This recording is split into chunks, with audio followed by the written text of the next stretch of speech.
Hogwarts, Harry returns from Azeroth.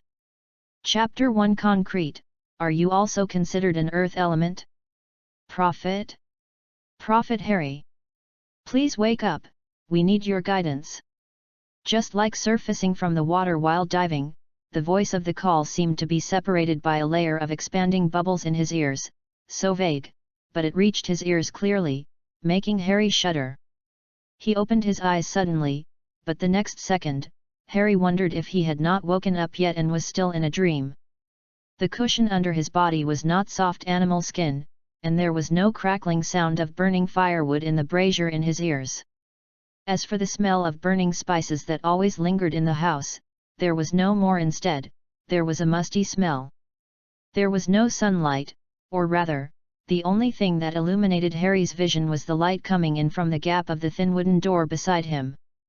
After a few seconds of adaptation, Harry could see clearly where he was. It was small and dim, and he couldn't even stand upright. With his two arms spread out in parallel, he had reached the edge of the space. Covering his entire head were steps after steps, made of dark grey cement. Steps? Some scattered memories that Harry had long forgotten, regarded as childhood fantasies, non-existent things, and forgotten memories that were deeply buried, abandoned, and forgotten began to emerge faintly in his mind. This is real? He returned to what he once thought was his home, his aunt and uncle's home? What was it called? Earth? Is it real or fake? Harry stared at his hands in a daze. They were so thin that he could even clearly see the bones under the skin, as if he would break them if he fell down casually. The muscles that he had trained for so many years were gone, completely gone. Harry subconsciously pinched his arms. He doubted that he could not even beat the little leopard on the roadside now. With a posture that was afraid of accidentally breaking his arms and legs, Harry stood up carefully, pushed open the door beside him and walked out. White walls, the corridor leading to the living room, maybe the dining room, there are many photos on the mantelpiece. Harry looked at the photos carefully. There is a photo of a fat-headed boy riding a bicycle. There is also a photo of him riding a carousel, but there is no photo of himself. Harry searched his memory. He had an impression that this seemed to be his cousin, and his traces in this house had been tried hard to be eliminated, as if he did not exist. Everything he saw in the house gradually awakened Harry's long-forgotten memories. Everything seemed to correspond, very real, so real that it seemed as if everything he experienced was a dream.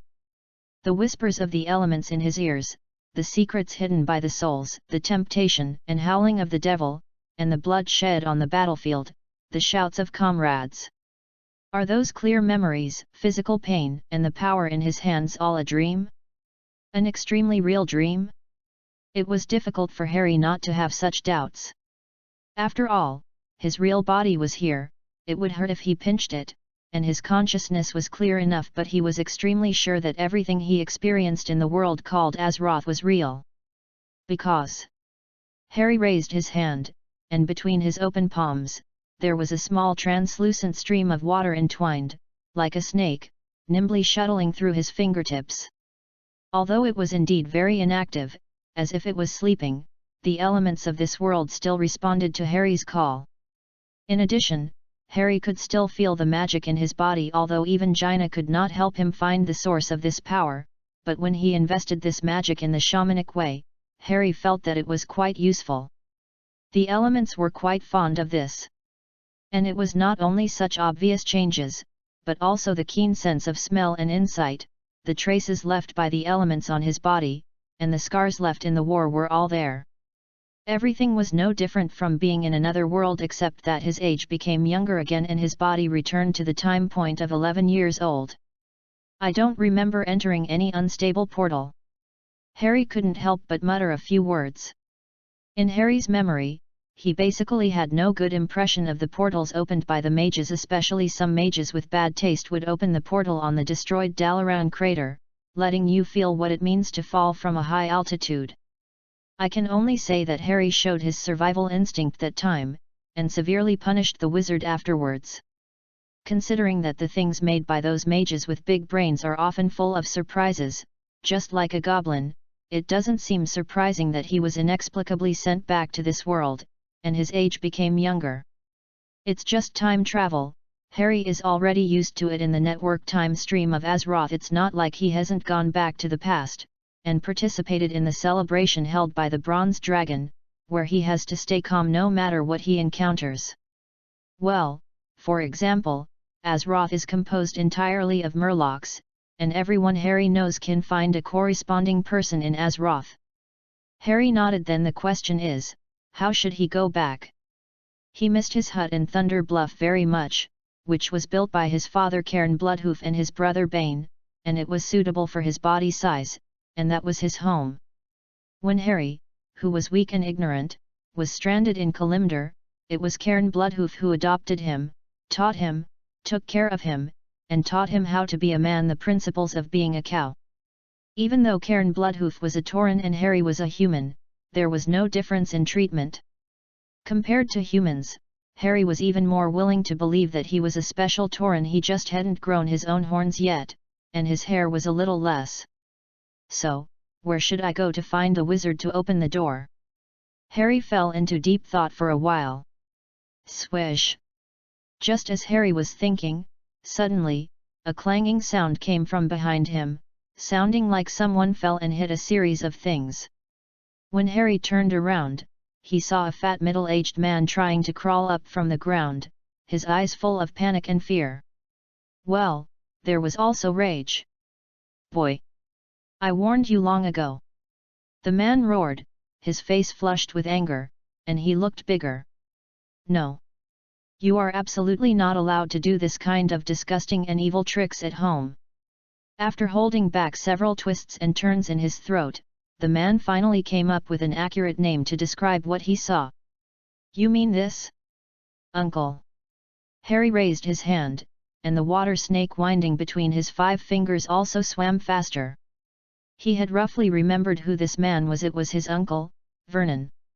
I told you not to do it. Boy! The more active water snake between Harry's fingers was regarded as a provocation by Vernon. He roared and rushed over like a chariot, and one hand directly grabbed Harry's hair. Bang! A sound that would make you feel painful just by hearing it, the sound of the flesh hitting a very hard object. Fennon's face suddenly turned red again, but this time it was not because of anger or fear, but because of pain. But at this moment Fennon had no time to scold his always cowardly nephew. His eyes had shrunk into 2 points, like the eyes of a beetle, in fear. Gazing at the thing that blocked his hand from punishing his nephew. A shield? Or did the wall move on its own? When Vernon reached out to grab Harry's hair just now, Harry instinctively rejected this malicious behavior and subconsciously used the shaman's most commonly used spell, Earth Shield. There was no problem with the consciousness, and there was no problem with the spell. The only problem was the source of the material of this shield. On the side of the corridor where Harry and Vernon were standing, there was a big hole in the wall there. Well, it can also be said that there was basically nothing that could be called a wall there. There were a lot of things that disappeared. Concrete and masonry surged as if they had gained their own life, crowding each other to form a shield that was enough to protect Harry's whole body. Monster! Vernon screamed instinctively, just like the scream from the direction of the kitchen. Standing behind the shield and still thinking about what was going on, Harry turned his head and saw that outside the hole that used to be a wall, there was a woman holding a spatula in her hand, covering her head and screaming his aunt, Penny. It was obvious that everything was controlled by her unpleasant nephew. The shabby house, the neighbors might know. It should be said that the neighbors would definitely make mocking comments behind her back. When Petunia realized this, she almost fainted on the spot. Harry! What are you doing, Harry? Today is Dudley's birthday. We will be seen by the neighbors. Very good, a good mother, without any panic, Harry thought in his heart. At least she can still remember her child's birthday at this time. What a heavy motherly love. But these are not important issues. The most important thing at the moment is that if Harry's estimation is correct, this house may not be able to hold up. Well, after all, this earth shield directly took away the load-bearing wall of this house. It was not even a small matter of opening a hole in the load-bearing wall, but it was directly gone. It was not an illusion. Harry saw that the wall beside him had begun to tremble and deform slightly. The noise on the first floor had undoubtedly disturbed the people sleeping above. Amidst the thumping sound, a fat boy in pajamas and a nightcap came out of the stairs. "Dad! You are too noisy. What the hell is going on? My God!" Harry recognized the fat boy.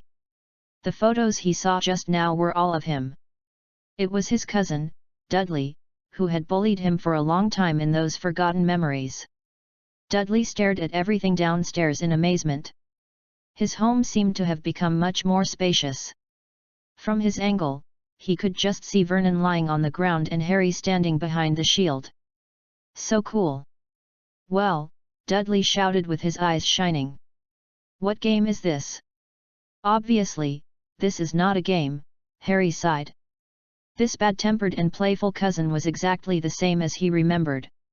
In a sense, Harry, who was already in his 30s, no longer cared about the past, not to mention the disputes between children. Just a little calf. My house. The white walls were already cracked and the house was crumbling.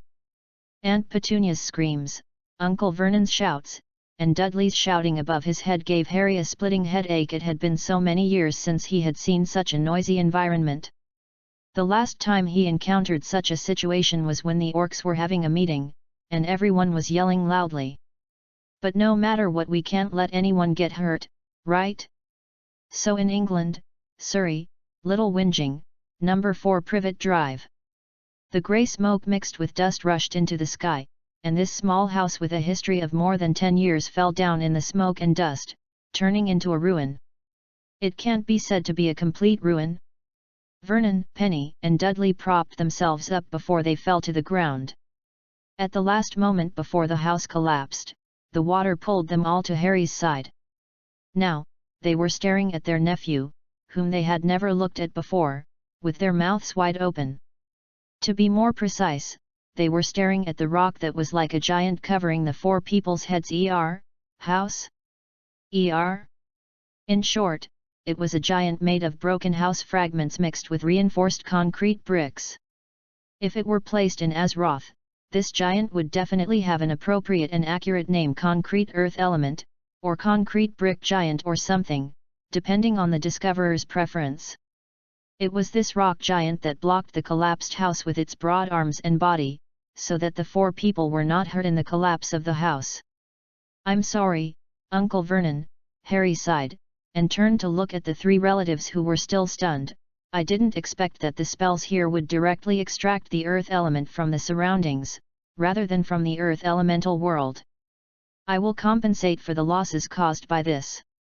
Uncle Vernon did not answer. He was not angry or afraid, maybe he hadn't reacted yet. Dumbfounded is the best description. Crack. There was no time to comfort his uncle and aunt. With the short explosions that sounded one after another, Harry passed the ruins of the house and saw many people in robes appearing out of thin air on the street next to the house. They really appeared out of thin air, not through a portal first and then walked over. New author, new book, please. Please support and read, thank you. Thank you very much. Chapter 2 Magical Magic and Magical Dumbledore. These people who suddenly appeared on the street attracted Harry's attention, especially the way they appeared silently without any signs. Most of these people pointed in shock when they landed. Harry keenly realized that they were actually paying attention to himself, these people knew him in advance and knew of his existence. However, Harry had no impression of them at all. Is it because of his biological parents? Or because of some other reason? Harry felt that he might find the truth, that is, this strange magic in him. The collapse of a house is undoubtedly a very eye-catching thing. Those who also live on this street have already popped up and wanted to get closer to 4 Privet Drive to see what happened. However, under Harry's gaze, some of the people who appeared on the street before were separated. They waved a small wooden stick that was almost as long as an arm and walked towards those who wanted to come to watch the excitement. Then, those people seemed to have forgotten the movement here and walked back very naturally. Even the vehicles stopped passing by.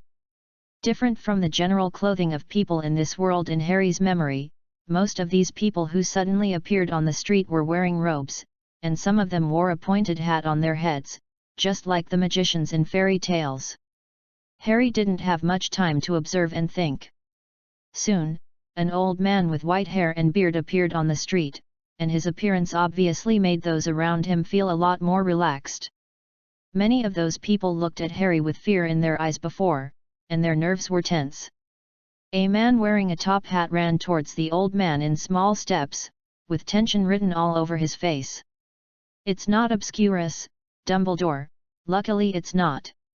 Calm down, Cornelius, leave it to me." The ubiquitous wind brought their conversation to Harry's ears. It was not an illusion. Harry noticed that the old man with white beard seemed to notice the strange wind. He turned his head and looked at the empty space, then walked towards Harry. "Can we talk, kid?" The old man with white beard said with a smile, "Don't be afraid, we don't have any bad intentions. In fact, it would be great if you were not hurt." He carefully looked at Harry's whole body, and then looked at the concrete giant that supported the collapsed house and protected Harry and the other four, his eyes full of surprise. "Of course, sir," Harry said softly. As he spoke, the concrete earth element gradually curled up, and in a few seconds it collapsed and shattered into a real ruin. There was nothing strange about it, as if they had been like that from the beginning. The smoke and dust that had calmed down a little rose up again, but this time, Harry only saw the old man with white beard take out a wooden stick and wave it, and the smoke and dust disappeared without a trace. "So this is the magic of this world? It's quite secret, it should be very useful." Harry's eyes flickered.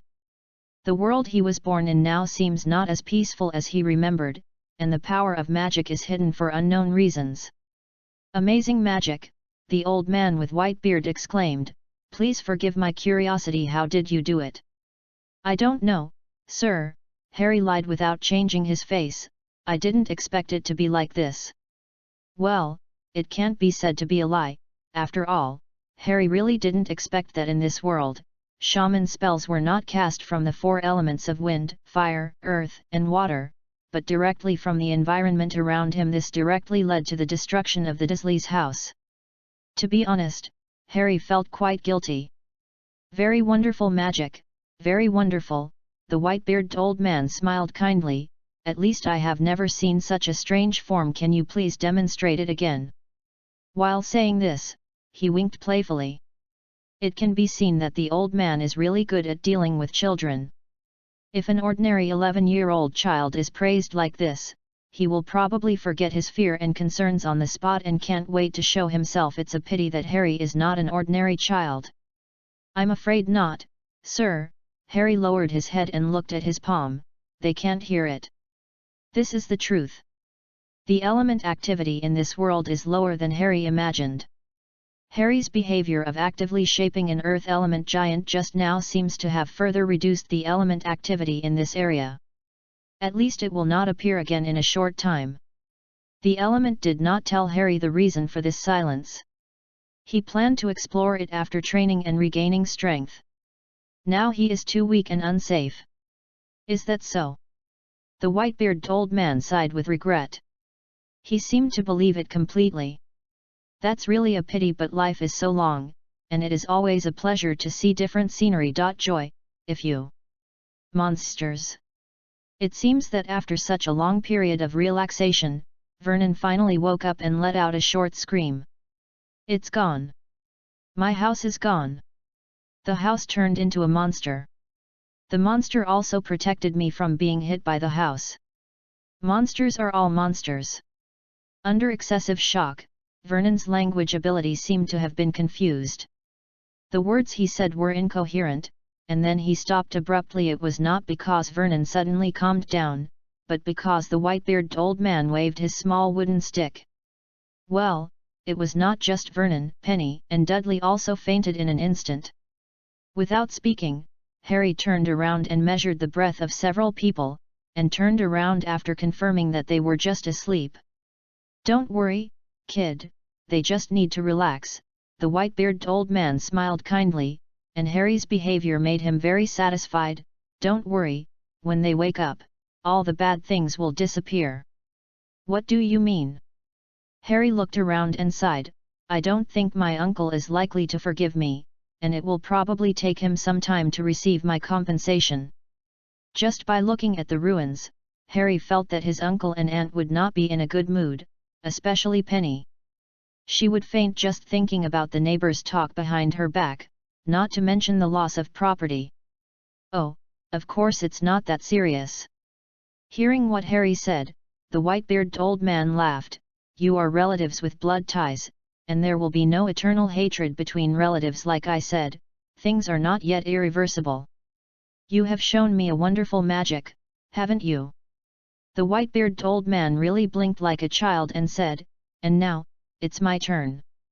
After saying that, he once again waved the small wooden stick with multiple joints in his hand. Harry had already seen that this was probably the exclusive weapon of the wizards in this world, and the style was similar. Small wooden stick. But the weapon issue is not the point for the time being.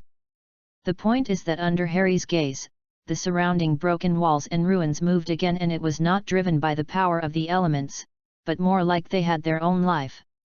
No, to be precise, it should be time seemed to be flowing backwards.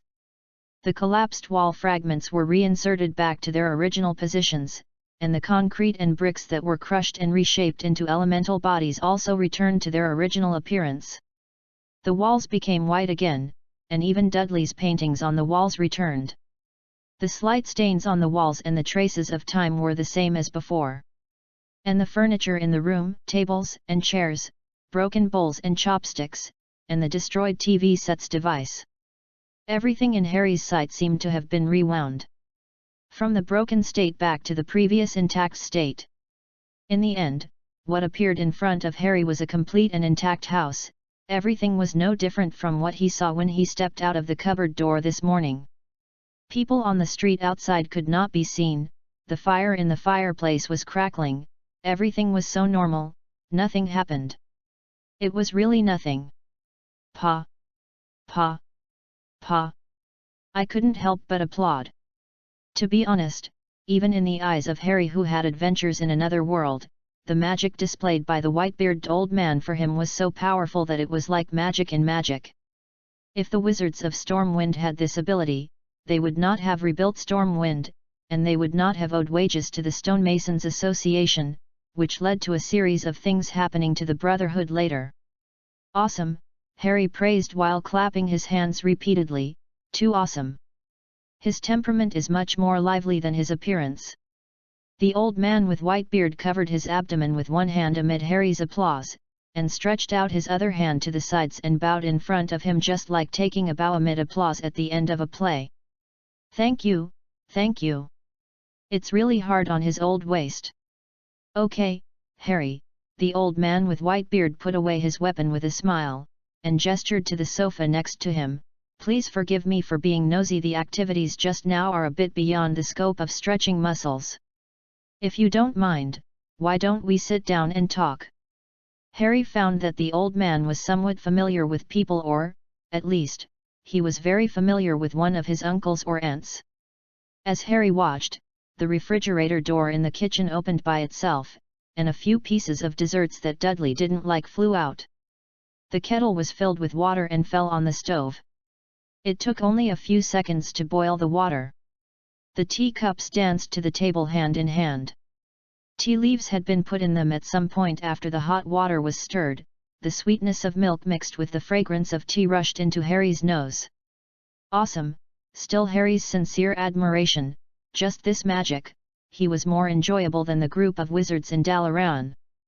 "Sit down first, Harry," the white-bearded old man said with a smile.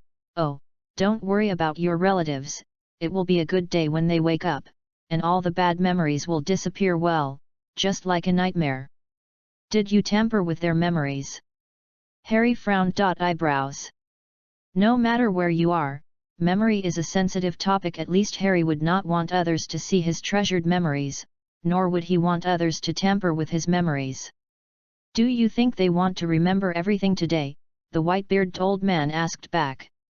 Recalling the state of Vernon's collapse and confusion, Harry nodded after a moment of silence and gave up the question.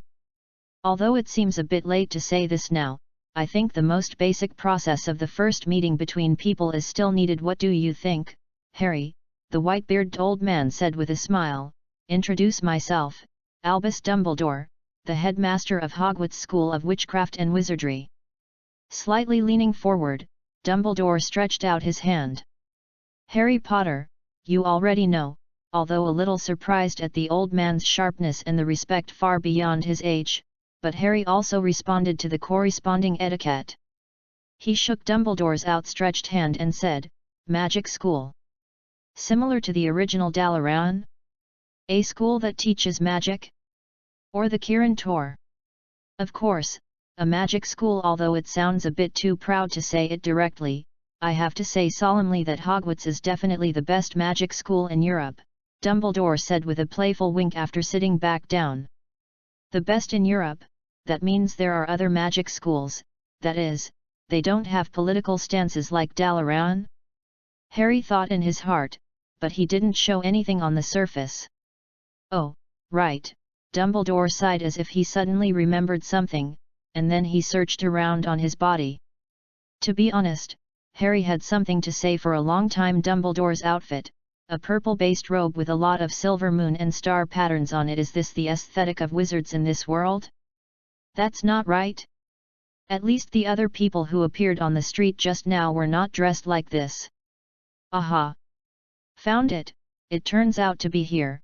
While Harry was thinking about aesthetic issues, Dumbledore finally found what he was looking for. From a pocket on the inside of his robe, he took out a letter covered with red paint and handed it to Harry. Fortunately, I brought one with me, otherwise it would be a pity for the little wizard. Wizard? Harry asked with a raised eyebrow after taking the letter. Chapter 3 Harry Potter the Next Dumbledore? Isn't he a wizard? Yes, wizard, Dumbledore said with a smile. Just like in Muggle fairy tales, wizards, and witches. I think you should have heard of fairy tales?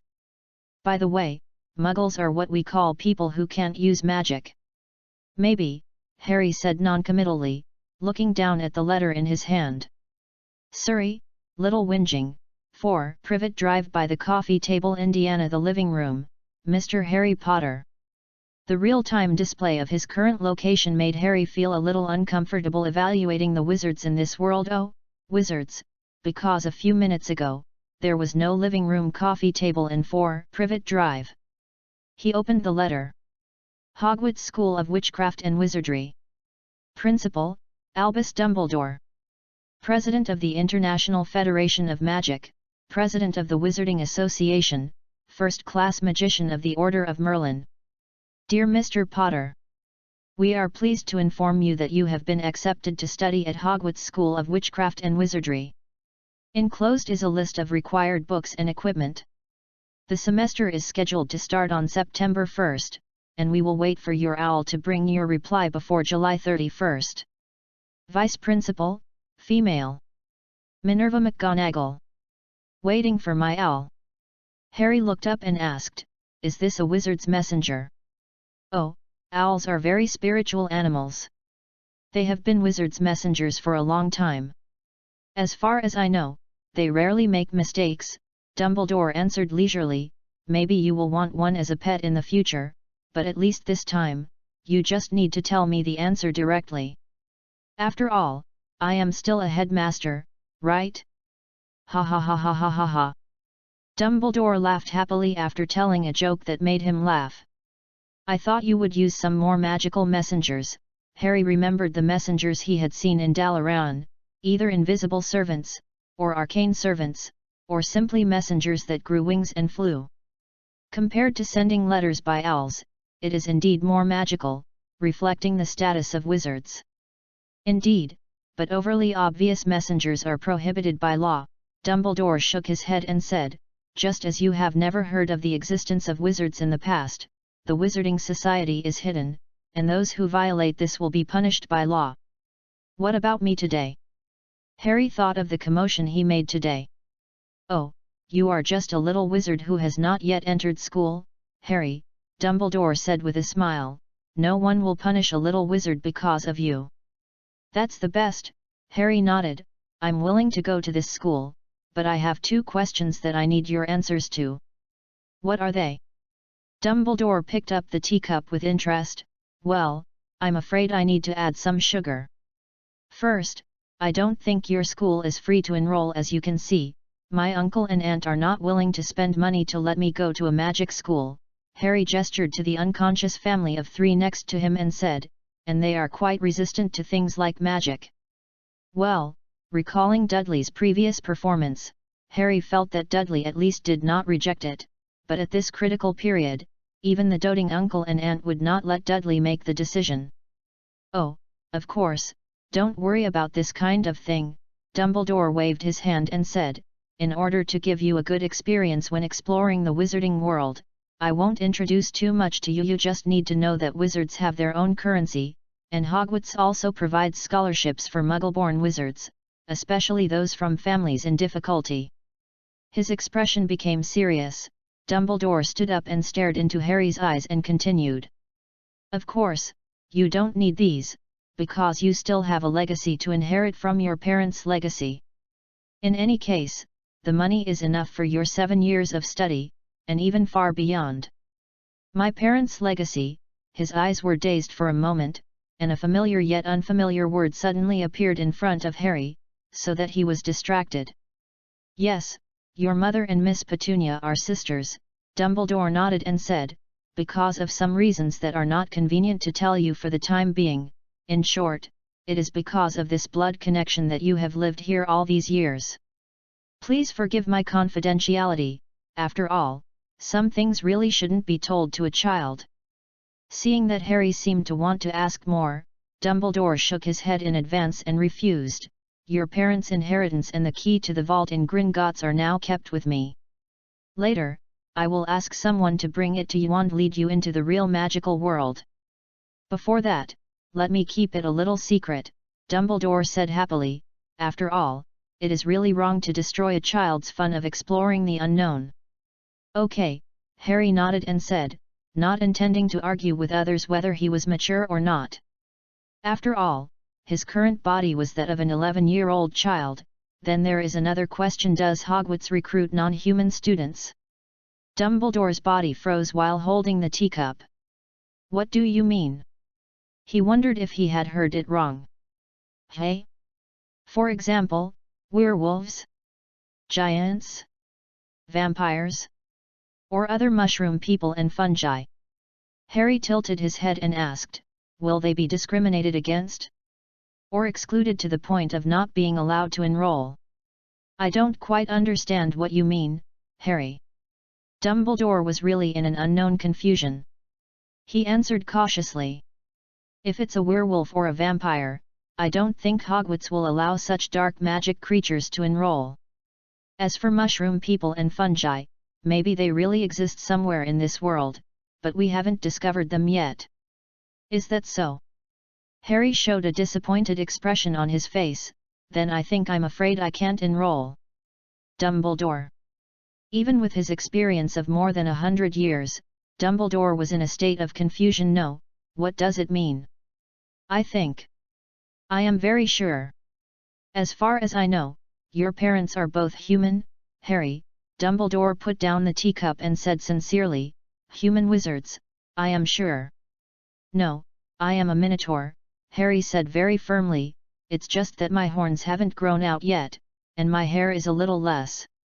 It's not that I haven't seen humans in the Eastern Kingdom, and I know that I am actually a human in fact, but for Harry, the most important thing is what he thinks he is.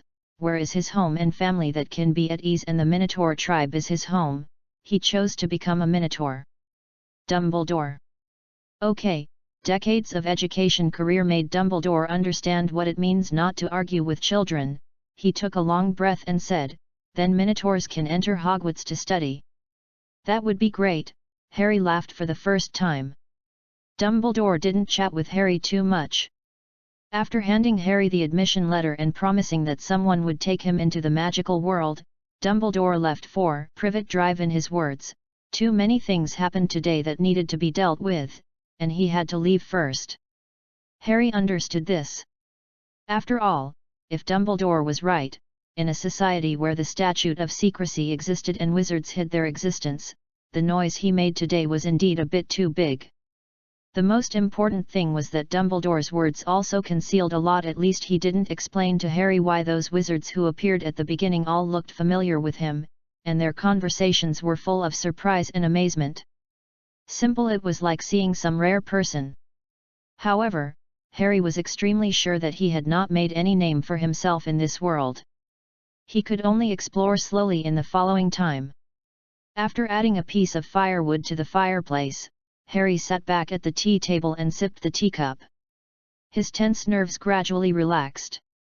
To be honest, except for the battlefield, this was the first time Harry had seen so many humans in private in all these years, which inevitably made him nervous and irritable. Especially when his strength was weak. Harry Potter, the shaman prophet of the tribe, was not a human, but a minotaur. This was a fact known to everyone. "Are you awake, Auntie?" Harry's words broke the sound of burning firewood. He looked at the people lying on the sofa. "Are you feeling okay?" Penny had already sat up at this time, covering her forehead with a painful expression. She seemed to have had a nightmare, in which the neighbors' wives laughed at their embarrassing appearance, and it seemed, the house collapsed. Petunia looked around blankly. Everything was so normal again.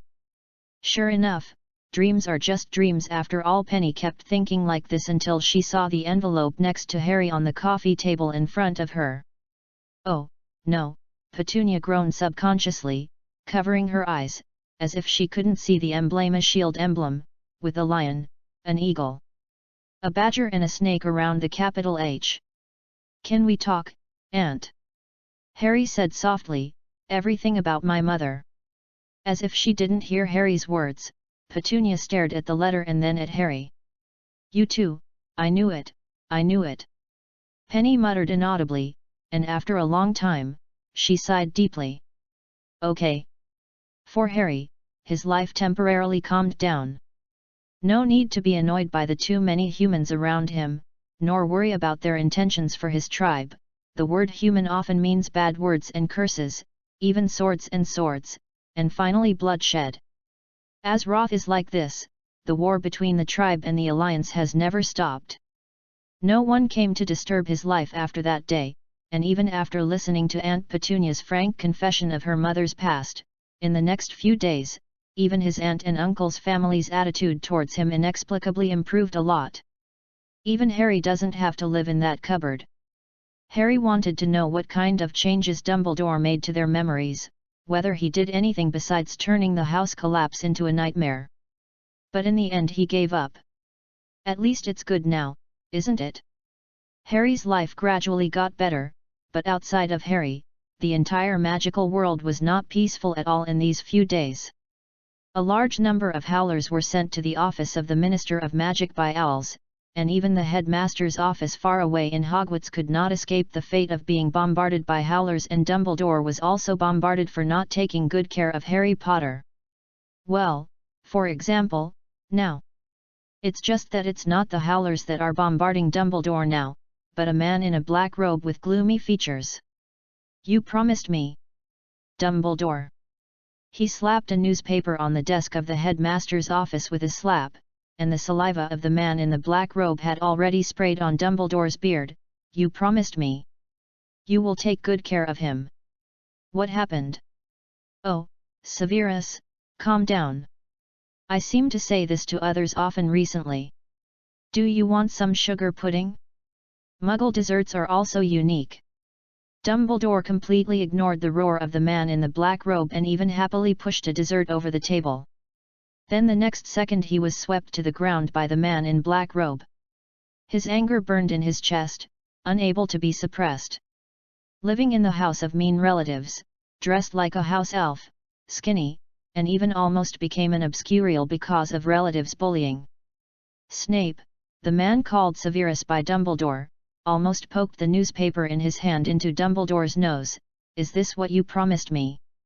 Oh, my pudding. Dumbledore looked at the pudding that fell to the ground with some distress, sighed and said, I have to admit that there are some truths in this report, Severus, but we all know what kind of person Rita Skeeter is. I don't want to say this, but her report. I'm afraid the authenticity is worrying. Well, and how did she get this news? It's really interesting. Dumbledore seemed to be lost in thought. On the newspaper in front of him, besides the 5 words Daily Prophet on the front page, the most eye-catching thing below is a huge photo. The boy in the photo is standing among the ruins, with the rock giant made of houses holding up the collapsed ruins, and the boy's expression was so calm, without fear or panic. And the bold title: Harry Potter the Next Dumbledore? Chapter 4 Snape Scolds Dumbledore. After my investigation, the only boy who survived the you-know-who spell and directly caused the you-know-who death did not live very well in these years. Not only was he thinner than other children of the same age, but he was also dressed like a poor house elf.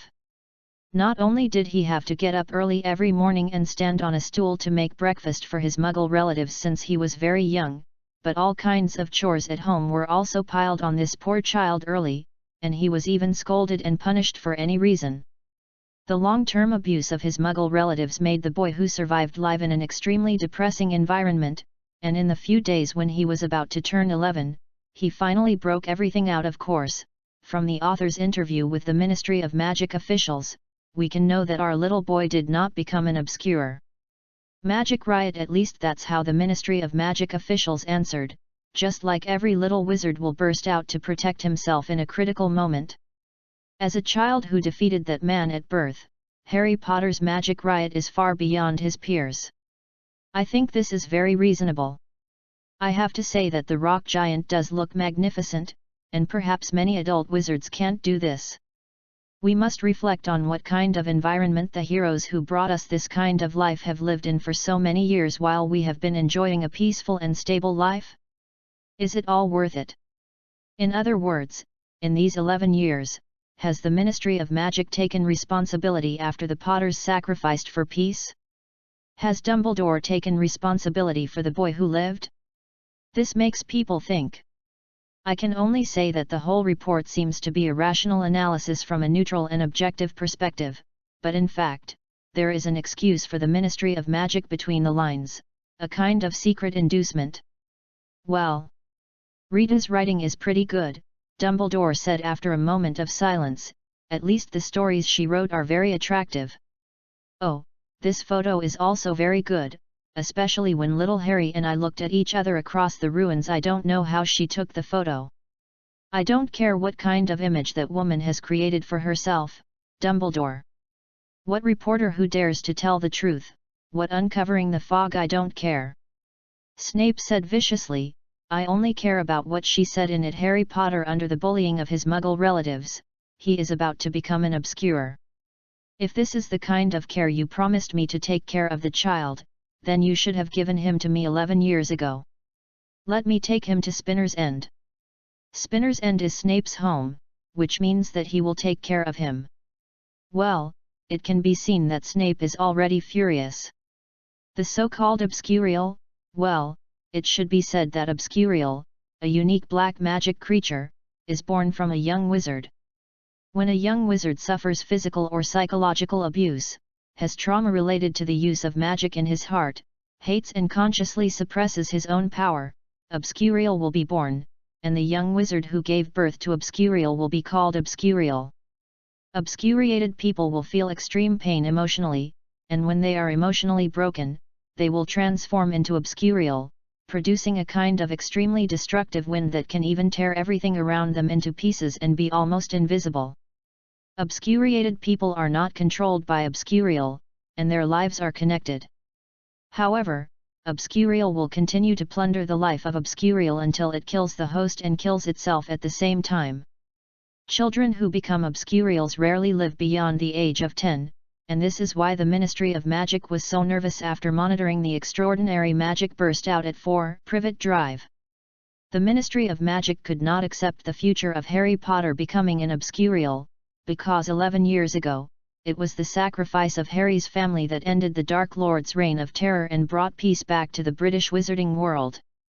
Even Harry himself did not know that he was not unknown in this world, but actually had a very wide reputation.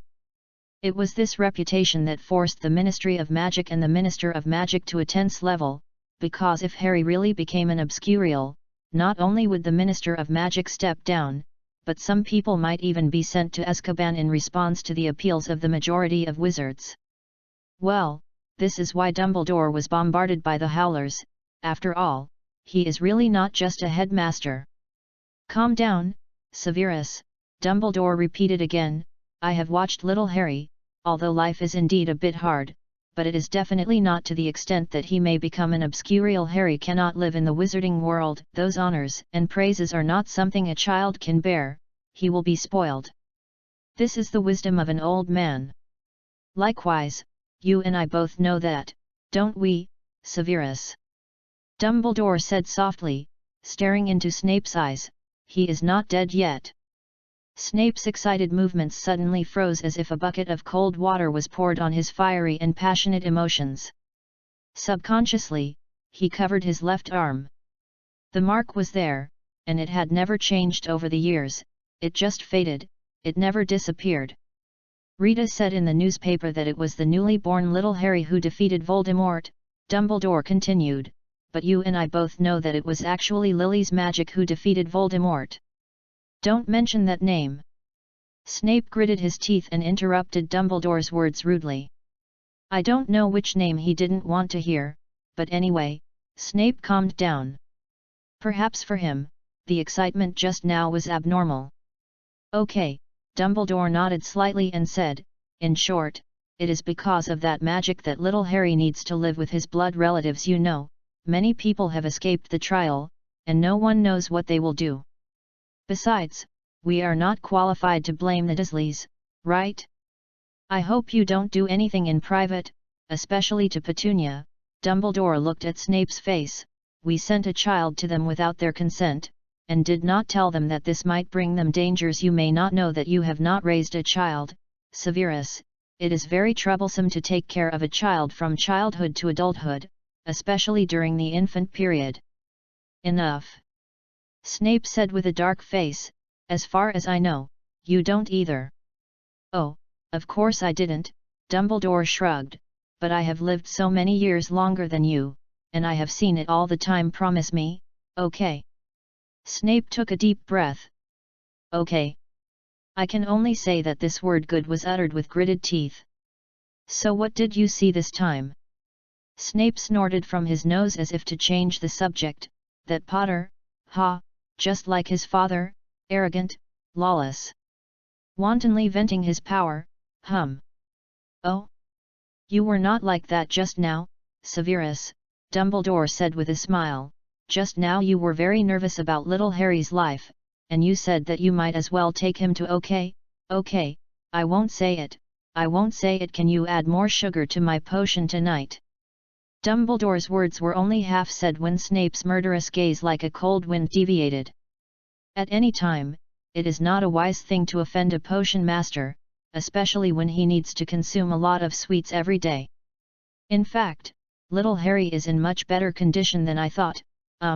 That's the mental state you're concerned about, Dumbledore recalled, ignoring Snape's words. I'm not concerned about him, to be honest. I was really shocked when Cornelius suddenly sent a message saying that Harry Potter had become an obscurus. Ah, just like his father, he loves to show off, Snape snorted again. Then what? How did he perform that magic? It doesn't look like transfiguration. Skeeter was right about one thing, most adult wizards can't do that. I don't know, Severus, Dumbledore said frankly, that's magic I haven't seen before, and it doesn't belong to transfiguration. It's wonderful, very wonderful. It's hard to imagine that a little wizard can burst out this level of power in an emergency. Do you think I will believe it? Snape said impatiently. There's no need to be so hypocritical at this time, Dumbledore.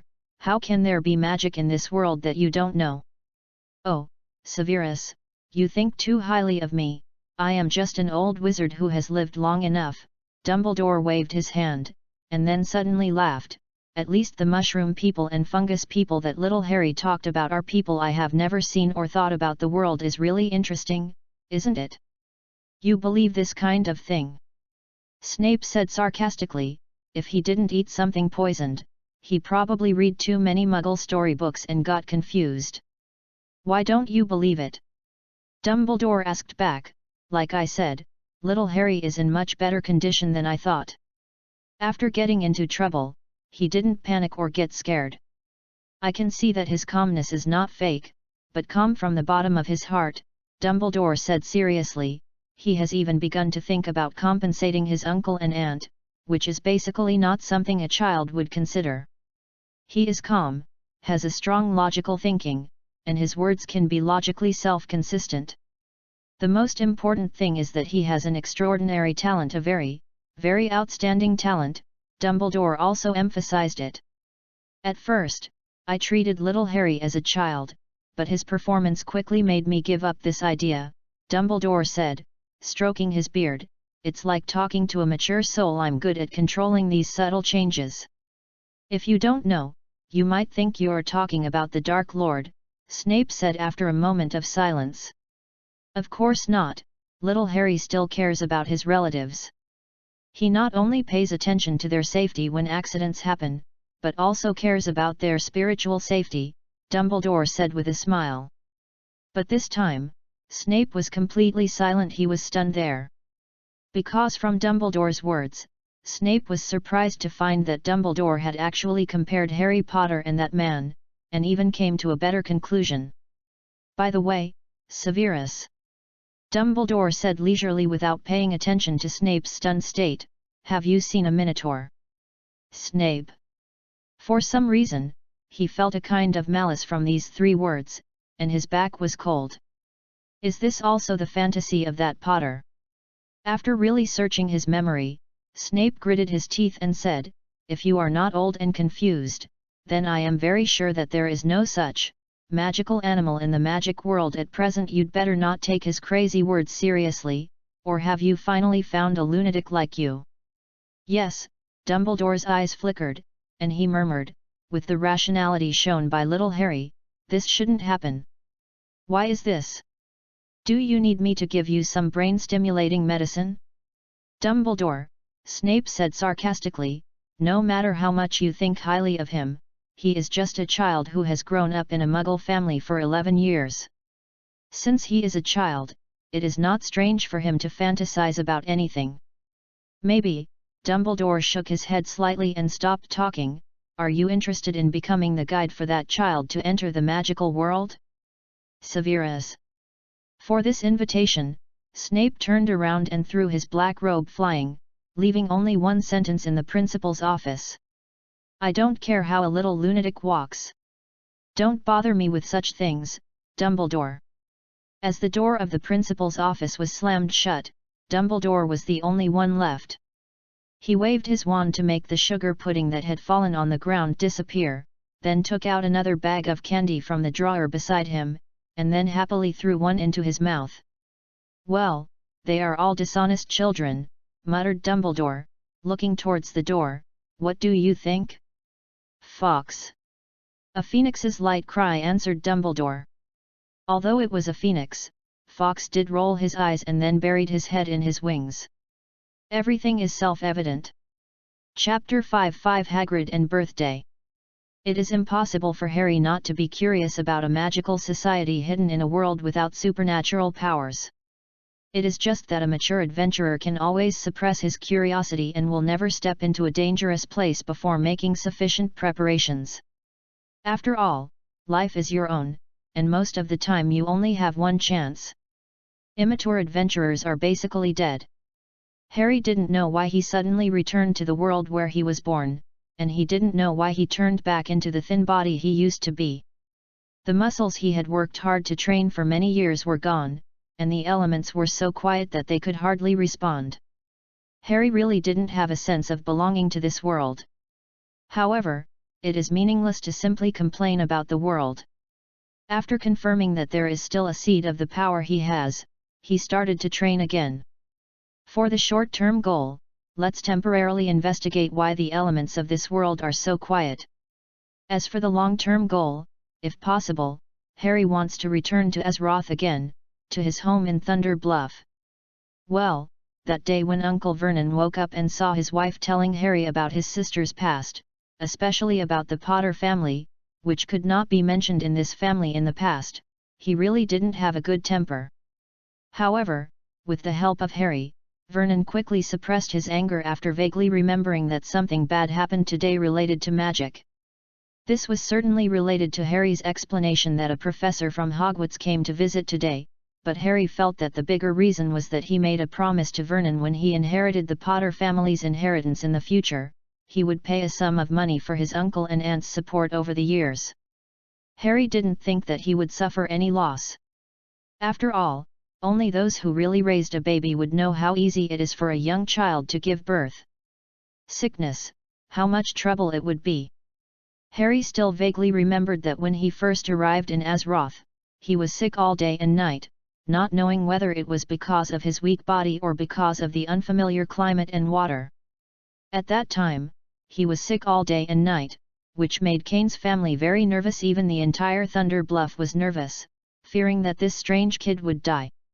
It was during that period of serious illness that Harry was led by the shamans of the Tauren tribe to embark on the path of shamanism, instead of the warrior path like his father. To be fair, my uncle and aunt did raise me for so many years, instead of choosing to throw me into an orphanage to be an orphan 11 years ago. Harry thought this was already very good. Anyway, it was much better than the orphanage. Not only that, the further effect of this promise was to ease the relationship between the Dursleys and himself. Even when Dudley wanted to bully him like before, Vernon and Petunia would at least stop him. From this point of view, Harry felt that his uncle and aunt were quite cute. At least they knew what it meant to be grateful for what you have done.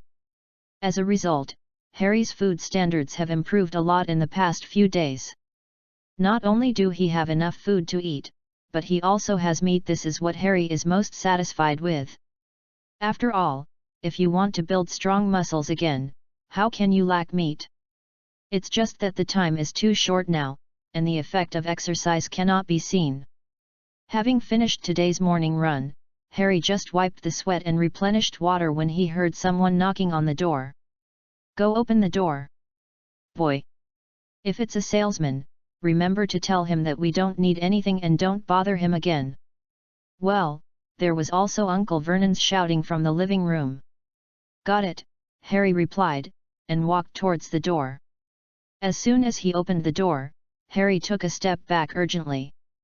His right hand instinctively reached to his leg to take out his warhammer, but he touched nothing. The other hand that reached behind his back to touch the shield also touched nothing. Yes, his weapon did not come back with him. Who are you? Harry asked cautiously, looking at the behemoth in front of him. He did not do the stupid thing of closing the door and pretending that the things outside did not exist. After all, considering the physique of the person knocking on the door, it would only take one punch to break the door. Harry could not be so vigilant. After all, he could see at a glance that the person standing outside the door was definitely not a human with the physical fitness of humans. It is difficult to grow such a wide and huge skeleton. At first glance, it looked even taller than the ogre in Harry's memory. No, it should be said that it was much taller, reaching more than 3 meters and nearly 4 meters, and could even be classified as a giant or a subspecies of giants. Harry was not as high as his knees when he stood in front of him. Whether it is an ogre or a giant, in most cases, they are not synonymous with intelligence and kindness, but rather violent and cruel. Oh! Hello! Hello!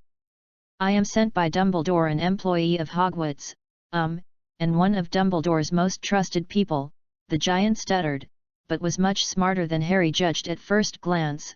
You must be Harry, right? The last time I saw you, you were still a little Harry. Well, not only is he much smarter, the giant's emotions are also richer than Harry imagined, because before he said a few words, he looked so moved. Oh my God!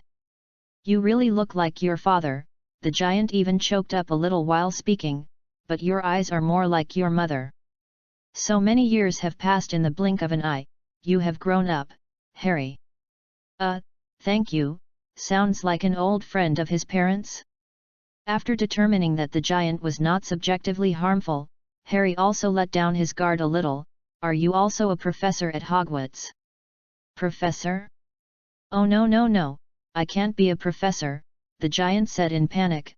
I am the keykeeper of Hogwarts and the gamekeeper. Ah, look at my brain, I almost forgot to introduce myself, Rubeus Hagrid, my name.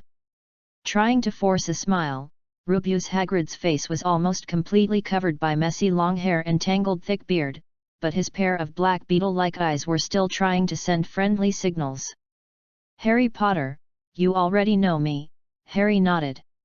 He remembered that Dumbledore said that day that he would send someone to bring his parents' inheritance and take him into the wizarding world. By the way, Harry really didn't expect that the lively old man would actually send a giant.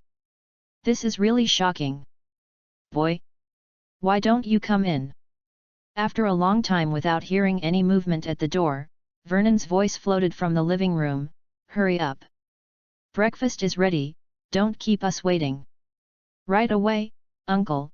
Harry turned around and shouted, it's the professor of Hogwarts. Oh, I'm not a professor. Hagrid was still mumbling, but Harry's attention had shifted to the living room. After he finished speaking, there was a noise from the living room, which sounded like someone knocked something over. In a few seconds, Dudley ran to the porch with a thumping step.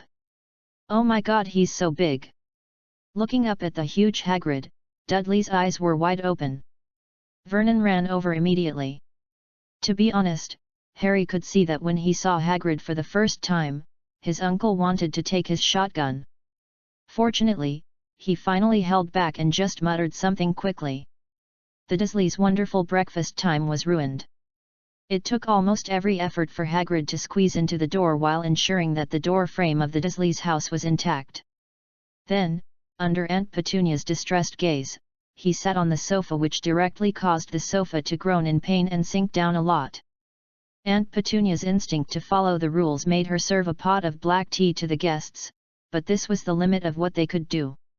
At the fastest speed, the family fled to the second floor as if they were running for their lives, leaving Harry alone in the living room. Dudley did pop his head out from the corner of the second floor stairs, unable to suppress his curiosity and peeking down. After all, Dudley had only seen giants in various video games before, usually as monsters that were killed. And this was the first time he had seen them in real life.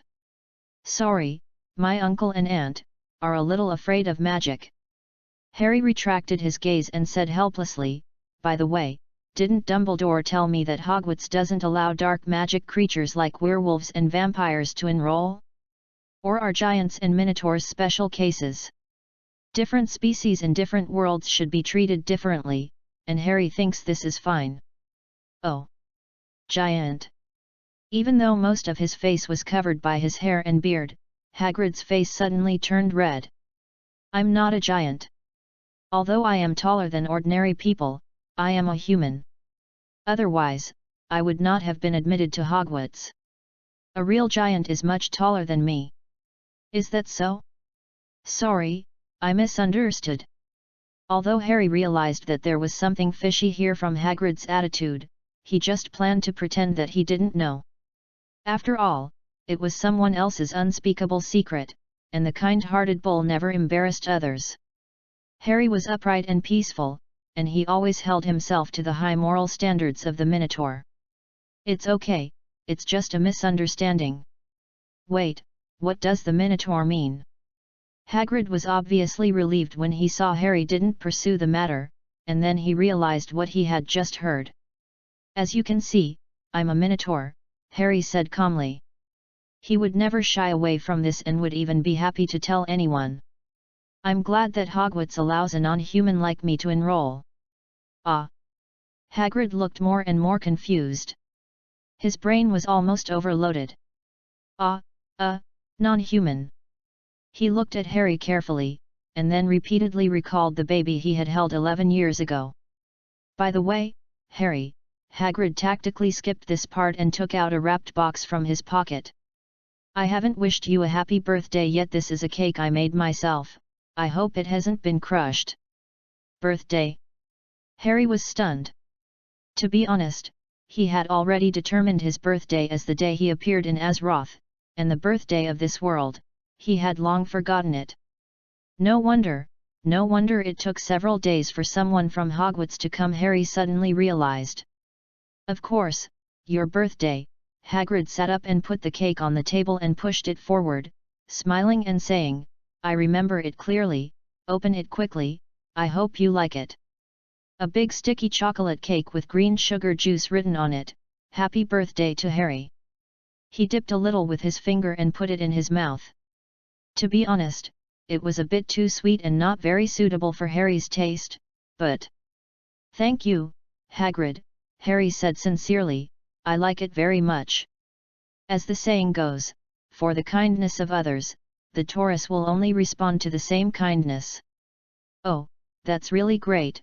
Hagrid wiped the tears that had flowed from an unknown time, his eyes full of memories. Cake.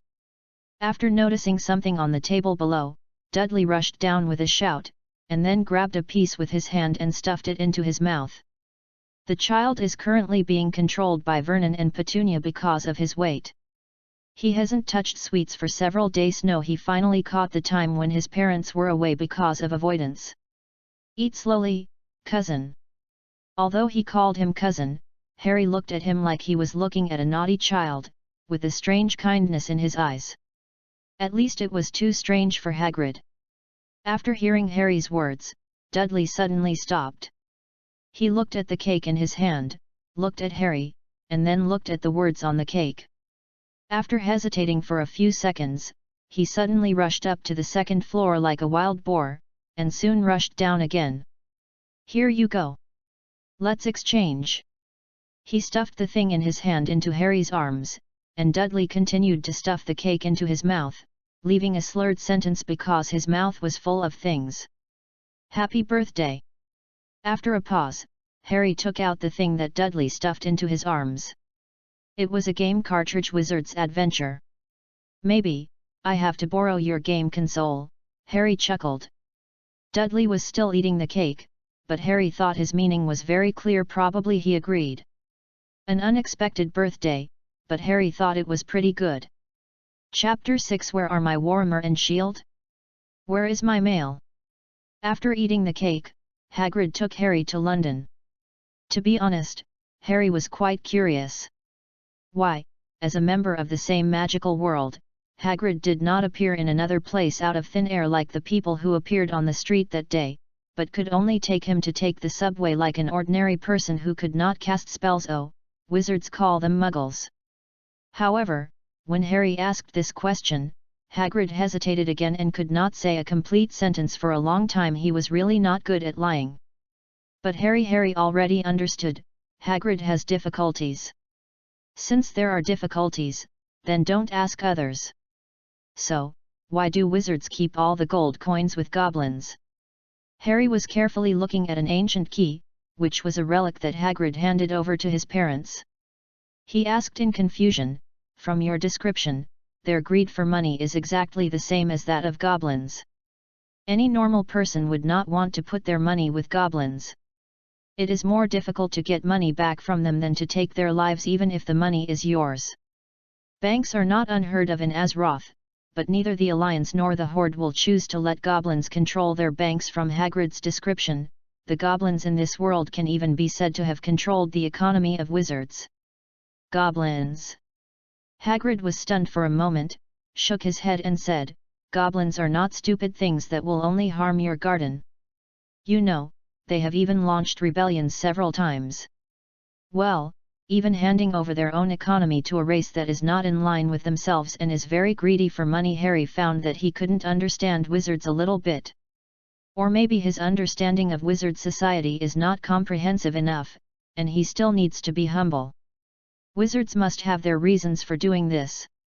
Don't worry, Harry, Hagrid said comfortingly, although I don't like the goblins in Gringotts, it's okay for you to take your money out.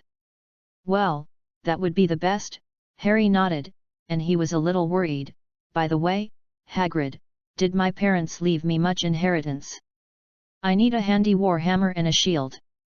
If possible, it would be best if you could tailor a set of mail armor for me. I haven't asked yet, can the equipment made by wizard blacksmiths automatically adapt to the user's body shape? Otherwise, the armor will be difficult to make. When he thought about picking up new equipment soon, even Harry couldn't help but get excited. This kind of simple happiness will never disappear no matter how many times, but when Harry looked at Hagrid, he saw a blank face. War armor? And shield? Hagrid stammered, little wizards don't need that kind of thing, Harry. Isn't there something that the little wizard needs to buy in the letter? I don't remember these. I saw 3 sets of black work robes, a hat, a pair of protective gloves, and a cloak. Harry sighed. These cloth armors can't give me a sense of security, Hagrid. I wear mail armor, and wearing cloth armor will only reduce my combat effectiveness. In terms of defense, plate armor is greater than mail armor, which is greater than leather armor, which is greater than cloth armor. In Azeroth, although shaman is a spell-casting profession, he is equipped with mail armor and can benefit from it because in battle, shaman not only needs to heal and buff friendly forces, but sometimes he also needs to protect himself and kill the enemy himself, which can be regarded as a cultural feature. That's not it. Hagrid's face looked red. Why do you have such a strange idea? There is no blacksmith shop in Diagon Alley anymore, Harry. Don't say this in school, or you will be laughed at by other little wizards. Hagrid looked like he had suffered a lot, and it was obvious that he had a lot of stories.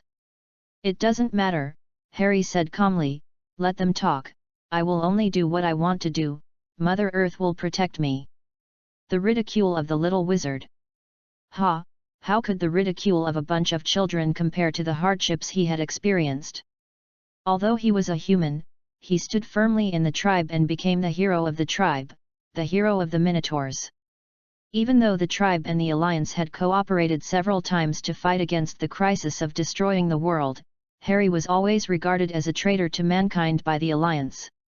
Except for a few human friends, most other humans and even members of the Alliance are full of hostility towards Harry, and their words are full of curses. Considering him a traitor, even MI7 has arranged several assassinations of Harry, just to erase the stain of this human. And in the large group of the tribe, there are also a small number of extreme orcs who are very repulsive to Harry, a human, but, so what? The large tribe is not the same as the Tauren tribe, and the Tauren tribe always regards Harry as one of their own, so Harry doesn't care. Really doesn't care. From a very early time, he has learned to ignore those vicious words and the hostility of others. Of course, the premise is that these people don't jump in front of him to disgust him, otherwise Harry will just use the war hammer attached with the storm element to hit them hard on the head and make them bloom. Maybe it will bear fruit next year. Oh, okay. Looking at Harry blankly, Hagrid could see that Harry's calmness and composure were not forced, but he really didn't care, so he muttered, fearless courage, hey? Harry, you will definitely get into Gryffindor, really? Gryffindor? Actually, I think Hufflepuff would be more suitable for me. Harry recalled Hagrid's description of the 4 colleges of Hogwarts. Well, it must be said that Hagrid's evaluation was really mixed with too many personal factors. Gryffindor is brave, Hufflepuff is stupid, Ravenclaw is nerdy, Slytherin has too many dark wizards, and so on. Absolutely not, Hagrid said firmly for the first time. If you enter Hufflepuff, many people will go crazy. Well, I'll go crazy first. Okay, I know you don't care about this. But anyway, welcome to the Leaky Cauldron. In front of Harry is a wooden door with a sense of age, but it looks too ordinary at first glance. There is no sign and nothing strange. On the left is a big bookstore, and on the right is a record store, and this wooden door is stuck in this narrow place. Harry keenly noticed that those muggles who noticed that he and Hagrid were standing here strangely, their eyes would not fall on this wooden door. So is it the magic of wizards again? Before you go in, I have to tell you, Harry, Hagrid said, holding the door handle with one hand, turning his head and looking at Harry, you are much more famous than you think, remember to stay calm. After that, without waiting for Harry to answer, Hagrid pushed open the door of the leaky cauldron. This is a small and dirty bar, to be honest. No matter how much Hagrid boasted about this bar before, Harry's first impression was only this. Not only is it small and dirty, but the light is also very dark. Some people in robes are sitting around the bar table, some are drinking in groups of 3 or 2, and some are smoking and chatting. It's better than the worst adventurer bar Harry has ever been to. After Harry looked around this bar that is said to connect the Wizard Society and the Muggle Society, Hagrid seemed to have greeted the owner of the bar, but this is not the point. The point is that Harry found that everyone in the bar stood up, and then ran to him one by one, with enthusiasm on their faces. To be honest, Harry was a little glad that his warhammer didn't follow him. After all, the last time he was surrounded by so many humans, it was not a friendly scene. Fortunately, Hagrid used his broad body to block those who were scrambling to shake hands with him and took him away by force. There were too many humans. I know you are a little nervous, Harry, but you have to forgive them. Hagrid patted Harry's shoulder with a force that he thought was very light and said, if you hadn't defeated the mysterious man when you were born, no one would know what the wizarding world would become. So, they are very grateful to you, sincerely grateful. Like I said, you are a celebrity, I think more famous than the Minister of Magic. It is impossible for a baby to defeat an adult wizard, Hagrid, Harry said calmly. The admiration and praise of those people just now still could not affect him. It should be my parents who used some magic to protect me. No one knows better than Harry what he used to be like. That's hard to say. Hagrid looked Harry up and down, chuckled, I've kept a newspaper with me, you can read it when you enter school. What newspaper? Harry was stunned for a moment, but Hagrid kept it a secret and deliberately didn't say anything. Do you see this trash can, Harry? Standing in front of a wall, Hagrid raised his hand and said, count 3 bricks up and then count 2 bricks horizontally, okay? He gently knocked the last brick 3 times with the umbrella head, and the next moment, the bricks on the wall began to wriggle, retreating to the surroundings, and soon a new world appeared. Welcome, Harry, welcome to Diagon Alley, Hagrid turned his head and said, but unfortunately he didn't see the shocked expression on Harry's face. In front of him was a winding road with no end in sight, covered with cobblestones, and on both sides of the road were shops one after another, with various and unique products on display.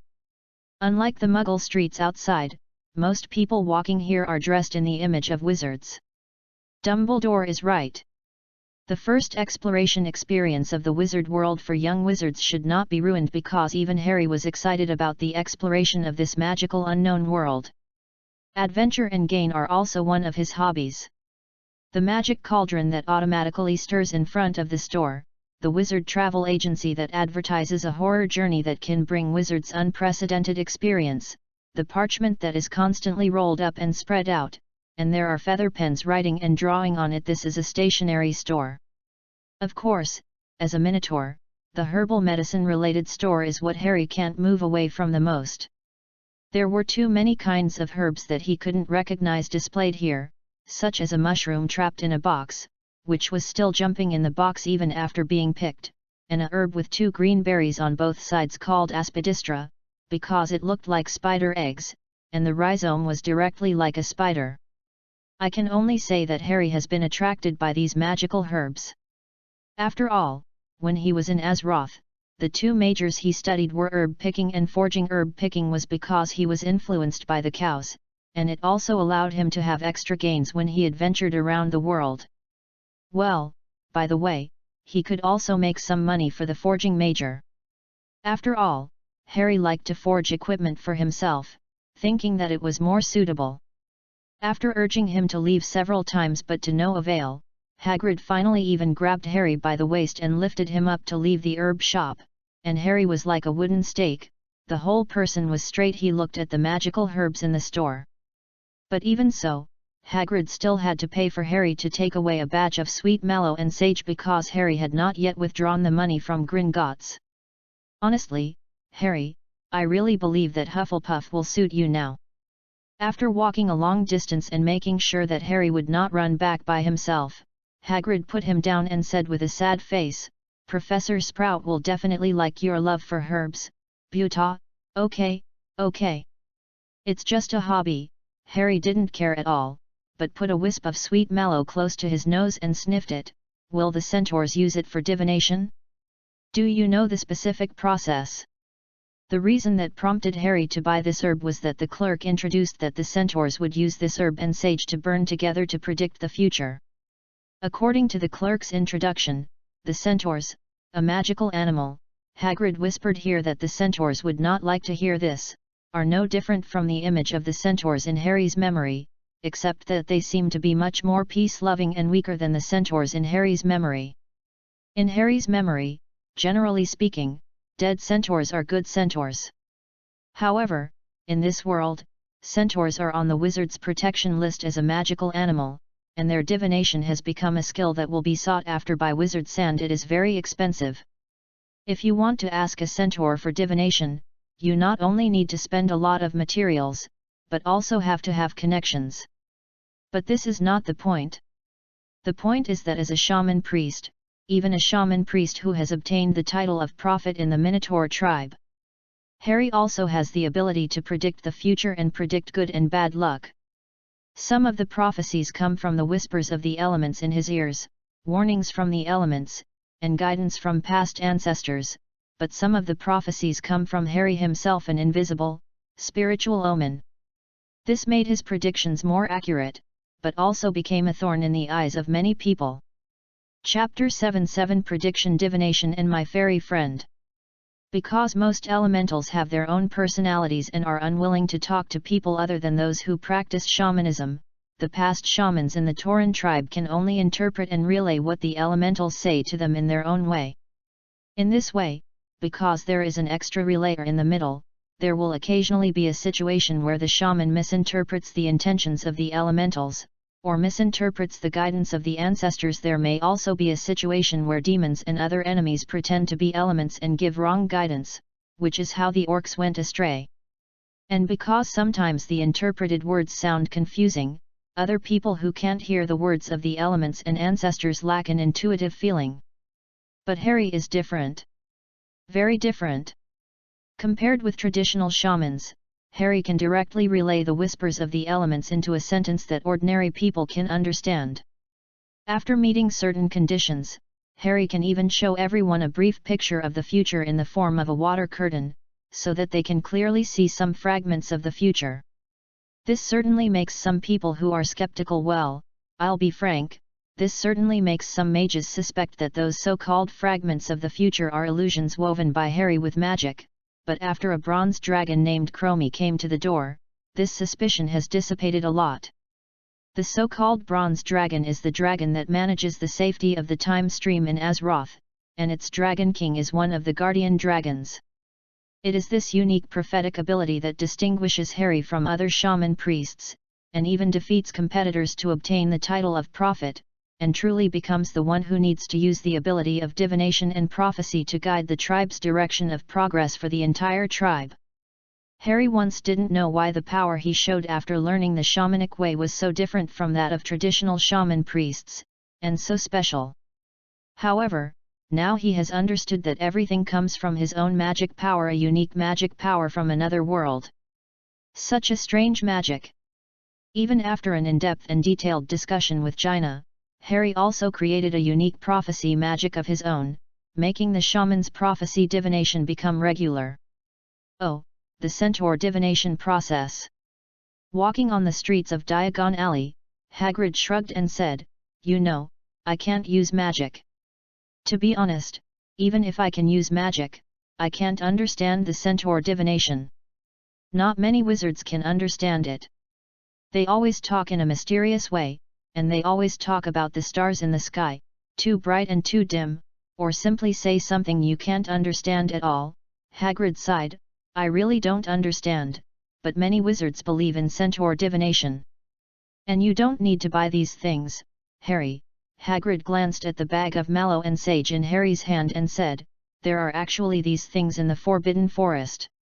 If you need them, I can help you find some when you get to Hogwarts. I didn't expect you to be interested in divination. I have an idea that I need to try, Harry explained vaguely, and changed the subject. Are there many good things in the Forbidden Forest? It can't be said to be a complete change of topic. Harry is really interested. Just from the name, it feels like there are magical herbs everywhere, or rare and precious herbs, or magical animals classified by wizards. Just talk about the word forbidden. Hey, Harry, your eyes are shining, you know. Hagrid laughed and warned, but don't think about playing in the Forbidden Forest. Students are not allowed to enter there, and I won't let you in. Don't be like the Weasley brothers. My God, driving them out of the Forbidden Forest almost cost me my life. Hagrid sighed heavily. Well, but if conditions permit, I can take you to see how the centaurs do divination when they perform the sacrifice. After all, you are quite famous among the centaurs, and I have some influence among them, Hagrid muttered softly. At least this is more reliable than the professor of divination. Hogwarts still has divination classes. Harry heard it keenly, and asked, but the professor doesn't seem very reliable. Don't ask that, Harry. Don't ask that. Hagrid said loudly, I don't want to say bad things about my colleagues. Very good, Hagrid is indeed a very virtuous person, but I don't know if he has thought about it. His performance is actually equivalent to saying everything. Okay, let's not talk about this, Harry said, putting the sweet mallow back into the bag. Let's go get the money, I can't wait. Turn the gold coins into equipment and supplies, then throw yourself into the next adventure, and then turn the good things you get from the adventure into gold coins again. Since entering Diagon Alley, Harry suddenly felt that everything seemed to have returned to his familiar rhythm. And now, he is going to get his own adventure startup funds. Harry found that it seemed that not only his body but also his heart had become young again. The body has a great influence on the mind. At least now, he seemed to have regained the mood of leaving Thunder Bluff to go out for adventure when he was young. From Thunder Bluff to Felwood, from Kalimdor to the Eastern Kingdoms. This long-lost lightness lasted until Harry saw the goblins in Gringotts. Sorry, I mean goblins. Really too much like. Except that the height is a little taller, everything is so similar. Especially the warning against thieves on the wall when he first entered the door, and the indifferent look of these goblins after seeing Harry in his partner's clothes. Harry never thought that the first time he found the shadow of Azeroth in this world would be from a goblin, which made his hand subconsciously cover his wallet, and then he remembered that he didn't have a wallet now. Great! The property left by his biological parents was more than Harry had imagined. After a thrilling cart charge, the opened door of the warehouse was a pile of gold coins, while the silver and copper coins were ignored by Harry because they were not bright enough. To be honest, the underground transportation of Gringotts reminded Harry of the racing competitions among goblins. Only the most fearless and crazy people would participate in such competitions. The goal was to destroy the opponent halfway and cross the finish line alive. It was so fast that it was almost like being caught in the claws of a dragon and spinning and diving at high speed in the sky. After having a basic understanding of the income and price level of the Wizarding Society, Harry judged that the money in front of him was not only enough for him to have no worries about food and clothing and have fun in the 7 years of school, but also enough to support himself without having to work for many years after graduation. In addition, there were some magical items placed on the shelves on both sides of the treasure house, but Harry put them back after a rough look, and only stuffed a lot of gold coins into the pocket that Hagrid handed to him and returned the money for the sweet mallow and sage to Hagrid, even if Hagrid desperately refused. After all, Harry felt that the small bag Hagrid gave him should be quite valuable. Although it was not the kind of package that was directly divided into dozens of spaces in his memory, it had a similar function, and it was the kind that could hold a lot of things under a small appearance. Then there was another thrilling and exciting cart charge. Harry accompanied Hagrid to take something from a deeper basement, but Hagrid was mysterious and refused to say what it was, and Harry had no intention of asking. The cows know how to take care of other people's privacy. Sorry, Harry. Hagrid looked a little dazed after finally walking out of the door of Gringotts. He turned his head and looked at Harry and said, I think I might have to go have a drink first, you know, that damn cart is almost killing me. How about you go buy a robe first? This will take a while. I understand, it's really not a good feeling. Harry's face was actually not very good. Don't worry, Hagrid, I won't run around. Well, see you later. Looking up and down at Harry, recalling that Harry was much more mature than an ordinary child along the way, Hagrid hesitated and said, Of course, see you later. Watching Hagrid walk towards the leaky cauldron with a slightly shaky step, Harry thought for a moment, then turned around and walked back to Gringotts. Sir. Seeing Harry walking back alone and walking towards him, the gatekeeper asked with a little confusion, What's the matter? I have something I want to ask you for help with, Harry said, while lifting the hair in front of his forehead, revealing the lightning-shaped scar. This is the scar that has been left on his body since the day he was born, and it is said to be the proof of defeating the Dark Lord. After the experience in the leaky cauldron, Harry already knew that his scar was an extremely obvious identity mark for people in the wizarding world. Oh my god! As expected, the gatekeeper's eyes widened suddenly. You are Harry Potter. Well, I don't know how many times it has happened. Harry has become accustomed to these wizards, or people in the magic world, who will take a breath after recognizing him, and then lower their voices to call out his name. This was an unprecedented experience. Although Harry felt that he was famous in Azeroth, he was not so surprised. Yes, it's me. Harry put down his hair and covered the scar again without changing his expression. He took the initiative to hold the goblin's hand. I have encountered a problem. Can you help me? Of course. The goblin's expression suddenly became enthusiastic. It is my honor to serve the famous Harry Potter. My name is Tong Chuan. Is there anything I can do for you? What made Tong Chuan so enthusiastic in an instant was not Harry's name and his scar, but because he felt the gold galleon in Harry's hand when he held his hand. Again, Harry is really good at dealing with goblins, and he knows that these greedy guys really like piles of gold coins, but what they like more is the process of obtaining wealth no matter how big or small the wealth is. This gold galleon may not be enough to bribe a wizard, but it is definitely more than enough to bribe a goblin, especially in some uncritical things. As long as there is unexpected income, they can't refuse it.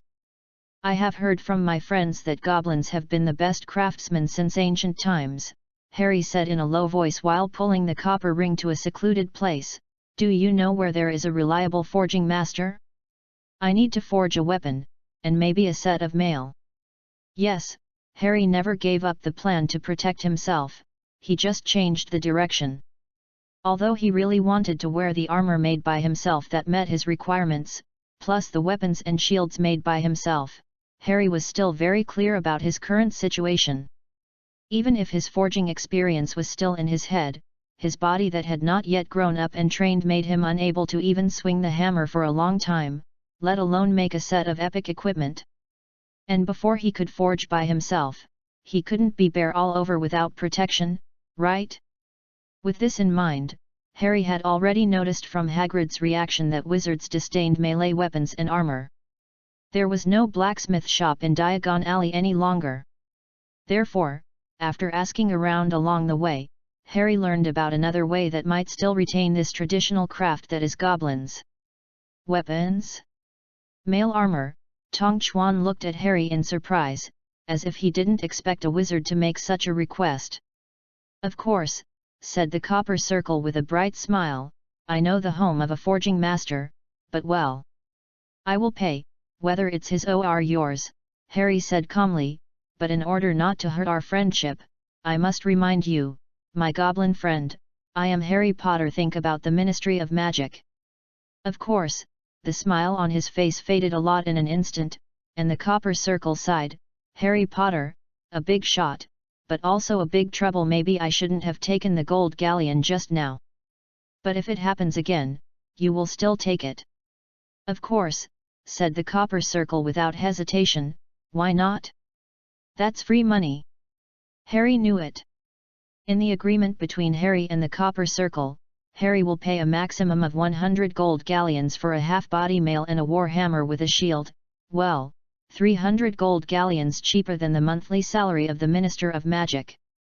To be honest, as a set of toys, this price is about the same, at least in the eyes of the copper circle. It is a toy. Please read on, otherwise it will be hard to test the waters. Chapter 8 Harry's New Wand. Think about what Harry asked for. First of all, the weapons and armor cannot be too big, because Harry is at an age where he will grow taller, so this mail is actually a simple version, as long as it can protect the front and back of the chest, arms and legs, and it does not include gloves and wrist guards.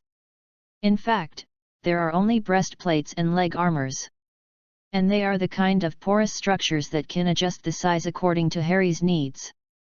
This is why it is so cheap. The protection is reduced. Another reason is that this kind of weapon and armor is not a real magic weapon and armor.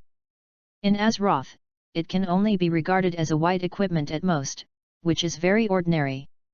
Naturally, it can't be sold at a high price. It's even difficult to find a Muggle blacksmith can make it. Before he can make his own weapons and armor, Harry intends to use this simple version. In the eyes of the copper circle, the famous Harry Potter's retro request among wizards can only be regarded as a sudden whim of a young child, a celebrity's toy. But in Harry's eyes, these things are not toys at all. Didn't he look at these equipment as simple white equipment, but as long as Harry puts them on, some of his spells can reach the standard of use. As for the 3 sets of cloth armor bought in Madame Malkin's robe shop, Harry only intends to use them as cloaks to play a role in not attracting attention. After all, in the wizard world, he seems to have attracted enough attention.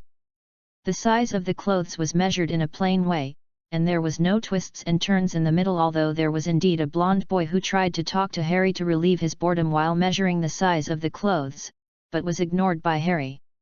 Whether it was the tone of his words or the arrogance hidden in his words, Harry's bullish instinct was triggered. There was no doubt that this was a child who was not raised well, and Harry had no intention of doing anything for his parents, provided that he did not provoke him.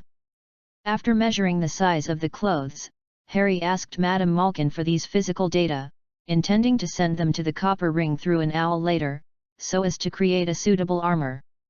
Hagrid was already waiting for him at the door. He even had a birdcage in his hand, which contained a snow-white owl, which was called a snow owl according to the classification. "Birthday present, Harry," Hagrid grinned, "I hope you like it. I don't think you will like toads or anything, so I picked such a good girl. It's beautiful, isn't it?" "Of course, Hagrid," Harry said sincerely, "thank you for your gift, I like it very much. I just need an owl to deliver the letter for me." Gifts from friends always make people happy. After returning to the world where he was born, Harry felt that he seemed to have made his first friend. A giant pretending he is not a giant. "Oh, it's great that you like it." Hagrid scratched his messy hair and said happily, "Then the next step is the last one. It's time to choose a wand for you." "Wand? I repeat again, no one can resist the pleasure of getting new equipment, no one, not even Harry. The shop where wizards buy weapons is in line with Harry's previous fantasy. The shop is very old, but it is very clean without a trace of dust. The whole Ollivander's wand shop seems very crowded. Even though Hagrid hesitated for a while and didn't come in, Harry still felt that it was not spacious. After standing in the shop, the shelves on both sides and even above his head were full of long boxes, and in some open boxes, Harry saw the wands placed inside. A room full of magic weapons. Harry felt that they were at least blue quality excellent equipment, and perhaps mixed with some purple quality epic equipment. To put it even more mysteriously, these wands are weapons with their own spirits, which makes them more precious. In the final analysis, the shaman priest is a profession that believes that everything has spirits. Storms, flames, flowing water, everything in nature, even animals, ancestors. Shaman priests believe that everything has spirits, and they can indeed communicate with these invisible spirits. Elements and souls are the way for shamans to gain a foothold. Naturally, Harry keenly captured the spirits in these wands. They seemed to be trying to talk to him, but they couldn't speak because of their own weakness. I don't know why no one came out to greet him after he had walked into the store for so long, but Harry felt that if he just picked a wand that suited him, he could do it himself. Closing his eyes, Harry listened to the call of all spirits. The many wands displayed in the wand shop seemed to have turned into countless jumping souls, showing themselves in front of Harry. This is too active, Harry prefers a calmer one. And that one was a little too calm. When Harry called, he just turned over and didn't move anymore. Some were cold, some were excited, some were reckless, and some were depressed and uneasy. To be honest, Harry was a little dazzled. But fortunately, after perceiving them one by one, Harry finally stopped in front of a shelf. He opened his eyes, stood on tiptoe and accurately pulled out a long box from the row of shelves above his head and opened it. There was a magic wand lying safely inside. As black as obsidian, the matte surface was so smooth, and the whole body was as calm and low-key as black jade, but it was impossible to ignore. Snap, snap, snap. Harry raised his head and saw an old man with silver hair standing in the attic of the room looking at him. A pair of large, light-colored eyes were like two shining moons in the dim shop. Wonderful, so wonderful, Ollivander said softly, it seems that you finally chose him. It was not an illusion. Harry was sure that Ollivander seemed to be talking to him, but in fact he was talking to him and the wand in his hand. Great talent, kid, Ollivander said happily, looking at Harry. I thought only the Ollivander family or people who have been in contact with wands for a long time could notice their light, but I didn't expect that you, so young, could also see this. I just saw their spirits, but I actually know nothing about the materials of the wands. Harry noticed Ollivander's name for the wands and changed the name considerately. You are also very talented, sir. This compliment was sincere. After all, if Ollivander could notice the spirits in these wands and talk to them like himself, then Harry felt that among all the wizards he had met so far, this old man was most likely to become a shaman. Spirit? This statement sounds like what the wizards in Africa would say. Ollivander laughed a few times, but as far as I know, many of the spells in Vagadoo are cast through fingers or gestures. Vagadoo is a magic school in Africa, with the same status as Hogwarts in Africa. It also has a history of 1,000 years and is an internationally renowned school. If the wand can increase the power of magic, then I think using a wand is the best solution, Harry replied. This is a rare view, Mr. Potter. Ollivander looked at Harry in surprise. As far as I know, most wizards yearn for silent or wandless spells. Because it means the convenience of casting and a person's strength even after being silent and wandless, the power of the spell is generally reduced. That's really asking for trouble, Harry thought for a while, and chose a less offensive word to describe it. Since there is a useful equipment, why not use it? Obviously, it can improve your strength. Weapons must be chosen well. Even guardians, who are at the top of the wizard profession, still need a wand to help stabilize the flow of magic and increase the power of magic. Deliberately giving up weapons and casting magic when weapons can clearly improve oneself is really a way of thinking that Harry cannot understand. Because it looks really powerful, and of course, it is also very convenient. Harry's opinion on the wand made Ollivander like him more and more. He said easily, if you are interested in the wand, Mr. Potter, then I am happy to accept an apprentice in your 7th grade. As I said just now, you are really talented. But 7 years later is a bit too far away, it's too early to say now. Without waiting for Harry to answer, Ollivander said to himself, compared with the choice 7 years later, I think you should be more concerned about the wand in your hand at this moment. Mr. Potter? Yes, the wand. The voice suddenly became low. Ollivander seemed to be lost in memory. Your eyes are the same beautiful emerald color as your mother's. She bought her first wand from me, 10¼ inches, willow wood. But your father prefers mahogany wands, 11 inches long, flexible, stronger, and better at transfiguration. Harry found that the old man's memory was much better than he thought. Well, it might be because his family was too famous. And now, Mr. Potter, suddenly came in front of Harry. Ollivander's eyes flashed with unknown. Harry noticed that he was actually looking through the hair on his forehead to see the scar. Everything is completely different. I thought you would get this wand, Ollivander said naggingly, then turned around and took a wand from the shelf. Hollywood, phoenix feather, 11 inches long. The most important thing is its wand core, the same wand core. It was its brother who left the scar for you. What does this mean? You have transcended your own destiny? Freed from the shackles of fate? But why? What happened? Ollivander fell into deep thought. Voldemort's wand. Harry thought about it and roughly understood what Ollivander was talking about. Oh, don't mention that name, kid. Ollivander shuddered directly, and seemed to come back from his thoughts under this stimulation. He looked at the box that Harry was holding in his hand and said, "Take it, 13½ inches long, ebony, and the wand core is thunderbird tail feathers." He picked up the wand without hesitation. It was hard for Harry to describe the feeling, as if he had an extra arm extending out, warm and under his control. The air suddenly smelled of grass, just like the grass smell Harry smelled on Thunder Bluff in his memory, and there was also a warmth of the sun on his body, and there was a faint thunder. Ollivander applauded again. Talent, this is talent. Ollivander wiped a little tear from the corner of his eyes. Only a very small number of people can find the right wand for themselves. Ebony wands usually choose those who have the courage to be themselves. They don't follow the crowd, they are independent. And like to immerse themselves in the state of outsiders. Talking about the characteristics of the wand material, Ollivander is familiar with it. You are a person who can ignore external pressure and stick to your beliefs, Mr. Potter.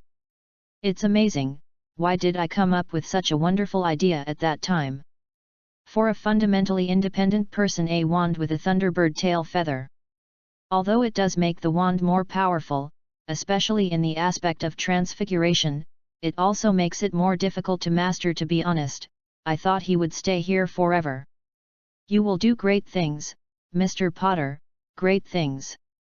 In Ollivander's mysterious words, Harry was sent out after leaving 7 gold galleons. To be honest, with Ollivander's mental state, Harry felt that he was more suitable to be a shaman. Traditional shaman. Have you chosen your wand? Hagrid, who was waiting at the door, seemed to be relieved. To be honest, it's been a long time. Is the new wand still easy to use? Of course, Harry, who got the new equipment, couldn't wait to try it out. I feel good. This exploration of the unknown was one of the reasons why Harry was addicted to adventure in Azeroth, a sense of novelty. Under Hagrid's leadership, Harry bought everything he needed, especially those books related to magic that were not in the textbook list, as long as he was interested. While this made Hagrid mutter a few words that the child would not go to Ravenclaw, it also allowed Harry to get a 50% discount at Flourish and Blotts. Don't ask, the only thing you ask is that Harry Potter also came to buy books. The price was that Harry left a signature for the bookstore manager as a souvenir, which was the treatment of a celebrity. But for Harry, the most important thing for him to return to number 4 Privet Drive was to hold a ceremony. A traditional, ancient shaman-style sacrifice to the elements and all spirits. Harry was going to try to call the elements of this world to the greatest extent. Chapter 9 Parents' Souls. Many people believe that shamans serve elemental forces and are servants of elemental forces, but in fact, the two are often in a state of equal communication. Because elements have their own will, they will be happy, angry, betrayal, and hostile to each other. Shamans need to maintain the balance between elements so that they will not be too hostile to each other and cause disorder. This is a complementary process. The elements will become integrated and balanced because of the existence of shamans, and shamans will become rich and strong because of the power of elements. Harry is sure that even in the world where he was born, there is a considerable degree of elemental power, not only because he has called on the dormant elements, but also because this world is harmonious and balanced. The lack of water elements will dry up rivers, the lack of earth elements will make the earth barren, the lack of wind elements will make the air extinguished, and the lack of fire elements will make everything decline. And whether it is lack or fullness, it is inappropriate. Only balance is the most suitable environment for human survival. And judging from everything Harry has seen so far, the elemental forces of this world are undoubtedly balanced. Harry lit a wisp of sweet mallow and sage and sniffed their smoke carefully. The soft floral fragrance was slightly powdery, and the strong and pungent smell was mixed with a little camphor. Very good, this smell is very positive. Although different worlds have different herbs, in terms of efficacy, Harry has to admit that the centaurs in this world did not make a wrong choice. It is said that the centaurs' sacrifices also use this kind of divination to guide the tribe.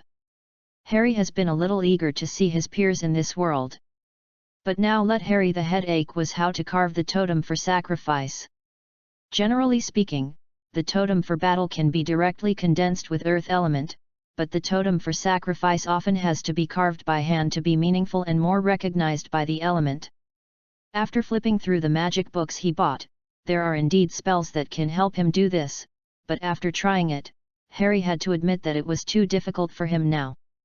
In addition, he has not figured out the temper of the elements in this world, and it is not easy to prepare the sacrifices, so he might as well keep it simple. While the Dursleys are away, although the Dursleys are now in a good mood for Harry because of Harry's promise of inheritance, they will still be overwhelmed if they see Harry holding a magic ceremony in their home. So, considering the previous situation, Harry chose the shade of the garden fence, a place that is not very conspicuous. The fruits collected from the refrigerator, Dudley's snacks, and Uncle Vernon's wine were neatly arranged as sacrifices. Harry called on the power of the earth element, and a totem with water patterns rose from the garden. As he chanted, it was inserted into the ground. The water patterns on it were either calm or like surging waves. Following this, 3 more totems with earth patterns, wind patterns, and fire patterns were shaped and inserted into the ground one by one. The patterns carved on them all came from the knowledge Harry learned in the Tauren tribe, full of the beauty of wildness and power. Storm, earth, fire, listen to my call.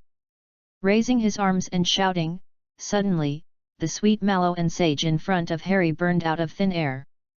They were still green leaves with new buds, but the flames were so strong that they seemed to have been dry for a long time. The dark green smoke did not drift into the sky, or flow with the natural wind, but instead coiled around Harry's neck like a snake and sank into his nostrils.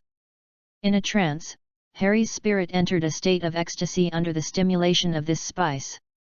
The real world was burning. Gradually moving away from him, the ever-changing colors flooded around him and enveloped him. Harry seemed to hear a low hum, like the breathing of a giant, heavy and steady, but as deafening as thunder to ordinary things. They seemed to be telling something, the sound of waves, the tearing lightning, the crisp sound of dead branches bursting. For a long time, until the sweet mallow and sage in front of him had burned out, Harry opened his eyes. The state of the elements was very depressed, as if something happened in ancient times, and the elements were severely damaged, so that they have been sleeping until now. The spells that Harry cast before were not so much the elements responding to him and showing great power, but rather relying on spells to forcibly drive the power of the elements, just like those shamans who have entered the evil way. This is really a big project. Harry couldn't help but sigh. If this event happened in Azeroth, Harry would have gone to the Earth Ring, a shaman organization, to seek help to revive the elements and restore their power. But unfortunately, in the world where he was born, Harry felt that he was probably the only one who could shoulder this responsibility, because he saw from the book he bought that the power of wizards was constantly weakening. But what can one person do? As a mage, Jaina's power is strong enough, but she can only watch her city the Amor being bombed to the ground. What about himself? Harry looked at his hands. If he wanted to practice the shamanism in this world, fulfill the oath he made on the day he became a shaman, revive the elemental power of this world and maintain their balance, then it is foreseeable that this kind of thing can never be accomplished by himself alone. Just like the Tauran shaman Moon Earth Fury, who he respected, founded the Earth Ring, an organization to protect the world and maintain the balance of elements, its scope has gradually changed from the Tauran shaman organization to a neutral shaman organization between the Alliance and the Horde. Perhaps he also needs to create an organization in this world to work together, but that's all a bit too far away. Harry stood up.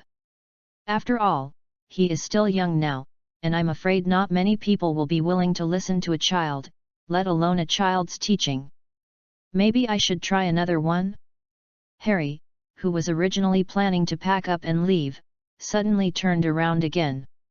He remembered a point he noticed when he was curiously flipping through the wizard's books. There are ghosts in the Wizarding Society.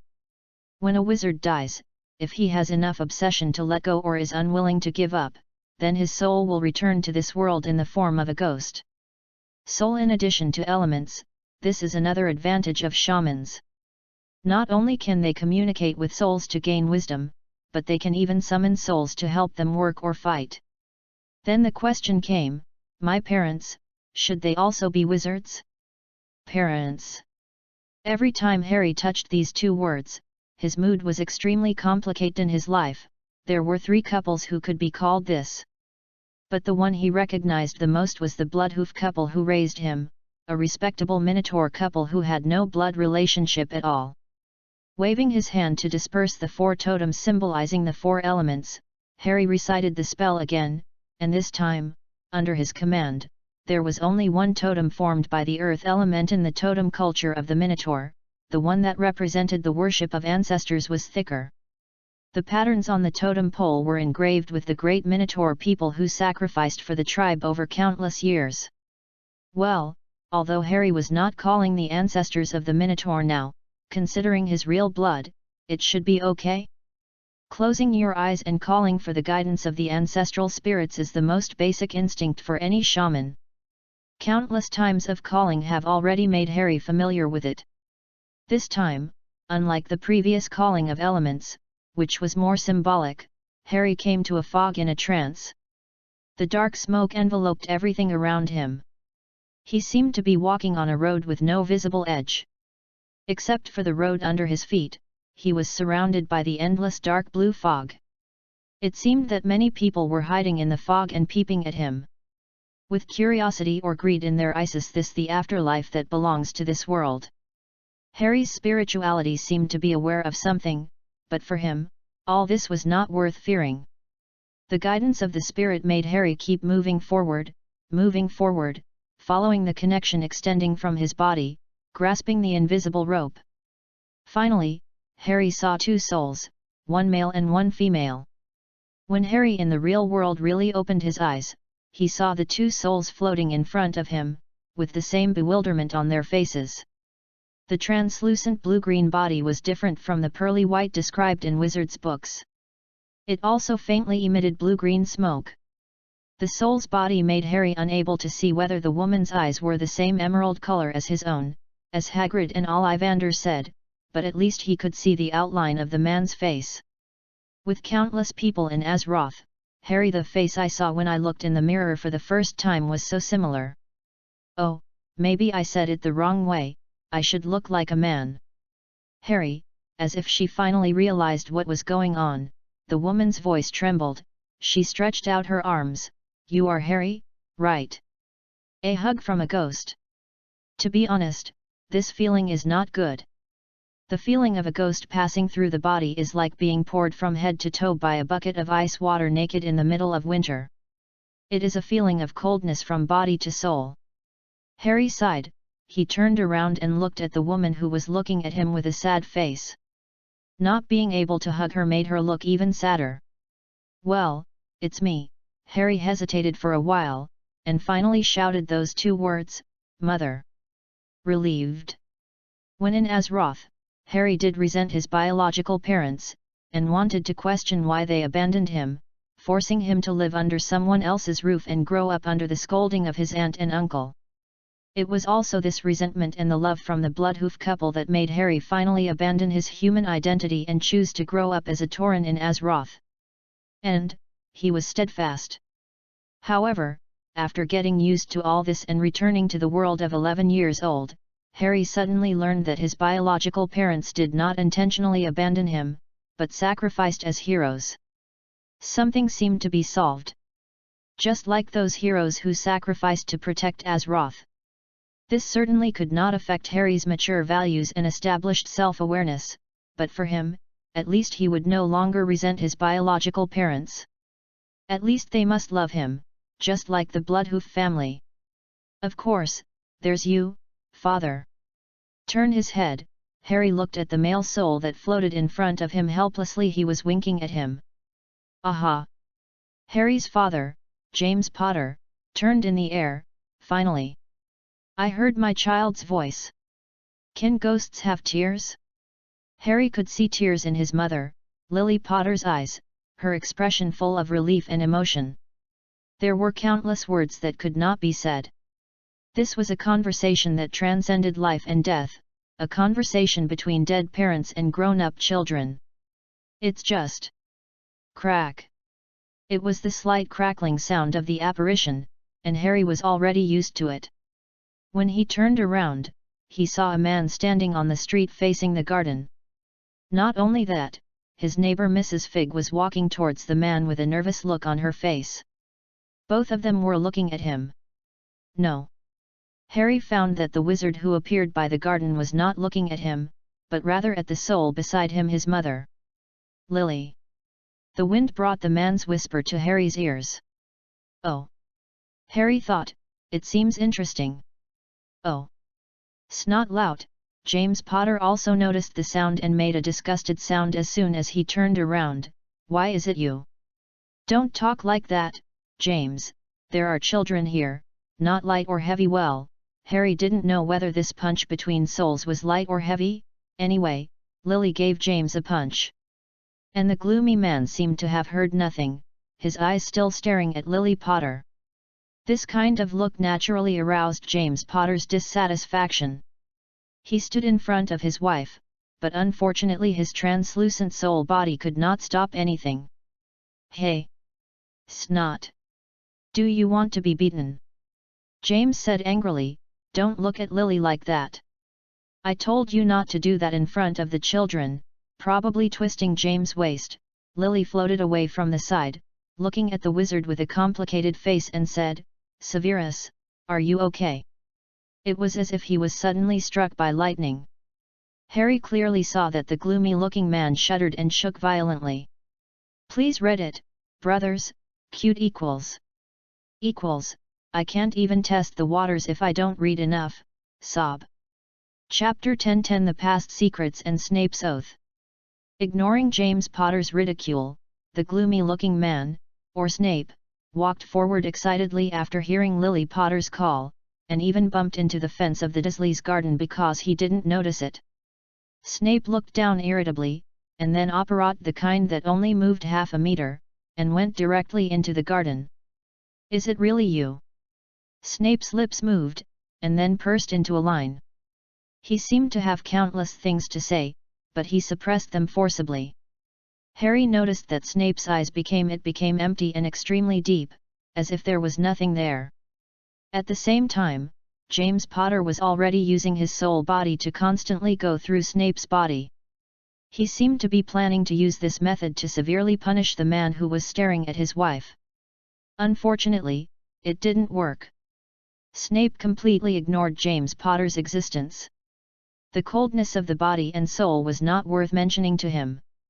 In his eyes, there was only Lily Potter's soul, which caused the greatest harm to James, making him go through Snape's body faster. It must be said that this scene looked a bit funny, and it also broke the slightly sad atmosphere just now, making Harry feel relieved. He glanced at Mrs. Fig in the distance. Harry remembered this old woman. When he was young, the Dursleys needed to go out but didn't want to take him with them, so they would leave him at this old woman's house. Her house was full of the smell of cabbage. Now it seems that this old lady also seems to have a connection with the magic world and lives near his home. Surveillance? Or protection? It should be protection. Harry doesn't think there is anything that needs to be monitored in the past. Nodding to Mrs. Figg as a greeting, Harry looked at the one person and two souls beside him. It's hard to say, and said after thinking, if you have anything to say, go in and sit down first. This place is too conspicuous. The translucent soul body is obviously not something that Muggles have. If Uncle Vernon and Aunt Petunia knew that the living room of their house was going to be used to entertain a wizard and two souls today, they would probably faint on the spot out of fear. Harry can only say that it's a good thing that they went out to play today. Different from the appearance outside the house just now, after entering the house and sitting down, the ghost was floating, pretending to be sitting on the sofa. In short, after sitting down face to face like this, including James, there was no longer the noisy appearance outside. At Lily's request, Snape was slowly telling what had happened in the years since the two of them died.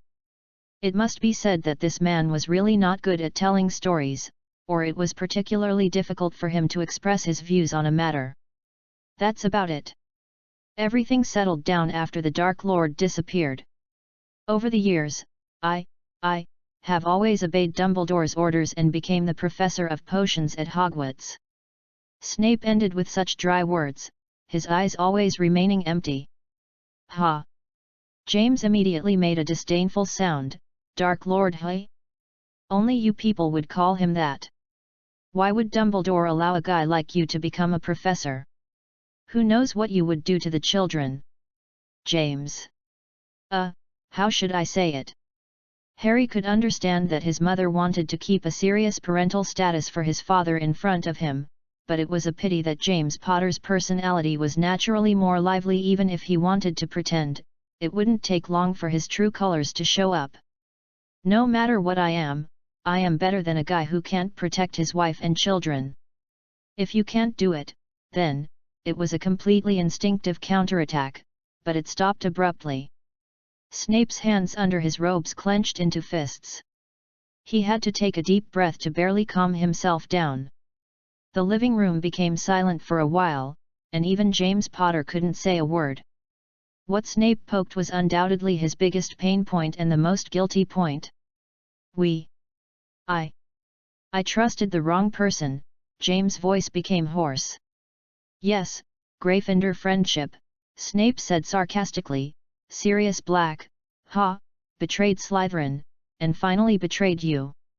Not Padfoot, James raised his voice suddenly. He gritted his teeth and said, it's all my fault, the real betrayer is Wormtail. Peter. What do you mean? Snape held his breath.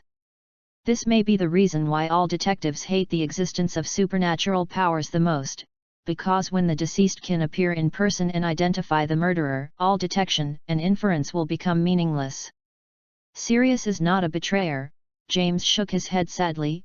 Lupin, you know, so at that time, Padfoot and I actually couldn't trust him too much, and everyone knew that Sirius was our secret keeper, so one day he suddenly came to me and said, let me change the secret keeper, to someone who no one would think he was the secret keeper.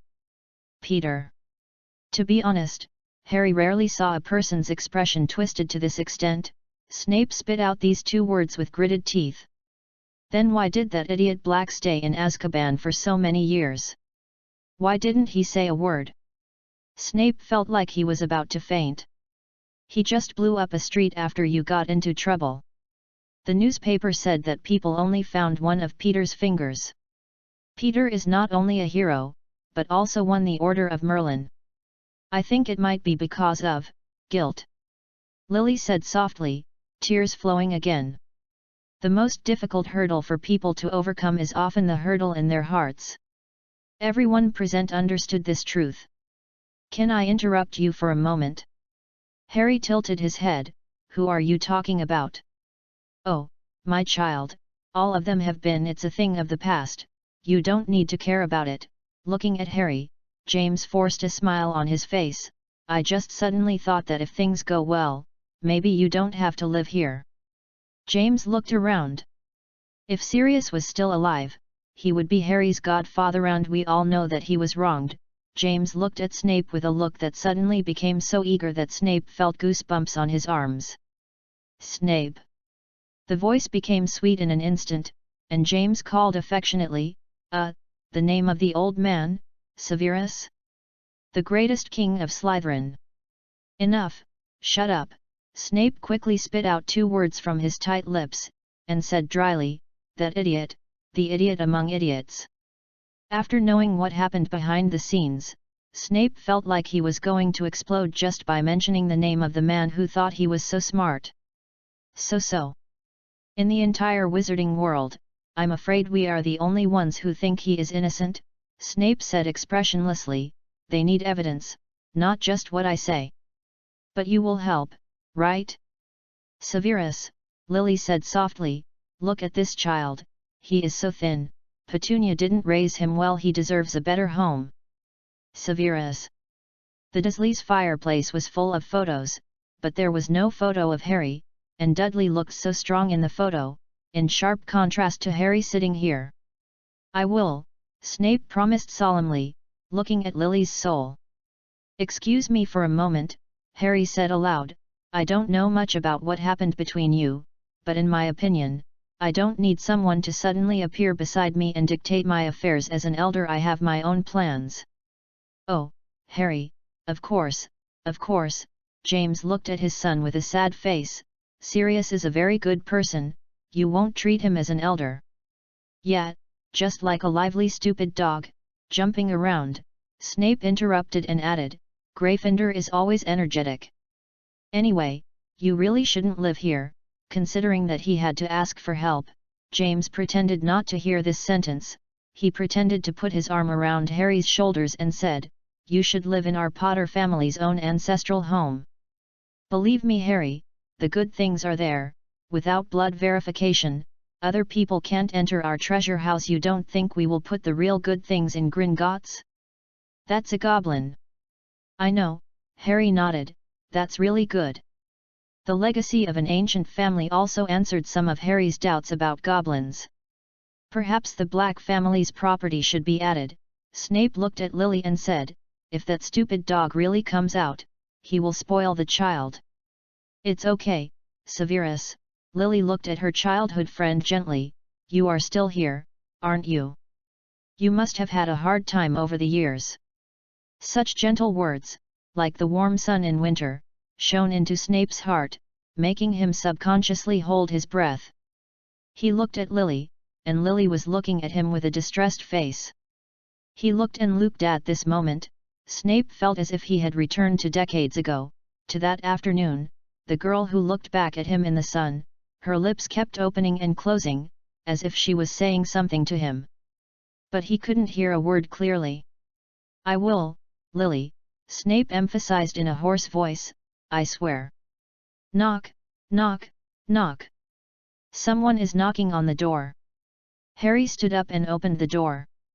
Unexpectedly but not quite unexpectedly, it was Dumbledore standing outside the door. Good afternoon? Child, if I greet you with long time no see, it would be a bit too urgent, Dumbledore said with a smile, still as lively as when they first met a few days ago. Good afternoon, Principal Dumbledore, please come in. Harry made way. Thank you, Dumbledore nodded, and said as he walked inside, please forgive us for coming uninvited. I believe you have discovered that Mrs. Fig is actually the one who has been secretly protecting you for so many years. I hope you don't blame her. After all, your safety is a big deal for the entire wizarding world. Of course, it was Mrs. Fig who found out that you were holding a mysterious magic ceremony this afternoon, and it had the corresponding effect, so she hurriedly notified us. To be honest, I should have come, but the Ministry of Magic suddenly summoned me for an urgent matter, so I could only let our potions professor come first. Oh! Dumbledore's words stopped abruptly, leaving only a sigh. Well, this is really an unexpected reunion, hey! After walking through the corridor and seeing the situation in the living room, Dumbledore suddenly realized it. He looked down at Harry and blinked and said, "It seems that I have found the reason why our potions professor has not replied to the letter, right? Long time no see? James, Lily, this time I can finally use this word to greet each other," Dumbledore said happily. "It seems that in the unknown you had a pleasant adventure in a place." "Yes, Professor Dumbledore," James also laughed, "this is really a wonderful adventure. People who have shared experiences always have endless words to talk about after meeting each other after a long time, and they all have too many things to ask each other." Harry also listened silently and roughly figured out what happened that year with the existing information. His father had 3 good friends who treated him as his own children, and the 4 of them did not get along with Professor Snape. Well, the reason was very simple, it was because of his mother. Well, Harry pretended not to hear about the jealousy between the previous generation. After all, as a person who had experienced another world, he was very familiar with such things. Even the blood elf Prince Kael'thas challenged him to a duel because of this matter. In short, the final winner was his father. As a baby born because of this, Harry didn't think he had anything to say. The reason why his family was attacked by Voldemort was because his father trusted the wrong person. One of his brothers betrayed him, which directly led to their death. One of the remaining 2 people has been wandering for a long time because of some special reasons, and the other is punishing himself for a long time because of guilt, staying in prison and not coming out. The most amazing thing is that the latter person is his godfather. What else can I say? Harry can only say that there is always a twist behind every suffering. So that's it, Dumbledore fell into thought, it turned out to be like this. No wonder. Chapter 11 Dumbledore's Refusal and Fully Armed Harry. "Don't worry, James, Lily," Dumbledore looked serious. "I will pay attention to investigating this matter and try to find evidence of Sirius' innocence, but you also have to understand that the problem now is that Sirius himself is unwilling to come out, otherwise he would not have kept silent when he was caught that year. And so many years have passed. If you want to overturn his case, it would be difficult for even me to do it without solid evidence," Dumbledore sighed. "Many things in the past have been concluded. I think it would be difficult even if there was solid evidence." "The Minister of Magic would not agree," Snape said sarcastically. "He only cares about his approval rating, and as long as this matter is turned over, his approval rating will definitely drop." "Oh, you can't be so absolute, Severus," Dumbledore turned his head and said with a smile, "after all, when Sirius was tried that year, Fudge had not yet come to power." "Thank you very much, Professor Dumbledore," James and Lily thanked sincerely. "You're welcome. It's something we all want to see the wicked get punished," Dumbledore waved his hand and said, "but after saying so much, can you satisfy the curiosity of an old man like me? As far as I know, 11 years ago, both you and Lily chose to continue to move on in the face of death, rather than returning to the world as ghosts." Dumbledore kept looking at the 2 people's souls, and asked curiously, "In that case, why are you in this form now?" James and Lily looked at each other. "In fact, I don't know what we are now," James answered readily. "In the afterlife." Lily and I just suddenly heard Harry's voice, and then saw him appear in front of us and finally came back inexplicably. It was a good answer, which Dumbledore didn't understand at all.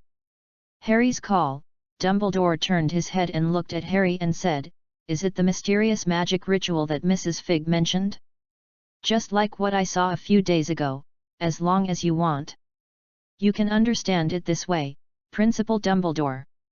After thinking about it, Harry didn't think that this kind of thing could be concealed, so he said directly, "It's my talent. After Hagrid took me to Diagon Alley, I read in some books that there are ghosts in the wizarding world, so I wondered if I could see my parents. Then I tried to call them." Talent, Harry likes this word that Ollivander always says, because it can save him a lot of time to explain. "Why can't you do it? Why can't you understand?" "Because you don't have talent, no means no, no matter how much you say, you can't understand, it's perfect. I was born with supernatural power. This matter is also recorded in Justice, my foot. Thinking, and then trying to call it, Dumbledore repeated, staring into Harry's eyes. Dumbledore's expression was just like seeing a puff dragon open its mouth and eat a fire dragon, or seeing Grindelwald dancing in a skirt in the Paris square. Highlight and incredible. Snape instinctively opened his mouth to sarcastically, but at the moment he was about to blurt out, he saw Lily's soul opposite him, so he suppressed it again. I can only say that he was very hard to hold it back. I think I have found this year's Merlin Medal winner for the Wizengamot, Dumbledore. Okay, Snape. In the end, Nap couldn't help it. His instincts of decades were too strong. Mainly, what Harry said was too light and too outrageous. It was like a primitive man sharing nuclear fusion technology with you. Even in a wizarding society full of magic, it was still bizarre.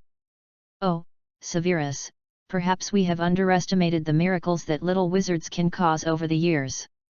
Taking off his glasses and wiping them, Dumbledore said humorously, so Harry, can your magic be used on other people?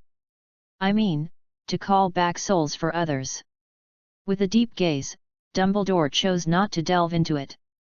Harry could feel that this question was actually what Dumbledore really wanted to ask and what he really cared about. Yes, Harry nodded and said, as long as that person has a blood connection with you, as long as there is a longing and emotional connection between you, then with blood as the guide, the ancestors will respond to your call. Oh, that's not an ancestor. Dumbledore muttered softly. So, do you need me to perform a ceremony for you? Principal Dumbledore, Harry said with a raised eyebrow. This time, Dumbledore did not speak. He was silent for a long time. A long time. No, not yet. Dumbledore finally shook his head and talked about something irrelevant. Speaking of this, I remember why the Ministry of Magic summoned me today. There was an abnormal movement in the Death Hall in the Department of Mysteries. To put it simply, it is the place where wizards study the mysteries of death. Dumbledore looked at Harry seriously and said, it was in the afternoon, not long ago. Dumbledore's implication was already very clear. I know you are a very talented child, Harry, and very mature. At least I couldn't do this when I was your age, Dumbledore said sincerely, but Harry, I hope you can use this power carefully, okay? Of course, Harry nodded. If you need anything, Principal Dumbledore, you can always call me, I'm happy to help. As for why Dumbledore refused now. Again, the Taurus know how to take care of other people's privacy. Dumbledore is in trouble. Compared to Dumbledore's privacy, Harry is more curious about the Department of Mysteries and the Hall of Death. Will the use of soul spells to recall the souls of ancestors cause reactions in other places? Harry wanted to go there to take a look. This world does have many secrets. May Mother Earth protect you. Bending slightly, Harry sent away the visiting Dumbledore and Snape, ignoring Snape's gaze that frequently turned back to look at the soul beside him, and closed the door directly. Magic is magic after all. Harry will not restrict his parents' souls to accompany him. James and Lily can't stay for too long. It's just because Lily really wants to say something to her sister Petunia, so they stay for a while. As for what kind of mood Aunt Petunia will be in when she sees her sister's soul appear in front of her, Harry went upstairs in advance. He didn't know anything about the screams and kicking sounds downstairs. He loves to study. Wizard textbooks are really good. Harry was very comfortable in the last month he stayed at the Dursleys' house. He could study magic freely, use the magic of this world freely, and indulge in the addiction of wizards. This time, no matter how much Gina jumped in front of him and laughed at him for being just a borrower of elemental power, Harry could answer her with confidence. What are you laughing at? I am also a wizard. Mage. Cool. Magic. Cool. Harry also adapted to the magic wand, a wizard's exclusive equipment just like the demon hunter's war blade. Harry's understanding of the magic wand is the 4 words exclusive equipment, which can greatly enhance the power of wizards' spells and save and sort out their magic power, which is equivalent to strengthening control and endurance. Purple Epic. Ollivander's Wand, purple quality, 7 gold per piece, 10 times the compensation for fakes, limited quantity, hurry up and buy, first come first served. To luxurious wizard society. And before Hogwarts started, Harry finally waited for the equipment he had reserved for so long, a warmer with a shield and half-body mail. At the moment of putting on the mail, even though there were still many parts missing, an invisible sense of stability filled Harry's heart. This is the right feeling. Picked up the warmer and waved it again. It was neither light nor heavy, just right. The goblin's craftsmanship was indeed authentic. This size is just right for Harry's age now, and it will have to be remade later. Hey, my mission is now complete. Please check out, said the copper circle, wiping the non-existent sweat from his forehead. To be honest, it's fortunate that it's your order and that this is the toy we made.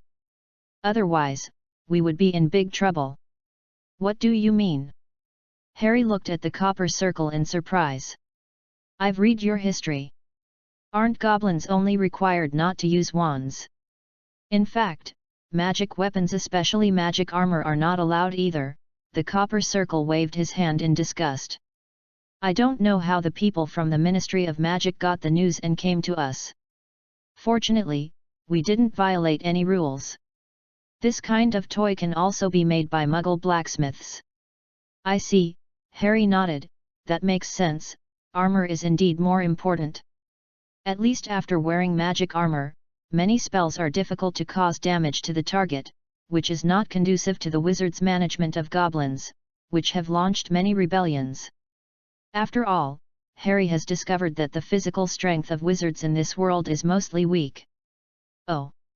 You don't know what we goblins have endured, complained the copper circle. I know you lost the fight, Harry said mercilessly. Here, this is the agreed reward. Ha, okay, we lost, at least it's good to get money, muttered the copper circle. Stop complaining, copper circle, Harry turned around and said, you are at least a reputable goblin among goblins, which is good. What's the use of having credibility? Copper circle yawned, I didn't even have a chance to sit at the table at the Gringotts year-end meeting, and I can only live by looking at the gate. It will happen, Harry said seriously, I have an idea, but it can't be implemented yet. If you are willing to believe me at that time, maybe you can seize an opportunity to make a fortune, then you can sit at the table at Gringotts meetings. Are you serious? Copper circle was stunned for a moment, and he looked at the celebrity of the magic world in front of him seriously. Harry, wearing matte mail, has put the war hammer on his waist and the shield on his back. At this moment, he is wrapping himself with a cloak to make himself less conspicuous. Of course, I am Harry Potter, Harry emphasized, adhering to the principle of using fame whenever possible. Okay, great man, thinking about what he had read in the newspaper before, Tong Chuan stretched out his hand, then I'll wait for you first. Anyway, goblins have a long lifespan. The friendship of the Minotaur will not let you down. Harry shook the goblin's hand in return. Yes, Minotaur, Tong Chuan muttered, really? He looked at the top of Harry's head, or more precisely, at the sides of his forehead. There stood a pair of small horns, as if they grew naturally. Compared to children of the same age, Harry's biggest advantage is that he has enough patience and understanding beyond his age. At least at the age of 11, few children can sit down patiently and read one book after another, which are pure textbooks without even illustrations. After reading several books such as Hogwarts, A History of Schools, Modern History of Magic, Important Magical Events in the 20th Century, and The Rise and Fall of Dark Magic, Harry had a general idea of what the wizarding world was like, and understood what happened 11 years ago, and why he was so famous and popular. Reading history makes people wise. It's a pity that all humans can learn from history is that humans can learn nothing from history. However, for Harry, he at least understood some of the taboos of wizards. Ignoring the strange looks from others, Harry stood on the platform of King's Cross Station with his luggage, looking for the platform 9 3/4 that Hagrid mentioned. There are platforms 9 and 10 here, but there is no platform 9 3/4, so, is it another little humor in the wizarding world? Harry has already started looking on the wall, just like the wall leading to Diagon Alley from the Leaky Cauldron. Excuse me, while Harry was looking for it, suddenly, a voice sounded weakly behind him, "Can you please go into the platform quickly? It's killing me to tell the Muggles not to notice the abnormality here, especially you, who are particularly abnormal. What does that pair of horns mean?" At the end of the words, the man's voice was already gritting his teeth. When Harry turned around, he saw a witch holding a wand and staring at him. "Ministry of Magic official?" Harry asked curiously. "Of course I'm just an intern," the witch proudly shook her hair, and then gritted her teeth again. "I don't want to be expelled for not being able to do such a small thing as telling Muggles not to notice the new students, so can you lift your legs and walk into the platform?" While the witch was speaking, her hair suddenly changed from black to a dazzling red, and then suddenly changed to a dark wine red.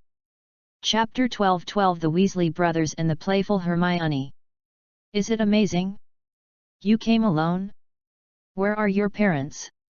Noticing Harry's eyes, the witch raised her eyebrows. "I am a metamorphmagus, I can change my appearance at will. Yawady, you are Harry Potter." The witch suddenly moved closer, and she saw the lightning-shaped scar under Harry's hair on his forehead. "Wait! Did I hear it wrong? Maybe it's not you who heard it wrong, but I heard it wrong. That name! That boy! So kind! So familiar! Harry Potter!" The last name was called out by two voices at the same time, while the previous ones were called out by two voices at the same time. Each of them said one sentence at a time, just like a play. Then Harry saw a pair of red-haired boys popping out from his left and right. "Oh, Fred, George, why are you here?" The witch sighed even more, as if she saw some big trouble. "Hey! Tonks, you can't do this," one of the red-haired boys protested. And his brother followed up with another sentence. "That's right, as a senior who is about to graduate this year, why can't you show more care to your junior?" Yes, by the way, will you still attend the dinner?" Fred asked curiously. "Of course," Tonks said, shaking her red hair, "this is my last matriculation dinner at Hogwarts. Even Moody wouldn't be so heartless as to let me miss such a special moment." "Oh, George sighed, "a Hufflepuff celebrity, Metamorphmagus has too many advantages. I heard that other 7th-year students are worried about finding a job. I'm not an Auror yet. I was just assigned to the Auror's office as a course experience. Only if you perform well can you participate in the training." Tonks sighed, "I'm always clumsy. Let's not talk about this, you should go in quickly. By the way, take care of our bull boy." Well, I can only say that Tonks said this sentence with gritted teeth. Except for the scar at the beginning, her eyes have been fixed on the pair of bull horns. It's so familiar that it's scary. The red-haired twins hugged Harry's shoulders with a smile, and rushed into the wall between platforms 9 and 10 with him. "Is it disappointing that I didn't show a scared expression?" Harry raised his eyebrows and said when he saw the twins' expressions after they rushed into the platform. The thoughts of this kind of child are too obvious. "Of course not," one of the red-haired boys introduced himself. "I'm Fred, he's George, we're the Weasley brother show. Do you meet Harry Potter, a Minotaur?" Harry also stretched out his hand. "You must have known my name before I did." "Ha ha ha ha ha ha ha," the twins laughed out loud. "Harry, you're really funny, I have a feeling. This year, our prank career will usher in a turning point and move towards glory." Harry also thought the twins were interesting, because they always had the habit of talking one sentence after another, and the other could always accurately say what the other wanted to say as if their hearts were connected. Well, it is possible that they are indeed connected. "Yeah, Fred," George's eyes almost lit up, he sighed deeply, "look at this idea, unprecedented idea." Minotaur, Fred clenched his fists, a magical creature Minotaur that never existed in the magic world. Amazing concept. It seems that the twins regarded Harry's self-proclaimed as a child's genius fantasy, but Harry had no intention of explaining it seriously. You even practiced it directly on your own head. What great courage and genius! You will definitely be a Gryffindor. Harry. Right. George leaned in and looked at Harry's horns carefully. Human body transformation? It seems that it is not human body transformation, but other objects are transformed and then installed on your body? But anyway, this transfiguration alone is enough for Professor McGonagall to give you 30 points. After all, you are just a first-year wizard who has not entered the school. Why 30 points? I think it is worth 50 points. The premise is that it is after the start of school. Fred nodded repeatedly. Of course, it is more likely that you use dangerous transfiguration on yourself. Gryffindor deducts 50 points. Suddenly putting on a serious expression, George pretended to imitate an old voice. Ha ha ha ha ha ha ha ha ha ha ha ha ha. The two brothers just laughed together. And this really made Harry laugh. Although he had not seen Professor McGonagall yet, he could see what the two funny brothers were performing. Come on, Harry, let us help you carry your luggage up. Fred patted Harry on the shoulder and said with a smile, even for a Minotaur, these luggages are too heavy. Hey, Fred, be careful with your words, George said in a serious tone, don't underestimate the power of a Minotaur. That's right, don't underestimate the power of a Minotaur, Harry nodded, and in the shocked eyes of Fred and George, he directly picked up his suitcase and stepped onto the train. Don't underestimate the wisdom of the shaman. With the ability to obtain enough herbs from Diagon Alley for medicinal baths, as well as sufficient diet and exercise, Harry was like a balloon being inflated. During this period the whole person began to fill up. This filling, of course, does not mean that the whole person was filled up like a puff, but at first glance, Harry's figure is no longer as thin as before with shoulders and muscles, the whole person looks a lot wider. Oh, okay, Fred shrugged and said as Harry stepped onto the train, then, Harry, you just need to pick a compartment you like and wait for the arrival at Hogwarts. Yes, if it's next year, we might invite you to our compartment to spend the boring travel time together. But not this year, George shook his finger. Yes, not this year, Fred said, we can't ruin a little wizard's wonderful time before school and the romance of enjoying the scenery along the way. Maybe you can meet a compatible partner of the same age on the way. Indeed, that will be your greatest wealth in the next 7 years. They appeared and left in style. After sending Harry to an empty train compartment, the lively twins left without looking back. They did not treat Harry specially because of his fame. They seemed to regard him as a promising junior and a fellow traveler. Harry quite likes people with this kind of personality. It is very relaxing to get along with them. Moreover, they are really sensible under the appearance of being keen on pranks. Although for Harry, he does not actually need any peers or people to play with. It is enough for Niu to just be himself. After putting away his luggage, Harry took out a book and placed it in front of him, intending to use it as a pastime for the boring time to come. However, he has no intention of reading it at the moment. He looked out the window at the parents standing on the platform to see their children off. Harry saw the platinum-haired boy who kept talking to him but was ignored in Madame Malkin's robe shop that day, and his father. The boy was being hugged and kissed hard by his mother. Then he saw a group of red-haired people. The Weasley brothers were among them. They were probably their family. It was quite lively.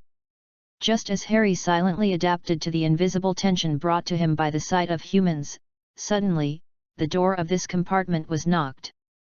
Come in, Harry turned his head and said, and saw a girl with brown hair standing at the door with luggage. Excuse me, is there any vacant seat here? Of course, adhering to the idea of the bulls to help others, Harry stood up and helped the girl put the luggage up. Are you reading? What are you reading? As soon as she sat down, she started talking as if she couldn't hold it back anymore. The little girl said like a string of cannonballs, I have also read a lot of books, but I don't know if they can be useful in school. Abba abba, wabi babu, jilly gilu, diddy bojiddy di baboy.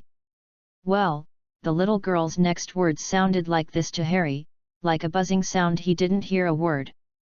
It's true that Harry could hear every word and sentence of the little girl, and logically he could understand them, but because they were too long and too fast, Harry's brain automatically blocked the following words. Instinct, it's amazing, right?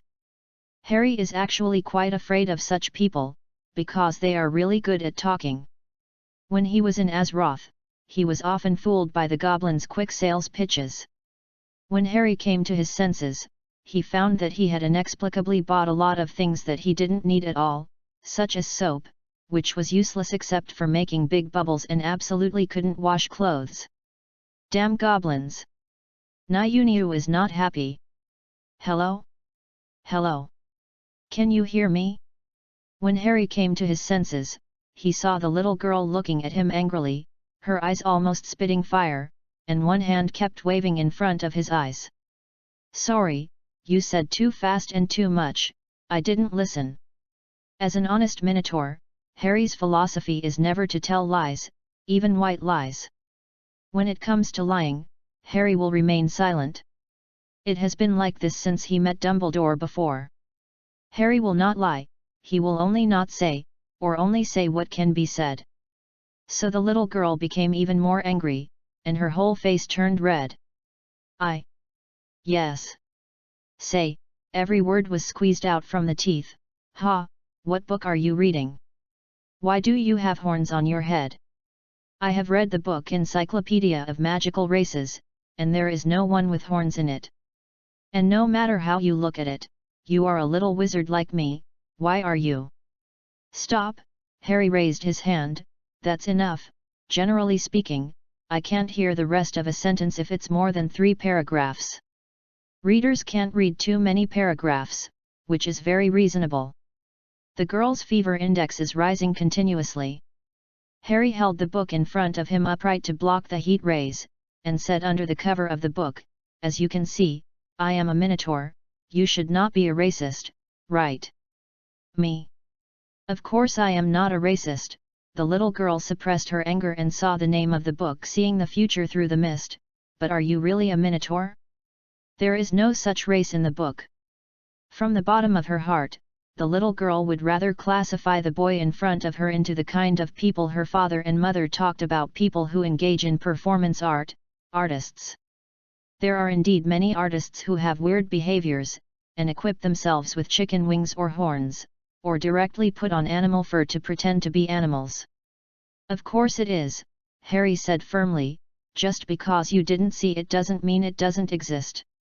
Okay, I'm sorry, the little girl was not convinced, but she still endured it. However, she cheered up quickly, I have seen this book in the bookstore. It is said to be a book about divination at Hogwarts. Textbooks. When I wanted to buy one, the clerk told me that it was a 3rd grade course, and 1st grade wizards would not need it at all. After I bought it, I really couldn't understand it. Can you understand it? Why can you understand it? Do you really understand it? Your sentence is more than 3 lines. What do you care? Harry's kind reminder was treated harshly, and he sighed, which made people sigh. It's really fun. I just want to see what the divination class at Hogwarts is like. Seeing that the little girl might pounce on him and bite him if he teased her any more, Harry kindly changed the subject. So you can really understand it. The little girl's eyebrows were already big enough to kill a fly. 3rd grade course. Only some of the things in this book are useful, and the rest are somewhere between useful and useless. Harry closed the book in front of him and sighed, I didn't expect the wizard's divination class to be so bad. Can it be used to teach students? It sounds like you already know how to divination. The little girl couldn't help but complain, that's the textbook chosen by the professor. Of course, Harry raised his eyebrows, what's the problem? If divination can't really let people see the future and make corresponding decisions based on predictions, then isn't it a liar? In the tribe, this kind of fake prophet will be killed. And as for what I saw in this book, most of them are teaching you how to deceive yourself, how to imagine based on the facts in reality, find similar corresponding patterns or conditions to make up a statement, which is wrong. Chapter 13 Harry's divination and Hermione's anxiety. I am a professional shaman prophet, how can I deceive you? A professional shaman must dare to make judgments. Ha, the little girl sneered disdainfully, then why are you not a professor? If what is written in the book is not right, then why is it recognized by so many people in the magic world and used as a textbook in the school? That's because the most important thing about divination is talent, and most people don't have this talent, but they are very eager to predict the future. Even if questioned like this, Harry would not get angry, he said very calmly, so they will imitate as much as possible. Although it is cruel to say this directly, magic is a road that requires talent to go far, and on the road of prophecy, talent is more important than any effort. This is not a road that can be successful by summarizing and recording experience. The reason why people pursue prophecy and divination of the future is to avoid things that are not good for themselves, Harry continued, and if this cannot be done, the person who claims to be able to predict is a liar. Just remember this. Ha, who knows whether what you said is true or false? The little girl has already agreed with Harry's statement from a logical point of view, but she still doesn't agree with it. Since Hogwarts can offer this course for students to learn, there must be a reason for it. Do you want to try it? Harry said suddenly. Try what? Without reacting, the little girl looked at Harry blankly. Knock knock knock, someone knocked on the door of the box. That, I heard that there is an empty box here, so, is it still empty? A red-haired boy carrying luggage looked inside nervously. His instinct told him that the atmosphere in this box seemed a little wrong. Swallowing his saliva, the red-haired boy regretted listening to the advice of his two unreliable brothers. Of course, Harry nodded, there are vacancies here, please come in. By the way, who are Fred and George to you? Through the car window, Harry saw this boy just now, in the group of red-haired people, and the child stared at Harry's two corners as soon as he came in, but he didn't ask anything. They are my brothers. The red-haired boy said after putting his luggage away and sitting down. Are you familiar with them? I just met them. They took me into the platform, otherwise I would still be outside. Oh, then they finally did a good thing.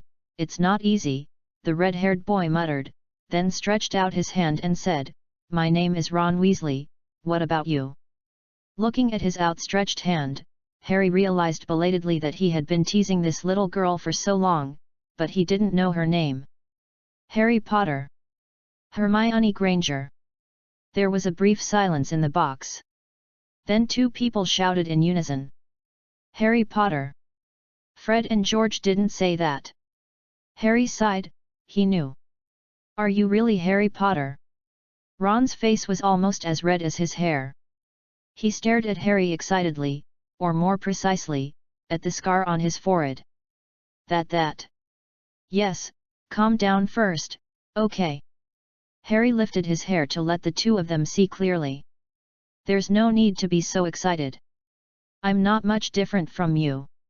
Oh, man, you must not know how famous you are in the wizarding world, Ron muttered.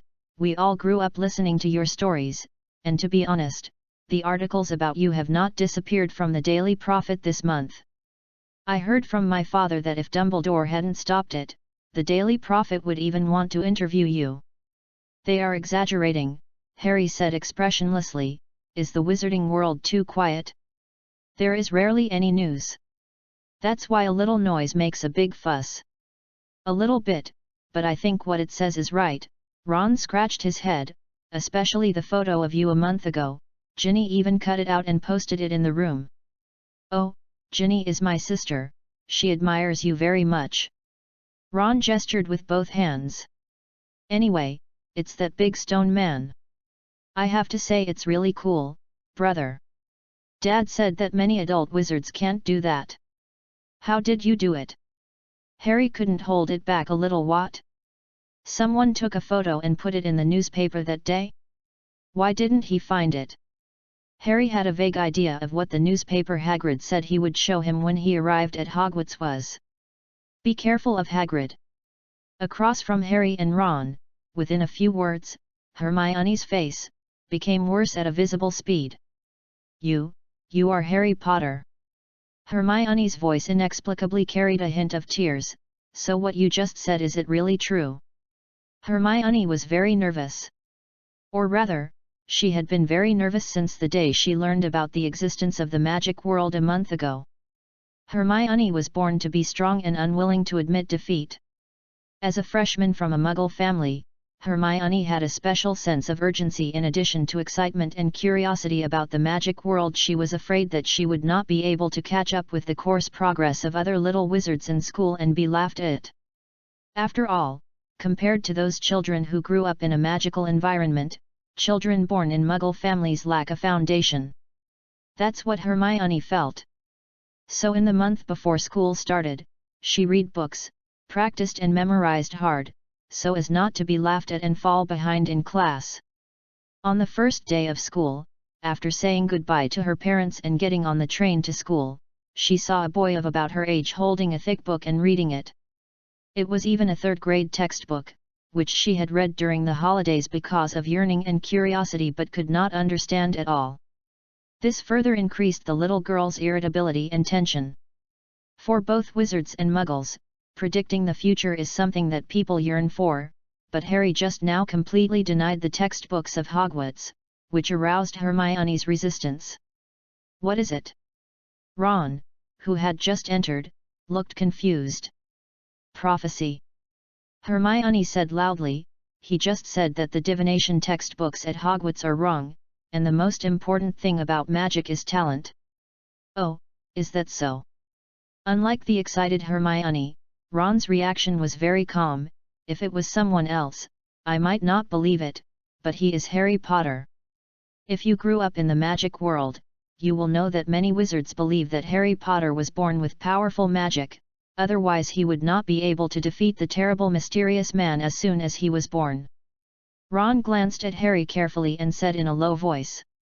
And the rest of the people believe that Harry, you are a natural dark wizard, a dark wizard stronger than the mysterious man, and you are born to be the next, to rule the magic world. No, Harry couldn't hold it back. He found that these wizards were a little too superstitious, or it was because of the existence of magic that they believed in fate and destiny. How is it possible? Hermione said angrily, how can a newborn baby Harry, can you? The topic suddenly changed, and the little girl looked at Harry cautiously, uncertain. Harry. Impossible, he shook his head firmly. The reason why I was able to survive 11 years ago was because my parents' magic protected me. Don't think too much. No one knows better than Harry how pitiful he used to be. How can he be a naturally powerful wizard? I knew it. Hermione breathed a sigh of relief. Talent is important, but hard work is also important. Oh? Really? Ron still looked anxious and angry when he spoke. Why is there only one Dumbledore in so many years? Other wizards are far inferior to him, even the mysterious man is not his opponent. Strong evidence. Okay, don't talk about this anymore. Seeing that the two kids were about to quarrel, Harry quickly changed the subject and said, so Hermione, do you want to try? Harry had already discovered the interesting thing about this little girl before she knew her name. She didn't believe what he just said, but after knowing that she was Harry Potter, a famous figure in the magic world, the little girl suddenly believed it a little. A child who particularly believed in authority. Try. Are you talking about prophecy? Hermione widened her eyes in shock. You can. To be precise, it should be divination. Of course I can. Harry nodded. Remember what I said just now? If a person can't predict the future and let people make countermeasures, then he is a liar. It's that simple to verify this path. I didn't expect you to have the talent of a prophet, Harry. Ron also got excited. Can you help me with divination? Well, Harry found that in terms of Ron's state, if he claimed that he was stronger than Dumbledore, he would only doubt it a little bit. The doubt was not whether an 11-year-old boy was really that strong, but who was stronger between Harry and Dumbledore. Star chasing is harmful, Harry sighed, and took out a set of simple divination tools from the small package given by Hagrid. A small wooden bowl, a large stone bowl, a few herbs, and that's it. That's it. Hermione almost had the word doubt written on her face. Of course, only those shamans with no skills will come up with a set of complicated rituals to make people believe in his professionalism. If you really have a talent for divination, many things are actually unnecessary, Harry said slowly as he put the herbs into the small bowl. Hermione and Ron were speechless at this time. Because with Harry's action, when the herbs fell into the small bowl, they suddenly burned, not with orange flames, but thin flames, burning along the edges of the leaves. The green smoke rose up quickly, but it seemed to have its own life, and it rose in the form of a smoke column in violation of physical common sense. Under the gaze of the two people, it flew to Hermione, passed through her ears, sank into her hair, and flowed out, and finally flowed into the stone bowl like a stream. Harry whispered a spell that no one could identify quickly, which was a magic spell in the language of the Minotaur. In the end, the green smoke from the burning herbs fell into the stone bowl, just like a bowl of water. No, it was a bowl of water. They couldn't even breathe. Hermione and Ron looked at the stone bowl intently. The green smoke in the bowl fluctuated and fluctuated. I don't know when it appeared. There was a pool of water at the bottom of the stone bowl, which soon increased to half a bowl. Finally, the lingering green smoke finally dispersed around and curled on the edge of the stone bowl, and the water surface in the middle emitted a light blue fluorescence. "Okay," Harry whispered, "be careful with your fate, kid." This was the prophecy magic that Harry studied with the help of Gina in Azeroth, and finally combined with his own talent. It was also the basis for him to successfully become a shaman prophet of the Tauren tribe. For Harry, this feeling of guiding the fate of others was so long lost that he forgot that he was actually a child now. However, Hermione and Ron had no time to pay attention to such trivial matters. Because a clear picture had been rippled on the water in the center of the stone bowl. It was Hermione. She was wearing a wizard robe and holding a wand in one hand. However, she did not look very good. She was sitting on the toilet and crying. She was crying miserably.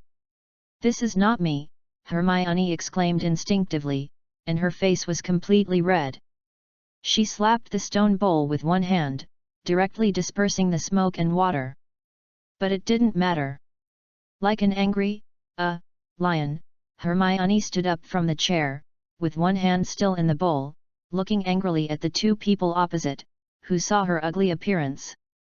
"What kind of magic is this? It's so evil," Hermione protested.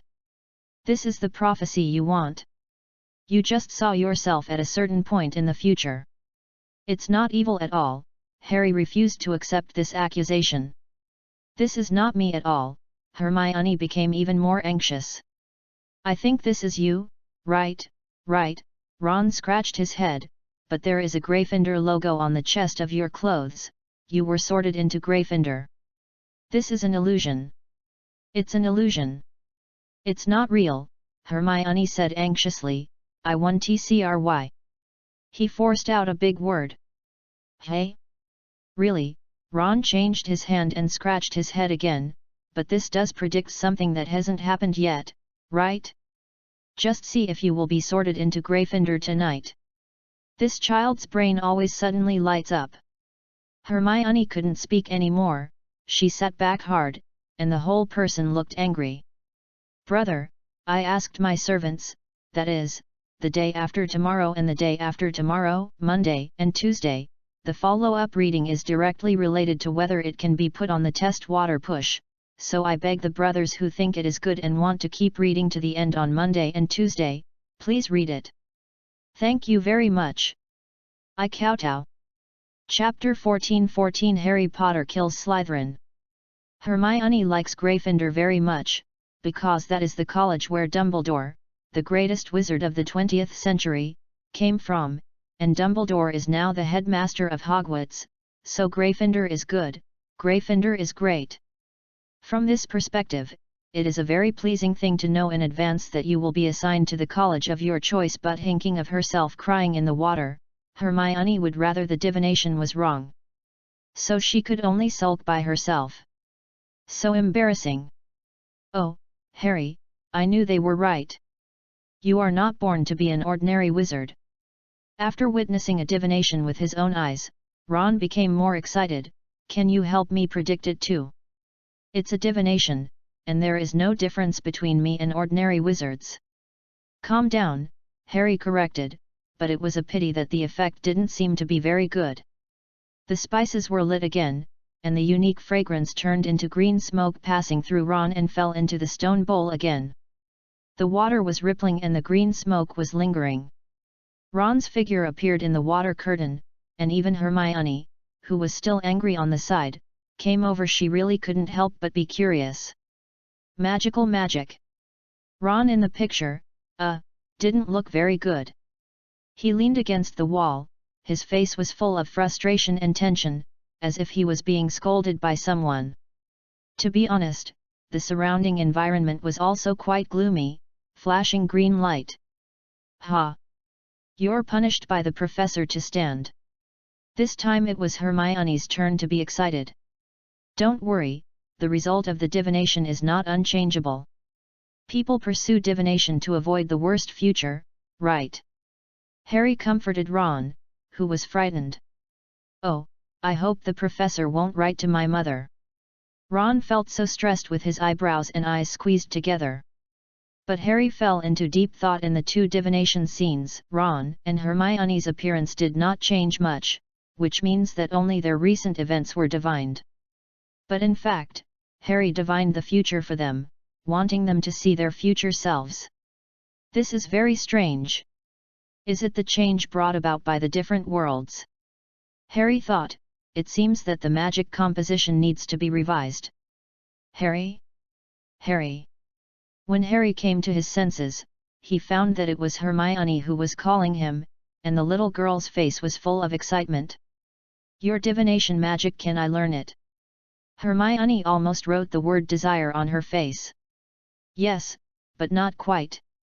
Harry thought about it and finally decided to tell the truth.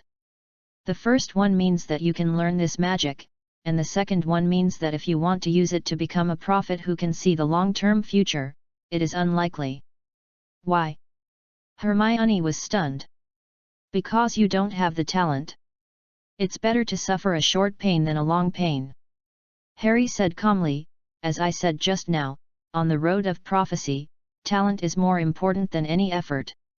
During the divination process just now, Harry had seen Hermione's perception of the spirits of all things in general.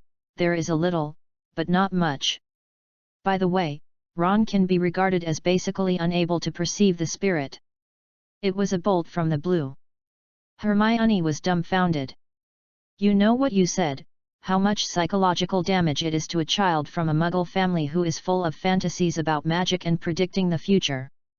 Woohoo, it's like being beaten by two big bastards out of thin air. For Hermione, who is naturally strong-willed, there is no greater harm than the 4 words "you have no talent." Especially when she just entered the magic world, this little girl silently made a vow in her heart that she would never be worse than others. On the contrary, Ron was very calm. Oh, don't be silly, Hermione. Ron took out the sandwich prepared by his mother from his bag and said calmly, over the years, wizards with the talent of prophecy in the magic world have been very rare, especially those who can see the future at will. Basically, only one appears every few hundred years, so there is nothing to be sad about. He is open-minded. I'm not sad.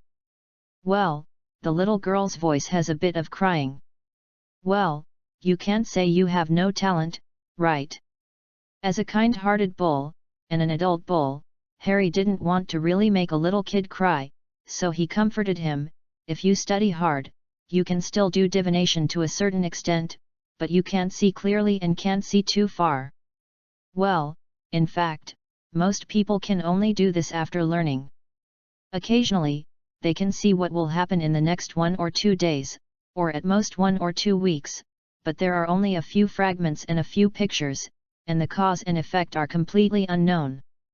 As for more people, it should be said that the vast majority of people can only have a vague premonition, feeling whether what they are going to do next is good or bad, or simply an indistinguishable intuition, let alone seeing the future picture. This is the truth. Not everyone can become a prophet. Really? Hermione looked obviously relieved. Can I really study? If she can still be better than most people after studying hard, then she thinks she can actually accept it. Of course, Harry affirmed, I am happy to teach shamanism to talented children. Harry was willing to show this unique divination magic because he was also looking for someone who could identify with his ideas and join the organization he founded in the future. It was okay to train them from scratch. After all, reviving the elemental power of the entire world. Harry really didn't want to do it alone, he couldn't do it at all. Come over, there is no need. It is also a good thing to let the shamanism spread in another world. Child, you talk as if you are much older than us. Hermione turned her head and wiped away the tears from the corners of her eyes, and complained, and why shaman? Aren't we wizards? Of course, but in addition to the identity of a wizard, I am also a shaman priest, Harry said gently. If you are interested, I can slowly answer in the future. Why not now? Ron asked. Because someone is coming. As soon as the voice fell, the door of the box rang again, and when Ron opened the door, he saw a boy with red eyes looking helplessly at the box. The face looked chubby and very honest. Have you seen my toad? What? Hermione didn't understand. Toads are wizards' pets. Ron explained, and asked, shouldn't it be by your side? Wizards' pets usually won't run away without permission, they are very smart. Oh my God, I can't find it at all. The boy looked one step closer to crying, Rivet, my Rivet. Okay, I know, don't cry first. Hermione took a breath and stood up. I'm going to help him find that Rivet. Do you want to come with me? Why not? Harry closed the book and stood up. I'm free anyway. Ron was also happy to help. Harry admired Hermione's actions. Such a kind act deserves encouragement. Is more optimistic about the 2 children he just met. Thank you, thank you. My name is Neville. Neville Longbottom, the fat-faced boy said excitedly. Then there was a polite self-introduction and Harry was a little helpless. Oh my God, you are Harry Potter. Segment. To be honest, compared with this kind of exclamation, Harry felt that knocking on the door of each box to ask if you have seen a toad is a piece of cake. What's so funny? Harry raised his eyebrows and looked at the box. It was full of silver green and snake-patterned decorations almost everywhere. Harry remembered that this was the symbol of Slytherin College mentioned in the book, and they were proud of it.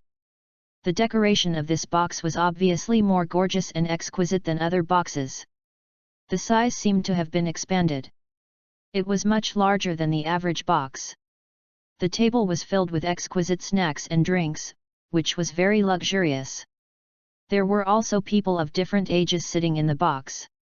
Except for a few little wizards who were probably in the 1st grade, it seemed that there were people from other grades, talking and laughing.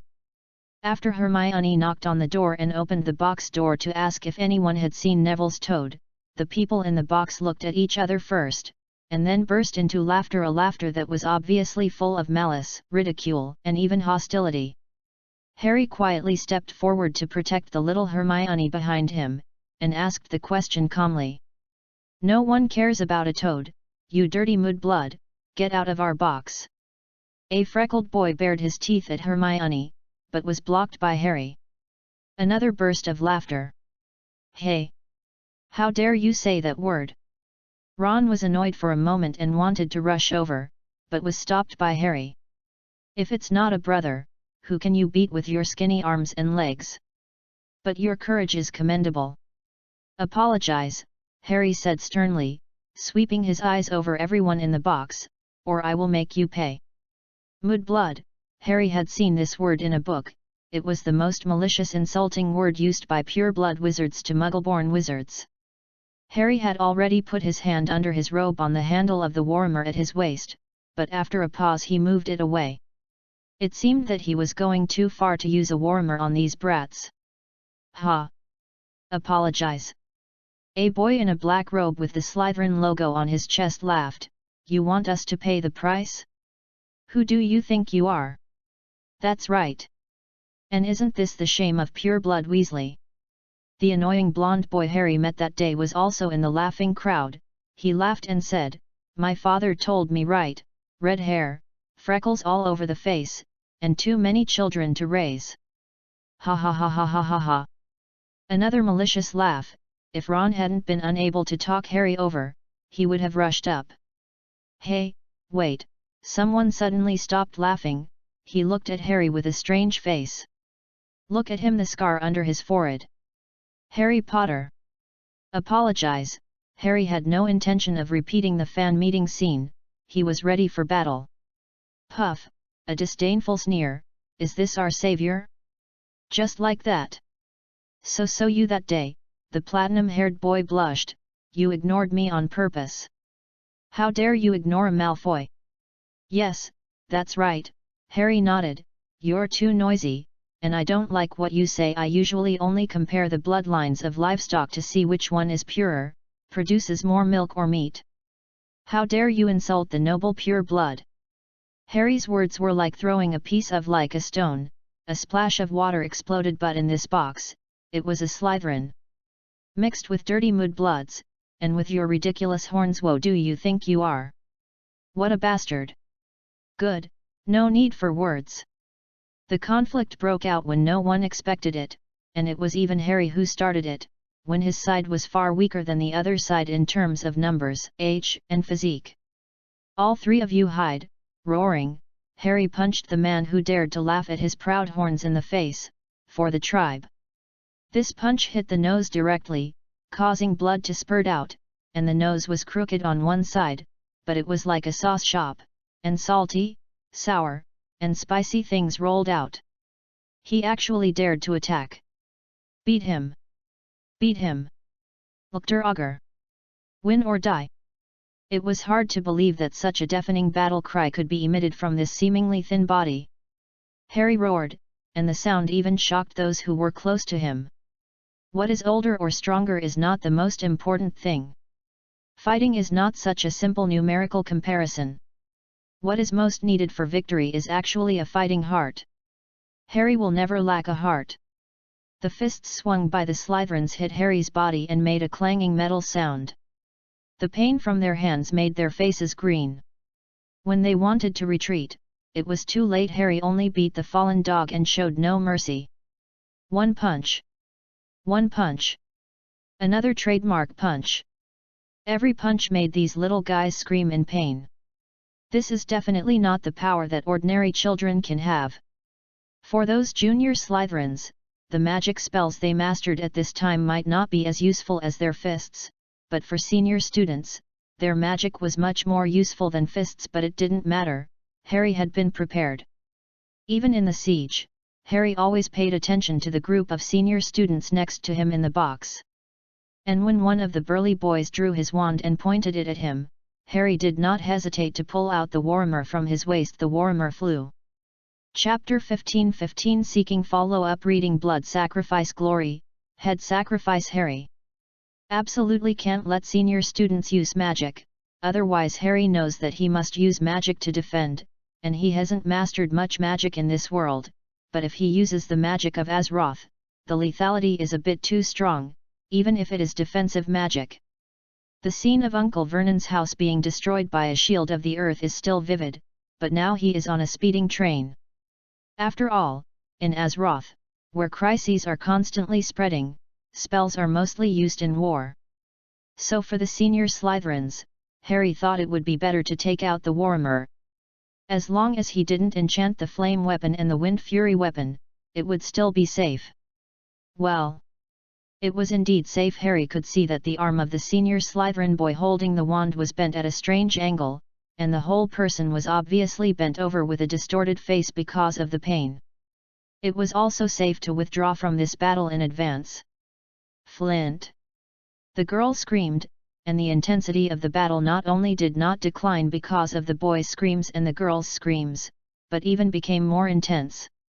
It must be said that although Hagrid had described the Slytherins as very bad before, saying that they were selfish, scheming, and mean, but at this moment Harry thought that these Slytherins were still very good, at least they could unite to face themselves. So, shield throwing. This time, it wasn't a broken arm. Harry took down his shield from behind and threw it at the head of the senior girl, who screamed and raised her wand to him. He didn't know what magic these Slytherins could use. It would be troublesome if it was dark magic. With a clang, the girl fell down. Hit him! Hit him! He's just one person. A first year! Some people were shouting and crying. The scene was already in chaos, but when the people in the adjacent box heard the noise and came to check, the chaos reached a new level. Although Harry asked Ron and the other two to hide before the battle, in fact, none of the three people, including Hermione, chose to hide. Ron and Neville, needless to say, immediately fought with Malfoy and his two followers, and Hermione. Hermione did try to stop it at first, but after being punched by a first-year Slytherin girl who was like a lion dog, she also joined the fight. What kind of magic can a young wizard who hasn't entered school use? Nothing but physical combat. When the people in the adjacent box arrived at the scene, they saw a crowd of people fighting with each other, and there was no place for them to stand. Oh my God! Ron! Fred and George opened their eyes wide in astonishment.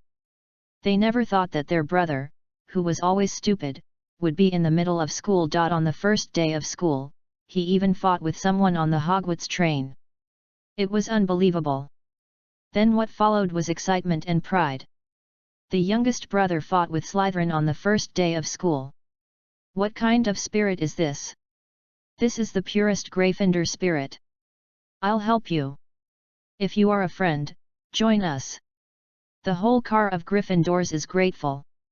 With a loud shout, Fred and George led the other senior Gryffindors to join the battlefield. Because the Slytherins in the other carriages also joined the battlefield. For Gryffindor. This was the echo after Harry's battle cry. For Slytherin. This was a shout of unwillingness to admit defeat. For Harry Potter. Okay, this is a madman's battle cry. It is difficult to describe the situation in this carriage at the moment with simple words. From the interior of the compartment after the space expansion to the corridor of the train outside the compartment, people rolling in a ball are everywhere. If we use another word to describe it, it would be a big mess. Some people are fighting, some are watching, and some are trying hard to stop the war, just like Tonks. As a 7th-year Auror trainee at Hogwarts, after maintaining order on the platform, she will go to Hogwarts as a protector to attend her last matriculation dinner. Logically, this situation requires someone like Tonks, who is already half a teacher and an adult, to stand up and stop it, but it's a pity. Tonks could only wave her wand and shout anxiously, and even because there were people fighting on the ground in front of her, she couldn't even get close to the center of the battlefield. She was so anxious that she was like a traffic light, and the color of her hair changed again and again, as if she was cheering for the battle. Desperate, Tonks squatted down weakly. She had already anticipated that she would be scolded by her professors and superiors in the future. As the beginning of the last year of Hogwarts life, this was a bit too exciting.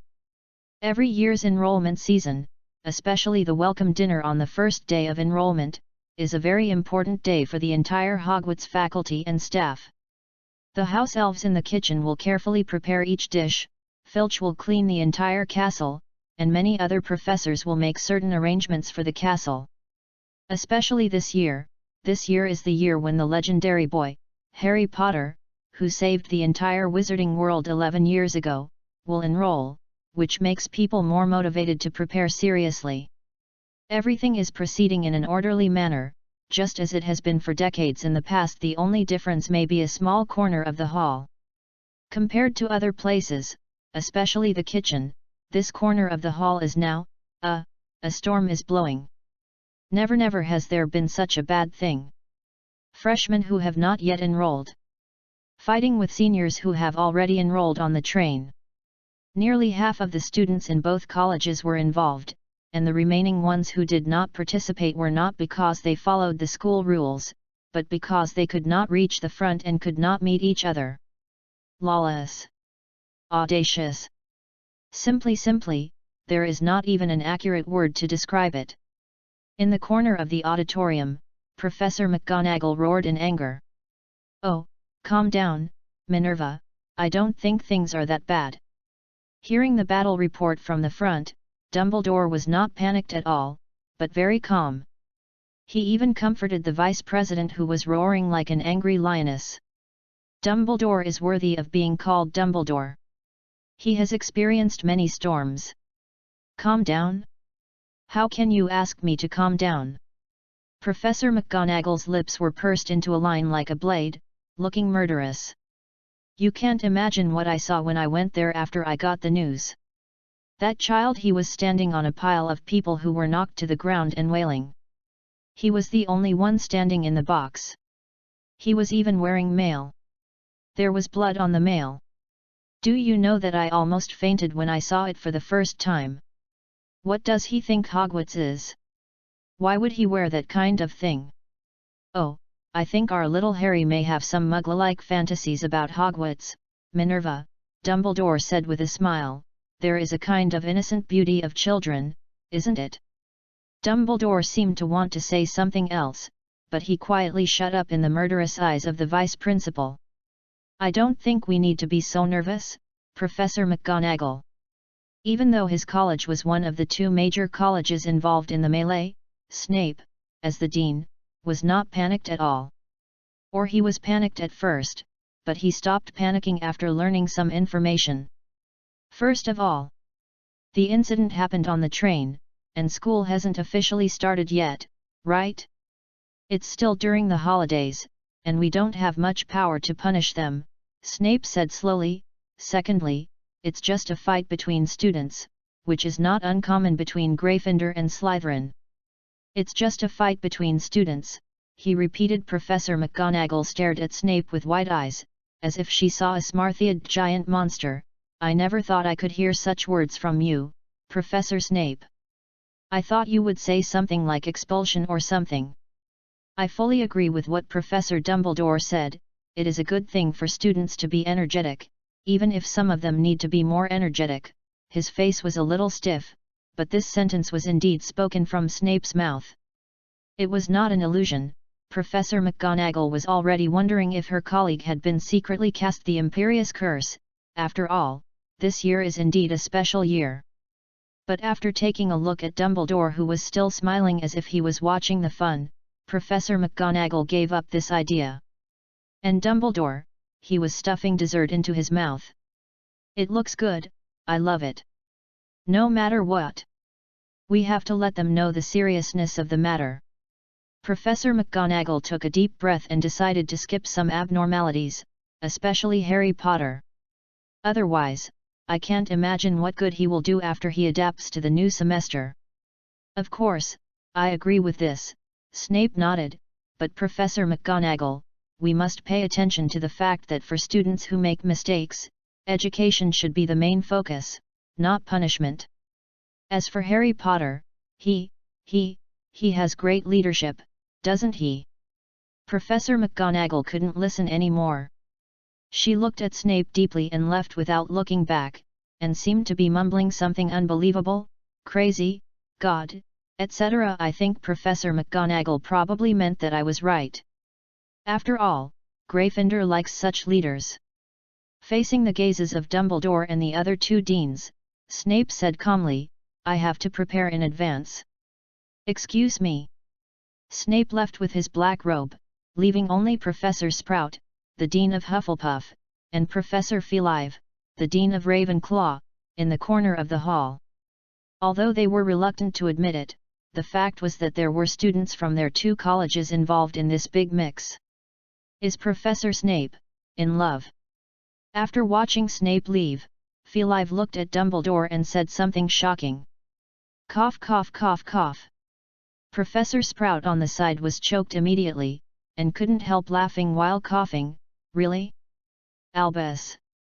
Oh, I'm afraid my potions professor hasn't had that day yet. Dumbledore also laughed, but I hope he can. I hope. Ha ha ha ha ha ha. The corner of the auditorium was filled with a happy atmosphere for a while. The happy atmosphere between the professors will naturally not be shown in front of the students. After all, there is a bottom line as a teacher that requires them to show an attitude in front of the students that it is absolutely wrong to fight or fight in groups.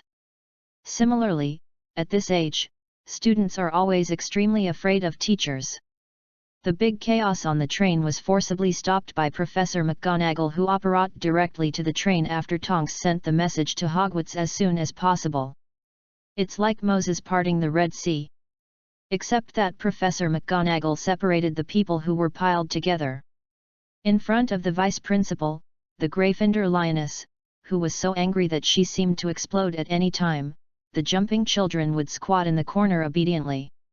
After a round of scolding and threatening to punish you after the start of school, Professor McGonagall left with a heart full of anger, leaving only a dozen controlled boxes.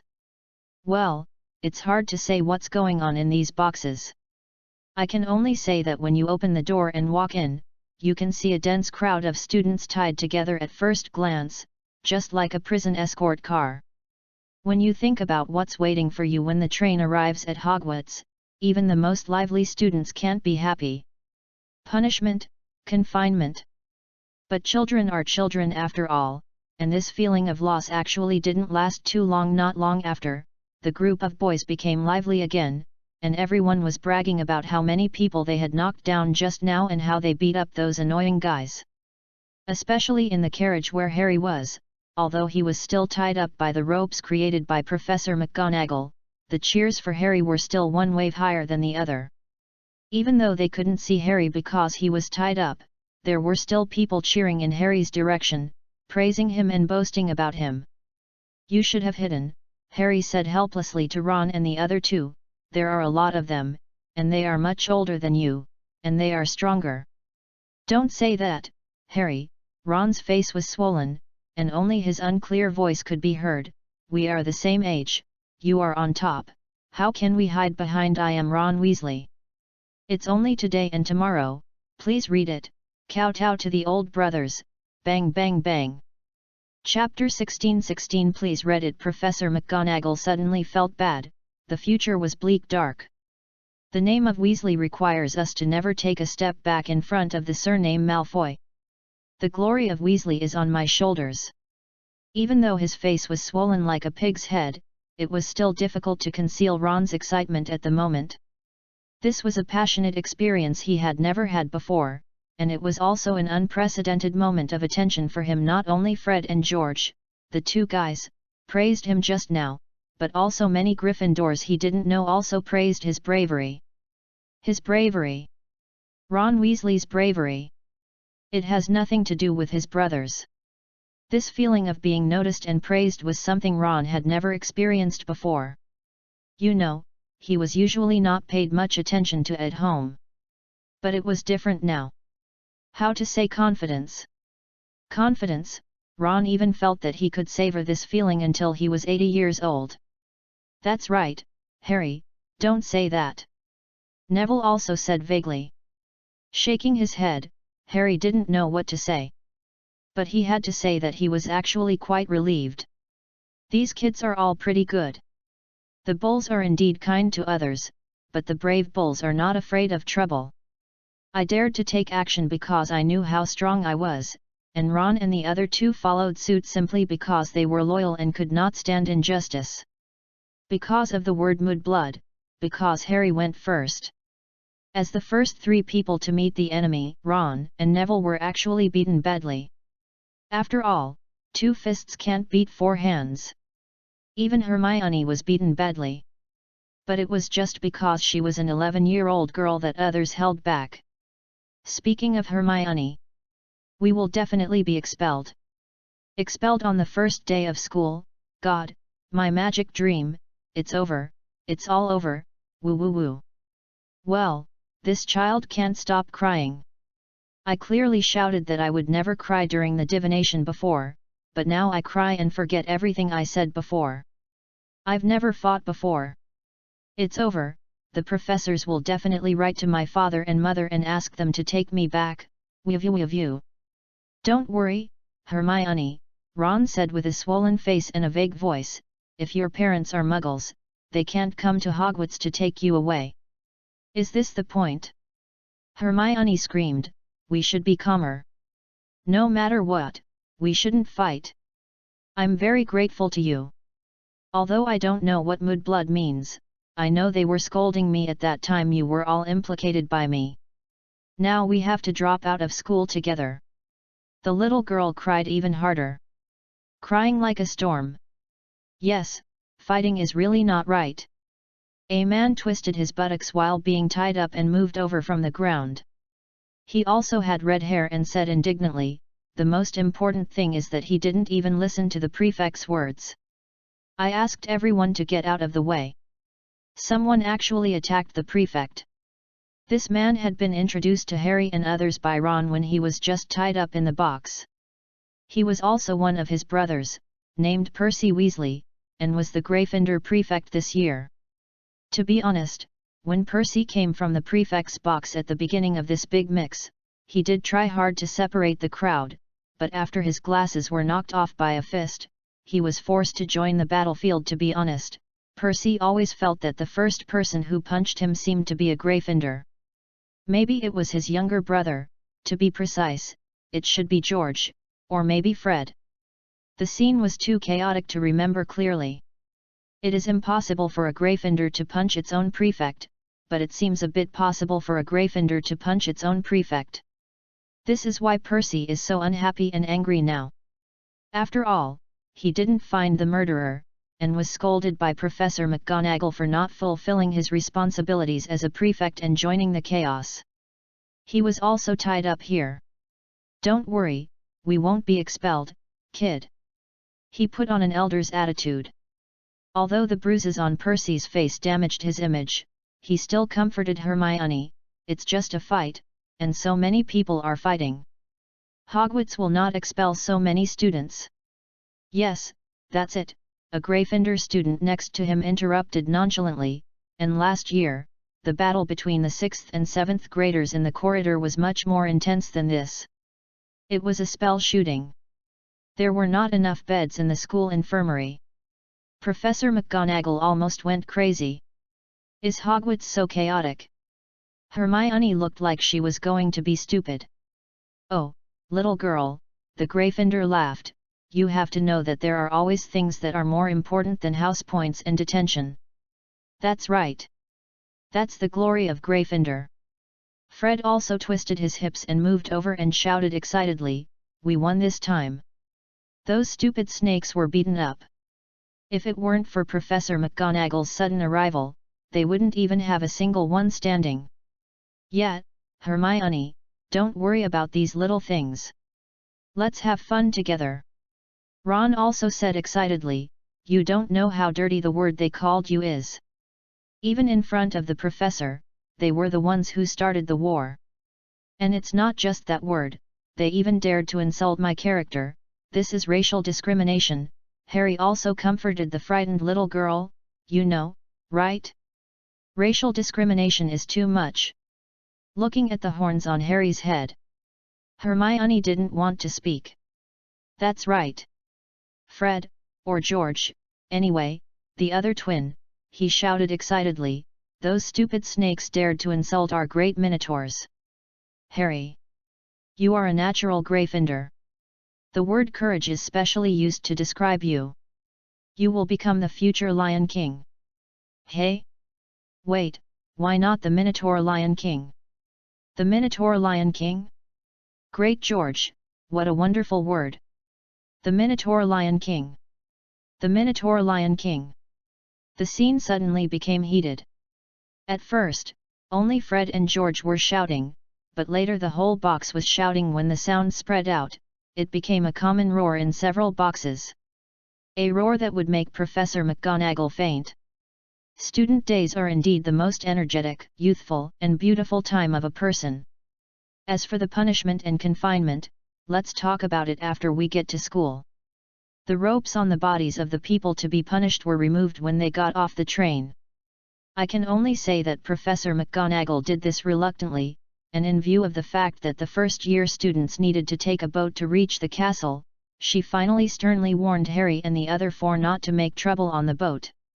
Harry didn't take it to heart at all. Professor McGonagall probably regarded him as a brat who loved to show off, but Harry knew he was not. Niu only does what he should do, no matter what others say. Keep your head down. Hagrid, who was on the boat in the front, shouted. The fleet was passing under a bridge hole. But to be honest, given the height of the bridge hole, Hagrid was probably the only one who needed to bow his head. After passing through the bridge hole, the whole Hogwarts appeared in the eyes of all the little wizards in an instant. A very magnificent castle. Well, it's not quite accurate to say that. It should be said that including this lake and the forest next to it, this whole area belongs to Hogwarts. In addition, the wizard village called Hogsmeade mentioned in the book. Harry likes this kind of castle very much, because many fairy tales have exaggerated the magic of this castle. In addition, when adventuring, this kind of castle generally means a lot of treasures, which is simply wonderful. It is said that 1,000 years ago, the founders of the 4 colleges came here along this road and built Hogwarts on the cliff. At this time, Hermione didn't care to cry. She opened her eyes wide and looked at the castle under the moon, full of yearning. I saw it in Hogwarts, a history of schools.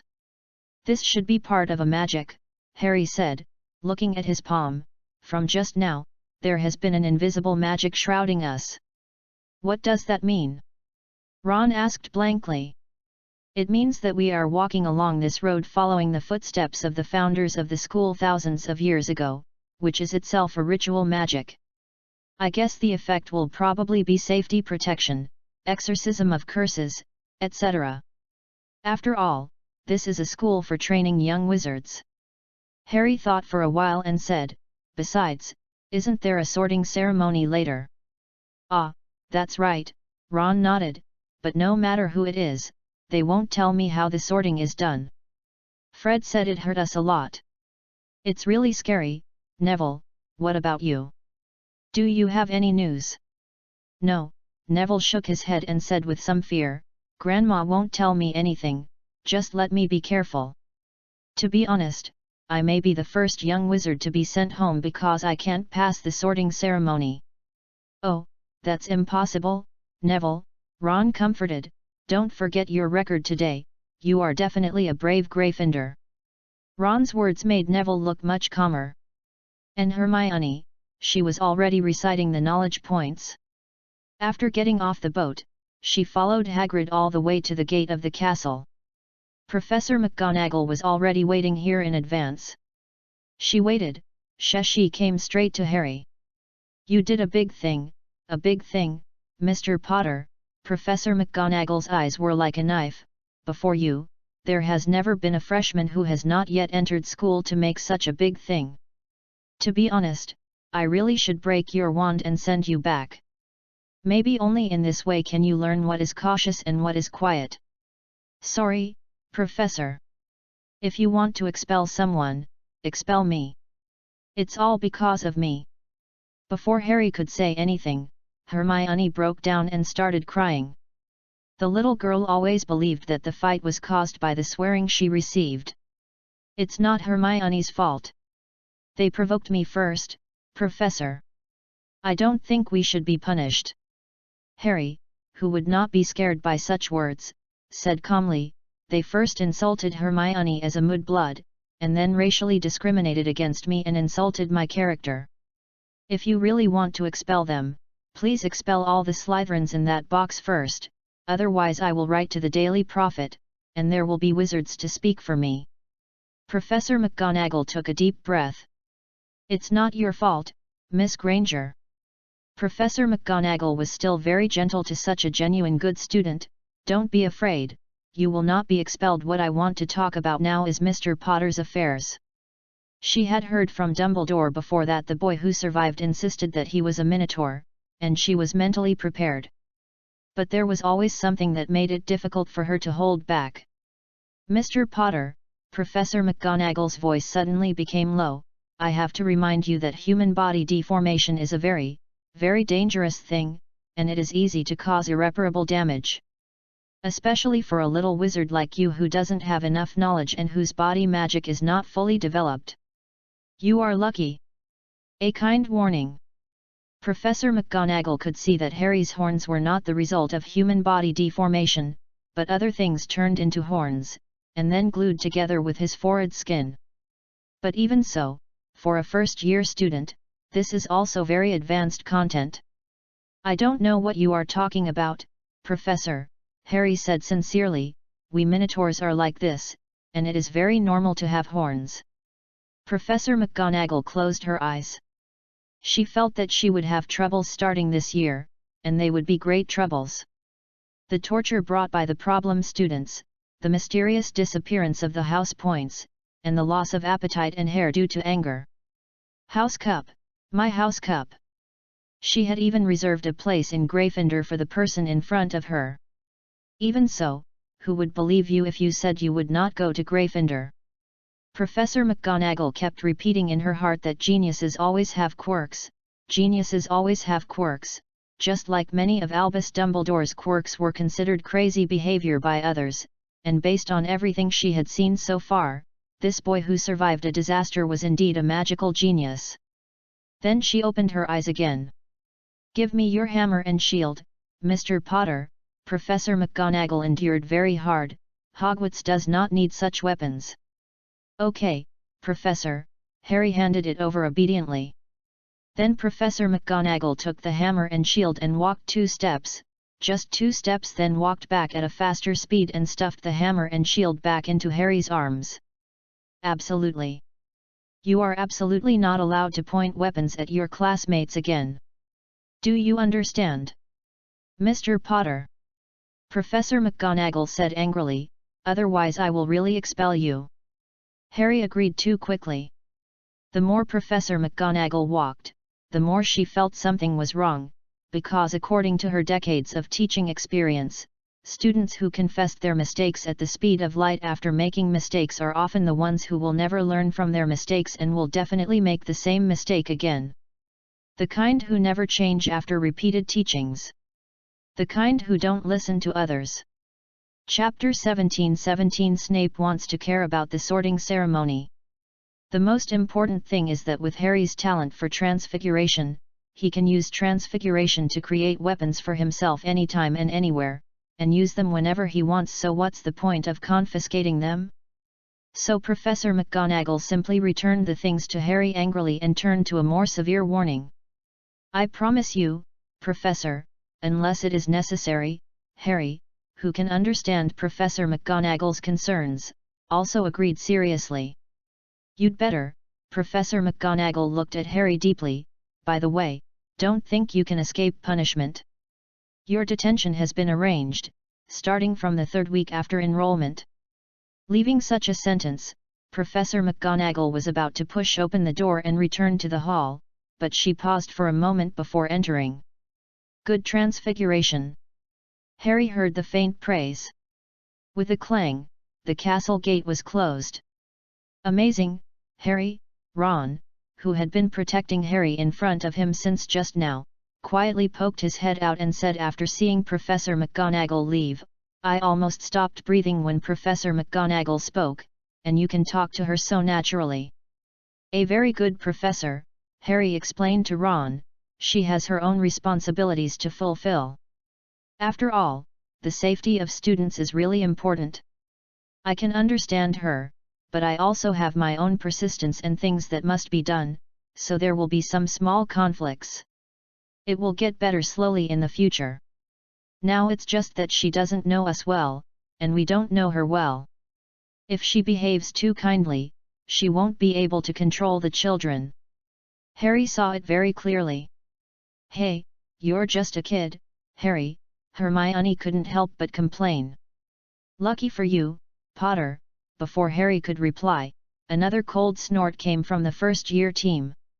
Harry turned his head and saw that it was Draco Malfoy who was looking at him viciously. As one of the instigators of the first wave of conflicts, Draco Malfoy was beaten the most, especially Ron and Neville, who directly regarded him as the main target of hatred. Even if they had to endure the fists of others, they would beat him hard, so Malfoy is really embarrassed now. Both eyes are directly blue, and the nose seems to be a little crooked. The most important thing is his hair, where someone pulled out a bunch of it, almost like a bald head. What gentleman's elegant aristocratic style can't be seen on Malfoy at this moment? It's so miserable. Well, although Ron and Neville didn't look much better at the moment.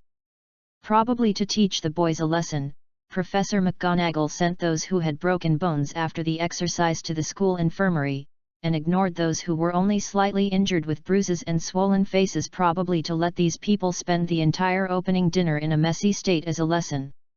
Well, this kind of face-saving mess is often what children of the age of 11 care more about.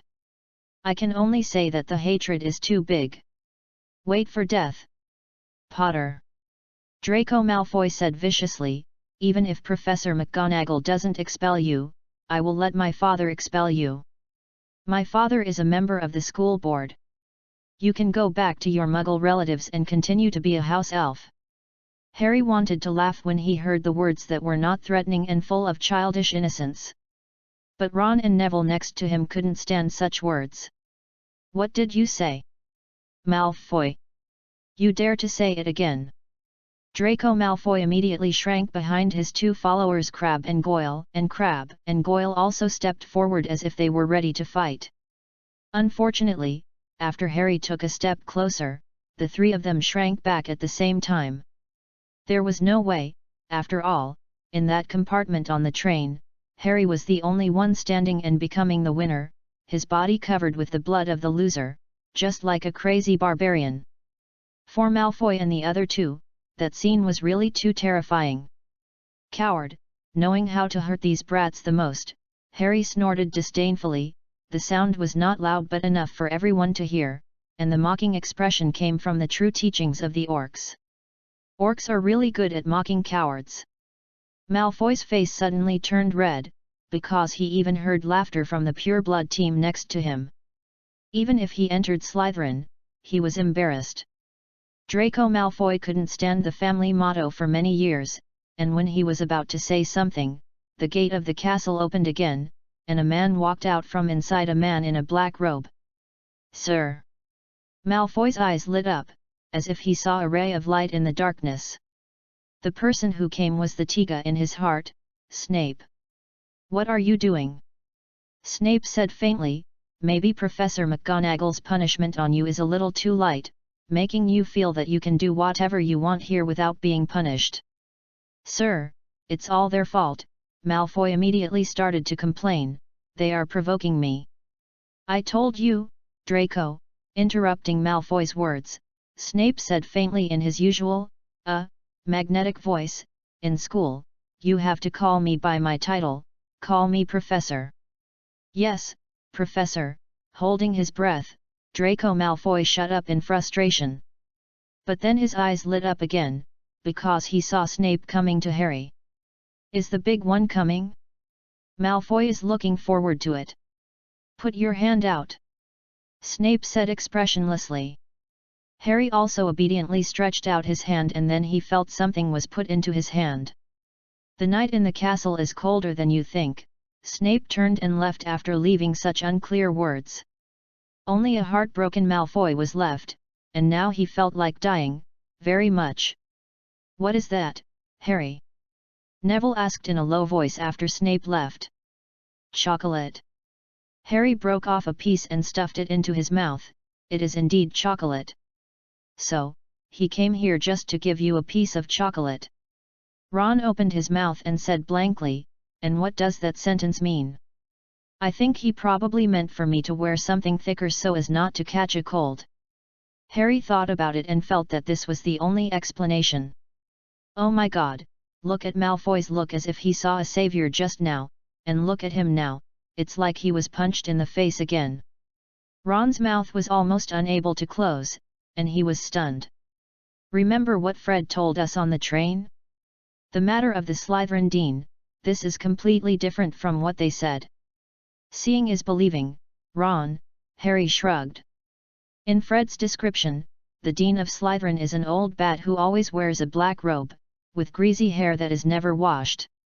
He is very partial to Slytherin students and always punishes Gryffindor students.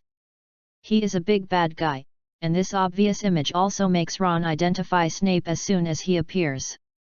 But compared to Ron, who is doubting his life, Harry knows why Snape has such a completely opposite behavior.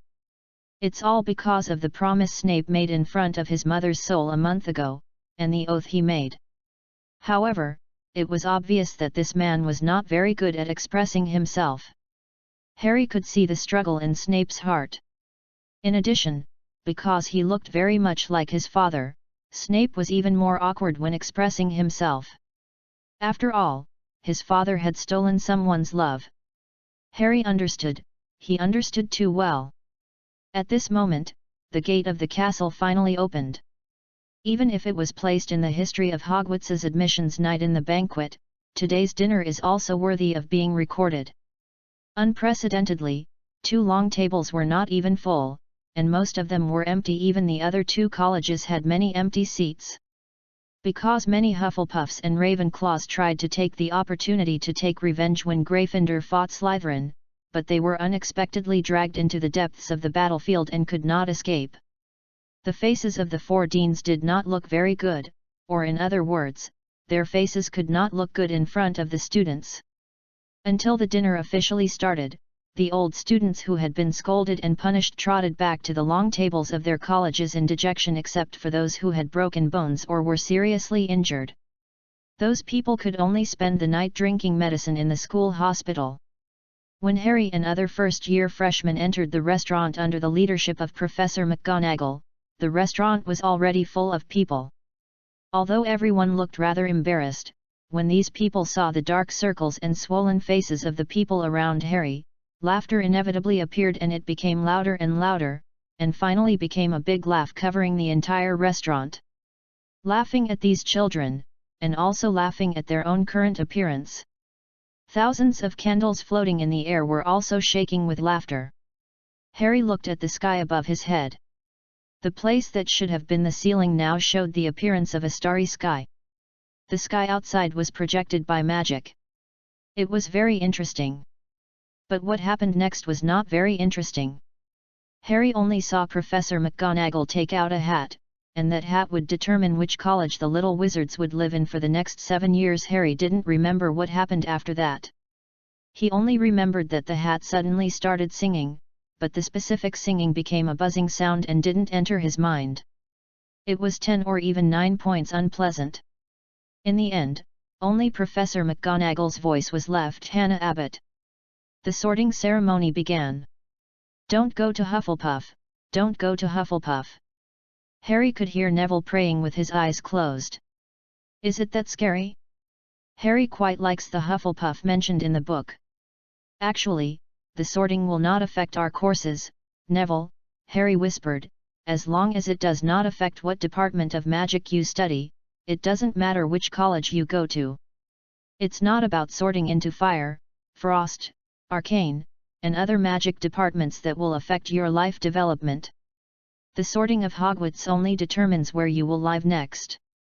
But if I don't go to Gryffindor, my grandma will definitely kill me. Neville became more nervous. It turned out to be a family reason. Harry nodded and stopped persuading. The sorting ceremony took longer than he expected, because the hat would call out the corresponding college when it touched some people, but for others it would take a long time to get a result, and it might even take more than 10 or 20 minutes. Take Hermione for example. The hat stayed on her head for more than 10 minutes before she reluctantly called out the word Gryffindor. But compared to the hat's reluctance, Hermione was even more reluctant. To be precise, the little girl's face turned green. Especially after Ron shouted, "Sure enough! You are Gryffindor." Hermione looked like she was going to strangle Ron. As someone who has read a lot of books and started to admire Dumbledore, Hermione actually likes Gryffindor, but when she thinks of Harry's divination, the picture of herself hiding in the toilet crying. Hermione feels like she is going crazy. If Harry's divination is true, then why would she hide and cry? What happened to Gryffindor? The moment the hat touched Ron's head, it called out Gryffindor, but Ron's face was not very good amid the cheers of his brothers at the Gryffindor table because he remembered that if Hermione's prediction was accurate, then he would be punished to stand in a gloomy corner of the classroom. It was terrible. Harry Potter. It took Harry a long time to finally get his name, and there were only a few people left in the team at this time. As the most famous freshman and the one who took the lead in causing a big incident today, Harry walked towards the Sorting Hat amid the cheers and whistles of the crowd just like a king walking towards his throne. Want to go to Hufflepuff? I didn't expect that the child that Dumbledore always mentioned would want to go to Hufflepuff. This is a rare thing. After putting on the hat, Harry heard a voice in his mind. Mind reading? Harry frowned. Of course not, the hat rejected it flatly. It can only be regarded as some superficial thoughts, such as what you are thinking about, and the sorting has nothing to do with memory. I sorted you based on your personality traits and spiritual characteristics that I saw you don't have this unique vision. Then where do you think I should go? Harry thought with interest. Without a doubt, Gryffindor. The hat gave it without hesitation. The answer came out, boy, you are not born to be a quiet person. Your courage is not like that of a first-grade child, and even many adult wizards can't compare to you. I can't see the light of timidity in you. You almost drove Minerva crazy today, you know. Chapter 18 Professor McGonagall is not motivated and the little spy. It sounds like you have seen through me. Of course, of course. Boy, I can still see the flame of adventure burning in your heart, ahaha. Can't wait to explore this castle and find treasures, right? This hat is even more talkative than many people.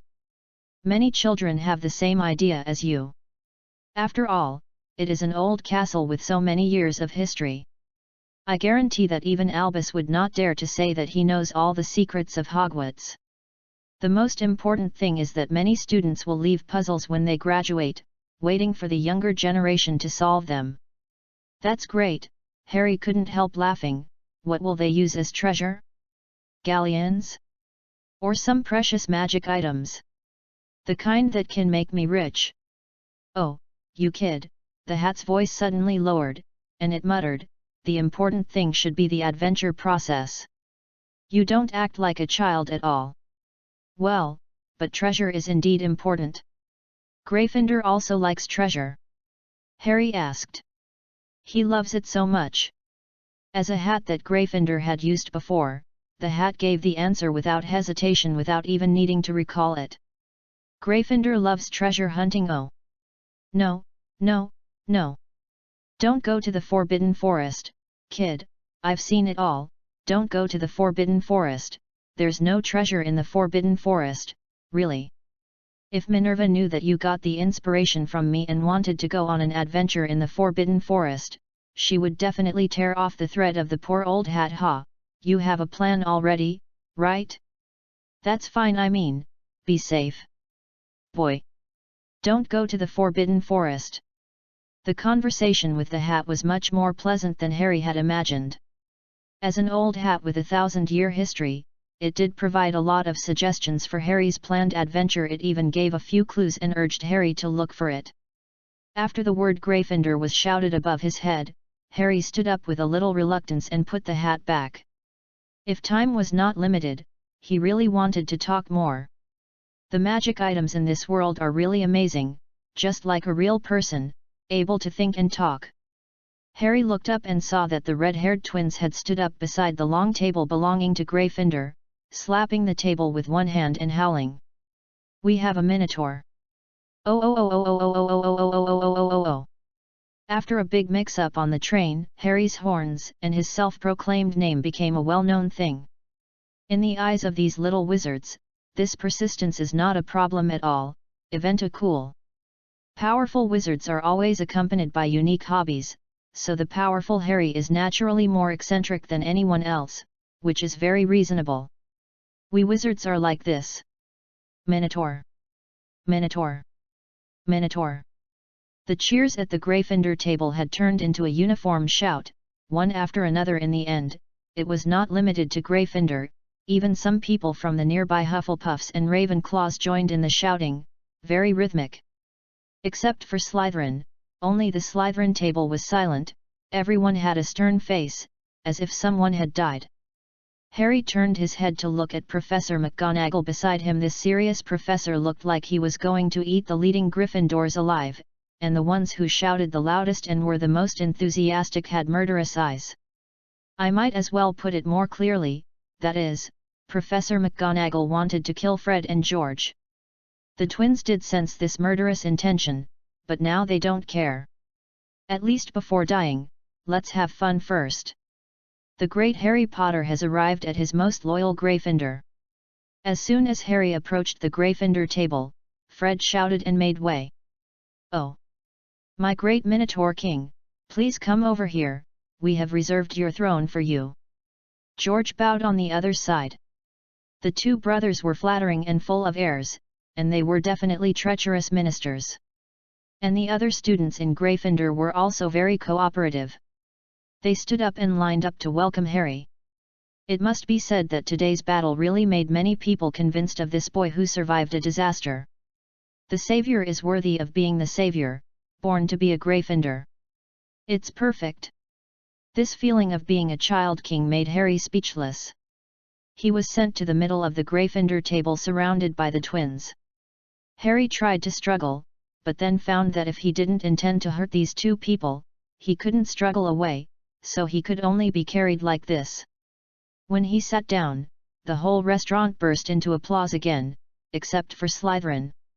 It took Professor McGonagall a lot of effort to calm down the lively scene a little, and finally sorted the last few students into houses.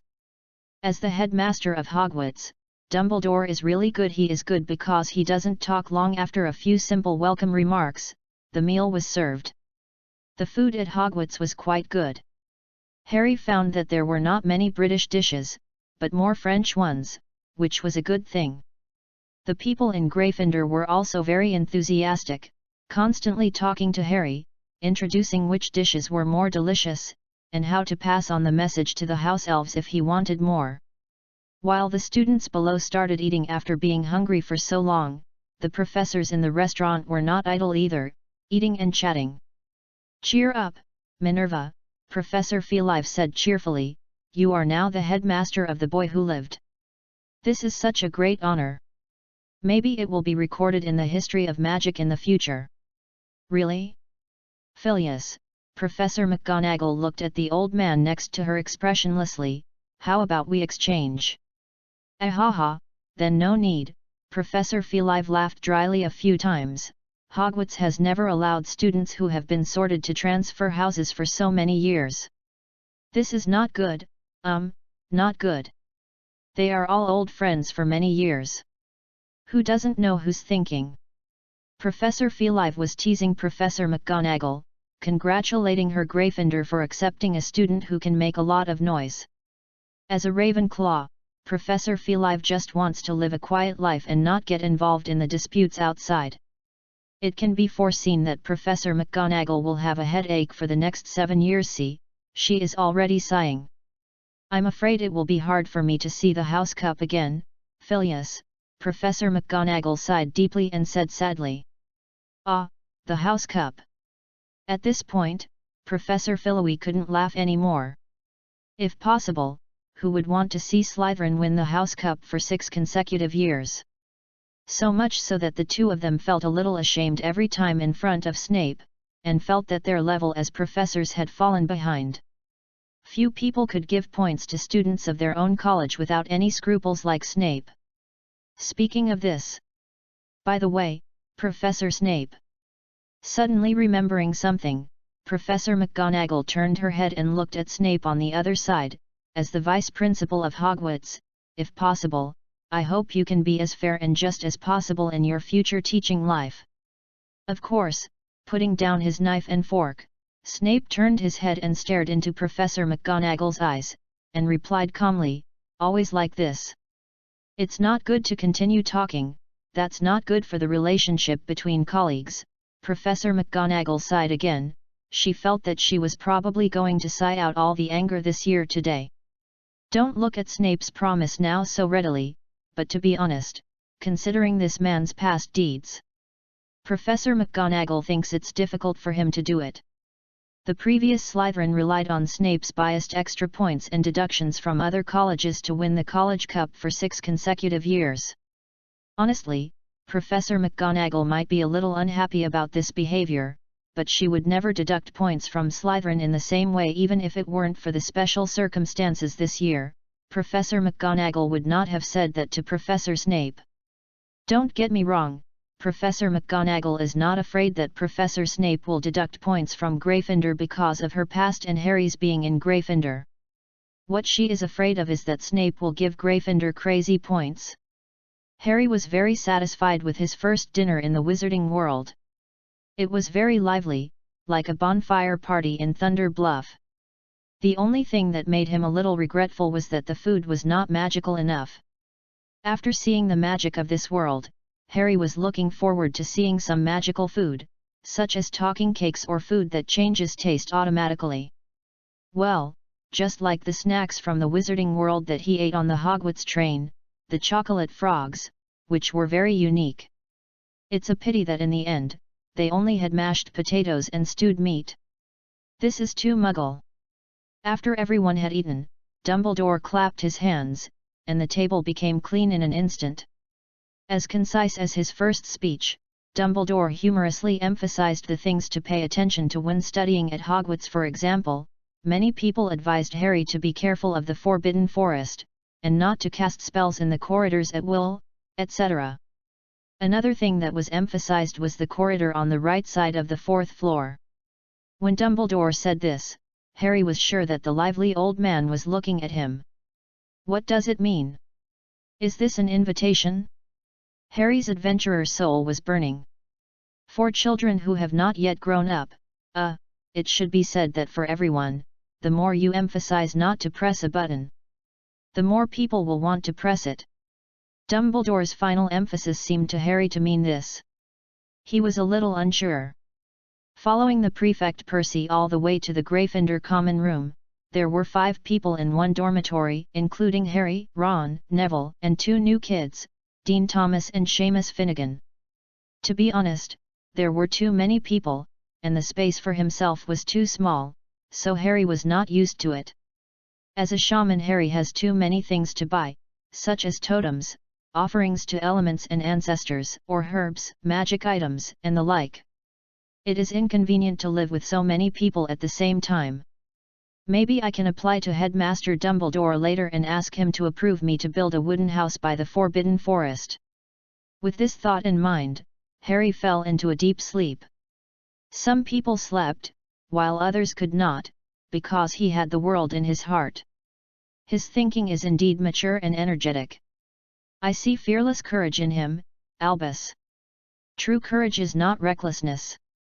He has a belief in his heart, and he dares to sacrifice his life for that belief. You know, few people can see themselves clearly, and those who can see themselves clearly are often old enough and have experienced enough things. But little Harry has recognized himself now. I don't see his confusion, which is not in line with his age. In the headmaster's office of Hogwarts, Albus Dumbledore stared at the sorting hat in front of him and listened to the hat telling everything it saw. Honestly, Albus, I don't think there's anything to be wary of with this kid, the hat said, opening and closing it. If he had appeared 1,000 years ago, I think he would even be Gryffindor's best friend. Gryffindor likes people like little Harry. Oh. I didn't expect you to like him so much. Dumbledore became frank in this deserted place. He probably only wore you for more than 20 minutes. We talked a lot, Albus, the Sorting Hat said excitedly. Adventures in the castle, adventures in the Forbidden Forest. Oh, forget this. Anyway, we really get along well. That kid is a well-deserved Gryffindor, and his desire for adventure is exactly the same as that of Gryffindor back then. It's great to hear you say that. Dumbledore looked relieved and a little relieved. I know what you are thinking, Albus. Although you didn't wear me and no one chatted with the old hat, the Sorting Hat twisted its body and said, but I have to tell you that the child is different. You can't treat him as a child, you have to treat him as an adult wizard.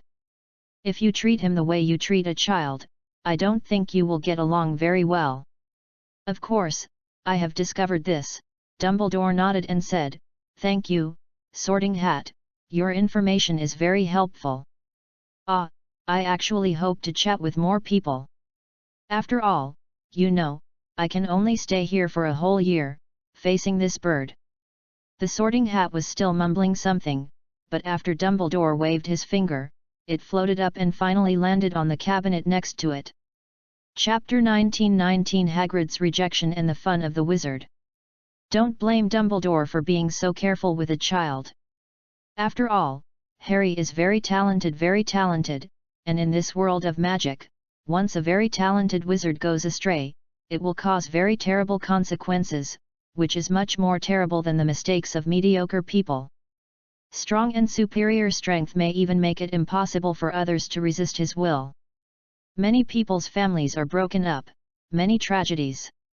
In the first half of Dumbledore's life, he had already misjudged a child, even because of his improper handling, the child went astray and he was partly at fault, and Dumbledore always regretted it. Voldemort. If he had changed his way and been more patient, would everything be different? So, when another very talented child appeared in front of him, Dumbledore was very careful, this time very careful. After all, the burden of the British wizarding world and even the International Confederation of Wizards rests on Dumbledore's shoulders. He is actually the British weightlifting champion, and he is too old. It's like a flag. Once Dumbledore falls, you can't even find another flag in the wizarding world that can replace it and support the sky. This seemingly powerful but actually fragile wizarding world can no longer withstand the ravages of the next Dark Lord. But these things have nothing to do with Harry, at least nothing to do with him now. The schedule of the newly enrolled wizards is very loose. Probably to satisfy the exploration and curiosity of the freshmen, there are no classes in the morning on the first day after enrollment, so that the freshmen can explore the castle at will. There is only a herbal class in the afternoon and a history of magic in the evening. Although there are no classes in the morning, Harry's rhythm of life is not affected too much. He got up very early. It was almost before dawn, and Ron and others were still sleeping soundly in bed. A mature shaman priest must be able to predict and guide the tribe, handle various affairs within the tribe, and be able to pick up a war hammer and kill the enemy on the battlefield. Harry simply cannot stand his current weak self and feels very insecure. His primary goal is to build up his muscles again. Why are you here? Filch, who looked a little old and haggard, was standing in front of Harry. He stared at Harry warily, as if he saw a little thief. Filch was accompanied by his cat, skinny and dark grey. I'm going to exercise outside, Professor. To be honest, Filch looked a little scary. If it was Ron, he probably wouldn't dare to speak now, but Harry was fine. I didn't expect the castle gate was locked. Fortunately you came. Filch's eyes widened. What did he hear? Professor? A child actually called him that? Or the boy who survived? Caught off guard. As the administrator of the castle and responsible for night patrol, it's equivalent to urban management. People who are responsible for this kind of thing often don't have a good reputation, and so is Filch. Few students respect him. Uncomfortable, very uncomfortable, awkward all over. Hogwarts has a curfew at night. Only I can open this door to prevent those nasty guys from sneaking out at night. This is my job, patrolling at night, catching those students who violate the school rules and sending them to detention. Filch turned around and muttered, then took out a bunch of keys from his body and opened the door. Harry Potter, a new student actually gets up so early. I have the habit of getting up early to exercise. A strong body is more conducive to fighting. Following Filch, Harry went out the door. By the way, Professor, your cat doesn't seem to be very healthy. She is too thin. Is her nutrition still enough? Fighting. Professor McGonagall won't like this, Filch muttered, and then became nervous. You mean Mrs. Norris? Is her name Mrs. Norris? Harry squatted down and stretched out his hand to the cat, which also had no good reputation among the students. Let me see. As Filch's pet, Mrs. Norris played a vital role in helping Filch arrest those night-wandering students, and was naturally hated. No, Mrs. Norris won't get close to others. Filch's voice stopped abruptly, because he was surprised to find that as Harry waved his hand, Mrs. Norris actually ran over and was picked up by Harry. It was indeed too thin. This cat had no cheeks, and you couldn't even feel the flesh when you pinched it. However, the reason why Harry picked up the cat was simply because opposite him, behind Filch, there were two red-haired people sneaking towards the castle gate. Who else could it be except Fred and George? Noticing Harry's gaze, Fred smiled widely and made a pair of horns with his hands above his head, while his brother George raised his arms above his head and made a heart shape to Harry. Did these two restless brothers go to the Forbidden Forest on the first night of school? Harry sighed silently and pretended not to see the two people. You should take her out to get more sun, Professor. Her hair is really bad, Harry said seriously. It's best to feed her some chicken, fish, beef, and an egg a day. Muggles also have specially extracted fish oil, which is very good for cats' health. What is that? Filch was even more nervous. Muggle stuff? It won't be poisonous, right? Of course not. Muggles have a special pet industry. Harry shook his head. If you need it, Professor, I can write a letter to my aunt to buy some for you. You can try it. There is also the kind of food that makes pets grow cheeks. Mrs. Norris is still very beautiful. She should be more popular after growing cheeks. Of course. Of course. Filch, who had already regarded Mrs. Norris as a part of his life, said happily, I will pay. Can you guarantee that those things will not hurt her? No, Harry promised. It's okay even if it's eaten by humans. Harry and Filch had a pleasant chat, but if other students saw this scene, they would definitely suspect that he was still asleep. After saying goodbye to Filch, Harry decided to run along the edge of the Black Lake first, and then go to the Forbidden Forest to find Hagrid. To be honest, because Hagrid had work to do last night, Harry didn't have a good chat with his first friend. I didn't expect you to get up so early, Harry. You don't look like a child at all. Even with your father's liveliness, he was still lying in bed at this time. Hagrid looked like he hadn't slept all night, and was hanging a huge bough on the wall. Hagrid's hut was not big, but it was decorated very warmly. To be precise, it should be a familiar feeling for Harry. The flames burning in the fireplace, the animal hair or bones and other materials hanging on the wall, and the herbs drying. Can I move out and live with you, Hagrid? Harry picked up a handful of herbs that were being baked and smelled them, blurting out, if you think it's too crowded, I'll build a new house next to it, and we can be neighbors. This was something he was thinking about seriously last night, and it even had a high priority. There was a clang, and Hagrid seemed to have knocked something over. Why do you have such an idea, Harry? Isn't it good to live in the dormitory with your friends? Hagrid turned around and stammered, I don't have anything here. No, you have everything here, Harry said affirmatively. Following Harry's gaze, Hagrid looked, then he saw the wall, but then he realized what Harry was really talking about. Aha! Forbidden Forest, hey? I knew it, Hagrid shouted, it's almost cost me half my life to drive out students who sneak into the Forbidden Forest, Harry. Obviously, that's too difficult, Hagrid, after all, you're only one person.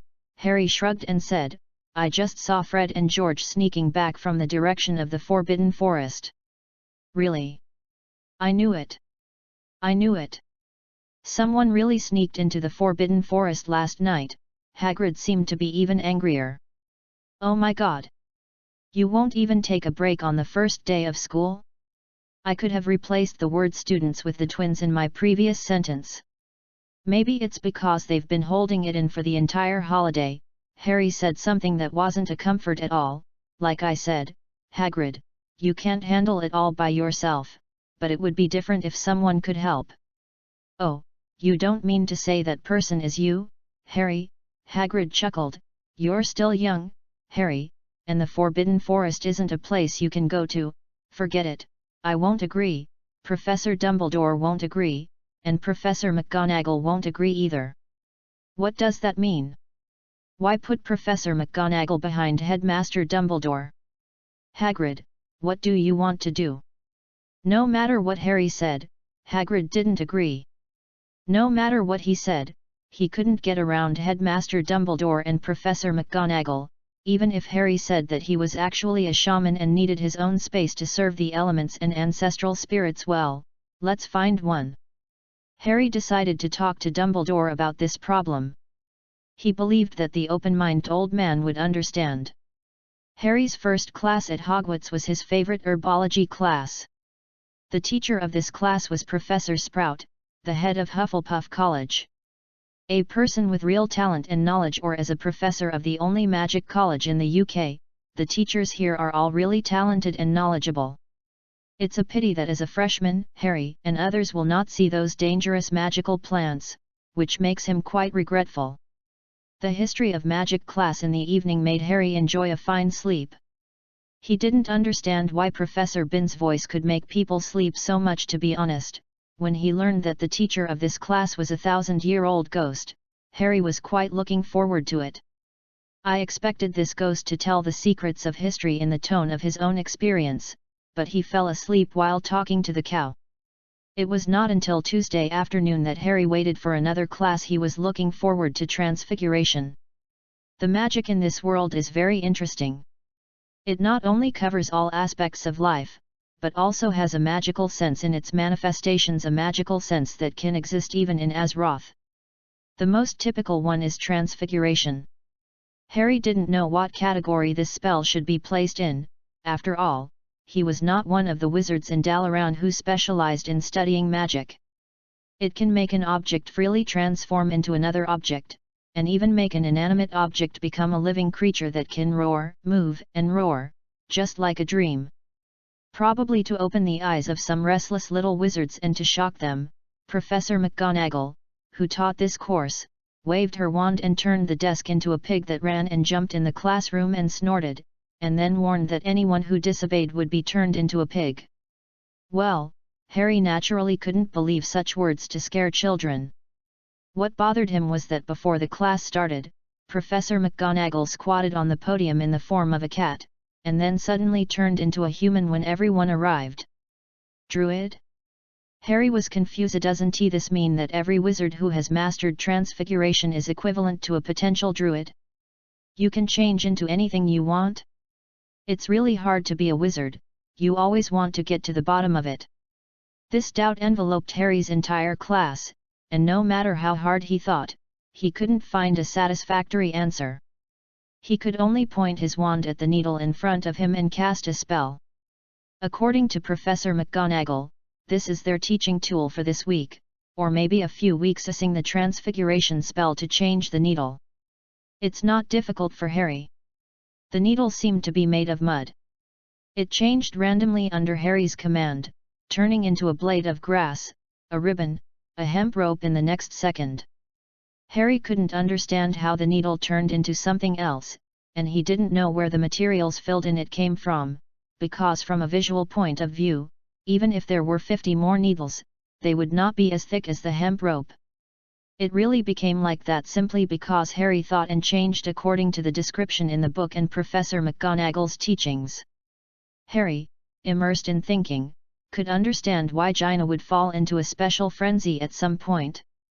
This process of exploring the essence and laws of magic was indeed full of fun, so much so that he didn't realize that Professor McGonagall had stood in front of him since some time, watching him wandering, tossing the needle aimlessly.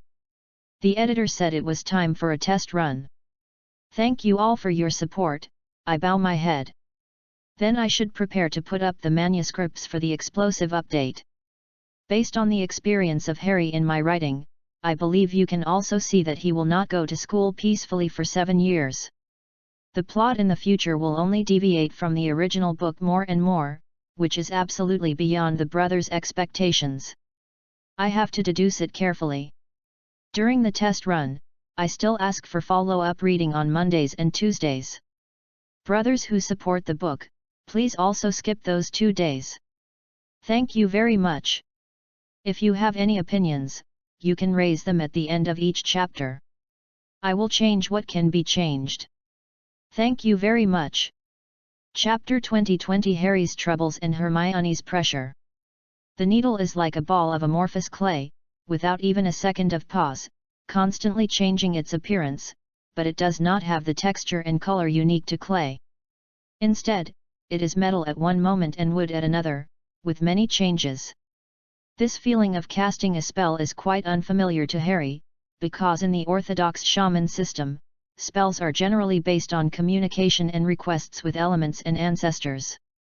Only those shamans who have embarked on evil ways will use their own will to distort the will of elements and force them to serve themselves. But now, the transfiguration he casts is just like those evil shamans, forcibly distorting external objects with their own will. Harry is not used to this feeling, and can even be described as disgusted. From the perspective of the creation of spells, these are two completely different ideas of casting spells. Shaman priests believe that everything has a soul, even a needle will have its own soul. The premise is that this needle has some unique meaning to a certain person, such as a needle inherited from parents, so that the needle that is poured with emotions has spirituality. The needle in front of Harry, which is used as a teaching aid for transfiguration, naturally does not have this spirituality, but Harry still inevitably thinks, if the object he wants to transform is a spiritual object, what should he do? After the transformation, will the spirit die? Will it be distorted?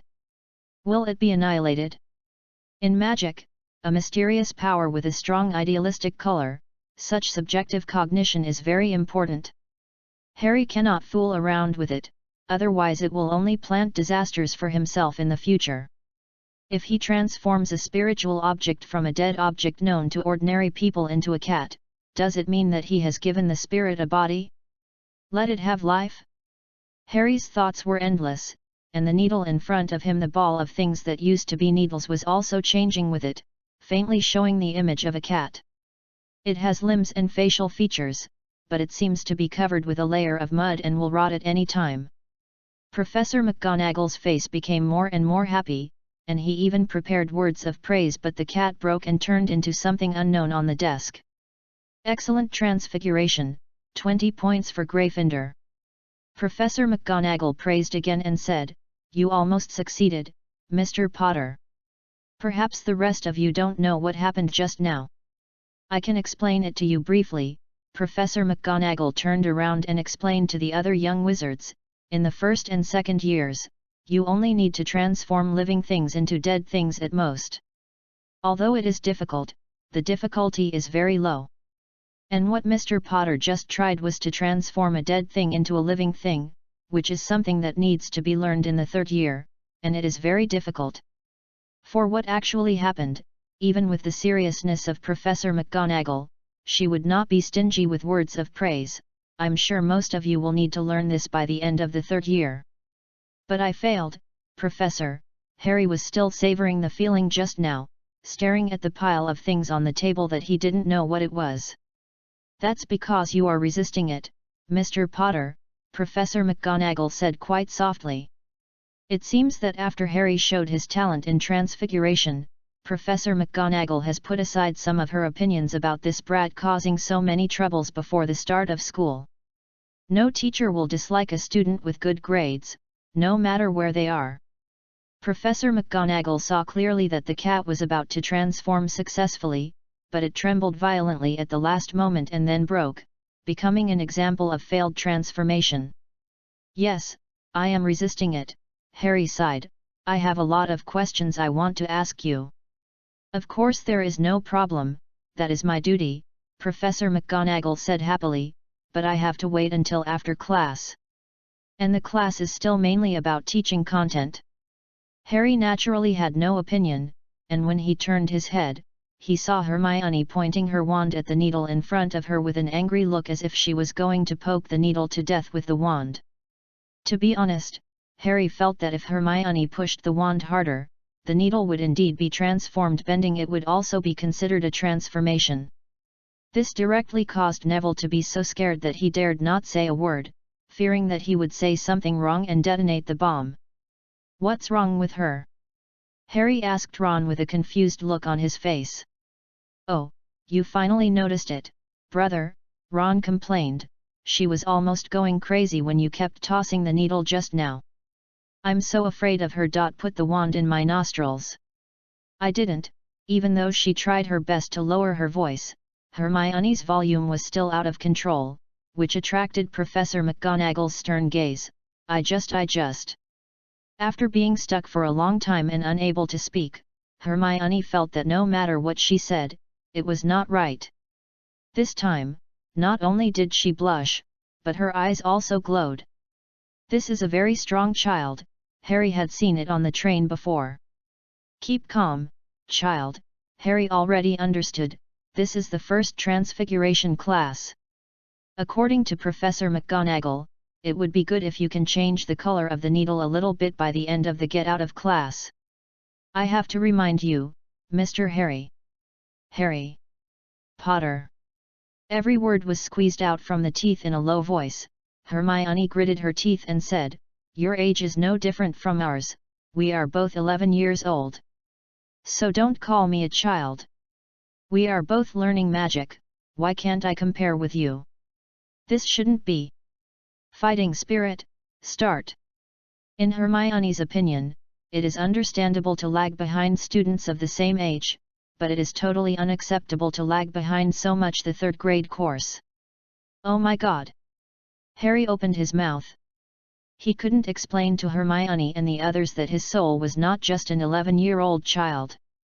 He had experience and growth that they didn't have, so, he could only share his learning experience.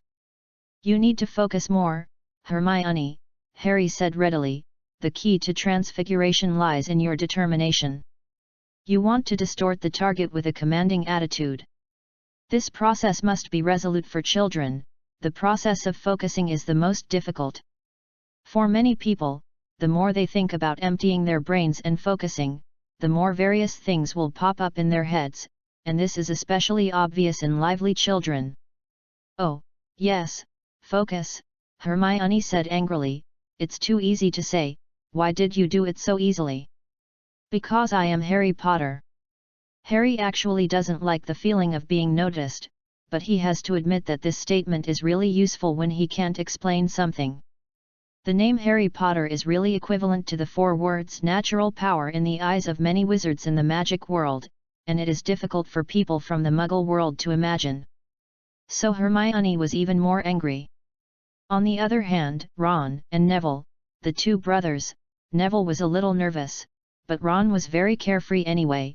Professor McGonagall said that transforming the needle is a course for these 2 weeks, so what's the rush? As for Harry's successful transformation in the first class, my brother is awesome. This is Ron. The class time passed quickly, and when the get out of class was about to end, Hermione finally changed the appearance of the needle. This progressive fact somewhat relieved the little girl, and even relieved a lot of pressure in her heart. There were no other classes after the transfiguration class for first-year students on Tuesday afternoon. When everyone else rushed out of the classroom, Harry approached Professor McGonagall with his things. Hermione, who refused to admit defeat, naturally followed him, and Ron and Neville didn't want to leave their friends and go first, so they followed him.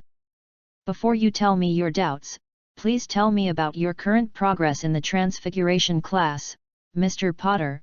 Professor McGonagall looked less serious after class. Stuck in the 3rd grade, Professor, Harry was a little distressed about how to make Professor McGonagall understand his troubles.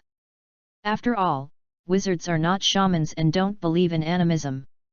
Transforming inanimate objects into living things makes me feel uncomfortable. Harry could hear the little girl taking a deep breath behind him, but he couldn't take care of the child's mood at this moment. Even Ollivander, the wand dealer with shaman talent, could only see spirits in the wand aspect, which belonged to the category of intuition, and most wizards didn't care about this at all. Harry was a little worried that Professor McGonagall would regard his troubles as meaningless fantasies of children. To be precise, it should be that transfiguration as a whole makes me feel uncomfortable, Harry decided to be frank. Only by making the problem clear could the problem be solved. In my opinion, transfiguration is to use one's own will to forcibly distort external objects, but you can understand that I have a kind of innate magic, but my innate magic has been telling me to treat everything around me equally, accept them, and guide them to achieve balance. These two are in conflict. Forced distortion, this word. I didn't expect you to look at transfiguration in this way, so this is why you resist? Professor McGonagall frowned unexpectedly. And your innate magic, Headmaster Dumbledore has mentioned something about you to me, but he doesn't know much. Blood magic also exists in the magic world, such as Tonks's disguise magus, and some magic inherited among pure-blooded nobles, so it's not surprising to say it. Well, not to mention that Harry was on the Daily Prophet the day after he returned to this world.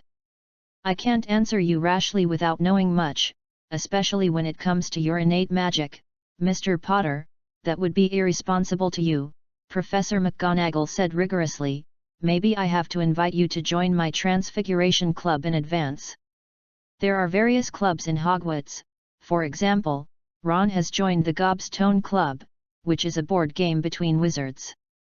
In addition, there are the Charms Club and Dueling Club established by Professor Felive. These clubs even hold corresponding competitions. According to common sense, this should be an invitation issued in your third year, but as a professor, I can't stand you wasting 2 years on ordinary courses. This is a loss to the wizarding world. We can give a targeted answer after studying your situation in detail. Professor McGonagall pursed her lips. In front of the students, this is already a smile, so Mr. Potter, what is your answer? I am happy to. Professor, Harry certainly would not refuse. He likes the magic of this world very much, and transfiguration as a symbolic category is not something that can be easily given up. If he can return to Azeroth one day in the future, Harry is still looking forward to showing off the magic of this world in front of Gina, and venting the anger of being teased by the wizard. That, Professor, can I do it too? It's your club.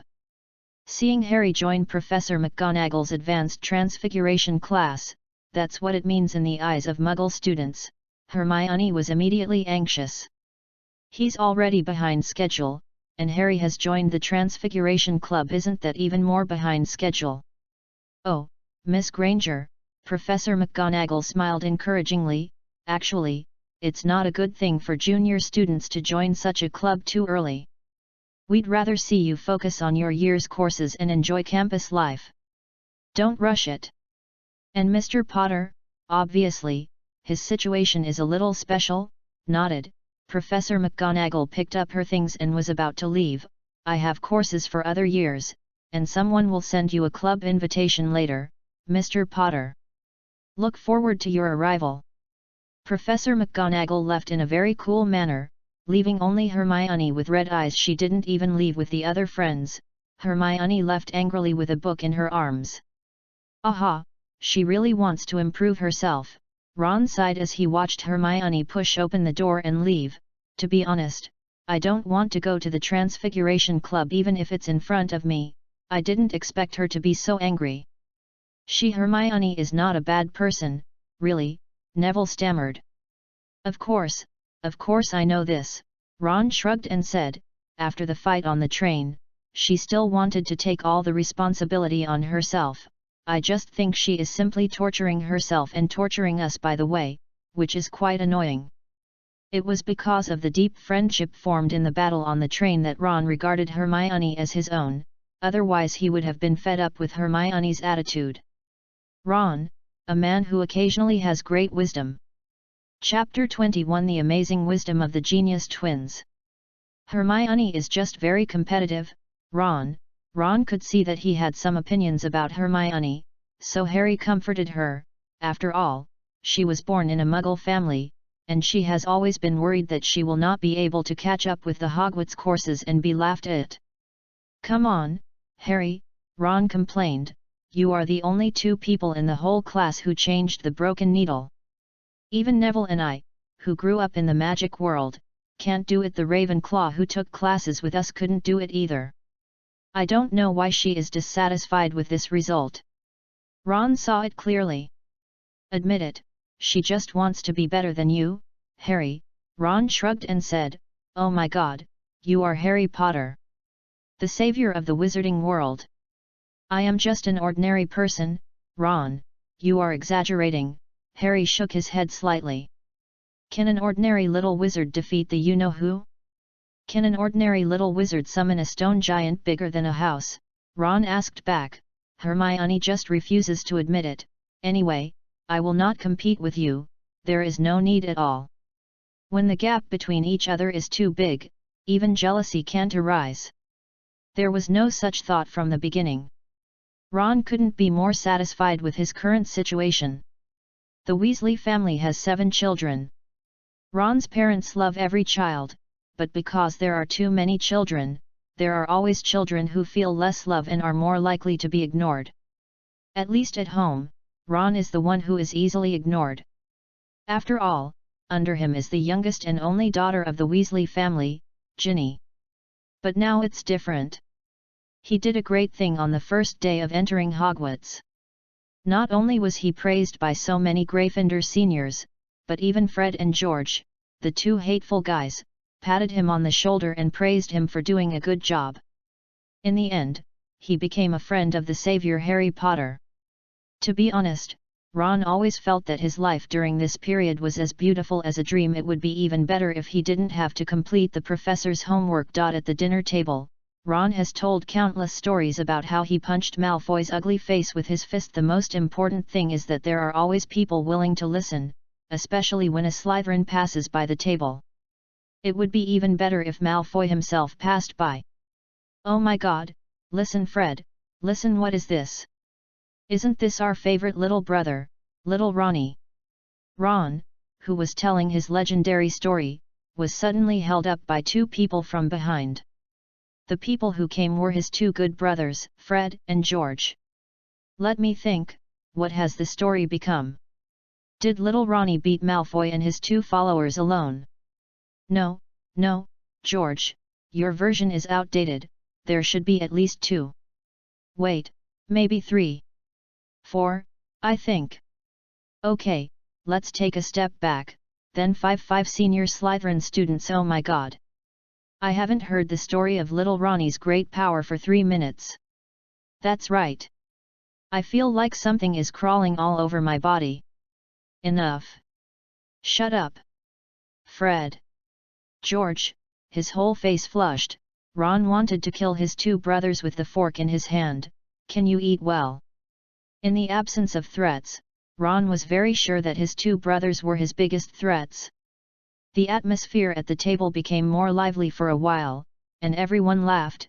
Even Hermione, who had been frowning since the afternoon, couldn't help laughing. These are the Weasley brothers, where they are there will never be a lack of joy. Ron disagreed. Wait a minute, on your heads. Harry was speechless when he suddenly noticed the abnormality of the twins. You saw it, Harry. Fred was more energetic. Right. How about it, Harry? Isn't it great? The 2 men stood at the long table with their hands on their hips, proudly showing the horns on their foreheads to everyone in the restaurant. Yes, just like the horns on Harry's head, Fred and George also had similar horns on their foreheads at this moment, even thicker and more curved, almost like goat horns. But it must be said that it looked very majestic and domineering. This is a good thing we made overnight, Harry. Fred was very satisfied that he attracted the attention of everyone in the restaurant. He was even more proud and patted his brother's shoulder. That's right. The most important thing is that the power of this pair of horns is far from being as simple as it looks. George shouted and stood directly on the chair, making himself the highest point in the entire restaurant. Watch it. Fred also stood on the chair with him. The next second, in full view of everyone, the pair of horns on the foreheads of the brothers began to flash. Red, orange, yellow, green, blue, purple, just like some colorful lights, the horns of the two brothers began to glow directly, changing colors quickly. To be honest, when Harry saw the horns glowing at first, he couldn't hold it anymore. Later, when the horns began to change colors and directly illuminated the surrounding environment, Harry, he now had to resist the impulse to punch the two brothers hard. The changing colors reflected different lights on the faces of everyone around. Someone in the restaurant was already whistling, and the atmosphere became lively in an instant, no longer limited to the Gryffindor table. Just like in a bar or disco, although there was no music, the twins still swayed to the whistle, and at the end, they raised their hands to the left and right to pose in a handsome pose the next second. The next second. As Harry's red eyes watched, the horns on the twins' heads suddenly made a beeping sound, and there was a long bull cry. Even a few ribbons were sprayed out, and a golden red magic firework was set on the top of their heads. Sorry, Harry didn't want to swear, but he really couldn't help it. He slammed a few mouthfuls of mashed potatoes into his mouth. Only in this way could Harry resist the urge to bury Fred and George in the ground. To be honest, this kind of endurance is quite difficult when his body returned to youth. Harry found that his impulse and passion in his youth also came back. So he kept repeating in his heart that these were all little brats, little brats, little calves, little calves. Until he heard the voices of Fred and George bowing out in applause. Thank you. Thank you. Just like actors after a performance on stage, the twins bowed to the restaurant. The same glowing horns as Harry Potter. 2 galleons a pair. Can illuminate your face all day long. Join us. Become a member of the Minotaur. You are the next Minotaur. Make the Minotaur even greater. I can't stand it anymore. Harry punched them in the stomach one by one. The twins slid off the chairs in pain, struggling to stretch out their shaking hands as if they were dying. They really should be actors. The atmosphere in the restaurant did not change under Harry's 2 punches. The crowd became solemn, and even became more enthusiastic. The applause, cheers, and whistles never stopped, not only at the Gryffindor table, but also at the Hufflepuff and Ravenclaw tables next door. People stood up and shouted Fred and George's names to place orders. Even Slytherin. It's just that the people at the Slytherin table didn't dare to speak out, and had to show a look of contempt. Handling his face in pain, Harry really felt that there was a generation gap between him and these little wizards. He probably couldn't stop them. How to stop them? You can't hunt them down in Hogwarts, right? They are just a group of students having fun. And if they really want it, they can do it themselves. Now I really feel the same as Professor McGonagall. I'm afraid that's how Professor McGonagall felt when she returned the hammer and shield to me that day. Ha, Harry, pretending to be weak and reaching out to grab the corner of Harry's robe under the chair, Fred squeaked, we can give you a share, 40% to 60%. You get 40% and we get 60%. I don't need that little money. Harry turned his head and gritted his teeth and said, you are tarnishing the glory of the Minotaur. Hey, Harry. Don't say that. George didn't pretend to be seriously injured and fell to the ground. He jumped up and sat next to Harry, hugged his shoulders and said, first of all, no money is a small amount of money. Any wealth needs to be accumulated and a pair of 2 galleons is not a small amount of money. That's right, look at everyone's cheers, this is definitely a bestseller. Fred also jumped up and sat on the other side of Harry. The 2 brothers directly double-teamed, listening to each other from left to right, and as an emerging race, we should bring more people in. Only with more people can we spread the glory of our Minotaur. Let our tribe become greater. The 2 brothers have already regarded themselves as Minotaur. Things are not what you think, Harry said weakly, as this situation rarely happens. You can only be regarded as performance art, not real Minotaurs. There are many things that are inconvenient to explain to Fred and George, and it is not clear, let alone explain so much. In the eyes of the twins, minotaurs are just a genius idea of Harry, and they are willing to join this grand blueprint. But the minotaurs in the eyes of the two are actually not the same thing. At least Harry has never thought about Minotaur Cliff. I am sorry, Harry is a little angry. It should be that he has never thought about what it would be like if the horns of the bulls on Thunder Bluff can automatically glow and change colors and set off fireworks. Father Kane will probably kill the bull, probably. Well, Granny Magazza will probably be even more unbearable, after all, she is a traditionalist. Of course, Fred patted Harry's shoulders repeatedly, of course we know nothing about minotaurs, but don't we have you?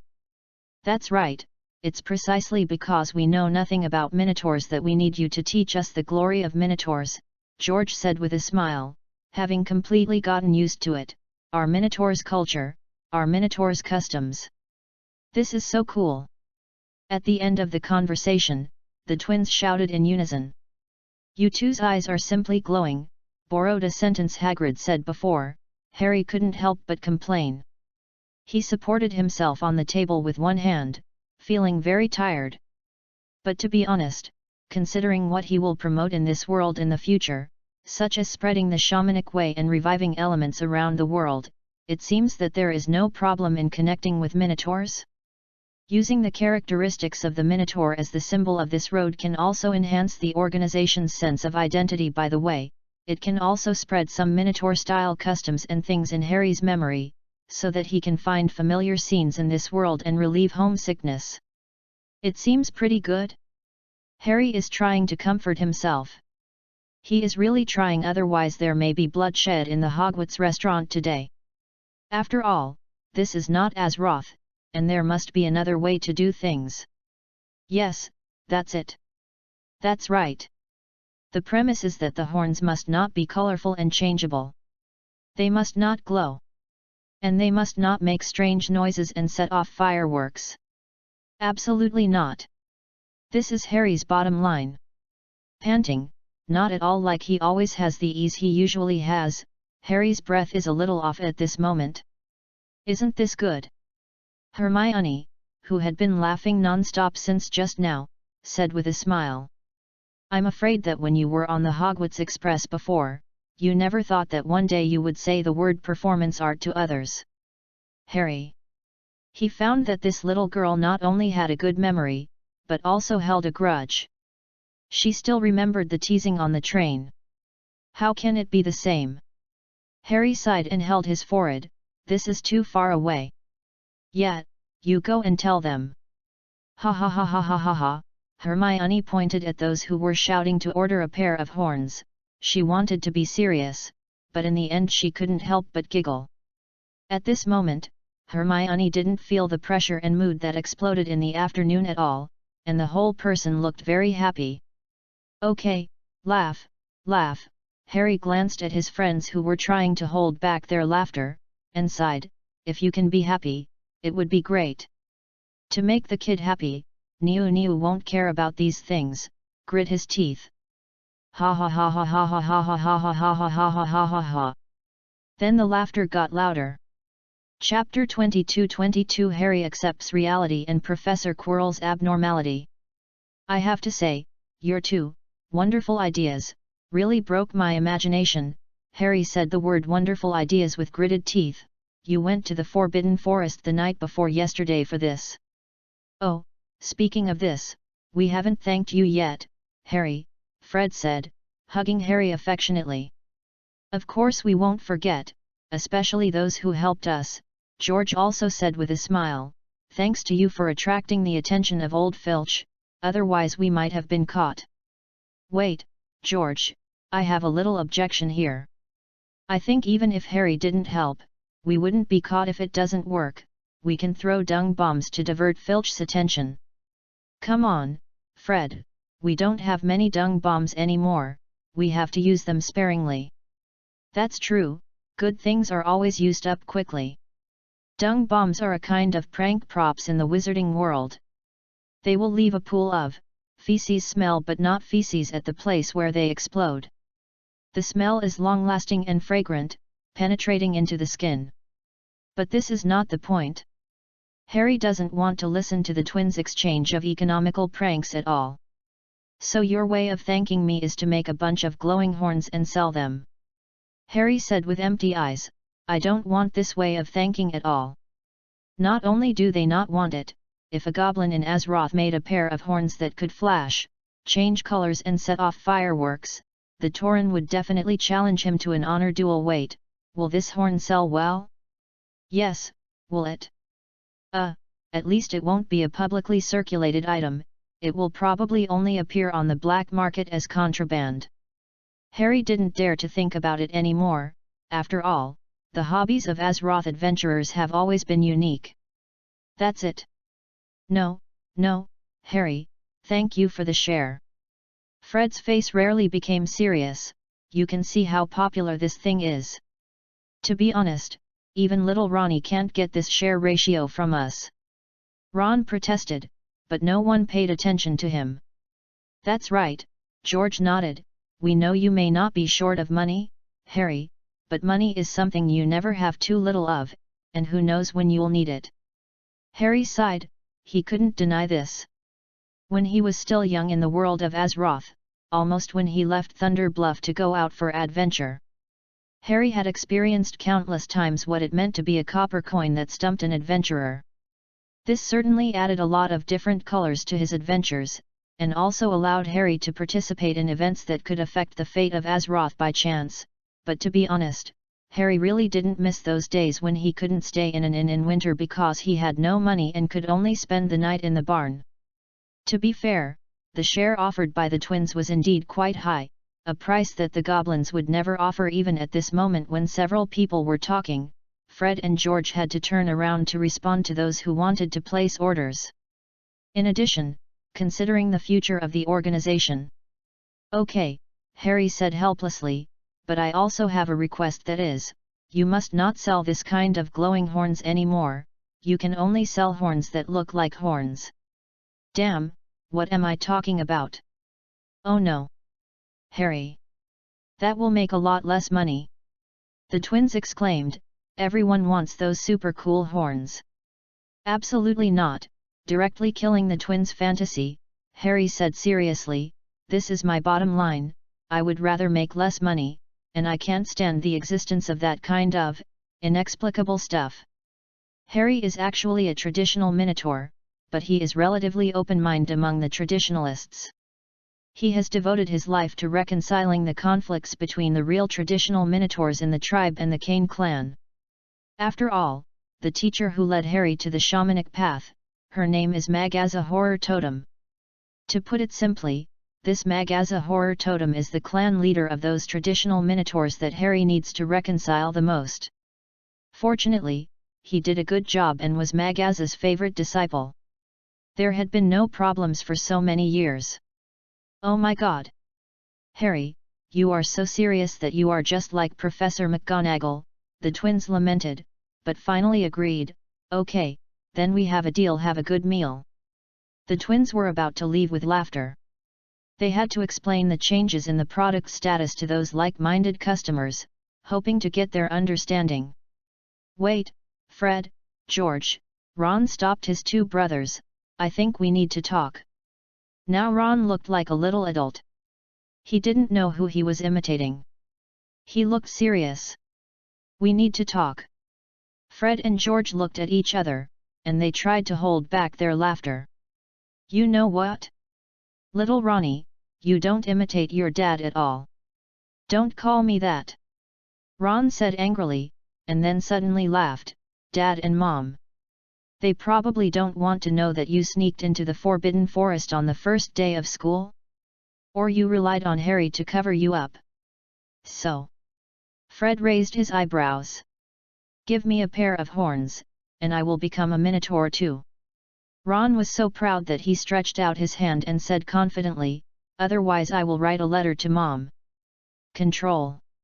But unfortunately, Ron forgot the most important point when controlling others, that is, you have to grasp the situation. The next moment, Ron was stuck from the chair by Fred and George on the left and right. "What are you doing?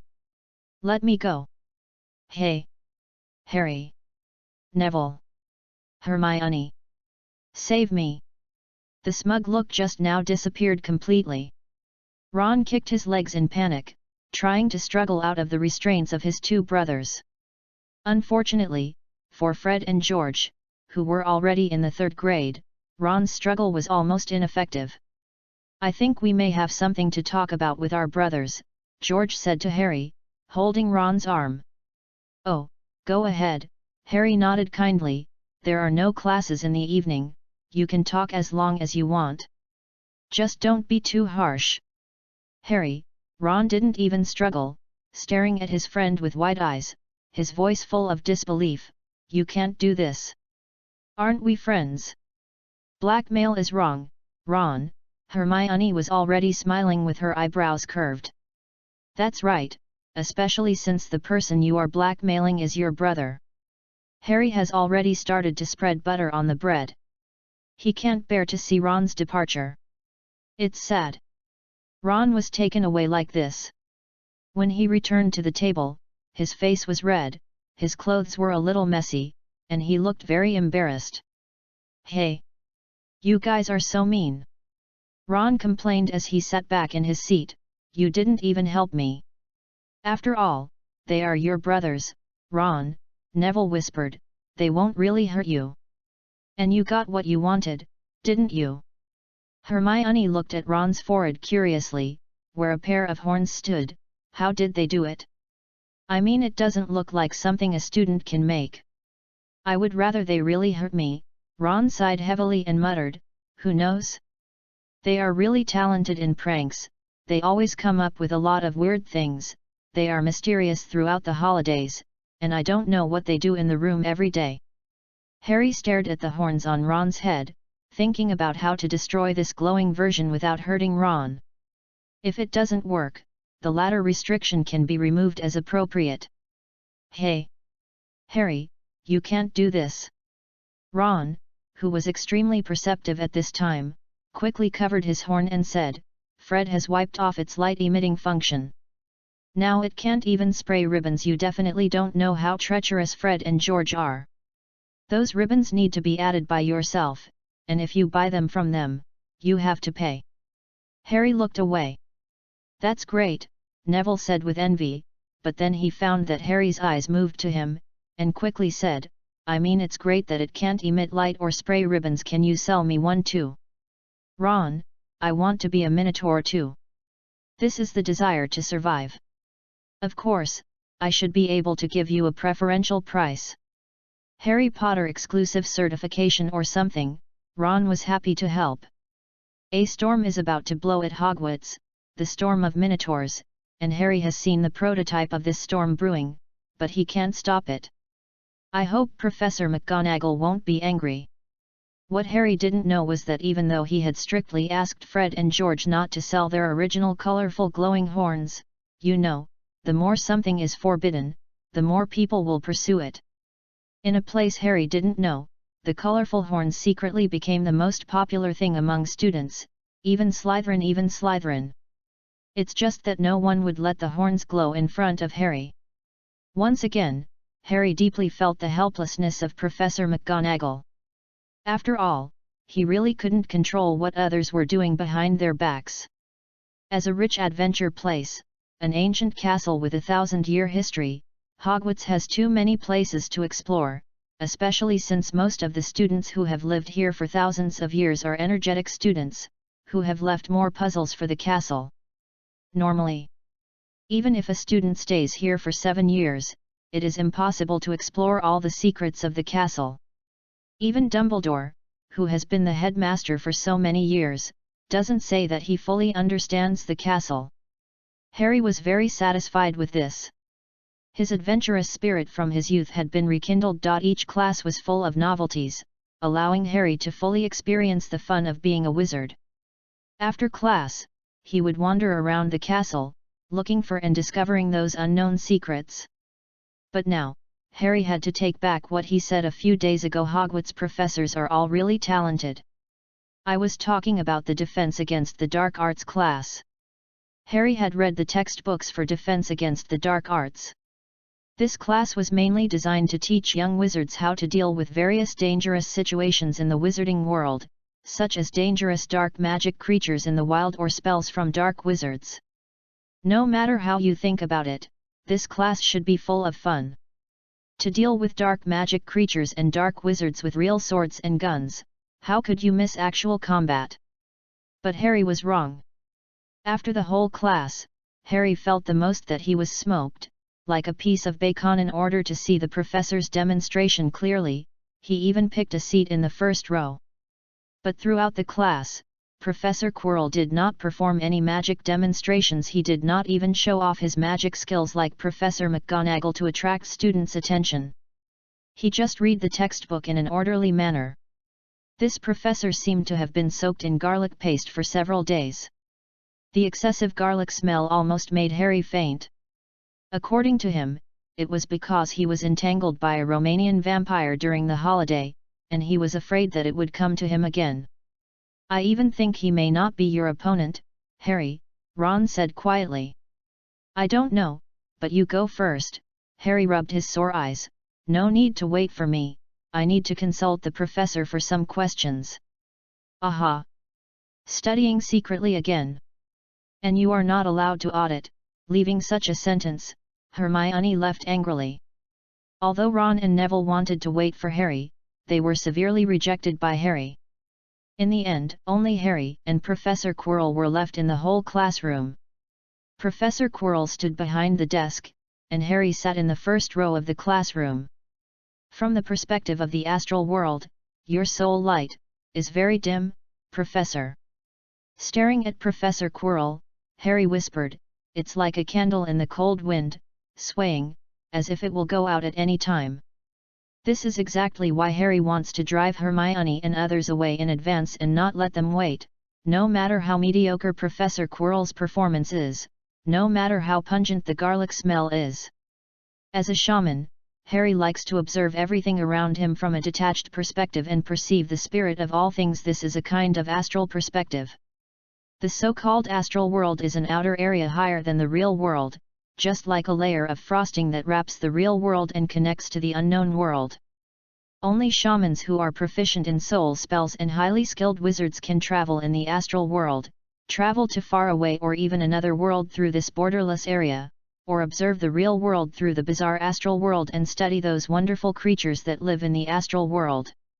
Chapter 23 Seeking follow-up. Reading. A brief fight and my meeting with the principal. Soul magic, like elemental magic, is also a shaman's specialty. A qualified shaman can travel in the astral plane as a soul, and can also transform into a soul body to walk in the world, and see things that ordinary people cannot see.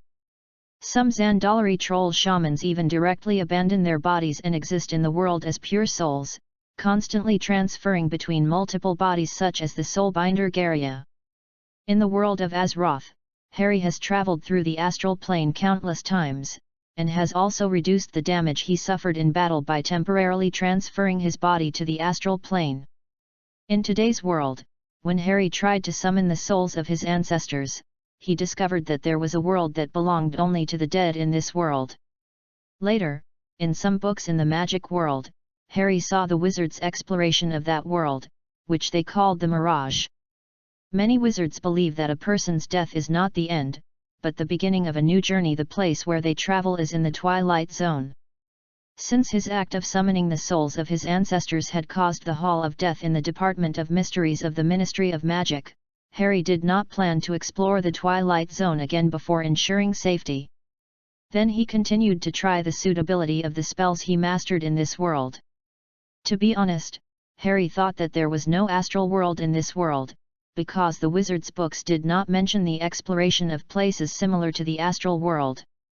But after careful research, Harry found that the astral world still exists in this world, but it is very weak and overlaps with the real world in a large area. It is impossible to travel directly in the astral world in the state of soul, but it is still feasible to observe the real world through the astral world. Everything has a corresponding projection in the astral world, showing their essence and emitting light with different meanings, even the flowers and plants on the roadside and the vases at home. This not only confirms the animism believed by the shaman, but also allows Harry to observe the state of the people or things around him from this perspective.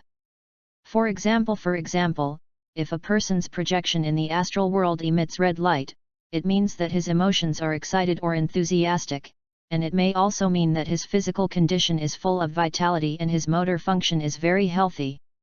If a person's projection in the astral world emits green light, it means that his emotions are calm and peaceful, and his physical condition is that his heart and body regulation system are fine.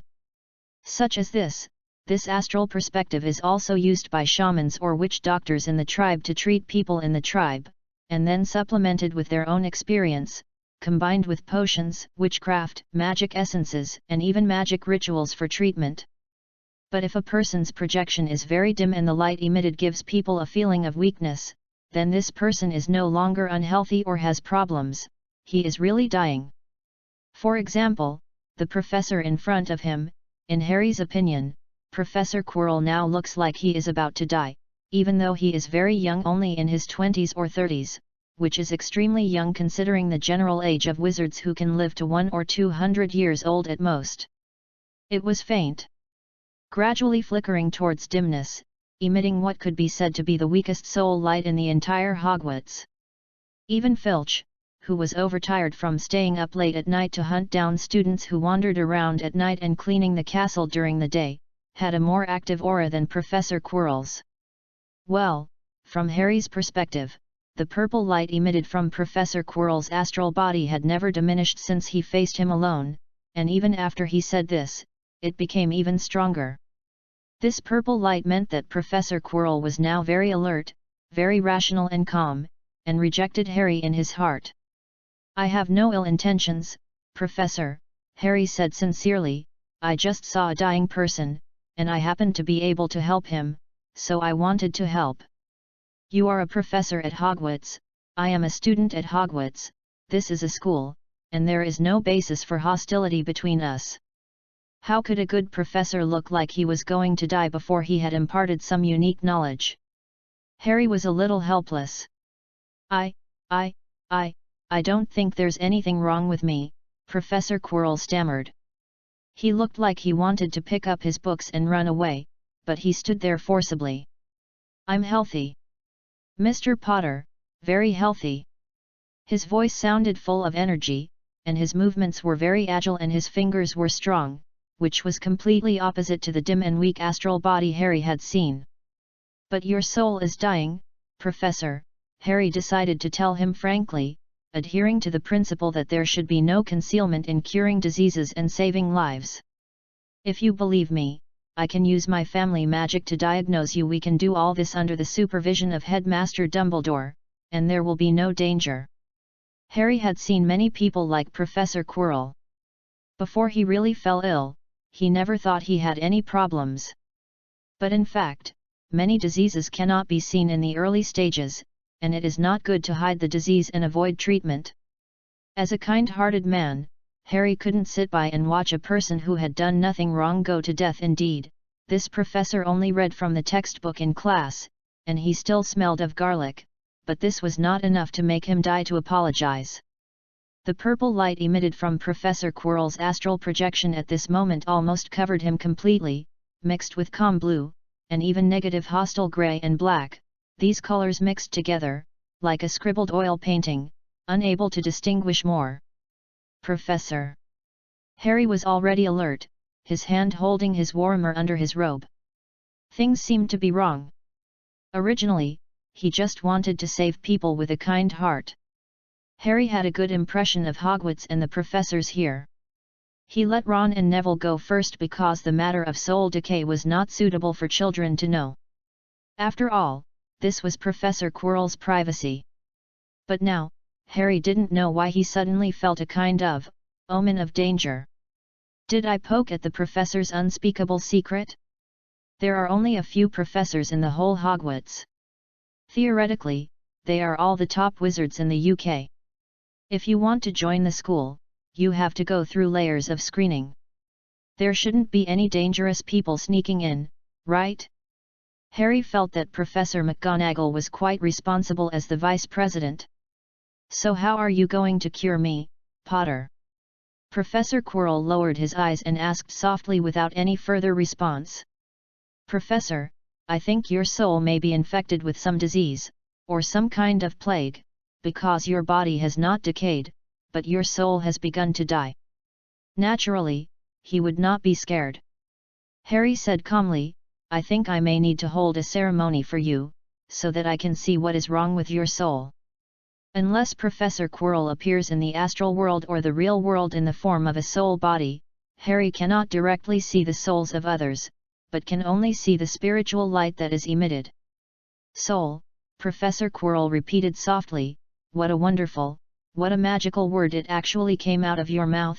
Ha, wonderful, wonderful, there has never been any rumor that the Potter family studies the soul." Professor Quirrell finally raised his head, and Harry could see his eyes. Those black eyeballs were so deep, like a bottomless pool of water, and there seemed to be "What is watching me? Something is watching me from the depths of my pupils, from the depths of my mind." I remembered the irritation I felt when I saw those glowing and color-changing horns, and I remembered blue-green arcs of electricity jumped out of thin air on the Warhammer, and the storm weapon was enchanted. I couldn't tell what was wrong, but Harry just felt something was wrong. It was a completely instinctive reaction. He threw the Warhammer filled with storms at Professor Quirrell. Harry believed in his intuition. Swish! The violent electric and wind elements tore through the wooden podium, scorching the debris and leaving a black hole on the ground, but they didn't hit Professor Quirrell. At that moment, he dodged with unimaginable agility. "Harry!" The blue lightning turned into a whip and pulled the warhammer back into Harry's hand. He could hear Ron and Neville's exclamations from the door of the classroom, but neither Harry nor Quirrell paid attention to them. They stared at each other. "Professor Assault, maybe I should deduct all Gryffindor points here and send you to Professor McGonagall for detention." He looked away first, as if he had changed into a different person, without any stuttering. At this moment, Professor Quirrell was full of ease and calmness. He looked at the charred area on the ground and said softly, "What was that?" Harry asked seriously, not caring about the score or detention at all. "What was that just now? Are you casting a spell on me?" As a veteran who had experienced countless adventures and battles, Harry was sure that he was not the kind of recruit who would be distracted on the battlefield, but other scattered memories really floated out of his mind just now, and it was when he was concentrating. This is absolutely not normal, and it shouldn't be. Magic always has endless mysteries, doesn't it? Without answering Harry's question, Quirrell just waved his wand, and then the damaged ground and the torn desk all returned to their original state. "Gryffindor gets 30 extra points because of your novel magic." Holding the textbook in his arms, Quirrell smiled and nodded to Harry. "I admire talented children, so what happened just now? Your prank was a little too much, Mr. Potter, but fortunately I am a magnanimous person, let's end it like this." After that, Quirrell left the classroom from the back door without caring about Harry's reaction. "Oh my God! Harry! You attacked the professor!" Ron and Neville rushed up as soon as Quirrell left, and the two exclaimed, unable to believe what they saw. The two looked at Harry as if they had seen a monster, wanting to touch but afraid of being bitten, especially Ron, whose eyes could not leave the lightning and wind that jumped on the warhammer. "You heard it, it was just a prank." Harry put the weapon back on his waist after extinguishing the lightning on the warhammer with a flick of his hand, and said speechlessly, "Didn't I let you two go first? Why did you come back? Eavesdropping is not what a good boy should do." To be honest, Harry felt that he asked nonsense after asking it. If Gryffindor could be so obedient, it would not be Gryffindor. "It didn't seem like a prank, brother." Ron swallowed his saliva, "but he actually gave you extra points. It's still a full 30 points. Neville was also very excited. "Hermione will go crazy, she has been working so hard to answer questions in class these days, but she only got less than 15 points. "Oh, forget the score, Neville, why do you mention her at this time? Ron rolled his eyes and said, "So Harry, why are you like that?" Ron didn't want to say the words of fighting with the professor, because it was too scary. This was not the time to face Malfoy's Slytherin students. Students who attack professors will be expelled, no ambiguity. Even if they attack Filch, the castle administrator, it won't work. "Ron," Harry put on his robes again without answering the question and asked, "Is there any magic that can make people recall the past?" "Recall the past?" Ron was stunned for a moment. "It seems there is no such magic." "It's the magic that makes you think uncontrollably," Harry added, "the kind that interferes with the mind." "Well, I think I know some magic with similar effects." Neville suddenly raised his hand and whispered, "I heard Grandma and others talk about it before. There is a magic called legilimency. As long as you look into each other's eyes, you can seeing someone else's memory. The person whose memory is seen seems to see the same memory. I just saw you and Professor Quirrell staring at each other, and then you suddenly started fighting. According to my grandmother, many years ago, after the fall of you-know-who, the Ministry of Magic should have used legilimency and veritaserum to interrogate the remaining guys, so that they would not have an excuse to escape the trial. But Professor Quirrell shouldn't look at your memory, right? That's illegal." Neville was still mumbling something, but Harry felt that he had found the answer he wanted. "Let's go." Harry picked up his textbook. "Ah? Where to?" Ron scratched his head. "It's still early for astronomy class." "Library," Harry said briefly, "then I'm going to see Headmaster Dumbledore. If a professor has a problem, then only the headmaster can deal with the professor." Chapter 24 Conversation with Dumbledore. It is no longer the state of knowing nothing about the magic world. Although Hogwarts School of Witchcraft and Wizardry sounds like just a school, it has a considerable social and historical status. It not only has its own land and forests, but also has a very prestigious headmaster. As the headmaster, Dumbledore can be said to be the lord of the entire Hogwarts and has the highest power.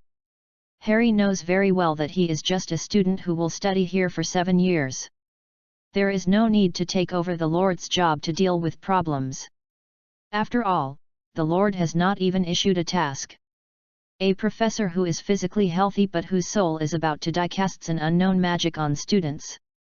This kind of issue concerning the safety of students should be the responsibility of many professors, such as Professor McGonagall, who is very attentive in this regard. In the library, Harry found relevant records about the magic of legilimency. This spell can be completely understood as the mind reading in the impression of Muggles. At the same time, as Neville said, when the target's memory is reviewed, the target will also recall the past. In the current laws of the Ministry of Magic, casting legilimency on others without permission is an illegal act that will be sent to Azkaban. By the way, Harry found that many legal punishments in the wizarding world are sent to Azkaban, but the time they stay is different. Thieves will be imprisoned for 1 or 2 months, slightly more serious crimes will be imprisoned for 1 or 2 years, and those who have killed people will be more serious and will be sentenced to more than 10 years. Azkaban is like a big garbage can, everything is put in it. The principal's office of Hogwarts is on the 8th floor. Harry asked Professor McGonagall for the latest password, and then walked out of the door with Professor McGonagall's piercing eyes because no matter how Professor McGonagall asked, Harry insisted on reporting to the principal himself. Harry felt that his transfiguration homework in the next class might increase. Password. Cockroach pile. Harry said the password, looking at the gargoyle in front of him. The gargoyle jumped to the side, revealing the door behind it, and a spiral staircase fell down delicately. Harry's expression was a little subtle. He knew what a cockroach pile was, a kind of magic candy that would crawl around like real cockroaches. Out of curiosity about magic food, Harry had previously forced himself to eat one despite the discomfort. It can only be said that the feeling of jumping and bursting in the mouth like a real cockroach is hard to make people feel at ease. Headmaster Dumbledore actually likes to eat this? To be honest, Harry originally put this Headmaster Dumbledore and Gina's mentor Antonidas together in his heart. Both of them are old wizards with white beards, but now it seems that the two people should be separated a little. Although Antonidas is very kind and gentle in life, his personality is generally not as lively as Dumbledore, and he is not very willing to accept new things. It is better to let him die than to let him eat cockroach piles. Following the spiral staircase all the way up, Harry knocked on the door and entered the headmaster's office. It was a round office with several rows of moving magic portraits on the wall. They were probably the former headmasters of Hogwarts. At this moment, they were snoring in their respective frames or pretending to snore. Harry could feel that they were actually looking at him, as if judging something. There were many tables with long and thin legs on both sides, on which were placed many strange silver objects of unknown use, and a silver incense burner that was constantly emitting green smoke. Dumbledore was sitting behind the table in the middle of the office, looking at him, wearing a silver robe with blue stars. Harry. Dumbledore seemed a little surprised. I didn't expect it to be you. Did you encounter any difficulties? Oh, if it's about your godfather, I think it will still take some time. After all, there is no decisive evidence yet. As if he suddenly remembered something, Dumbledore continued, I can understand your desire for your relatives, but please be a little more patient, child. He seemed to have misunderstood something. Harry hesitated for a moment before realizing who Dumbledore was talking about. He had a godfather in this world who was imprisoned in Azkaban. But to be honest, Harry didn't feel anything. If Dumbledore hadn't told him, he would have forgotten that there was such a person. No, Headmaster, Harry shook his head and said, it's about Professor Quirrell. Professor Quirrell, Dumbledore sat up straight. You seem to have expected this. Harry noticed this keenly, and Dumbledore became serious in an instant. Sit down first, Harry, would you like some candy? Without answering Harry's question, Dumbledore just asked Harry to sit opposite him, and then pushed a box of cockroaches forward. Thank you, but no thanks, Harry refused seriously, the cockroach pile is a little too sweet, I don't like it. It sounds like you've tried it, good initiative. Dumbledore looked at Harry in surprise and dragged the box back to him happily. He seemed happy that he didn't have to share candy with others. Then can you tell me about your discovery? The old man just skipped Harry's question lightly, but Harry didn't care. He was thinking about how to say it and how much to say to Dumbledore. But in the end, Harry chose to be honest. After all, if he really wanted to do something next, he couldn't bypass Dumbledore in Hogwarts. He even needed the cooperation and permission of the headmaster. Sincerity is always the ultimate skill of the Taurus. Do you know shamans, Principal? Harry asked. Shaman priests. Of course, Dumbledore nodded. They mainly exist in Africa and South America. Many wizards have always wanted to kick Uagadou out of the ranks of magic schools. After all, the students they teach do not rely on wands to cast spells, but rely on gestures and fingers, or various dance rituals. If the shaman you are talking about is this, then I think we are talking about the same thing. Uagadou is a magic school located in Africa. It also has a history of thousands of years and a good international reputation. It is very convenient for their students to violate the confidentiality law. After all, they only need to say that they just waved their fingers accidentally, but they didn't expect to release magic. It's easy to escape punishment. It's still a little different, Headmaster. Harry scratched his head in distress. The shaman I'm talking about is not simply a difference in the means of casting spells between wizards and shamans. In my eyes, shamans should be the balancers of the world's elements, allowing the four elements of earth, wind, water, and fire to balance and coordinate with each other to create an environment suitable for human life. At the same time, shamans are also servants of souls, mastering the power of souls, able to talk to the dead souls, listen to the wisdom of ancestors, and obtain the help of ancestral power. We believe that all things have spirits. Obviously, Harry, we are not talking about the same shaman, Dumbledore said humorously, in my impression. Shamans mostly dance around the fire in the smoke of burning spices, not related to the four elements you mentioned. Generally speaking, the term four elements appears in alchemy, but people's general perception is not earth, wind, water, and fire, but earth, air, water and fire. Sorry, I seem to have gone a little off topic. Dumbledore looked very happy, and even his tone when he spoke was much lighter. And the power of the soul, the voice suddenly dropped, staring into Harry's eyes. Dumbledore said softly, "You have to know, Harry, things related to the soul are mostly taboos. It is a word that easily arouses vigilance and disgust. Soul magic, I dare say that most people will think that it is an instinctive evil when they hear this word. It is a taboo for the living." Dumbledore was very serious, very serious. "I know, Headmaster," Harry said calmly without being frightened by Dumbledore's appearance. "The way of the soul is indeed very dangerous. If you are not careful, you will be led astray. This is an irrefutable fact. There are too many shamans who have been lured into the evil path because of the voices they heard. Those real evils will disguise themselves as the souls of deceased relatives, or even the whispers of elements. But at the same time, I am also very sorry, because the true shamanism has not been spread in this world. The elemental power of this world has been silent for too long, and people are always full of fear of the unknown. I don't think that either the elemental power or the soul power itself is evil. Even the evil power, can be used to protect your own world."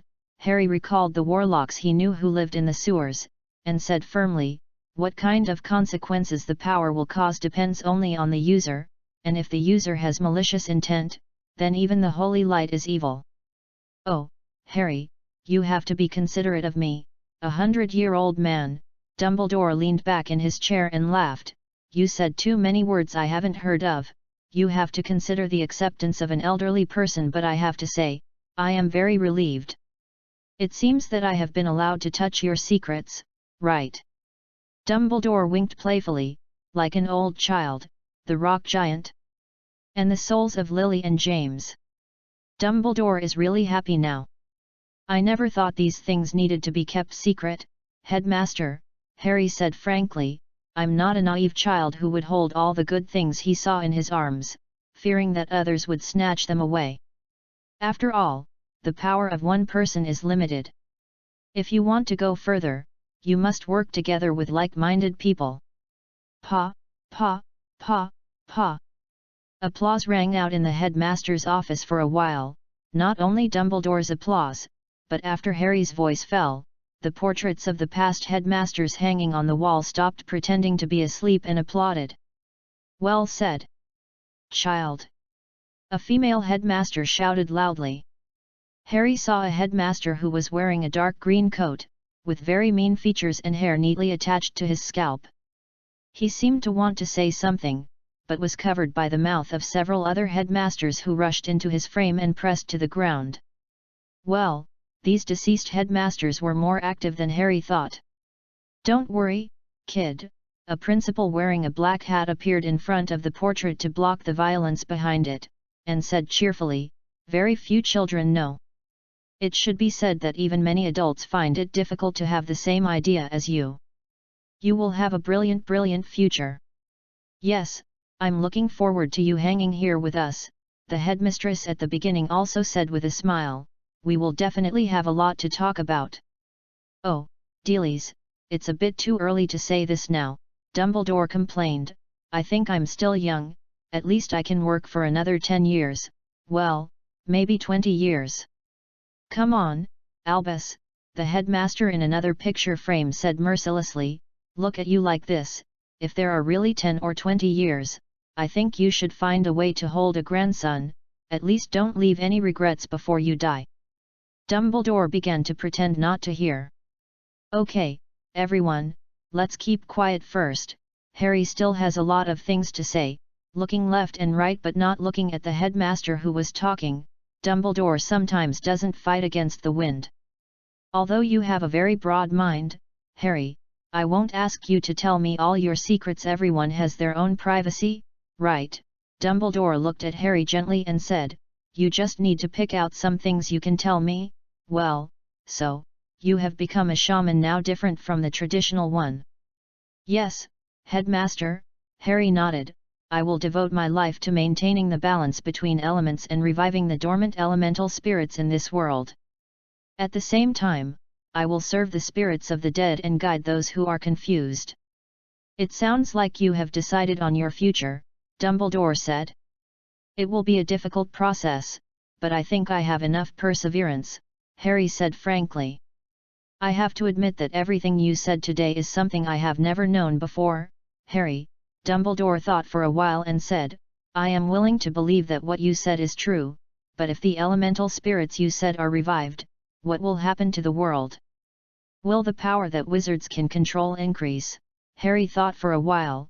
The power of the elements will become active, the power of wizards will be enhanced, the types of magic will increase, and the concentration of magic around the world should also increase, and it will become easier for wizards to cast spells. In a high concentration of magic environment, the number of new wizards should also increase. Dumbledore did not speak. He seemed to be in a trance, although he was looking at Harry, but it seemed as if he saw another person. Principal? Principal Dumbledore, Harry shouted twice. Sorry, it's easy to lose focus when you get older. Dumbledore rubbed his eyes and continued, it sounds good, very good. Did your teacher tell you this? Chapter 25 Dumbledore's Honesty and Desire. The consequences of the revival of the elements are the conclusions I drew based on the knowledge I have mastered. Harry shook his head and said, I don't have a teacher, Principal Dumbledore, to be precise, my teacher is not in this world. Then who are you? It's like a dream, adventure, learning, and growth in another world, but when I wake up, I find that I am still in this world. Adhering to the principle of not telling lies, Harry said sincerely, it is those wonderful experiences like dreams that made me learn all this and become a real shaman. Learning in dreams, in the magic world, although this statement sounds a bit outrageous at first, it is very magical and seems quite normal. After all, in the books of the magic world, Harry has seen the man who left his own legend in both the wizarding world and the muggle world, Merlin. According to records, Merlin was born from the union of nightmares and human women, and in the entire history of ancient magic, there are also many records of growth in dreams. Harry suddenly found that he seemed to be going further and further on the road of supernatural power. I understand, Dumbledore nodded, his eyes deep. As I said before, I am willing to believe you, Harry, believe everything you said, and am willing to try to understand. Let's put aside the elemental resurgence for the time being. After all, according to you, it will be a very difficult process. Professor Quirrell, Dumbledore said seriously, so the reason you discovered Professor Quirrell's abnormality is because you are a shaman. Yes, I saw that Professor Quirrell's soul was dying, and his spiritual light was extremely dim, Harry said frankly. From the peculiar perspective of the shaman priest to the discovery of Professor Quirrell's soul abnormality during class, to the kind-hearted attempt to check and treat the professor but was met with a fierce response, and even fought with Quirrell directly. That was indeed legilimency, Harry. After hearing Harry describe the vision that appeared when he looked at Quirrell, Dumbledore affirmed, your judgment is correct. I didn't expect him to really. Dumbledore sighed deeply. It sounds like you knew he had a problem a long time ago, Harry said calmly. If you knew he had a problem but still let him become a professor, then you would be derelict in your duty as the principal. Harry's words were a bit too sharp, but Dumbledore didn't seem angry at all. He just stared at Harry for a long time, and suddenly laughed. It was a very bright laugh. You know what? Harry, Dumbledore stood up from the chair, walked to the window with his hands behind his back, looked outside and said, if it was in the past I will tell you that you have done something very dangerous, or you must be too tired and distracted. In short, the most important thing you should do now is to go back to the dormitory and have a good rest in bed. Then you'd better not do that, Headmaster, Harry said calmly, I know what I am doing and my situation very well. Of course, Dumbledore said repeatedly. I did think so, but I suddenly thought of the advice of the Sorting Hat. The advice of the Sorting Hat? Harry asked puzzledly, and then he heard a shout from the cabinet behind him. Yes. It's me. Probably standing on the cabinet, the Sorting Hat twisted its body and shouted, "Long time no see, kid. In fact, it's only a few days, Hat." Harry raised his hand and waved, "It's nice to chat with you." "I feel the same way, kid. I wish I could jump down and give you a hug, but I'm just a hat," the Sorting Hat said happily, twisting its tip as if dancing. "Although I really want to hear how far your adventure plan has progressed, I don't think Albus will be happy to hear this. If there is a chance, you can wear me, we'll talk about it in secret." "Yes, I am the headmaster of Hogwarts after all."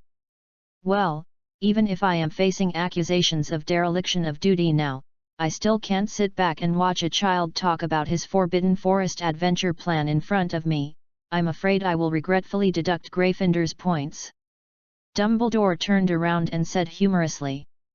"In short, it is because of the advice of the Sorting Hat it advised me not to treat you as an ordinary child, but as an adult wizard." Dumbledore shook his head slightly. "If other people knew about it, I'm afraid there would be more people scolding me for being old and confused. I can receive several letters every day now." "That's because that reporter named Rita is slandering you wantonly, but you pretended not to see it, Dumbledore." The Slytherin headmaster finally broke free and said dissatisfiedly in the frame, "If I were you, I would let her know what the majesty of the Hogwarts headmaster is." "Oh, Phineas, I think Rita has graduated for a long time and is no longer under the control of the Hogwarts headmaster." Dumbledore waved his hand and said indifferently, "Let's talk about our business. Harry, maybe you think all this is my dereliction of duty, but I have to tell you that Professor Quirrell was our professor of Muggle studies last year. He was not like this." Dumbledore sighed slightly. "He applied to become a professor of defense against the dark arts this year. I didn't expect that things would become like this in just a holiday." "Then kick him out now and recruit a new professor," Harry suggested. "I think it shouldn't be difficult to recruit professors at Hogwarts." "Yes, it is not difficult to recruit professors at Hogwarts provided that they are professors other than defense against the dark arts." Dumbledore seemed to have a headache.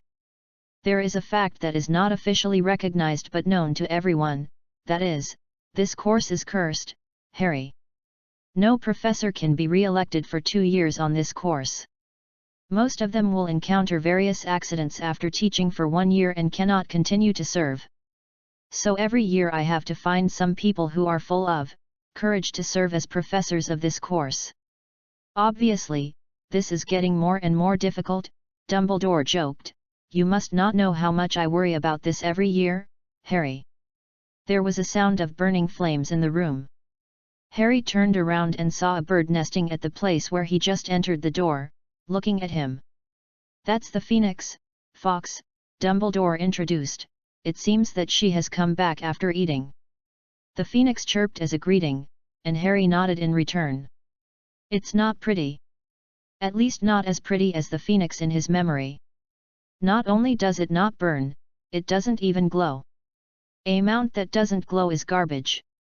So we're going to let such a dangerous person stay in the school?" Harry turned his head and asked, "I don't think a kind professor would use illegal spells on students." "I don't know how to explain it to you, Harry."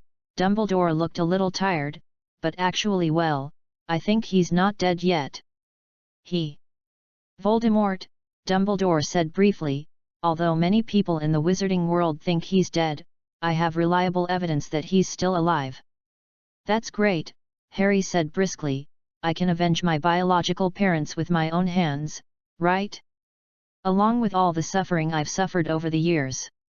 "Hatred is not a good thing, Harry," Dumbledore said in a low voice, "but I can't find a reliable reason to convince you to be honest. I think all these past hatreds should be borne by those of us in the past." "So Quirrell is Voldemort?" Harry skipped this point directly.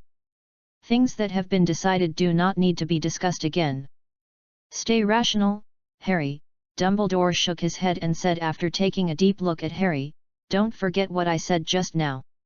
Professor Quirrell was still a professor of Muggle studies last year. He was very normal at that time. So Voldemort is possessed by Quirrell. Harry said, although I can't control and use the power of the soul like a warlock, it's easier to destroy it. I'm not sure. Dumbledore sat back down, sighed and said, I don't know much about dark magic, and Voldemort, he went down this path without hesitation. I don't even know what kind of magic he used, and I don't know whether his remaining state can be called a soul, or some unknown residue. And Professor Quirrell? I think he was just deceived by Voldemort, and maybe he can still be saved. After all, he is also my student, Harry, just like you, your senior. Dumbledore meant that he couldn't be sure what form Voldemort existed in, whether it was a broken soul, or transformed into an unknown dark magic creature. After all, magic was very incredible, and no one dared to make a conclusion easily. Before Harry really tried Quirrell, he was a little unsure. Indeed, the shaman priests did have the power of souls, but was Voldemort still a soul now? It was no problem to pull Voldemort and Quirrell together and attack Harry. Killing anyone was killing.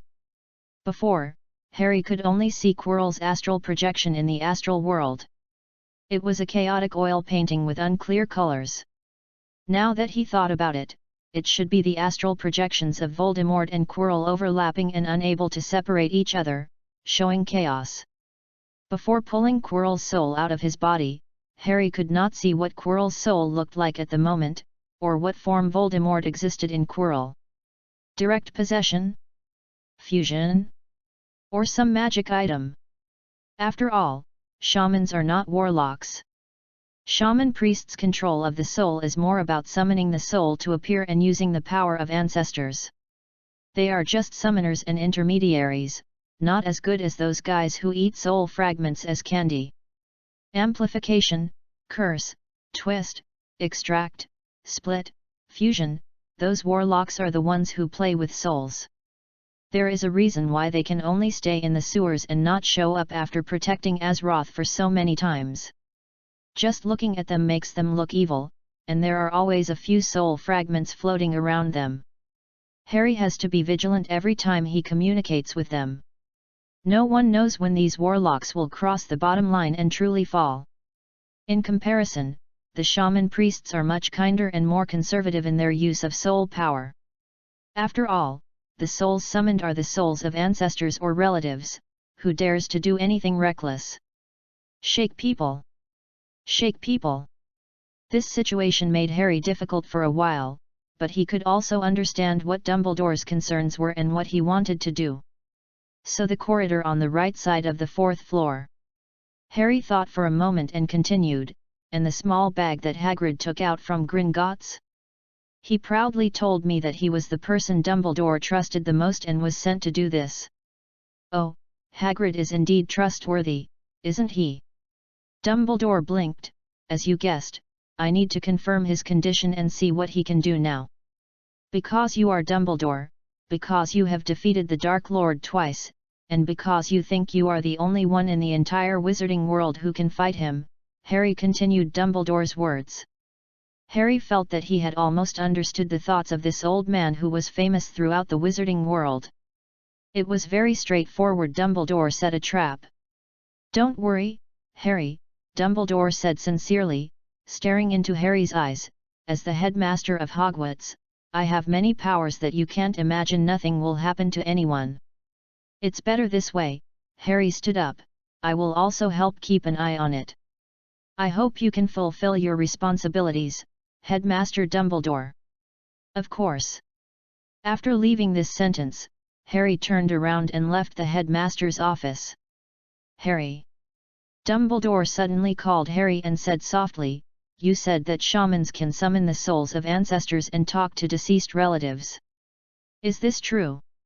Yes, Headmaster, you have seen it with your own eyes, right? Harry turned around and replied, my promise to you has never changed. If you need it, I can cast a spell for you. No, I mean, Dumbledore seemed to be hesitating, you said, Can I become a shaman? It may be too late for you at your age, but we can still try. Harry stared into Dumbledore's eyes. I need to find the corresponding materials to reconfigure the spiritual contract potion, so that you can try to find elements that ordinary people can't see. Do you want to try? I'm afraid I still need to think about it for a while, Dumbledore said slightly bitterly. Please forgive my hesitation again, Harry. He moved forward a step, but finally stopped. Chapter 26 Preparations of the Shaman Club and the Hateful Riddler. No problem, Harry nodded. Speaking of this, Headmaster Dumbledore, can I get your permission to spread the shamanic way in Hogwarts in the future? Just like the Gobstone Club. Oh, Harry, a game like Gobstone can't be compared with a new magic course, Dumbledore said humorously. Theoretically, opening a new course requires the approval of the board of directors and the headmaster, but there is no problem with the club. I allow you to teach your shamanic way in Hogwarts, but Harry, I'm afraid I have to review the content of your lectures, at least Professor McGonagall, or I will audit the previous courses to ensure their safety. This is a matter of course, Headmaster Dumbledore, I welcome you at any time. Harry naturally had no objection. Then come to me when you are ready, Dumbledore said happily. The club's announcement needs the signature of the professor to be made public to the 4 colleges at the same time. I think my signature should be very convincing. Thank you very much for your help, Headmaster. Harry also laughed. In addition, I have another request. Can I move out of the dormitory and live outside? As a shaman, I need my own space to make and erect totems, and also need a place to worship elements and ancestral spirits, or grow some herbs. The Gryffindor dormitory where 5 people live together is a bit too small for me. So what is your ideal place? Dumbledore asked. Next to the Forbidden Forest, I can be neighbors with Hagrid, Harry said without hesitation. It won't affect others, and I won't miss the classes in the castle. Dumbledore was thinking for a long time. I'm sorry, Harry, I'm afraid I can't agree to your last request, Dumbledore said sincerely. Yes, I can indeed treat you as not a child, but unfortunately, in the eyes of most people, you are still a child. So you shouldn't be too far away from your friends, nor should you stay away from the group and become a loner. You will be isolated, Harry. This is the advice from an elderly man, Dumbledore said leisurely. Magic is indeed very important, but on the road to studying magic, there are still many things that we need to pay attention to and take care of. I know you have a maturity far beyond your age, Harry, or every genius has a maturity far beyond their age. They will despise the dullness of those around them and have the ambition to change the world. But they will not understand what they have missed until they lose it. Please forgive my nagging, Harry. You are still young, just enjoy these 7 years of wonderful campus life. Harry stared into Dumbledore's eyes. In those eyes, he saw the color of reminiscence, regret, and sincerity. What Dumbledore said was more like his own personal experience, his life experience, and the obstacle that made him hesitate twice but never take a step. I understand, Harry nodded. Then I'll take my leave, Headmaster Dumbledore. He had no intention of arguing about this matter, especially arguing that he was no longer a child, which would make him look even more immature. But Harry really couldn't spend 7 years of wonderful school life as Dumbledore hoped. It was very difficult for an adult to play with a group of teenagers. Even adults, not to mention adults, even the older children themselves would not mix with the younger ones. Harry didn't want to pretend to be a child. In fact, he couldn't pretend to be one even if he wanted to. So, he felt that he had to think of another way. Come to think of it, we haven't mentioned the reward yet. Without waiting for Harry to turn around and leave, Dumbledore said to himself, although you said you would help keep an eye on it, Harry, I can't feel at ease enjoying the efforts of a student after all. You are not a professor, right? Reward. Suddenly, Harry came to the area of interest, and he raised his eyebrows and said, I like this word, Principal Dumbledore, I will treat this as a formal commission. Oh, in fact, I would rather you stop caring about Professor Quirrell's affairs. But I know that even if I say so, you won't listen, right? Dumbledore sighed. Anyway, I will give you a reward that will definitely satisfy you, kid. Of course Harry wouldn't listen. Deliberately ignoring Quirrell's existence is like ignoring the spread of hemorrhoids, which will make him uncomfortable all over. Besides, even if Dumbledore guaranteed that everything was within the safe range, with Harry's personality, he still liked to control the danger in his hands. Otherwise, what if something unexpected happened and hurt someone he was familiar with? Dumbledore continued to speak. Before that, I would like to ask you not to think about how to move out of the dormitory, and enjoy campus life. By the way, if you really like the feeling of adventure, you can try to go to the 4th floor, I think it's quite interesting. Harry's feeling at the admission dinner was right, that warning was an invitation. Dumbledore now openly admitted it. But the lively old man was unwilling to say more about the reward.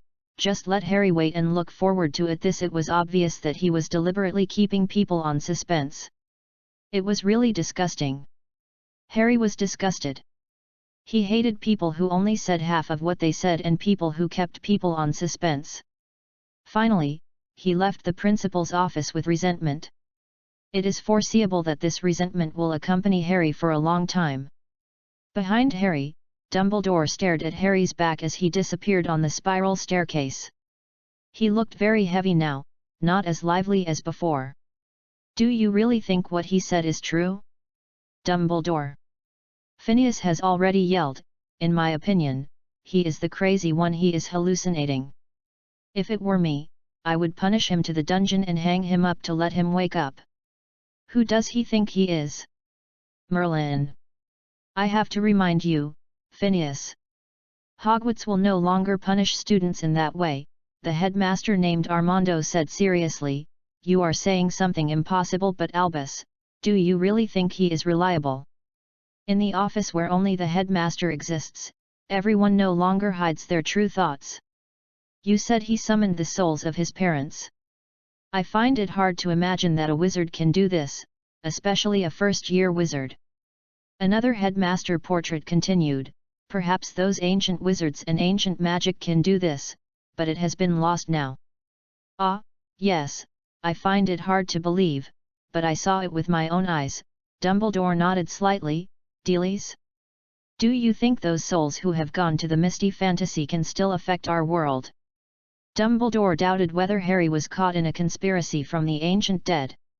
He turned down the corners of his mouth and put on a classic Batman expression: suspicion. Unfortunately, most of it was covered by the thick beard. Do you suspect that the child was taught by the souls in the Misty Fantasy? Dealies said in the portrait, those ancient wizards. After all, Harry was able to go there, find the souls of his parents there, and bring them back to the real world. Dumbledore sighed. Magic, there are too many unknowns. No one knows how many geniuses have appeared in the past thousands of years, and how far they have come. At least the shaman priests he mentioned are ones I have never heard of even in the entire magic world. There are no similar records, said a headmaster in very old clothes in the portrait. That sounds like a completely different system of magic. Yes, another, muttered Dumbledore, his eyes flickering, but he no longer sought wisdom from these past headmasters, but just thought silently by himself, and those headmasters also shut up in time, waiting for Dumbledore's decision. Like, too much like. Especially when talking about the possible consequences after the revival of the elements, those tempting fantasies, as well as those descriptions and plans for a better future, all made Dumbledore think of the question he had thought about when he was young, the revival of wizards and where the future of wizards should go, the revival of wizards. Dumbledore's eyes wandered, as if he had returned to many years ago, to the time when the blonde boy was in high spirits in front of him, happy and wild, and his mouth was full of imaginations about the future of wizards. Both of them were like this. For a long time. I'm not sure how correct he is, but at least he is good, isn't he? Dumbledore suddenly said, closing his eyes tiredly. He cares about the health and safety of his aunt and uncle who are not really good to him, and he will get angry and punch someone because someone insulted his friend. He will also care about the safety of the professor, and the safety of the students. I quite appreciate what he said, Dealey suddenly interrupted. It's the sentence that one person's power is limited. Yes, there is also this point, Dumbledore murmured, as if trying to convince himself. Anyway. No, let it go. Dumbledore let out a long breath. Let it go, he repeated with a wry smile. I hope this time. I didn't do anything wrong. As the weightlifting champion of the British wizarding world, Dumbledore always has to consider more than ordinary people, and he is already very tired. The night in the principal's office is still long. Dumbledore is entangled because of his past experiences, but these have nothing to do with Harry. Because Harry was already entangled in Dumbledore's riddle. But fortunately, he is not an ordinary person. As a shaman, Harry can cheat. Oh, Harry? You're back. Ron sat up from the bed and looked at Harry expectantly. Did Headmaster Dumbledore say anything? No, Harry shrugged. He said I must be too tired or distracted. Professor Quirrell has been teaching Muggle studies here for many years, but he only became the Professor of Defense against the Dark Arts this year, so he might be a little nervous and unfamiliar. In short, previous students have a good evaluation of Professor Quirrell. Headmaster Dumbledore suggested that we rest early, get enough rest, and enjoy campus life. Dumbledore did say these words and made the suggestion. Although Harry was unwilling to be regarded as a child was fooled, but in front of a real child like Ron, Harry chose to do the same as Dumbledore, only tell part of the truth. Is that so? Ron was stunned for a moment, then nodded. Since it is the suggestion of Headmaster Dumbledore, then let's go to bed early tonight. It really worked. Harry stopped what he was doing. He turned his head and looked at Ron, as if he was looking at a not very smart ogre. What's wrong? Ron shrank his neck and asked, is there any problem? No, no, keep it up, Ron, you will sleep well tonight. Skipping this topic, sitting cross-legged on the ground, Harry took out the two bowls, one large and one small, from the bag and placed them in front of him. Hey, Harry, are you going to start divination again? Seeing Harry's posture, Ron immediately came over excitedly. There were also several other children in the dormitory. Divination.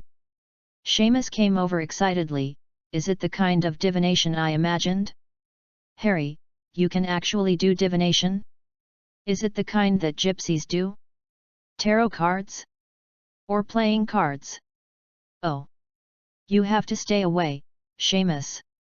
Seeing that the man was too close, Ron quickly squeezed him aside. Be careful of explosions, this is a dormitory. Seamus Finnegan, a student who has become quite famous just a few days after the start of school. He is famous because he has only attended a few classes, but every class has made some small noises. Well, maybe not so small. Obviously, he himself did not mean to do it, but for some reason, every time Seamus cast a spell or touched something related to magic, something would explode easily.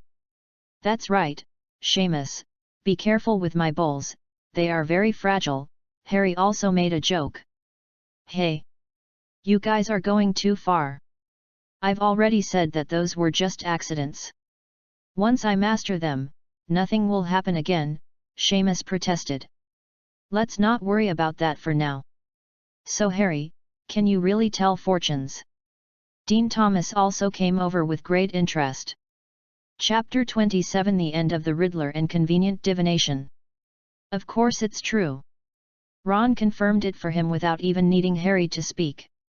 On the train a few days ago, Harry predicted that Hermione and I would be sorted into Gryffindor, and we did.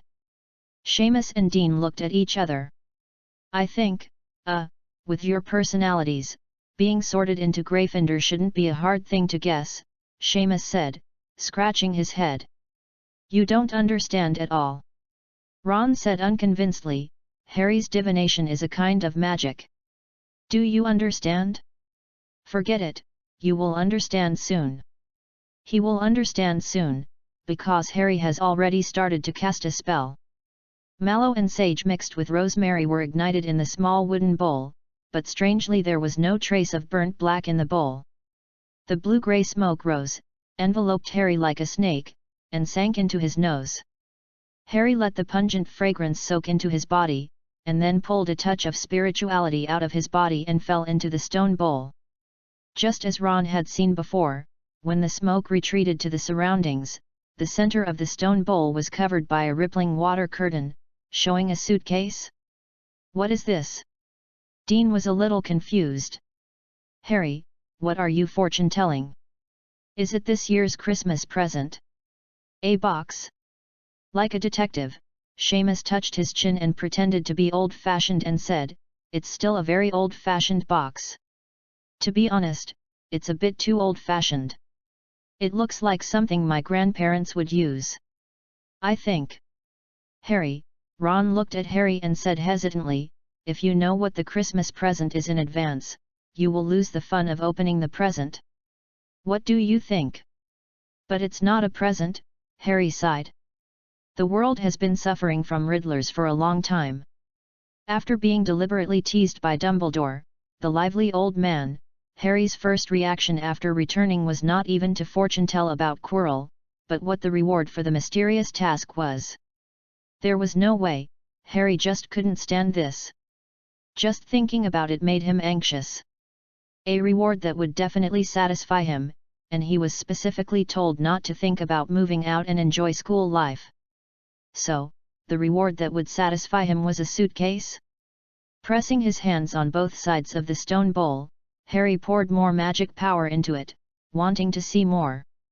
The picture on the water curtain changed again, and what appeared this time made Harry stunned. He saw several erected totems, painted with familiar patterns and colors, full of primitive and rough beauty. Next to these totem poles, there was a wooden house that Harry was very familiar with. It was a wooden house built for him by Father Kane and Brother Bane. While it was suitable for Harry to live in, it also had the style of the Minotaur tribe. Harry stared at a corner of the eaves of the wooden house, where there was a hole that was the trace left by Brother Bane, who accidentally poked a hole there when he was still a child while teasing him. Brother Bane was in a miserable situation at that time. After poking a corner in, it was stuck there. He could only tilt his head and couldn't pull it out for a long time. He couldn't pull it out for fear of damaging the house. His miserable appearance really made many people laugh. When Father Kane rescued Brother Bane, at Harry's strong request, the hole was preserved. After all, there was no air leakage. Later, one spring, Harry found two tits nesting there. Well, Brother Bane has always been very upset about the hole. He has been secretly urging Harry to build a new house, but he was rejected every time. When he tried to block the hole several times secretly, he was caught by Harry on the spot and failed. "Harry!" Ron shook Harry, who was holding the stone bowl, and suddenly laughed for some reason, and asked, "Where is this? Is there such a place in Hogwarts?" "This is not Hogwarts." Harry shook his head and said, "At least I don't remember any similar places around Hogwarts Castle. It's not even Thunder Bluff." To be honest, Harry thought for a moment that he would return to the world of Azeroth that made him dream, but unfortunately, after the initial shock, Harry quickly saw from the grass on the ground and the forest far away from the house that it was not Thunder Bluff at all. It should be the house he rebuilt in this world, so it is full of memories. Is this the reward that Dumbledore said would satisfy him? He finally agreed to move out of the dormitory. But where is this place? And that suitcase? Why did a suitcase appear in the divination?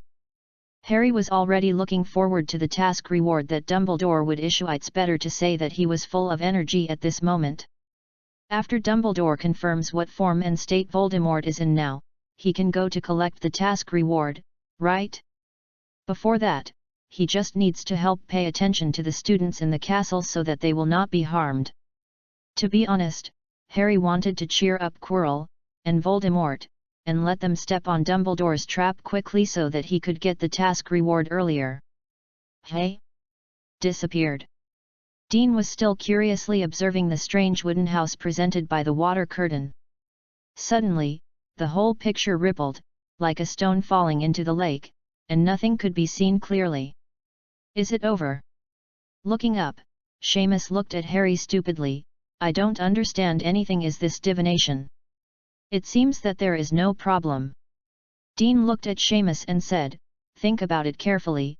The prophecies and divinations in those stories or movies are basically this kind of inexplicable and incomprehensible pictures, and the words are the same." "That's right," Seamus nodded, and said to Harry, "So did you get the answer you wanted?" "Harry, is this really divination? Can you do it for me too?" He was still skeptical. After all, Harry's divination was indeed much simpler in terms of visual effects and ritual process, especially lacking a kind of foggy feeling that made people awe and had to believe. "I guess I got it," Harry thought for a moment and said, "You can try it if you want, but wait a minute, I have something else to look up." "Hey, Harry, you talk about fortune-telling as if it were as natural as looking up a dictionary," Dean couldn't help but complain. "Is your fortune-telling legal?" "Of course it's legal." It wasn't even Harry himself who spoke for Harry, but Ron, who said confidently, "He's Harry Potter. The boy who defeated you-know-who. There's nothing he can't do." Growing up in the legend of Harry Potter, he has witnessed the power of Harry Potter since the first time they met at the beginning of school. No one believes in Harry Potter more than Ron. "I think, Ron, you always have a mysterious misunderstanding of me," Harry couldn't help but sigh. "I'm just an ordinary person."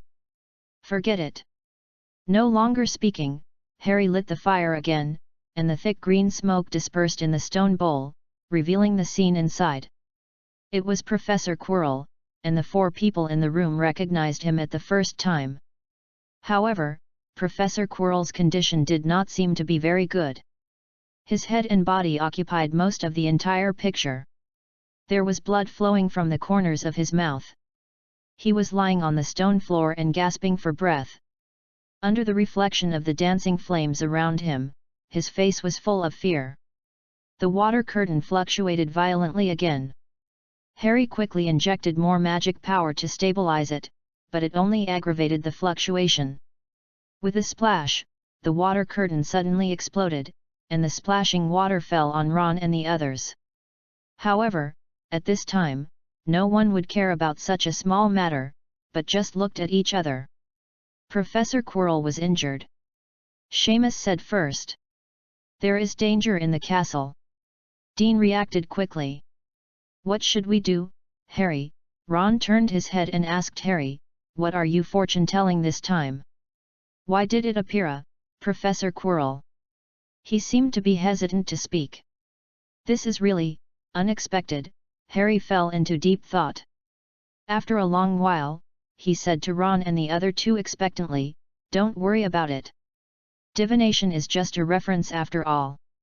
It doesn't mean that what you see will definitely happen." "Really?" Simo said dully, "But I remember my mother said that prophecy is something that will definitely happen." "That's right." Ron also swallowed his saliva. He looked a little scared. It is said, the death of the mysterious man was also due to a prophecy." The atmosphere in the dormitory was silent for a while, and several children were a little scared. After all, they saw a professor injured, and Harry was reflecting on whether he had too much to do. The broken water curtain reminded him that he still had to study new spells based on the differences between the 2 worlds. This was particularly time-consuming, and it was very likely that he would not make any progress even if he invested a lot of time in it. In addition, there were things like Quirrell, the Shaman Club, and finding herbs in this world to replicate the potions in his memory based on their medicinal properties. It's only been a week since the start of school, and Harry suddenly realized that he was a little too busy. This kind of busy life is not what Niu wants at all. He has to slow down. "Forget it, don't think too much," Dean suddenly said. "Don't forget, we still have Dumbledore, and nothing will happen with him." "Yes, we still have Dumbledore." "Indeed, that will put your mind at ease." Just like a bunch of colorful little people were assimilated into a purple little person, Ron and the other two quickly reached a consensus. The name Dumbledore has magical power. Harry was surprised to see that the three children quickly calmed down because of this name and stopped thinking about what they had just seen. Magical Dumbledore. So come and try to tell fortunes for me, Seamus said excitedly. I have a lot of things I want to know. I'll state in advance that for some reasons, except when I tell fortunes for myself, my fortune-telling cannot see things too far away, so you have to think about it before asking. There was no need to refuse such a small matter, Harry explained seriously. Ah! Seamus's expression suddenly became disappointed. Why is that? What's wrong? Ron asked. What do you want to tell fortunes about?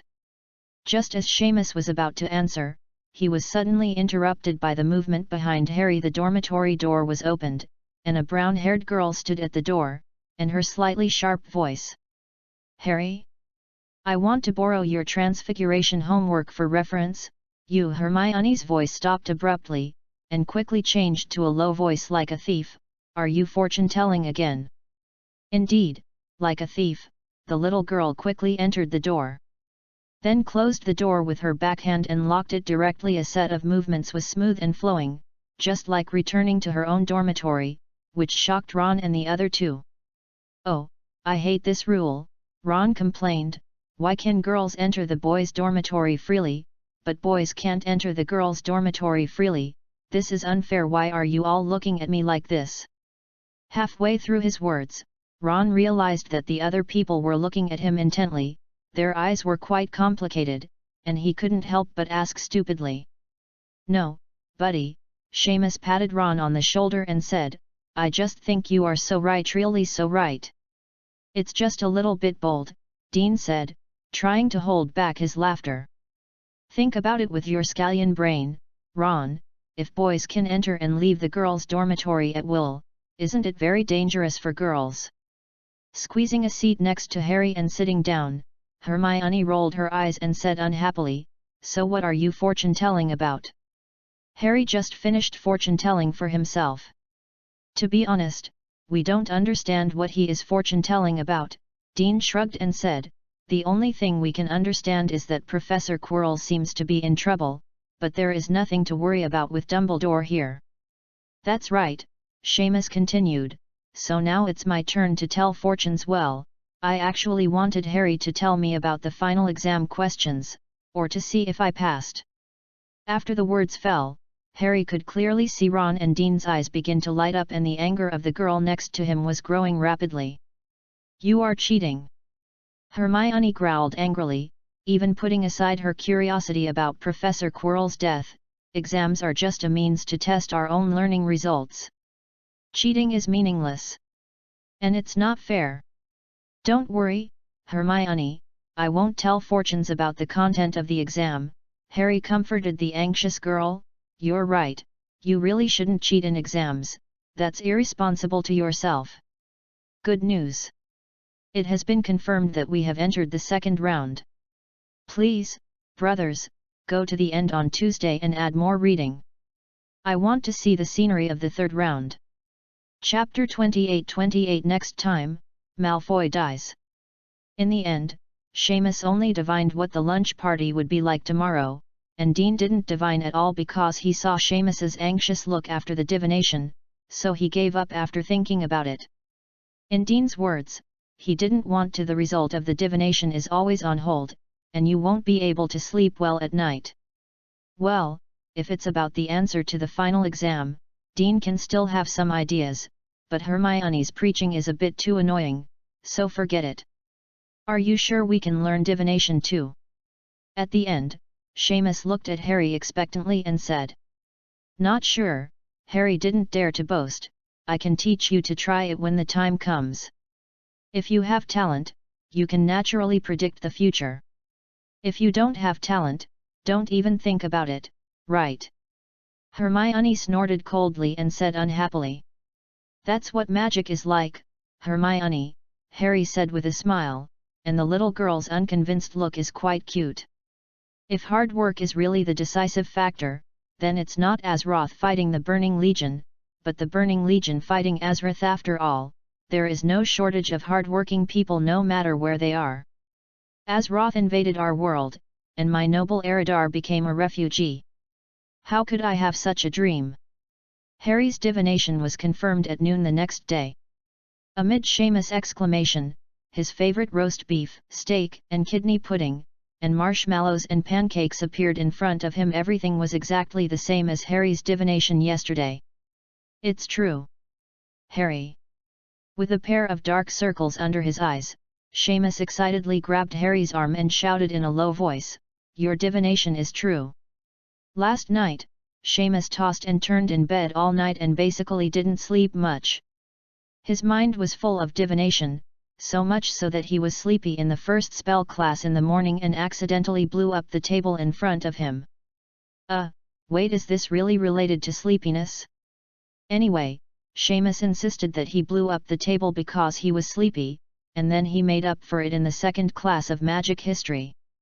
Harry felt that he seemed to have underestimated the efficiency and imagination of Hogwarts students in spreading a rumor. After all, the castle was so big, and the senior students had long lost the novelty when they first entered school. Every day was so ordinary, so everyone liked new changes. When Harry had his first flying class in the afternoon, he could even faintly hear people in the distance whispering and pointing at him, saying that he predicted that Hogwarts would be invaded, and even the professors were beaten to vomit blood. With heavy casualties, Harry couldn't hold it anymore. What is this? Are these kids too idle? Wouldn't it be better to go to the library to read books? We came here to learn magic. Harry had a hunch that if these kids continued to spread rumors like this, it would not be long before Dumbledore would talk to him, and the charge was creating panic. So what rumors did you spread? Harry sighed, looking at Ron speechlessly. Hey? You can't call it a rumor, right? Ron vaguely knew that he seemed to have caused trouble for Harry, scratched his head and said with a wry smile, "It's just that you told Professor Quirrell yesterday that the divination was spread like this, but Harry, you really can tell fortunes. Those senior guys don't believe you. I can't stand this." At the end of the conversation, Ron became indignant. "Your sentence has more than 3 lines, Ron," Hermione said sharply. "Harry will be very troubled." "Do you still remember what Harry said?" Ron was choked and was a little speechless. He looked at Harry and said embarrassedly, "I'm sorry, Harry, I didn't expect things to turn out like this. It's really those seniors who are so annoying. They said that no one can tell fortunes, and they also said that you can only predict the death of others." "Well, according to what you said, Ron, Harry did predict the death of others and a professor," Neville concluded after looking at the people who came to watch the fun around the flying class venue. After noticing that Harry and the others were looking over, the senior students burst into laughter. Don't mind them, Harry," Neville comforted him hurriedly. "Didn't your lunch divination succeed?" "Wait for a moment," Harry felt a little headache. "Professor Quirrell is not dead yet." "No, even in the divination picture, Professor Quirrell is not dead." "What does that mean?" Hermione asked curiously. "Are there other prophets in Hogwarts? Did he predict the death of others?" "I don't know, they didn't say," Ron shrugged and said. "I'm afraid we have to ask around. We can ask Fred and George." "Hey, Potter! I heard you can predict." Just as they were talking, Malfoy's voice suddenly came from the other side. He shouted provocatively, "If you can really predict, why not predict when you will fall off the broom? After all, you have never seen a broom." "Oh no, Draco, I think he has seen it when he was sweeping the floor at his Muggle uncle's house." A low laugh came from Slytherin. Harry sighed. He couldn't stand this kind of provocation between children. It was annoying, just like a fly. The key is that you can't really kill him. "Don't mess with me, Malfoy," Harry turned his head and said, "I'm not interested in playing some children's games with you. I think you should already know how hard my fist is." This time, it was the Gryffindors who laughed. Beast fighting and watching plays are two of the oldest hobbies of mankind, just like now. Rude. Barbarian. Not like a wizard at all. Gryffindor. Amidst the laughter, Malfoy's fair face turned red with anger, and a string of curses slipped out of his mouth quickly, but to be fair, Harry felt that the boy's curses were quite elegant. It must be admitted that Malfoy's etiquette education is still online, but his values are not correct. He can't even curse people with any dirty words, which is far worse than the adventurers Harry has met. And he is very courageous. Even though he was beaten a few days ago, it didn't take long for him to dare to provoke again. When the two colleges of Gryffindor and Slytherin get together, a wonderful reaction between hot coals and cold water will occur. One side always has to change the temperature. But fortunately, it won't happen today, because Madame Hooch, the professor of the flying class, came. She was not even surprised or nervous about the tense atmosphere between Gryffindor and Slytherin, but skillfully separated the two groups and calmed down a war lightly. Just wait to fall, Potter. Be careful not to break your broom in your rags. Okay, Malfoy still said something vicious in a low voice. Harry felt that this kid should really be assigned to Gryffindor. After all, it was not easy to challenge someone stronger than him after being beaten up. This was a manifestation of courage. I feel like he is reminding you not to wear too much and pay attention to safety. Hermione suddenly turned her head and whispered after watching Malfoy leave, seriously, can you really fly in this? Except when sleeping at night, Harry kept a suit of mail all day long. After a few days, this became something everyone in Hogwarts knew because there was already a Slytherin student who was angry about what happened on the train that day and fell in the bathroom when he wanted to attack. Of course, no problem, Harry said firmly, how can there be a mount that can't carry a person? And it's just a magic broom, I've ridden it before. The magic broom of Dalaran is one of the mounts collected by Harry Potter. There is even a collector's edition given to him by Gina, a hollow magic broom carved from arcane crystal. The shape is quite luxurious and beautiful like the blood elves. It also emits the blue-purple light and star-like tail flames that Harry likes very much. There is only one in the whole Azeroth. It is not comparable to those time-limited wooden brooms distributed to celebrate the festival during Halloween. Harry once rode it with Gina in the sky of Dalaran at night. Shuttled between the towers, and competed to see who was the first to reach the end, and Harry never lost. To be honest, Harry missed the feeling of diving down at high speed. Stretch out your right hand and place it above the broom handle and say, "Get up." Madame Hooch had already started her lesson, and Harry just raised his hand, and the broom jumped into his hand as if it couldn't wait, and rolled in his palm. "Get up, get up! Get up! Get up quickly!" Beside Harry, Hermione issued a continuous urging voice, and after discovering that most of the other students had already held their brooms, she became even more anxious. Remember the feeling of transfiguration? Hermione, Harry reminded, you have to command it, concentrate, and be determined. Okay, command, right. Hermione took a deep breath and concentrated, get up. This time it succeeded. Is magic like this? Hermione stared at the broom in her hand and muttered, why do you have to hold this mentality to succeed? Can't you just be good? She doesn't like the feeling of commanding others. I don't know, Harry shrugged and said, at least most of the magic I learned in Hogwarts is like this. Madame Hooch taught very quickly, or rather, there was nothing to teach about flying. One could tell if one had a talent for flying by just touching the broomstick. Malfoy flew quite well, although not as well as he had practiced for several days on the dining table to ride a broomstick to avoid Muggle helicopters, but at least he flew very steadily and skillfully. At least it wasn't his first time riding a broomstick. Harry was getting used to the performance of the broomstick under him, feeling its flexibility in steering and its speed of response when receiving instructions. Then he looked down and saw Hermione lying on the broomstick.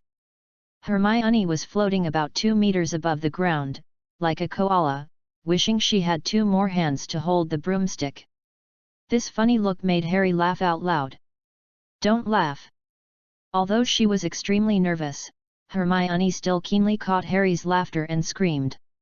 Sorry, be careful. Harry's smiling face suddenly changed, and he shouted. Ah! Hermione let out a deafening scream, because just now, Malfoy suddenly rushed over on a broom and hit her hard. It was like a wooden pin hit by a bowling ball. Hermione and her broom were knocked out in the air for several meters away. Malfoy! Do you want to die? Unexpectedly, it was Neville who shouted this. After Hermione was knocked out, Neville, who was also climbing low in the sky, changed his usual shy look and seemed to want to jump up from his broom and pounce on Malfoy. Then there was a second scream. Neville's broom was out of control for a moment. His actions seemed to be understood by the broom as an instruction to make an exciting move. It rushed upwards like a cork sprayed out of a champagne bottle after shaking 12 feet 20 feet. He was still rising. In just a blink of an eye, Neville rushed from the low altitude near the ground to a place where a person on the ground looked like a small dot, and his continuous screams of fear. It was even a little bit impossible to scream. Neville could only close his mouth and let the whistling wind seal his breathing. Oh my God! Child! Madame Hooch was also anxious. She didn't even bother to scold Malfoy. She quickly got on her broom and chased after him. Hold on! Neville's broom seemed to be taking him into an unknown area. It had begun to sway and draw a strange arc towards the direction of the Black Lake. Ha! Another fool! He looked a little scared, but this kind of fear was not much. Malfoy didn't even feel guilty about everything he caused. Instead, he laughed and said, "Look what I found." He skillfully fiddled with his broom and fell down. At a height close to the ground, he picked up a translucent ball from the ground in Malfoy's hand. The glass ball suddenly turned red. This is a memory ball. As long as you hold it, if its owner forgets something, it will turn red. Did I forget something? Malfoy tilted his head slightly in confusion. Forget it, it doesn't matter. Look, that big fool dropped something. Did you hear him scream? So stupid, ha ha ha ha ha ha. Holding the broom handle, Harry looked down at Malfoy coldly. Chapter 29 Snape kills Malfoy. Shut up! Malfoy! It must be said that Malfoy's annoying behavior really angered everyone, Parvati shouted. She is also a freshman in Gryffindor.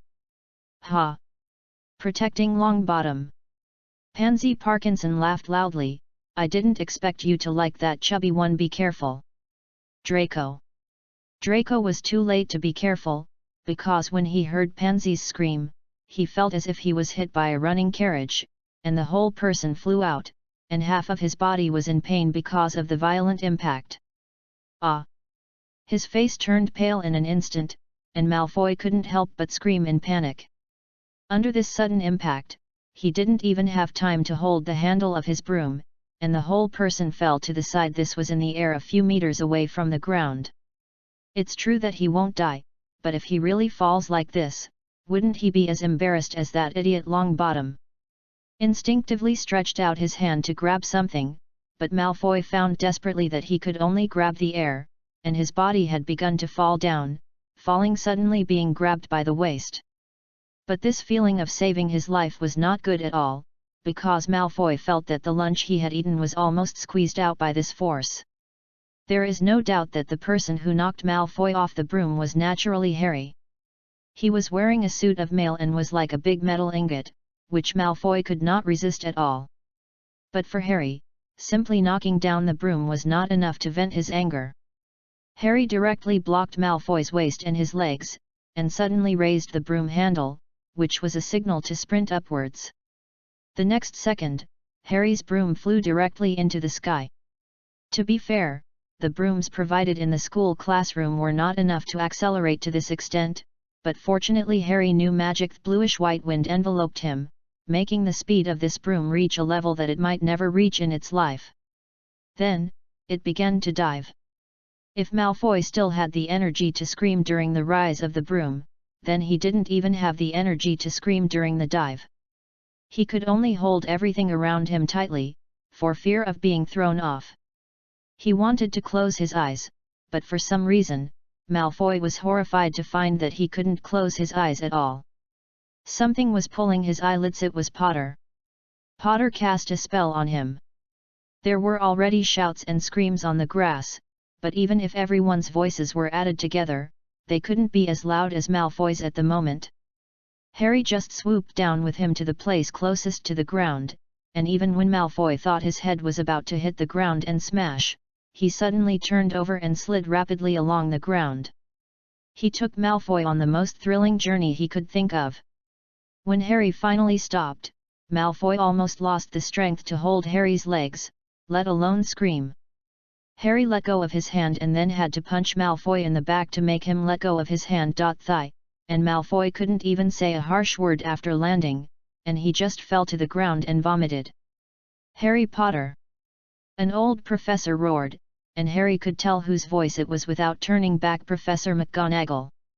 How dare you! How dare you treat your classmates like this! Roaring angrily, Professor McGonagall was running quickly from the castle gate. You will break your neck!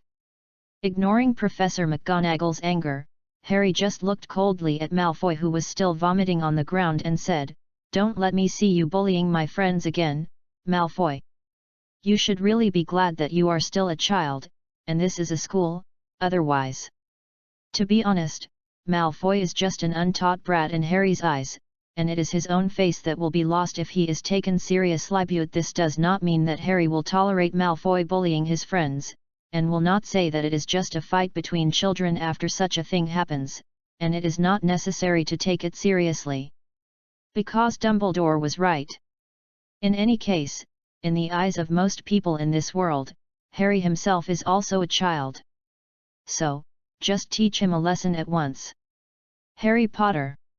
Professor McGonagall heard Harry's words as soon as she ran over, and she became even more angry. What are you doing? This is a threat.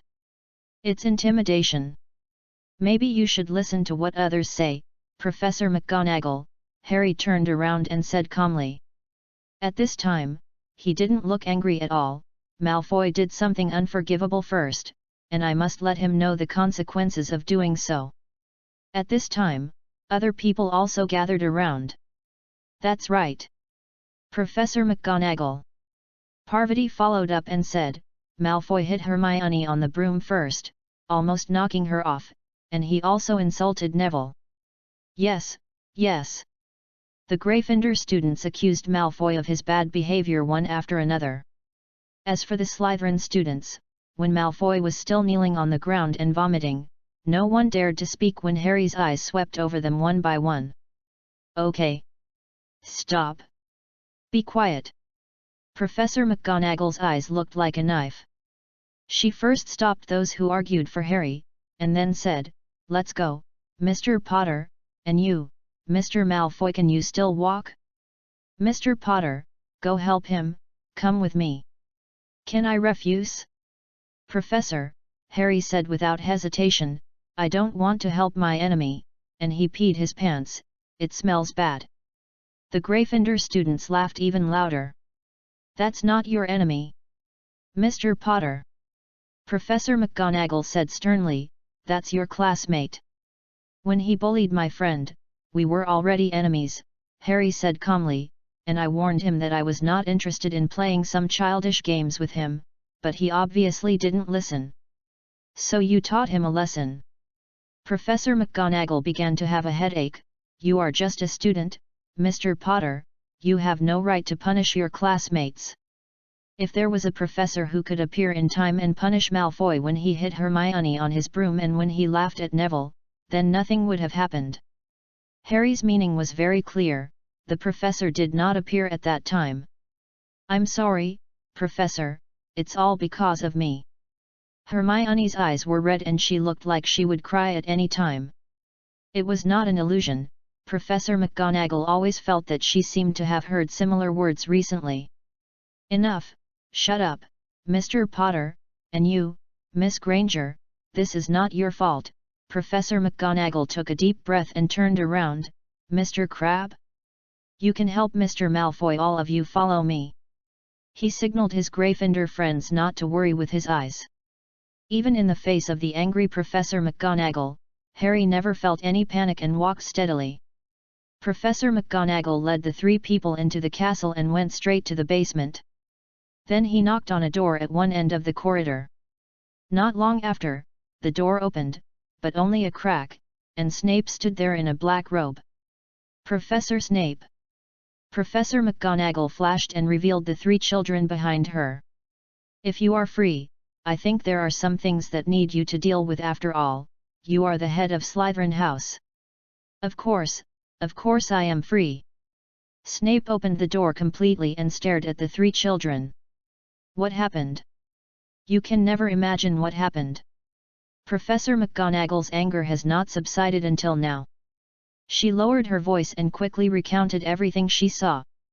I saw Mr. Potter riding a broom and holding Mr. Malfoy behind the window of the castle.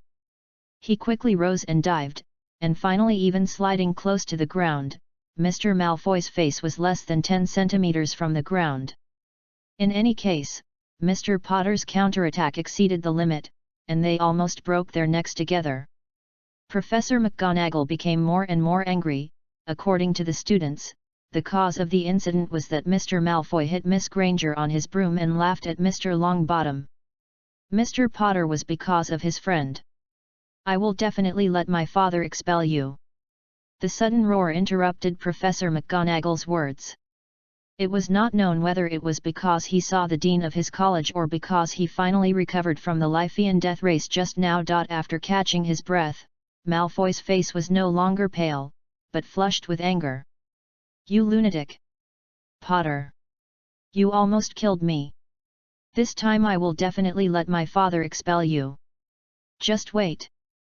Malfoy's words stopped abruptly, because Snape raised his wand, and Malfoy's upper and lower lips were directly glued together, and only a whimpering sound could be heard. Whatever you want, Harry said nonchalantly, I really want to know how a Death Eater and a Death Eater's son expelled me. The Daily Prophet must like this topic very much. Mr. Potter! Professor McGonagall was almost fainted with anger. There are no Death Eaters. There are no Death Eater's sons. And how do you know all this? The answer is exactly Hagrid, Harry's original and best friend. He is really trustworthy. So that's it, Snape said slowly under Malfoy's expectant gaze. According to you, Professor McGonagall, it was Draco's overconfident and incompetent provocation that caused Harry to almost fall off his broom and even break his neck. Professor McGonagall. Is that what she meant? After thinking carefully about what she had just said, Professor McGonagall was very sure that her story was quite fair and that neither side was biased. Although Malfoy provoked first, Potter's counterattack was obviously beyond the limit and should be punished. Why did it become like this when it came out of Professor Snape's mouth? Really, Professor, Harry thought for a moment, and said to Snape sincerely, I warned him in advance not to bother me. Very good, although he said it well, Snape's expression was not good at all. It was better to say that the temperature in the basement was a few degrees lower. Snape looked angry. Slytherin will be deducted 50 points. Because of your stupidity and audacity. Snape stared into Malfoy's eyes, like a manating bat spirit. I will write to your father, Draco, if you can't learn what to do and what not to do in school, then he should take you back. Malfoy's tears were about to flow out. He kept whimpering, probably arguing about something, but he couldn't speak because his mouth was sealed. I don't think the situation is that serious yet, Professor McGonagall said stiffly, but, okay, Gryffindor will deduct 50 points. It can be clearly seen that Professor McGonagall did not actually want to deduct these 50 points. Her initial idea was to deduct 10 points from the two children and give them a detention. But now even Snape has deducted 50 points from his own college, so how can she, McGonagall, fall behind? The premonition that Professor McGonagall was most worried about was no longer a premonition, but a reality. After gritting her teeth and deducting these 50 points, she glared at Harry fiercely. Harry felt quite innocent. Thank you for sending them here, Professor McGonagall." Snape stopped caring about Malfoy, raised his head and said, "Just leave them here, I will educate them well. As the head of Gryffindor, I think it's better for me to decide Mr. Potter's punishment," Professor McGonagall said with a stiff face. To be honest, she doubted whether Harry would be punished or have a sweet potion if he stayed here. "It's a pity." Snape looked reluctant, but he didn't continue to argue with Professor McGonagall. He looked at Harry and said softly, "Your mother is very talented in potions, and perhaps you have inherited her talent. Tomorrow is your first potions class." "Of course, I won't let you down," Harry nodded knowingly. He understood Snape's subtext. As the saying goes, herb picking and alchemy are inseparable. Forging can only be regarded as Harry's hobby. What he is really good at is herb picking and alchemy in Azeroth. Alchemy generally refers to the production of various potions. "Very good," Snape nodded with satisfaction, and then said, "As for you, Draco, come in first. I think I just have a suitable job to serve as your punishment. How about collecting the mucus of flobberworms?" Malfoy was pulled into Snape's office with a desperate look on his face. The door was closed, and Crabbe, the little fat man, ran away, leaving only Harry and Professor McGonagall. Chapter 30 Read more. McGonagall's obsession and my desire to be a professor. "So, can I leave?" "Professor McGonagall," Harry thought for a while and asked. "How is that possible, Mr. Potter?" Professor McGonagall said quickly. "Don't think I will treat you well like Professor Snape." To be honest, Professor McGonagall herself felt that what she said was awkward. When would Snape treat a Gryffindor so well? It was like a dream. "Your punishment is to copy the school rules, 5 times, every Saturday night in my office. I think this should help you recognize what you can do and what you can't do," Professor McGonagall said sternly. "Also, follow me." "Yes, Professor," Harry nodded obediently. To be honest, Harry felt that he was actually quite innocent. He was obviously not a naughty kid who liked to use pranks to attract other people's attention, but he didn't know why things always found him inexplicably. From the beginning of school to now, in just 4 days, he seemed to have seen the angry Professor McGonagall several times, which made him a little worried about the physical condition of this conscientious vice president. "Speaking of which, Mr. Potter," Professor McGonagall suddenly said on the way upstairs, "protecting your friends is certainly the right thing to do, but you have to pay attention to the way you do the right thing. I don't think Miss Granger and Mr. Longbottom would like to hear that you were sent to Azkaban because you broke someone's neck." "I will pay attention, Professor.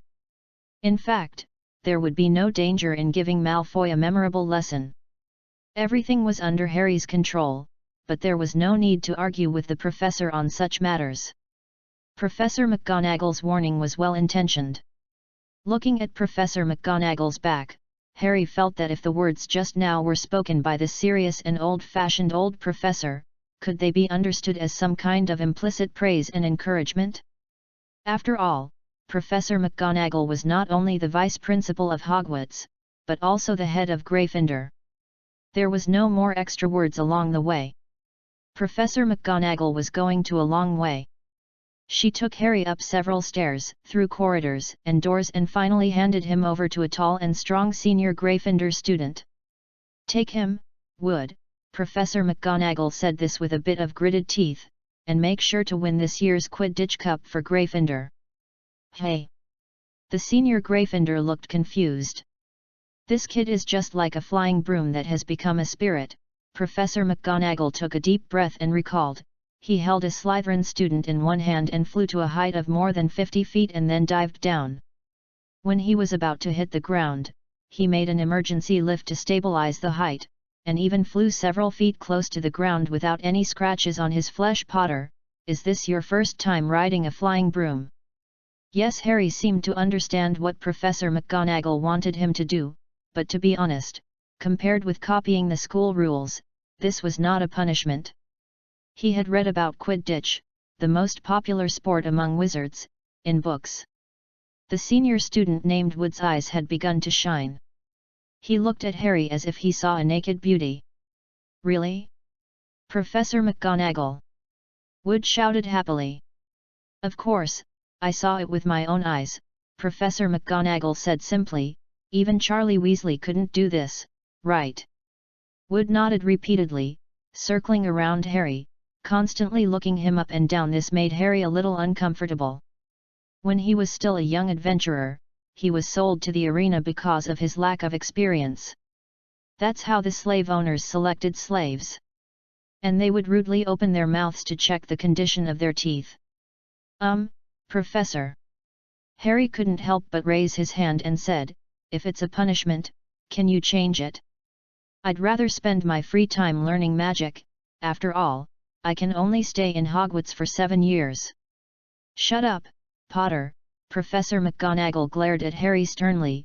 Professor Dumbledore told me that if I have anything to say to you, I might as well be direct, so I'll tell you directly. Gryffindor has missed the House Cup for 6 years. Think about the 50 points you just deducted to date. Oh, be honest, I don't care whether Gryffindor can win the House Cup. This is angry talk, don't take it seriously, really don't take it seriously. But what I can't stand is that Gryffindor hasn't won the Quidditch Cup for 4 years, a full 4 years. When Professor McGonagall said these words, Wood lowered his head in guilt. I have to talk to Professor Dumbledore to see if we can make an exception and use first-year students to make our team stronger than last year. We were defeated badly by the Slytherin team in the last game. I didn't dare to meet Snape for several weeks. Wood lowered his head even more. It can be seen that Professor McGonagall really cares about Quidditch. Train hard, Potter. Professor McGonagall looked at Harry sternly and said, otherwise I will change my mind and increase your punishment. I have no problem, but Professor, Harry struggled with how to word it, I hesitate because if I participate in this kind of sports between students, it will be a bit too unfair to other students. You are also a student, Potter. Professor McGonagall patted Harry on the shoulder and said, if you really want to say such arrogant words, then bring back a Quidditch Cup for Gryffindor first. That's right, Harry. Wood hugged Harry eagerly and said, it's better to say that I really hope you can be more unfair to students from other colleges. It's better to beat them. Okay, I'll try my best, Harry sighed. Considering the 50 points he just deducted today, Harry felt that he couldn't refuse Professor McGonagall in this state. The Quidditch Cup seemed to have become the obsession of this old professor, especially after realizing that this year's College Cup seemed to be hopeless. Your father will be proud of you. Seeing Harry seemed to be uninterested, and Professor McGonagall suddenly laughed. He used to be an excellent Quidditch player. My father? Harry murmured softly with a flickering look. After explaining the historical significance and importance of winning the Quidditch Cup to Gryffindor, Professor McGonagall left, and Harry and Wood agreed to find time for a trial training. Wood felt that Harry was born to be a seeker, but Harry insisted on trying both positions to see which position would be more fun. Harry returned to the Gryffindor common room as a hero. The gems of Gryffindor and Slytherin were almost at the bottom at the same time. At first, the students of the two colleges were naturally angry, but it didn't take long for the news of what happened in the first-year flying class to spread, and then the Gryffindor students were no longer angry. Oh, it turned out that our Harry Potter had a fight with Slytherin again? That's fine, it's all good. So the only ones who were still angry were the Slytherin students, because according to the battle report sent back from the front, they lost. And lost miserably. The fact that Malfoy was scared to the point of peeing his pants made Slytherin a laughingstock, and now they really couldn't raise their heads in front of Gryffindor. When Harry returned to the Gryffindor common room, he had just finished giving the command, and after the portrait of the fat lady moved aside, several arms stretched out from the hole and pulled him in. There were very warm cheers, and Harry could still hear people shouting his name and praising his Wronski fake move loudly. To be honest, Harry didn't even know what this move was for. In the crowd, Harry saw Hermione and Neville, the two children, coming to him with blushing faces. Thank you, Harry, Neville said with a red face. I heard them say that you punished Malfoy for thank you. This is the punishment he deserves, don't take it to heart, Neville, Harry looked at Neville carefully. I'm glad you're not hurt. Well, I fell into the Black Lake. Neville scratched his head with an embarrassed look. Thanks to the big octopus for sending me to the shore, Madame Hooch took me to the school infirmary to drink a bottle of cold medicine. And Hermione also has something to say to you. Neville moved aside, and Hermione's words were much shorter. Thank you. It was almost a scream in Harry's ear. Hermione came up and gave Harry a hug so hard that she almost twisted his throat.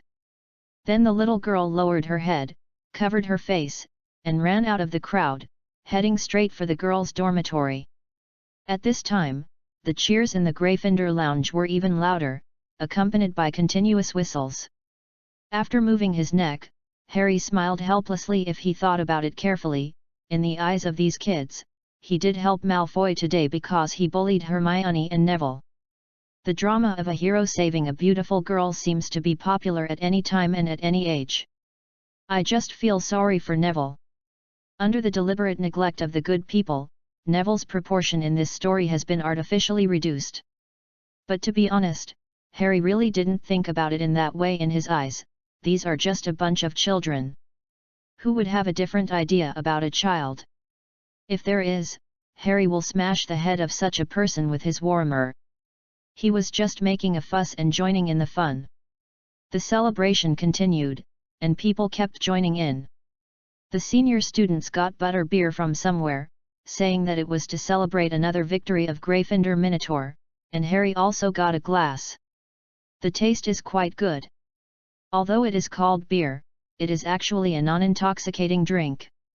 It is very sweet, with a strong milky and malty aroma.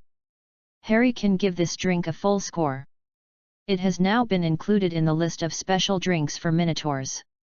To be honest, when Harry was temporarily freed from the crowd, he had heard several versions of Malfoy being spun around like a quaffle. Some said that Malfoy was spinning while vomiting, and some said that Malfoy was raining. Anyway, Harry couldn't listen anymore. The imaginations of these Gryffindor students were all moving towards disgusting directions. So, not only were you not expelled, but you were also going to join the college team. In the corner of the public room, Ron swallowed the butter beer in his mouth, widened his eyes and growled, "There has never been such a thing. You are worthy of it, Harry. You easily did what others couldn't do." Well, Harry knew that he couldn't find any other response from Ron. It's a waste of time, actually. I'd rather go to the library and read a few more books. The collection of books in Hogwarts is too large, and there's also a forbidden area, Harry said with some regret. I don't know if I can finish reading them before graduation. In view of his future path, Harry believes that it is necessary to read all the books in the library and integrate them, because only in this way can he learn from his strengths and weaknesses, and let the magic he mastered in Azeroth appear in this world in another suitable form, improved or integrated. At the same time, Harry believes that he can also get an answer in this process if he wants to rebuild the shaman organization of the Earth Ring in this world and revive the elemental power. How can he gain the recognition of wizards, and how should he do it, how to develop and how to act? There are too many details to deal with here, and it is not something that can be accomplished by just shouting slogans. Oh, only at this time you are not like a Gryffindor, Harry, but more like a Ravenclaw, Ron muttered, and even if you graduate, it doesn't mean you can't go to the library to read books anymore. Just choose to become a professor. Well, except for the Professor of Defense Against the Dark Arts, I heard that this course is cursed. Ron just said it casually, but for Harry, it was a bit clear. Yes, why can't he become a professor? Not to become a professor after graduation, as Ron said, that would be a bit too late, but to become a professor in these 7 years. To be honest, Harry has wanted to read the books in the restricted area of Hogwarts for a long time, but he was stopped by his law-abiding heart. As an adult with a name in Azeroth, especially after becoming famous, Harry generally abides by the local laws and regulations when he goes out. Because he knows the necessity of maintaining such rules. Secretly going to the restricted area to read books is just like going to someone else's wizard tower to peek at the collection of books. It is a very provocative behavior. Can you imagine someone going to Karajan to peek at his collection of books when Medivh is still alive? Or peek at the collection of other great wizards in Dalaran without permission? If you are caught, you will definitely die, and there will be no end. Chapter 31 Gryffindor plus 20 points. Well, the main reason is that after seeing the protection of those wizards for their own collections, Harry is a little unsure of the protection of Dumbledore, the Lord of Hogwarts, for the restricted area. Besides, there are reasons why books can be placed in the restricted area. It is definitely not suitable for ordinary students to read. Considering his age and the possible reaction of Headmaster Dumbledore, Harry didn't want Dumbledore to think that he was planning to become the third generation of the Dark Lord and then start to fight against him. He just wanted to spread the shamanism and revive the elements, and he didn't have any bad intentions. So he should take the formal path. After becoming a professor, he can even avoid the various restrictions of student status and browse the books in the restricted area openly and freely. After all, in terms of Harry's mental level, the books that first-year students are currently allowed to access are mostly too shallow for him. Students of different grades at Hogwarts can access different books. The higher the grade, the fewer restrictions. The librarian Madame Pants has eyes sharper than a hawk, and she is staring at this all day long. Harry fell into deep thought. He began to think about the feasibility of this matter and how to do it specifically. The course he could teach was naturally not defense against the dark arts, but his old job shaman. Thinking about it this way, the shaman club was a bit of a minor event. No, that can't be said, at least it can accumulate a certain reputation among students, and let them know that he has real skills. When he becomes a professor of a new course, students will not protest because they can't understand. The more Harry thought about it, the more he felt that this matter was promising. If he could become a professor while in school, then Harry felt that he could start to cultivate and help himself from a very early stage, select those good seedlings suitable for becoming shamans, and examine their character and ability. In this way, when he leaves Hogwarts in the future to establish the Earth Ring, the organization will have a group of available people, which is perfect.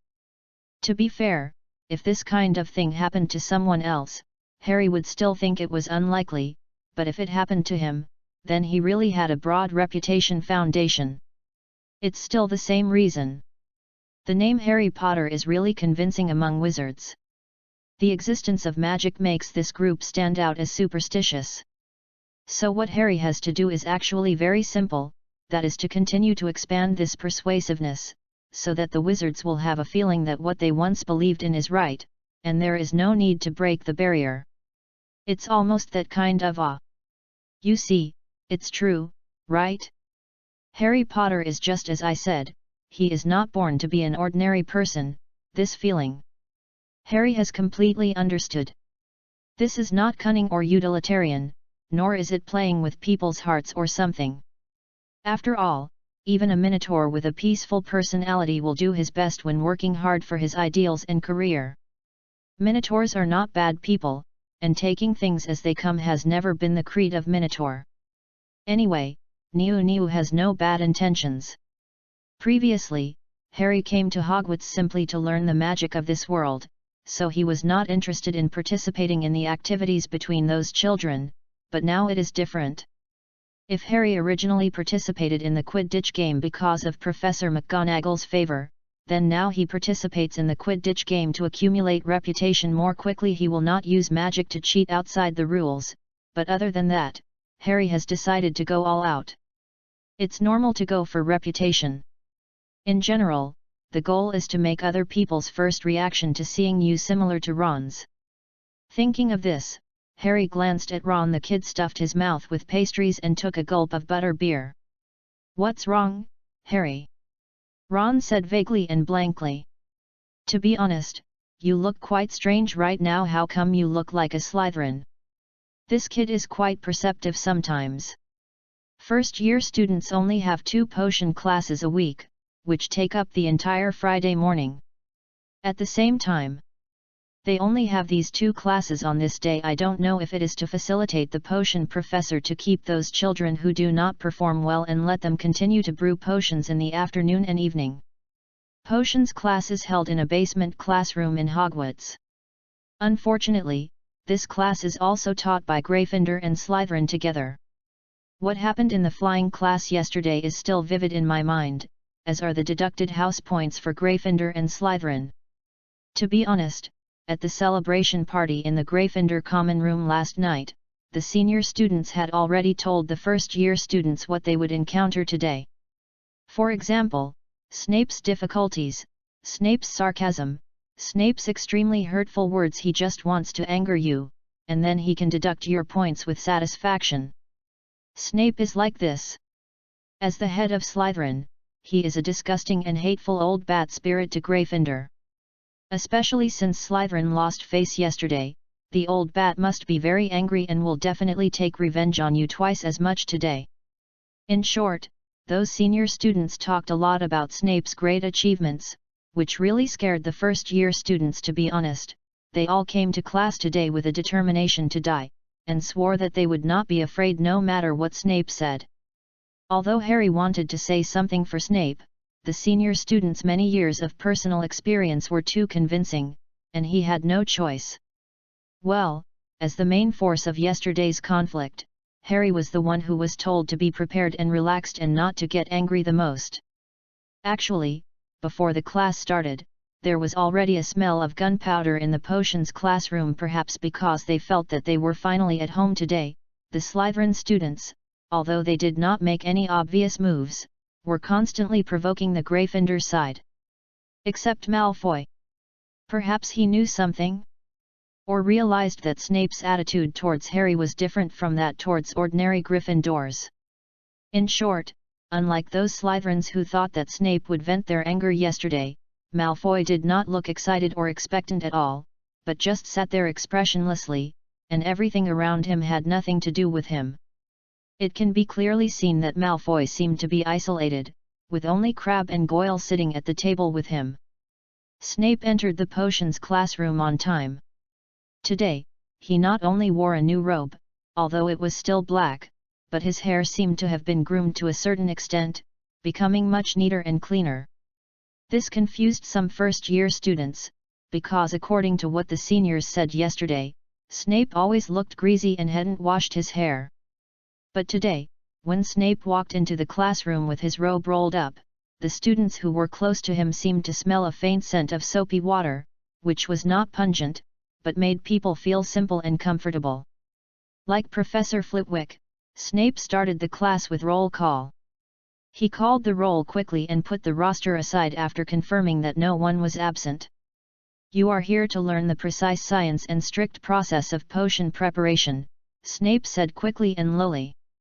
His voice was not loud, but everyone could hear his words clearly. It felt like Professor McGonagall. Snape could maintain order in the classroom and intimidate naughty students without much effort. Since there is no foolish waving of wands here, many of you will not believe that this is magic. I don't expect you to truly appreciate the beauty of the slow-cooking pot with white smoke and bursts of fragrance. You will not truly understand the magical power of the liquid flowing out of people's blood vessels, which makes people excited and confused. I can teach you how to improve your reputation, brew glory, and even prevent death, but there must be one thing, that is, you are not the stupid fools I often meet. After a speech, not to mention Gryffindor, even the Slytherin students were a little scared by Snape and dared not breathe. To be honest, Harry actually understood why Snape deliberately created this atmosphere. The potions classroom was so gloomy, with jars of different sizes on both sides, and organs of unknown animals were placed inside, and the whole classroom was shrouded in a kind of glittering green light. It was simply to scare these new wizards. After all, based on Harry's experience in alchemy, the most fearful thing on this road is actually losing awe and vigilance. Apprentices who accidentally turn healing potions into poisons and then poison themselves happen every year, and it is not uncommon. And the first-year students, well, especially those from Muggle families, are actually at an age of ignorance and fearlessness. They really dare to make potions and drink them by themselves. He is really amazing, said Harry next to him. Hermione lowered her voice excitedly and said, I have specially investigated the honorary achievements of all our professors. Professor Snape is the youngest potion master in the entire magic world. He has not only improved many traditional old potions, but also wrote the book The Nature of Potions, which is said to be very profound. Basically, he became the professor of potion science at Hogwarts right after graduation. It must be said that when someone suddenly whispered in the quiet classroom, the sound was actually quite obvious. Harry had noticed that Snape's sharp eyes were cast at Hermione. The most important thing is that he is also very talented in teaching, Harry. Hermione said excitedly, it is said that as long as you have attended Professor Snape's potion improvement class, you are likely to receive an invitation from the Extraordinary Apothecary Association after graduation. Okay, Snape's eyes moved away. Harry. Snape suddenly looked at Harry and whispered, what would I get if I added powdered narcissus root to wormwood infusion? A powerful sleeping potion, Professor, Harry replied. It can also be called Hell's Potion, Water of Life and Death, and the pharmacy in Diagon Alley sells it for 1 galleon per bottle. That's just a mediocre work. Snape shook his head slightly. The Hell's Potion made by the potion master costs at least 10 galleons per bottle. I'll try my best, Professor. Very good, Snape nodded as if satisfied. How can dictamnus be used more effectively? For shallow wounds, it can be eaten raw directly, but if it is extracted into essence, the effect will be more outstanding. What do you know about the tentacle juice of the Murtra rat? It can be used to treat cuts or abrasions, and it can also relieve the pain caused by such injuries, but it must be filtered when used. Harry and Snape answered very quickly. Basically as soon as one asked a question, the other immediately gave an answer. And there was no recollection or thinking process in between. For most people in the classroom, the conversation between Harry and Snape was beyond their understanding from the beginning. But for students like Hermione who had already reviewed the first-year textbook knowledge in advance, it was not the case.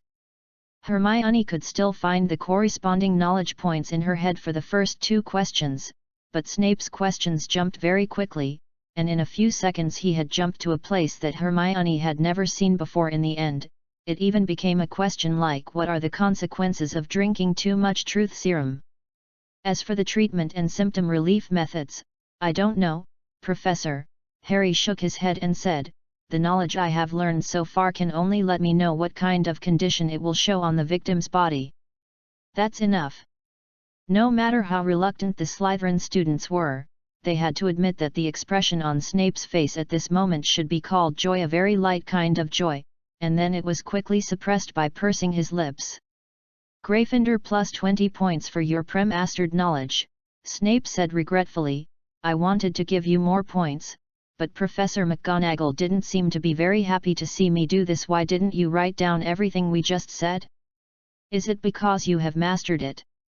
Suddenly turning his head, Snape changed his gentle answer to Harry and shouted sternly. Instantly, the whole classroom was filled with the sound of groping for quills and writing. Potions class continued. According to Snape's request, students were divided into groups of 2 to brew potions.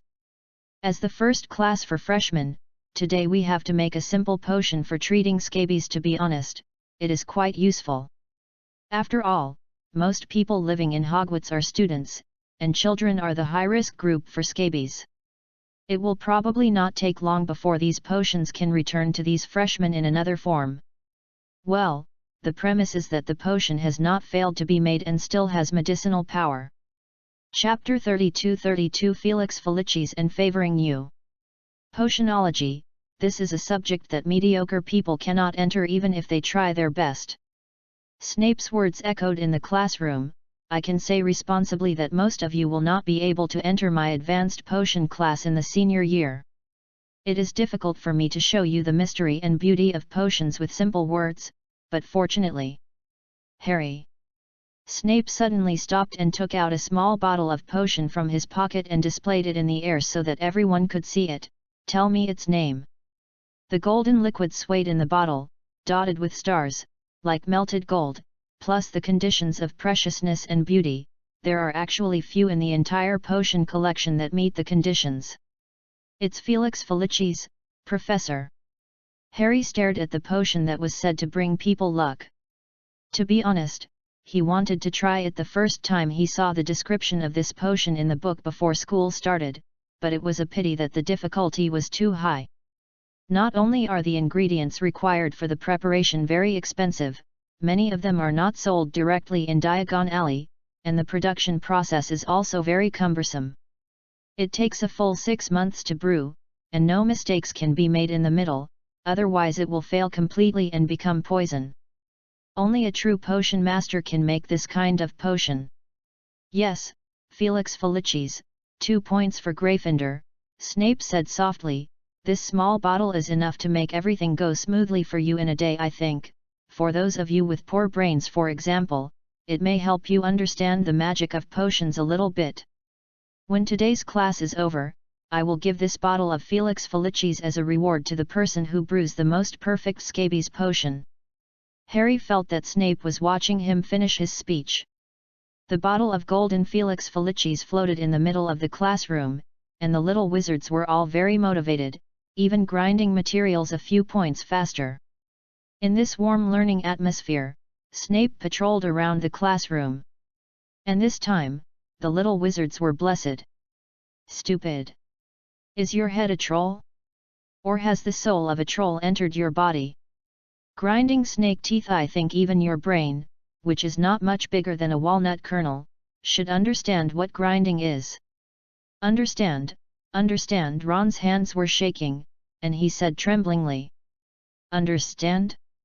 Since you understand, then please tell me, why do you want to smash it? Is it to show your troll-like strength? Because of your arrogance, Gryffindor will lose 2 points." After leaving such a sentence, Snape threw his robe and left. "I was almost scared to death." Ron couldn't help wiping his sweat and whispered to Neville next to him. They were in a group.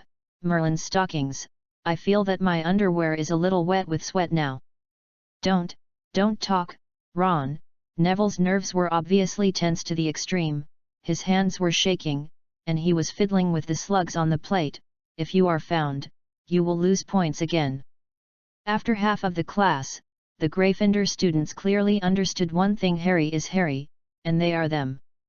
To be honest, they were still confused when Professor Snape gave Gryffindor 20 points at the beginning of the course, because this did not match the story told by the senior students yesterday. According to the senior students, it was more difficult to get Snape to give Gryffindor extra points than to kill him. As a result, Snape gave Gryffindor extra points as soon as the class started today, and he is still alive.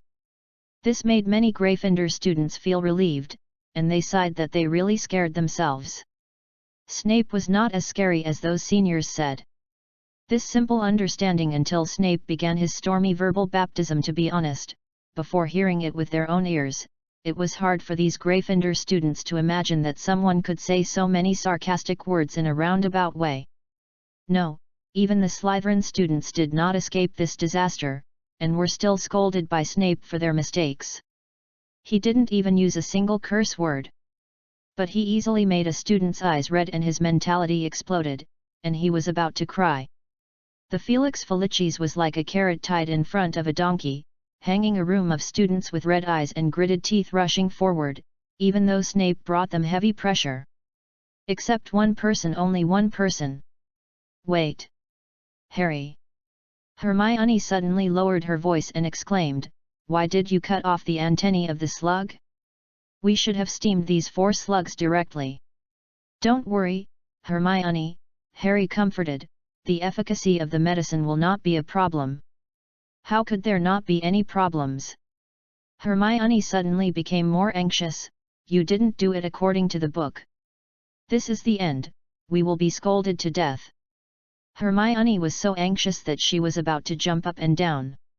She really wanted to prove that she was not the kind of fool that Snape said she could not understand the secrets of potions, and she really wanted to get the bottle of Felixer. "Oh! Didn't you do it according to the instructions in the book? Snape noticed the movement here, walked over quickly, stood behind Harry and said without comment, "Tell me what you understand, Harry." "I'm sorry, Professor. I think we can still make another pot now," Hermione said nervously, but Snape ignored her. "I have read the book Analysis of Magical Materials written by Mr. Phil Littespar. He mentioned this kind of slug with tentacles in that book," Harry said after thinking for a while. Phil Littespar is also the author of the first-grade textbook 1000 Magical Herbs and Fungi. According to him, the only part of the slug that can be used as medicine is its tentacles. However, because the slug is too small and the tentacles need to be kept active, the tentacles are not sold separately when they are sold. Instead, they are handled by the potion maker himself, which means that the slug itself is actually an impurity. I think in alchemy, in the process of making potions, the fewer impurities mean the higher the quality of the final product, so the materials should be refined as much as possible to ensure the medicinal properties to the greatest extent. Very good, Snape said with satisfaction. The medicinal properties, yes, the medicinal properties. Even many senior students can't analyze the origin of a bottle of potion from the perspective of medicinal properties. Gryffindor adds another 10 points. I think you should all come and see how Mr. Harry Potter operates.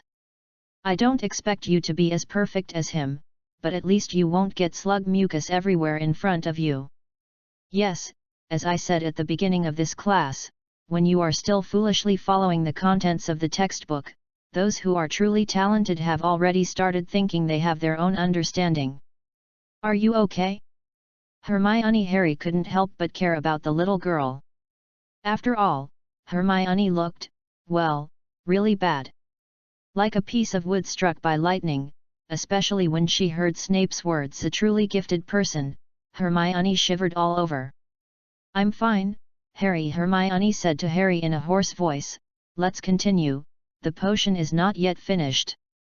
She clearly wanted to show a smiling expression to prove that she was fine, but to be honest, Hermione's expression looked more like crying, which made Harry numb. No, he really didn't bully the little girl. The whole class was carried out with Snape's bombardment everywhere, and from time to time there were a few compliments on Harry's skills and the progress of the potion. It can be said responsibly that throughout the class, except for Harry, both Gryffindor and Slytherin received the baptism of equality. Well, in fact, it was not too equal. Gryffindor was scolded more and deducted points, while Slytherin was not deducted points. Especially Ron and Neville's group, under Snape's continuous high pressure, Ron even felt that he was about to explode. Then it really exploded. The cauldron in front of Ron and Neville was burned through by the bottom of the pot. And the green potion splashed out, but fortunately no one was injured. Even Ron and Neville, who were closest, were saved because Harry instinctively exhaled a wind shield to block them. It's a pity that they couldn't escape Snape's difficulty. Stupid.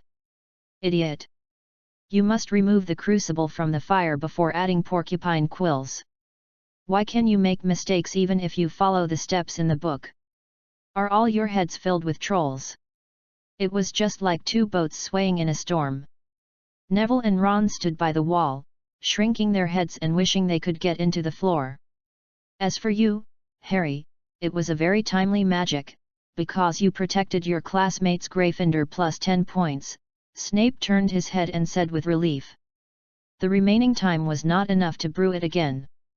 Ron and Neville stood pitifully by the wall of the classroom, and Snape would snort coldly when passing by them, asking them to lower their heads even more. The arduous potion class finally came to an end. Snape was checking the potions made by each group one by one, and now it was finally Harry and Hermione's turn. Very good, staring at the liquid in the bottle, Snape said softly, "As I said, Harry, you are indeed very talented in this way.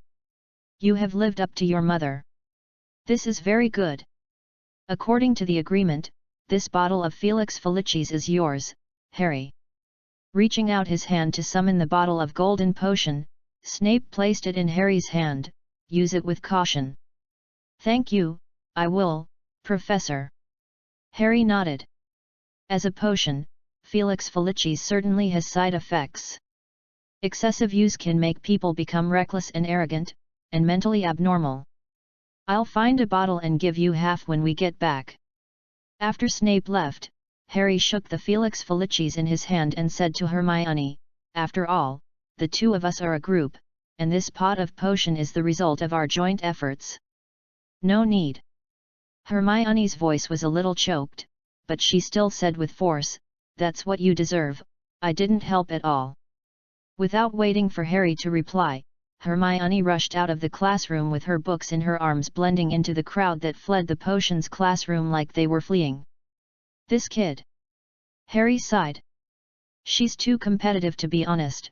Harry thought it would be better if Ron and Hermione's personalities could be balanced a little, so that one wouldn't be so competitive, and the other wouldn't always say "You're right, Harry."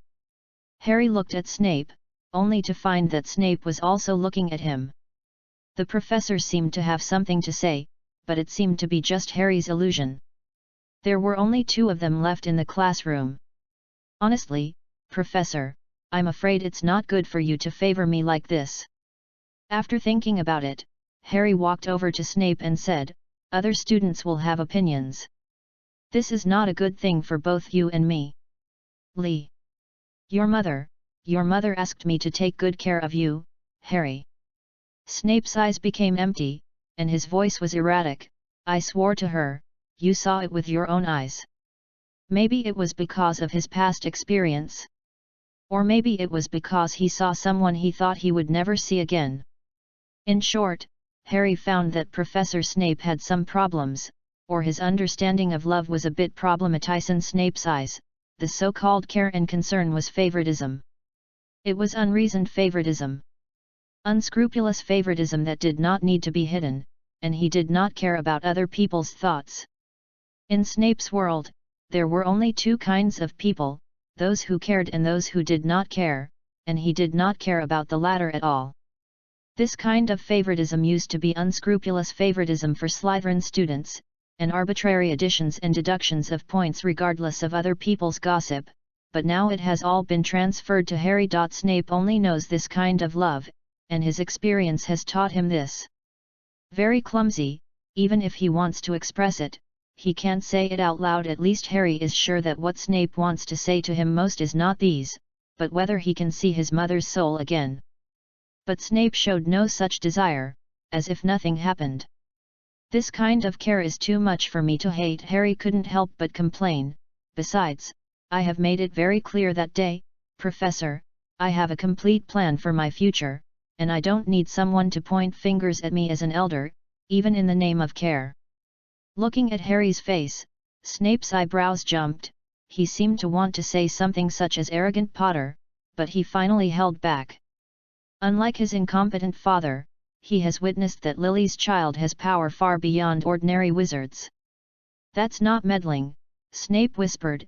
"Even Dumbledore can't protect every student at Hogwarts at the same time, and not all professors are trustworthy, especially some professors with abnormal behavior." Harry raised his eyebrows. Was Snape hinting that there was something wrong with Quirrell? Chapter 33 Reputation Level Friendly and Medicinal Bath.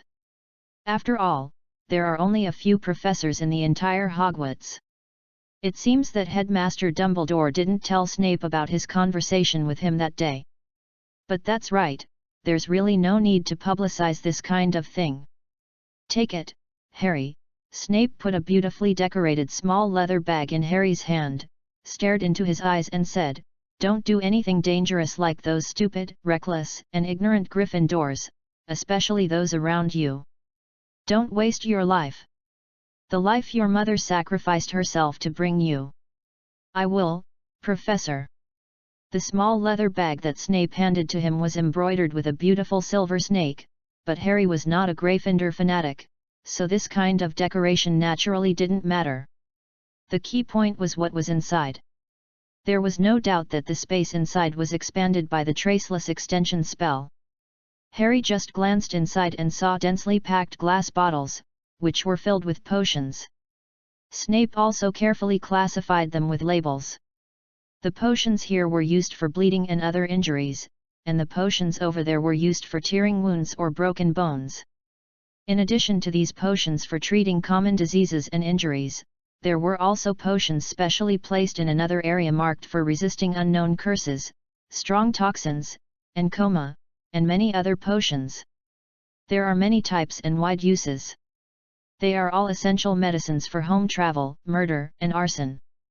It can be said that as long as Harry has these potions, as long as he does not die on the spot immediately after encountering something, he will have a way to save himself. Even if he cannot be saved, he can delay for a while. With Harry's current understanding of the magic world, he cannot accurately estimate the price of these potions. After all, these potions are made by Snape, the master of potions, and their value will only be higher. But judging from the effects of potions from the perspective of an alchemist, these potions are definitely more expensive than one another. Harry sighed secretly. Although it was out of love and guilt for his mother, Snape had already been very sincere to him.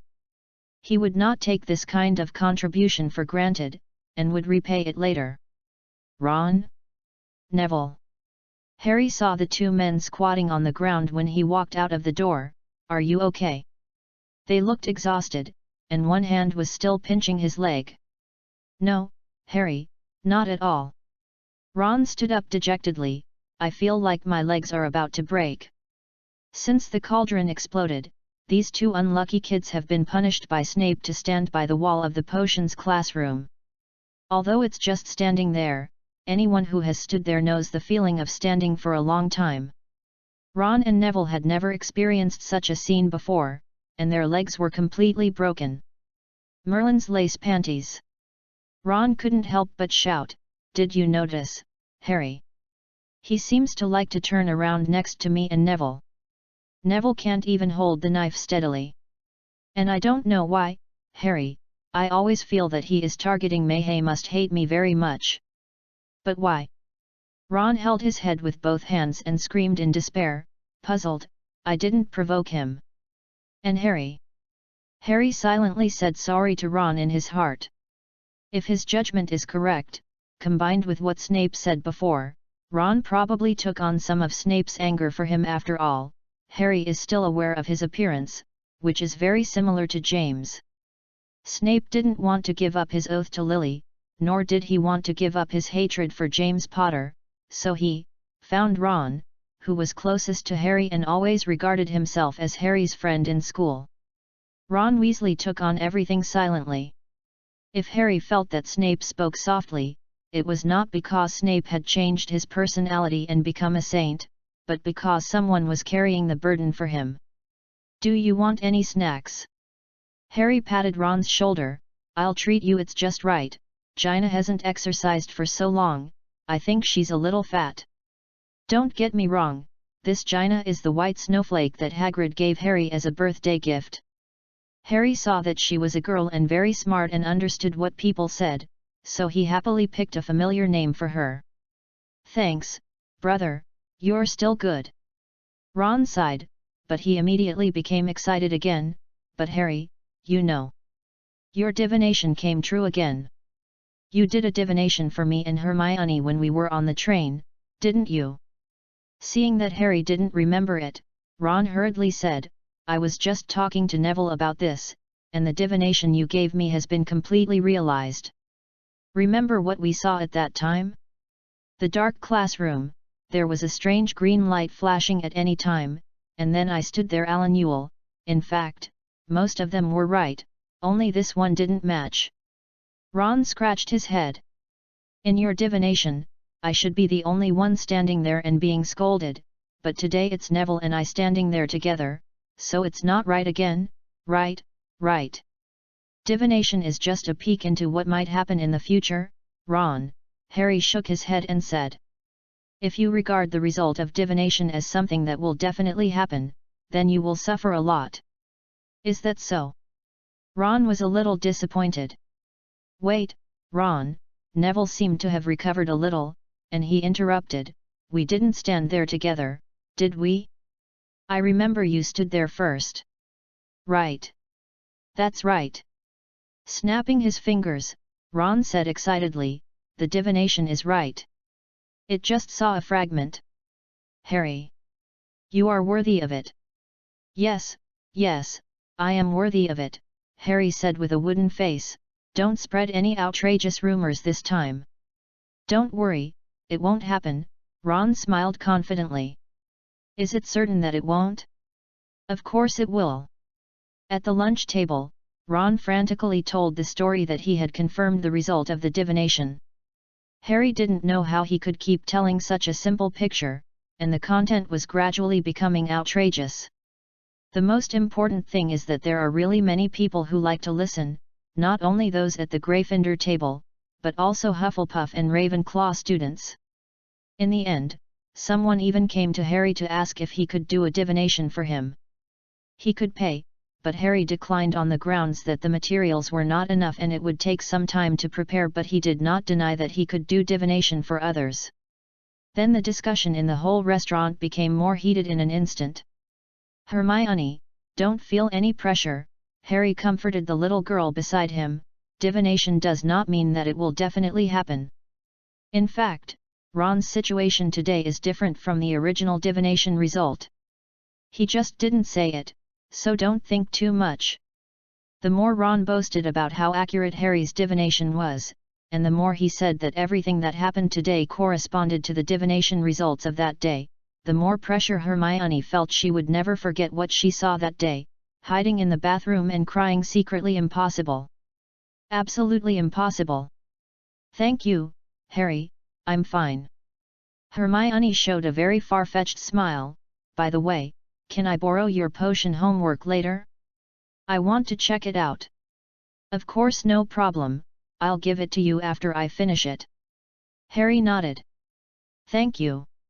After thanking her, Hermione took the excuse that she was full and left with her things. If I remember correctly, she probably only ate a small sausage. Dean picked up a sausage and said, "Look at her, my God. I'm beginning to be glad that I didn't ask you to do a divination for me that day, otherwise I would be tortured to death if I saw something bad." "Only confused people need guidance," Harry said kindly. "You're right, Dean." "Oh, I don't think there's anything wrong with that," Ron said excitedly, turning his head, "but forget about it. You should really take a good look at Malfoy's stinky face, especially when I ridiculed him when we left the potions class today." "Ha! Snape must be very disappointed that he didn't deduct your points in potions class. But seriously, Harry, he actually gave you so many extra points, almost 50 points in one class. Apart from the points deducted by other Gryffindors in one class, he can earn more than 20 points. If it weren't for Harry, you are definitely the most Gryffindor. I would doubt whether you are a Slytherin." Seamus also laughed. "Professor Snape is just not very good at expressing himself," Harry sighed helplessly. "Except for the Slytherin students in the whole Hogwarts, he is probably the only one who thinks so." Harry's life in Hogwarts seems to be gradually getting on track. The first-year curriculum is not tight, and there is plenty of time for these children to explore and play in the castle, but Harry mostly chooses to soak in the library. It is actually impossible for something unexpected to happen every day in school. In Luo, under the propaganda of N, the news that Harry had the ability to predict and divine became more and more bizarre in the whole Hogwarts, which was the result of Harry's deliberate indulgence. People kept coming to Harry to ask him to tell fortunes for them, and Harry did not reject them all. Instead, he selected those children who seemed to have encountered some entanglements or difficulties and told fortunes for them. As for those who wanted to verify the truth of things or what to eat for lunch and dinner tomorrow, Harry rejected them all. It is worth mentioning that a 7th grade student came to ask Harry to tell his future relationship with his girlfriend who was about to graduate, but he saw a picture of himself lying on a bed in the school hospital with a smile on his face. He was naturally furious at the time, and then angrily accused Harry of using magic to make up illusions to deceive people, and Harry naturally would not be angry because of such distrust. This matter was quite well known at the time. As a result, when people in the school were talking about it, this 7th grade student was actually admitted to the school hospital. After his girlfriend learned about Harry's divination, she proposed to him with the intention of comforting him, and agreed that the two would get married as soon as they graduated. Well, then this guy was so happy that he fell down the stairs and broke his calf on the spot and was admitted to the school hospital. Well, he was indeed admitted with a smile on his face. He even brought his girlfriend to thank Harry the next day after his bones healed. He generously gave him 50 galleons and warmly invited Harry to attend their wedding. In short, these were all very short-term divinations, so they were confirmed very quickly. This further became a topic among students, and they also spread Harry's divination ability more and more magically. The only thing that made the students feel sorry was that Harry would only tell fortunes for those who were really confused. As for the standard of this confusion, only Harry himself knew it. He seemed to have a pair of eyes that could see through people's hearts and see who was in confusion. This directly led to many students wanting to hit themselves on the head twice on the spot so that they would be confused on the spot. "So, this is why you came to me to hide away from the quiet?"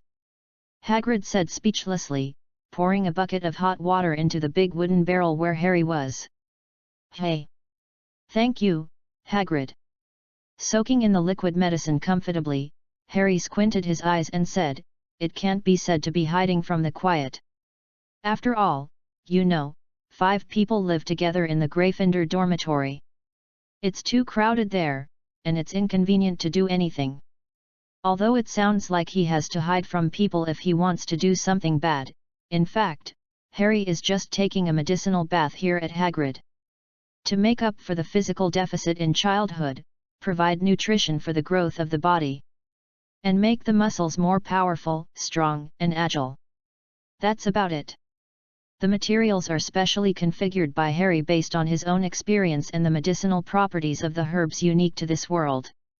They are still under trial, but they still have certain effects.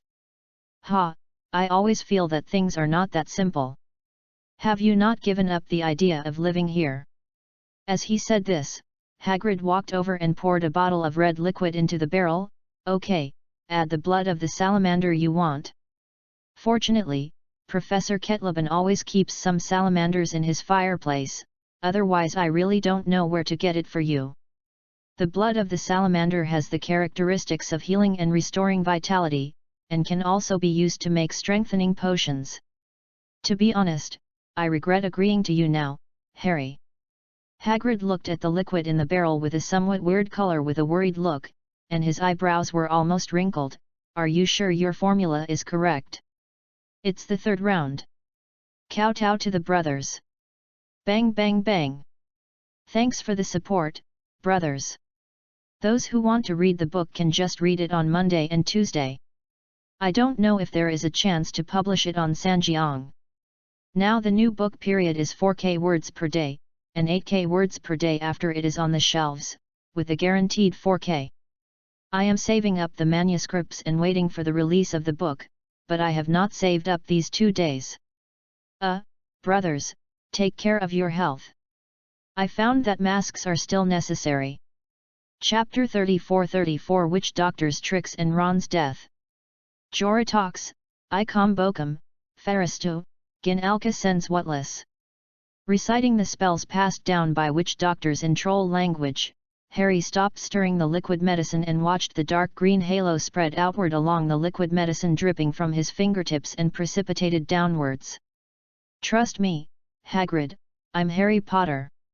Harry was already familiar with using this sentence as a shield. He was immersed in the potion, and he could clearly feel the heat released by the blood of the salamander at this moment. "Don't forget, I can also tell fortunes." This was a lie. It was just that Harry didn't need to use divination to see whether the potion of this level was good or bad.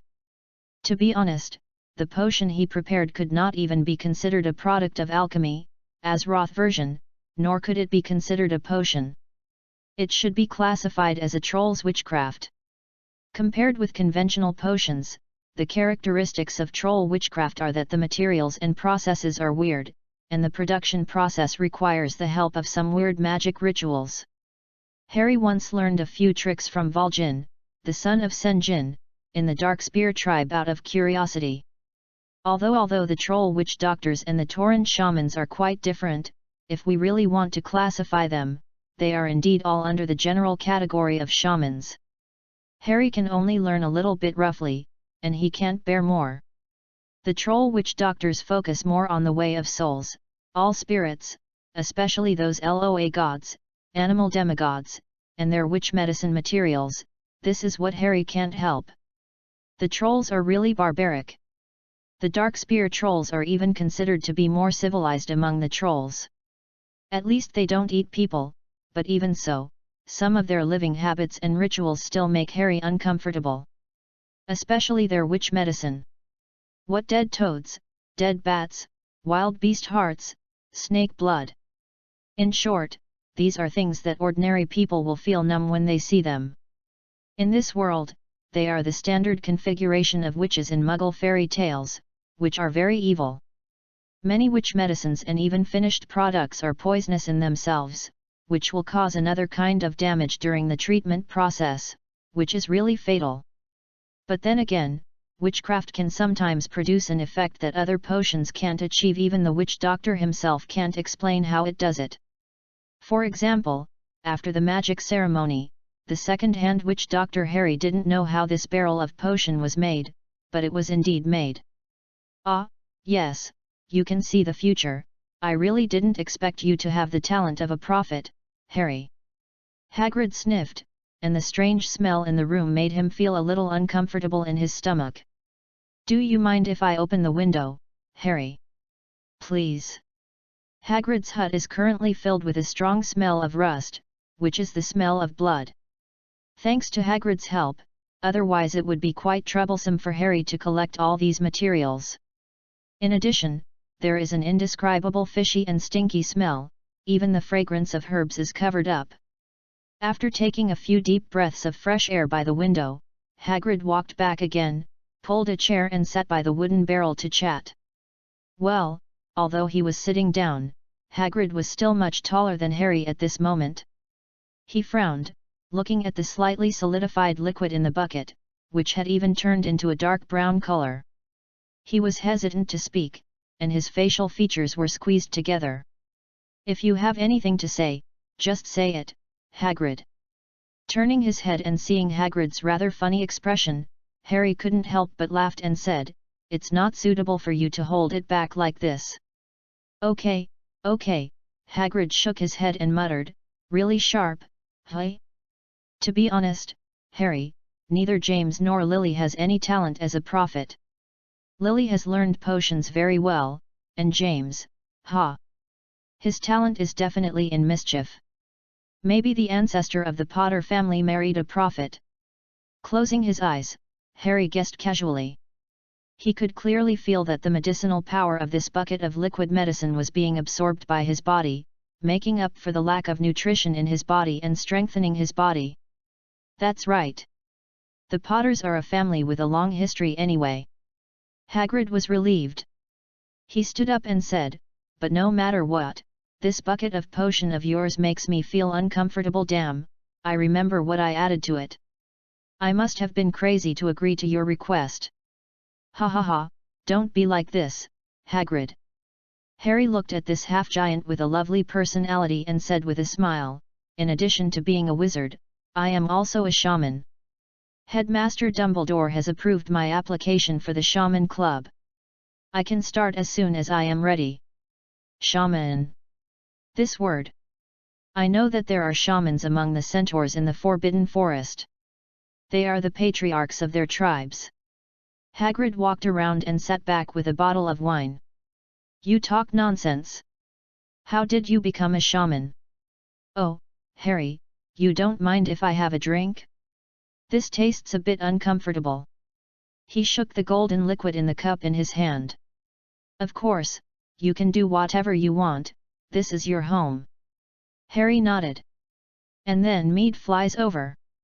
With a flick of his finger, the mead in Hagrid's hand flew into Harry's hand as Harry cast a spell. Then, with another snap of his fingers, a cup on the cabinet flew over by itself. As the mead bottle floated in the air at an angle, the golden wine fell into the cup with a sweet aroma. Nice wine, Hagrid. After taking a sip, Harry praised, "You have good taste." Harry was getting more and more satisfied with Hagrid's hut. This wine is not high in alcohol and can only be regarded as a drink. It has a unique sweet and sour taste, with a slight bitterness and alcohol taste, and finally only a faint honey fragrance is left between the lips and teeth. Now added to the list of special drinks for Minotaur. "Oh! Thank you, I'm so glad you like it, Harry," Hagrid said cheerfully. "By the way, was that the summoning charm just now?" "That's a 4th grade spell, Harry, I didn't expect you to learn it so quickly," and the pouring of the wine. "No. You did it without a wand and silently."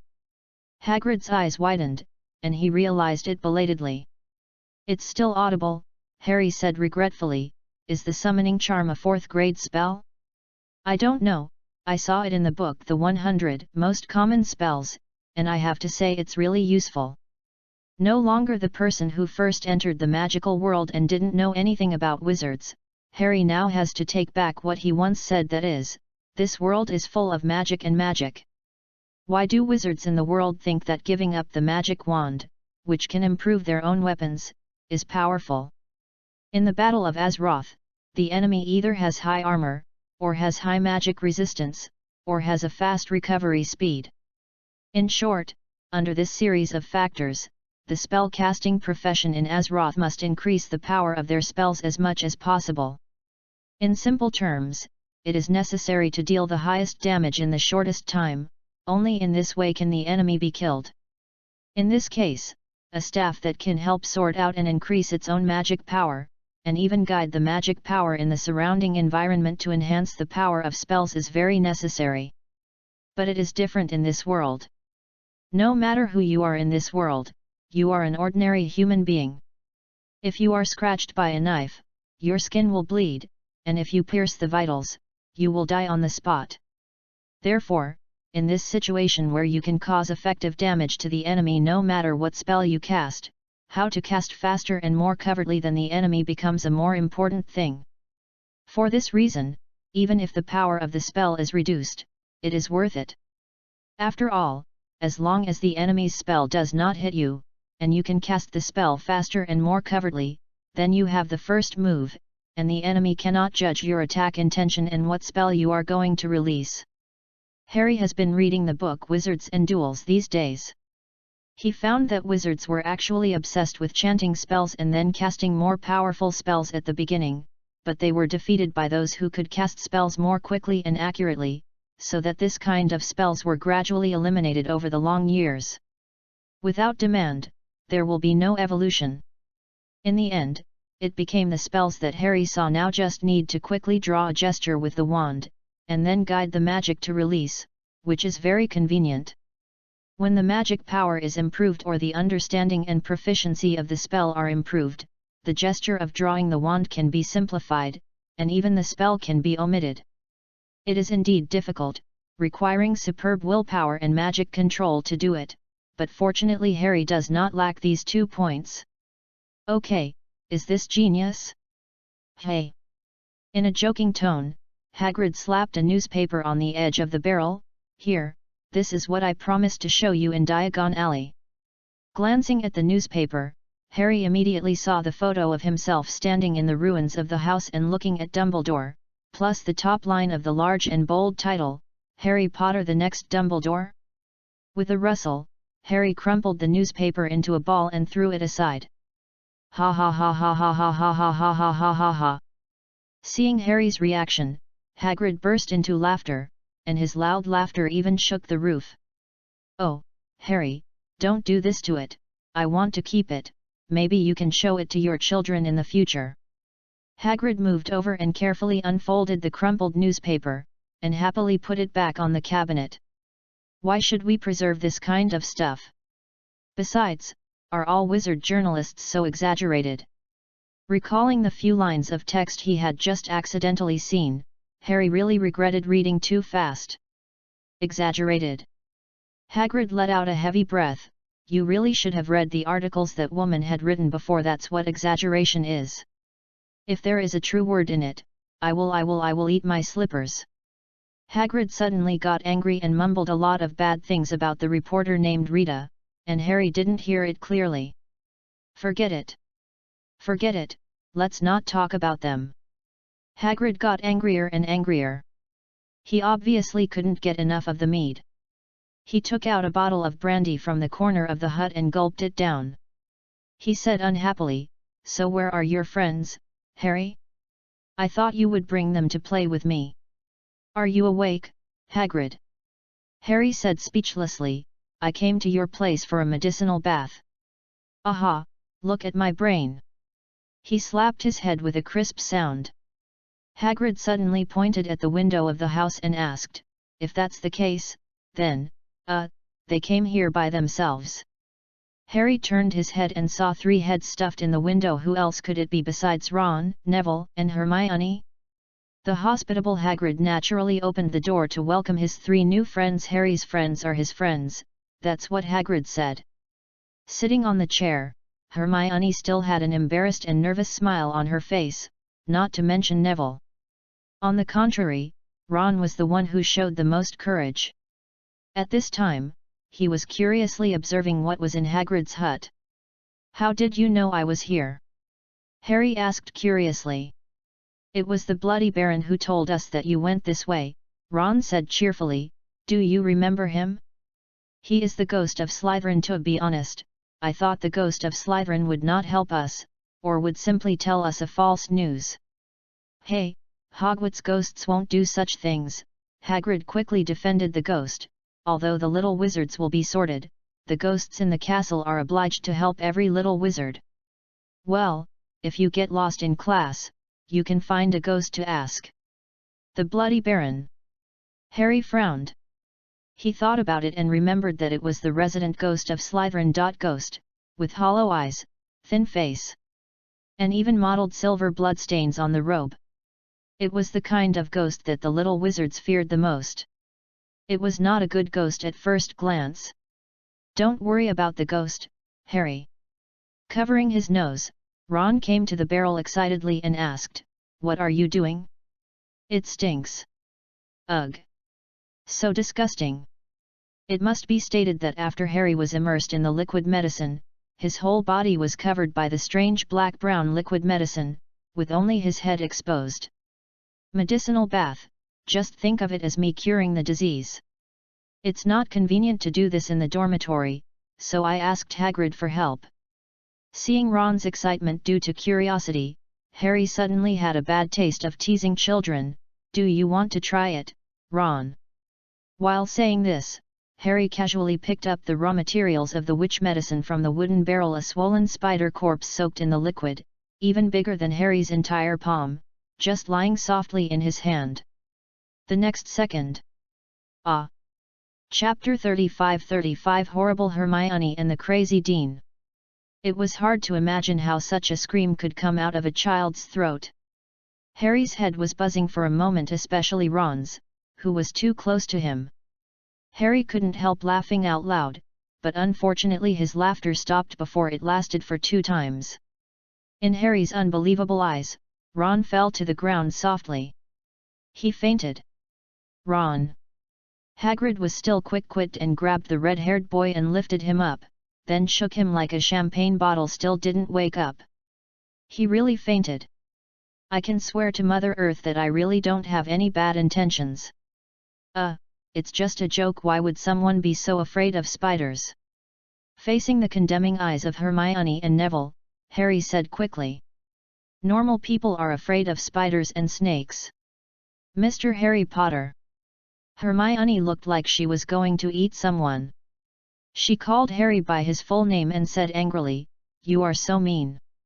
"Oh, I think it was just a harmless prank," Hagrid muttered, and said cheerfully, "It's your reaction, Merlin's stockings, I feel like my scalp was almost blown off." "Harmless prank?" Hermione stared at Hagrid, and the invisible pressure emanated from her small body, making Hagrid seem to see Professor McGonagall scolding him in a trance. "Ron fainted." "And Neville, are you okay?" Neville, who usually behaves very timidly, did not have any big reaction, which surprised Hermione. It's okay, Neville swallowed and said, I'm fine. I bought spiders for Leaf to eat, so I'm fine, although this one is indeed a little big. Leaf is Neville's pet toad. Ron came back as fast as he left. He had woken up and was sitting on the ground in a daze. Where is this? Damn, why do I feel like I was punched by a troll? My bones hurt. Ron muttered as he moved his body. This is Hagrid's hut, Ron, are you okay? The others tacitly did not mention Hagrid's shaking method just now, and Neville asked tentatively. Me? Of course Ron was halfway through his words when he saw the wooden barrel in front of him, and Harry who was looking at him from the edge of the barrel, and suddenly he remembered everything, Merlin's red stockings. Harry! You are soaking in that thing. Are you crazy? I told you, just understand that I am curing my illness, Harry explained again, I need to use this method to make up for the missing nutrients in my body and make me strong quickly. But you look more like a child in a Muggle fairy tale who was captured by an evil witch and used to make soup, Hermione said quickly, look at what you look like now, Hera so evil. The true accusation from the little girl. Hermione still can't erase the terrible scene she just witnessed from her mind. Harry's hand covered with sticky reddish-brown liquid held up a bulging spider corpse. Just imagining what Harry was soaking in at this time made Hermione feel goosebumps all over her body. Oh my god, you look just like the evil witches in the fairy tales I read when I was a kid, Harry. Hermione couldn't help herself after all. It's just a kind of potion, not evil at all, Harry shrugged and said, you are a witch in another category, Hermione, I'm a wizard. Hermione looked even angrier. You don't know, Harry, Ron moved his hips as far away from the barrel as possible, I was teased by Fred and George when I was a kid. You definitely didn't have that experience. I'm just the favorite doll and my arm slowly turned into a huge hairy spider. Ugh! I can't take it anymore. Fred and George are really a piece of shit. After imagining the situation described by Ron, everyone couldn't help but sigh in the same way, and even Harry had to admit that the twins' prank was too much. At that time, my mother almost beat their butts so that they couldn't get out of bed for a week, but anyway, I have become very afraid of spiders since then. My problem, sorry, Ron. As a righteous bull, Harry immediately apologized to Ron. It's okay, don't you know? Ron waved his hand generously and said, by the way, you just said that this potion can strengthen the body. Should I use the word tough to describe him? Anyway, Ron did recover quickly. He was now interested in the effects of the potion. Don't think about it, you lazy guy, Harry rolled his eyes and said, even if you take a medicinal bath, you still have to keep exercising. You should first insist on getting up early and exercising with me every day. Ahaha, forget it, Ron laughed dryly, it's not that I can't get up, it's just that you get up too early, Harry. Then there were some gibberish, such as Harry, you don't look like a freshman at all, and you won't grow tall if you don't get enough sleep, which made everyone laugh. So, this is also the kind of potion you said, belonging to the shaman. Hermione was no longer angry at this time. She was always interested in unknown magic and asked curiously. That's right, Harry nodded. If you have to soak in this kind of evil and weird things to be a shaman, then I would rather not be one. Hermione said decisively. What if this kind of magic potion can make you smart, and you can learn and understand quickly no matter what you learn? Harry said happily while leaning on the edge of the barrel without getting angry. Really? Hermione stood up directly, put her hands on the table and shouted excitedly. Then she noticed the strange looks of the others looking at her. Well, what I mean is, you learn everything quickly, is it because of this kind of magic potion? Covering her mouth and coughing, Hermione asked in a serious manner. If I say yes, then you will agree to brew this magic potion. Harry said with a smile. Tangled, these two words are clearly reflected in Hermione's expression. She looks like she is standing on the edge of depravity, in a dilemma, and one step forward is the abyss. Wait. Are you kidding me? After brainstorming for a while, Hermione looked up and saw Harry's face trying to hold back his laughter, and she couldn't hold it back any longer. You're just kidding me. How could there be such a potion? There is such a potion. The buffer brain refresher can make people smarter, but I was really kidding you. Harry changed the subject and laughed out loud. Harry Potter. The hut was suddenly filled with Hermione's roar and everyone's laughter. A wonderful afternoon. Hagrid is indeed a very good person. Although he looks very burly and scary, he is actually very gentle. At least he is gentle in front of his friends, and he is willing to take out good things to entertain his friends. So, eat, why don't you eat? Pushing the plate forward, Hagrid said enthusiastically, these are all made by me, ferret sandwiches, very delicious. What's white?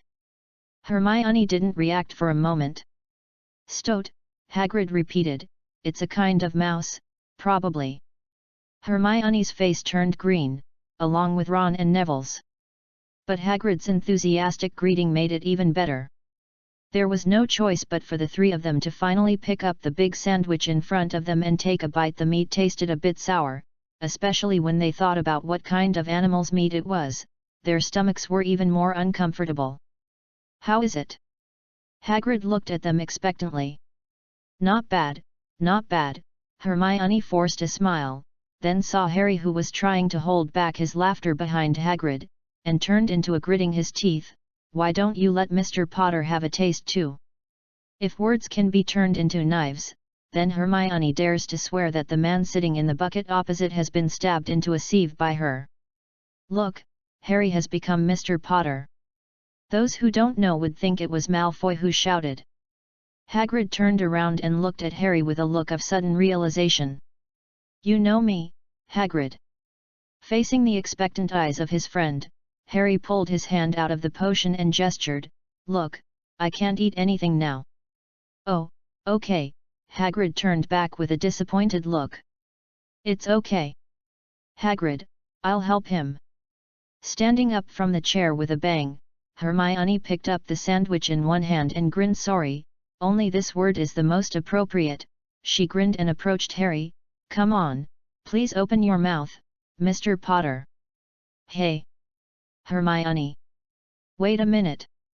Harry shouted, but he couldn't stop the girl from approaching with the sandwich in her hand. Harry wanted to raise his hand to block it, but he was afraid that the sandwich would fall into his bucket of witchcraft and become something more mysterious, so he could only watch the girl stuff the sandwich into his mouth.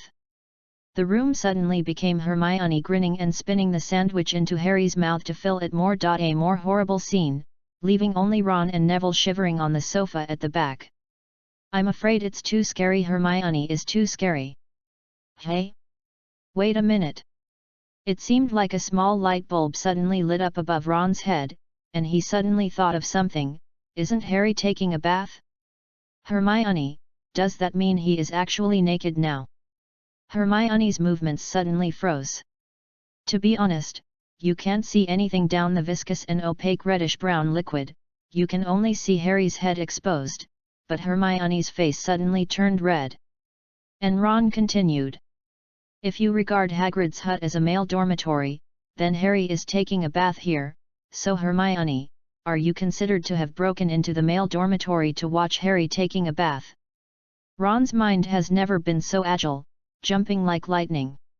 Ron, stop talking, keep your voice down, keep your voice down. Neville whispered, pulling Ron's arm. Hermione turned around mechanically, her body stiff as a robot, her cheeks flushed, her eyes dancing with burning anger. Ron Weasley, male, 11 years old, died of pierced ribs. The atmosphere in the hut was somewhat awkward, and Hagrid had to tell several wizard jokes to barely smooth over the topic. Gradually, several people started chatting about things in the castle again. Speaking of which, I heard something strange is going on in the castle right now. Hagrid said after taking a big bite of a sandwich. I happened to hear some students talking about this the other day. It's said that Professor Snape seems to have become a different person. Ha, then it's definitely not just Snape who has changed, but also Professor McGonagall. Ron was full of resentment when he talked about this. You can't imagine what the castle looks like now, Hagrid. Even Fred and George said that the professor and the others must have taken the wrong medicine, or maybe they both took the wrong medicine or everyone was poisoned.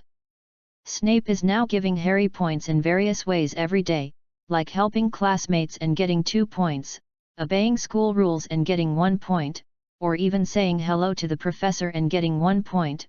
Oh my god. That's a bit weird, hey. Hagrid muttered in a low voice after being stunned for a moment. He still knew what Snape was like in Hogwarts. Professor Snape gave Gryffindor points like crazy. Ah, how could I have such a dream? He also praised my horns for being handsome, Harry interrupted, and Hagrid doubted his life even more. What you can't imagine is still to come. Hagrid. Ron said angrily after taking a sip of black tea, if Snape is madly adding points to Harry, then Professor McGonagall is madly deducting points from Gryffindor. It's as if she deducts as many points as Snape adds. Merlin's pants. Isn't she the headmaster of Gryffindor? They must be crazy. I think Professor McGonagall has her reasons too, Neville stammered. After all, she is not only the headmaster of Gryffindor, but also the vice-headmaster. She must maintain fairness. Then why didn't she care when Snape was madly adding points to Slytherin and deducting points from Gryffindor? Ron said unconvincedly, exhaling 2 streams of air from his nostrils. Ahem, you better stop talking about professors like that. Especially Professor McGonagall, she must have her own reasons for doing that. Hagrid interrupted Ron and said, by the way, Ron, since Snape is giving Harry extra points, why do you sound so angry? Because he's watching me deduct points. Ron was almost aggrieved when talking about this, he was full of resentment. Oh my god. I never thought that a person could have so many roundabout and abusive words. Chapter 36 Seeking to read Voldemort's plot. What Ron described is indeed a wonder in Hogwarts at present. Snape is giving Gryffindor extra points from various angles and methods, but before the Gryffindor students are happy. They find that Professor McGonagall is trying every means to deduct points from Gryffindor from various places. Many senior students said that something must be wrong with the world, and some brave people even went to the headmaster's office to ask Dumbledore to help, hoping that he could check Professor Snape and Professor McGonagall to see if they were crazy. At a time when many people's impressions of Snape became subtle, only Ron kept his, hatred towards Snape. After all, under Snape, he was the one who deducted the most points in Gryffindor today, and he also endured Snape's various venomous tongues and sarcasms. This made Ron famous in Gryffindor, and many Gryffindor seniors and seniors specially encouraged him and gave him some snacks and small gifts. This situation made Ron feel a sense of pain and happiness. Not famous as a friend of Harry, the boy who survived a disaster, but as a frontline warrior against Snape. Ron liked this title quite a lot. In this situation where I have to endure Snape's vicious attacks and mental in the stressful life, Ron felt that he had become stronger. Well, I think what Neville said makes sense. Professor McGonagall is different from Professor Snape after all, she pays great attention to fairness. Listening to Ron's complaints, Hagrid mumbled for a while and said this. It's really fair, Ron complained, if it weren't for Snape, I don't even dare to think how many points Gryffindor would have left. Professor McGonagall is just like proving herself. Does she have to deduct more points to prove that she is fair? Ahem. Don't talk about this, Ron. Hagrid coughed loudly, and he forced to change the subject. So Harry, if you really want to be my neighbor, you can consider staying on as a professor after graduation. Well, I think you can be a professor of divination. After all, you can really tell fortunes, which is better than that liar I mean. It's much better than Professor Trelawney. Almost speaking the truth, Hagrid enthusiastically suggested, I can help you build a wooden house at that time. What style do you like? Liar. Hermione seemed to have finally recovered her breath. Although her face was still red, she was at least willing to talk. She keenly caught the words that Hagrid had not finished, and asked curiously, "Why do you say that? What did she lie about?" "Oh, I didn't say that." Hagrid waved his hands and said quickly, "Don't say anything, especially in the castle. After all, she is your professor." "Okay, we won't say anything." Hermione nodded, but still asked, "So Professor Trelawney actually can't divination? Why is that?" "I mean, if she can't divination, then Headmaster Dumbledore wouldn't let her become a professor, right? That would be irresponsible to students, and she can't be called a professor." Hermione still couldn't believe that there would be a liar among the professors at Hogwarts. "Aha!" Hagrid laughed loudly and said disdainfully, "Don't ask, Hermione. I really don't want to say bad things about my colleagues. If you choose divination in your third year, you will know why I said that." Hermione, with her curiosity bursting, seemed to want to ask more questions, but Hagrid was tight-lipped at this moment, refusing to say anything, leaving the little girl sitting there sulking. And Harry, he was bored and shooting mosquitoes with lightning arrows. Sizzling, lightning flashed through the hut one after another, hitting those tenacious little creatures. "Hey, brother, I want to play this too." After helping to count 7 or 8, Ron couldn't help but said, "Can you teach me?" "Of course," Harry said happily. He looked at Hagrid. "In fact, if things go well, maybe it won't take too long for us to be neighbors." "Hagrid, I'm going to apply to Headmaster Dumbledore this week. I will start the first class of the Shaman Club next week. Can I borrow your venue?" "Shaman Club? Next week?"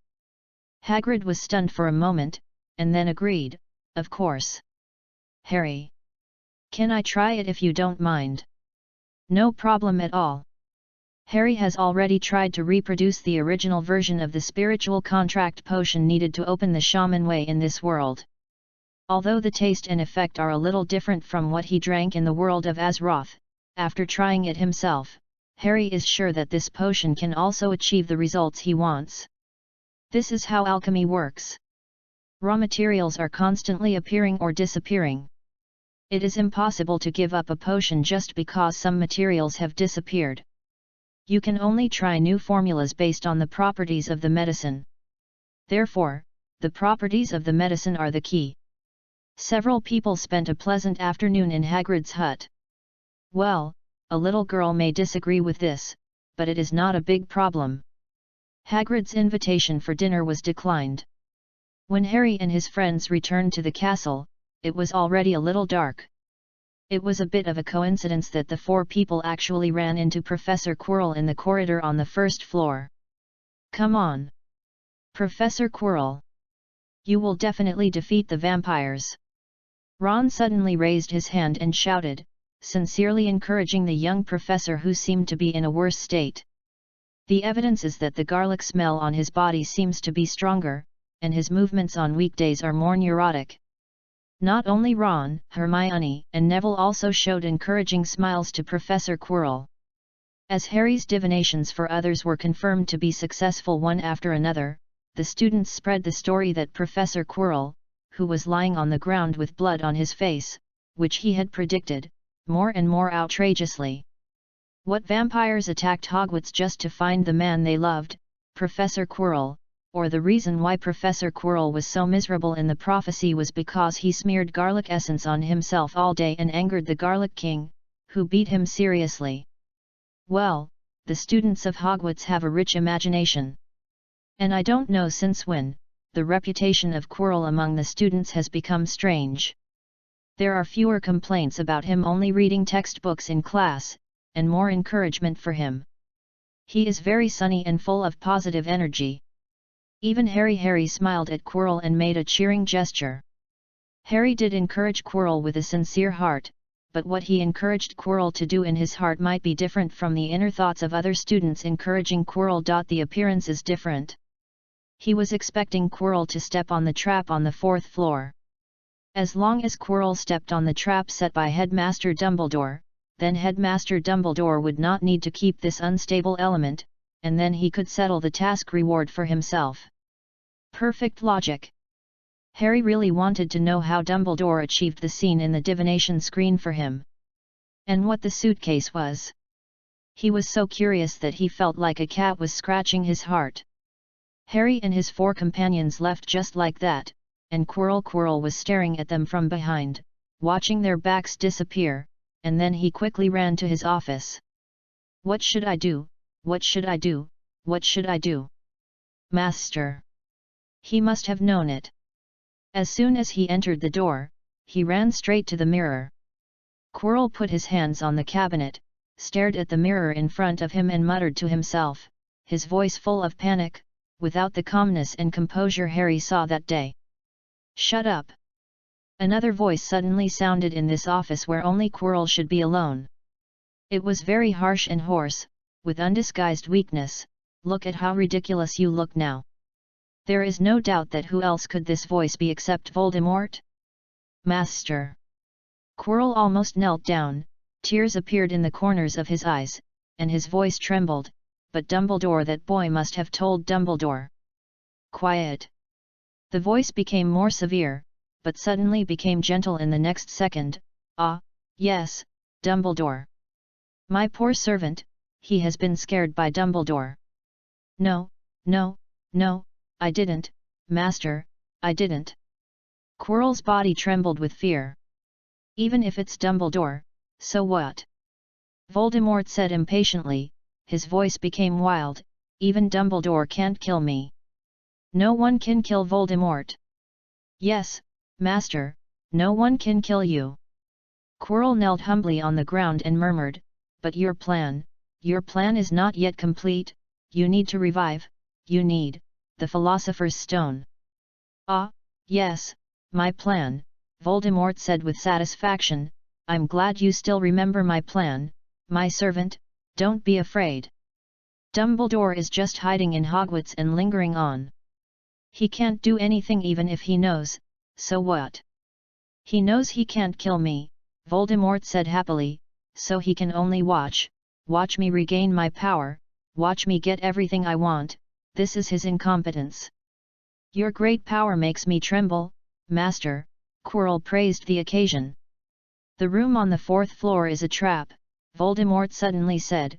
"Dumbledore also knows that I can see it, so he put what I want there, just like a bird waiting for prey to come to the door, but I am the snake that peeks in the dark and will get everything in the end." Every mature Slytherin likes to regard himself as a snake.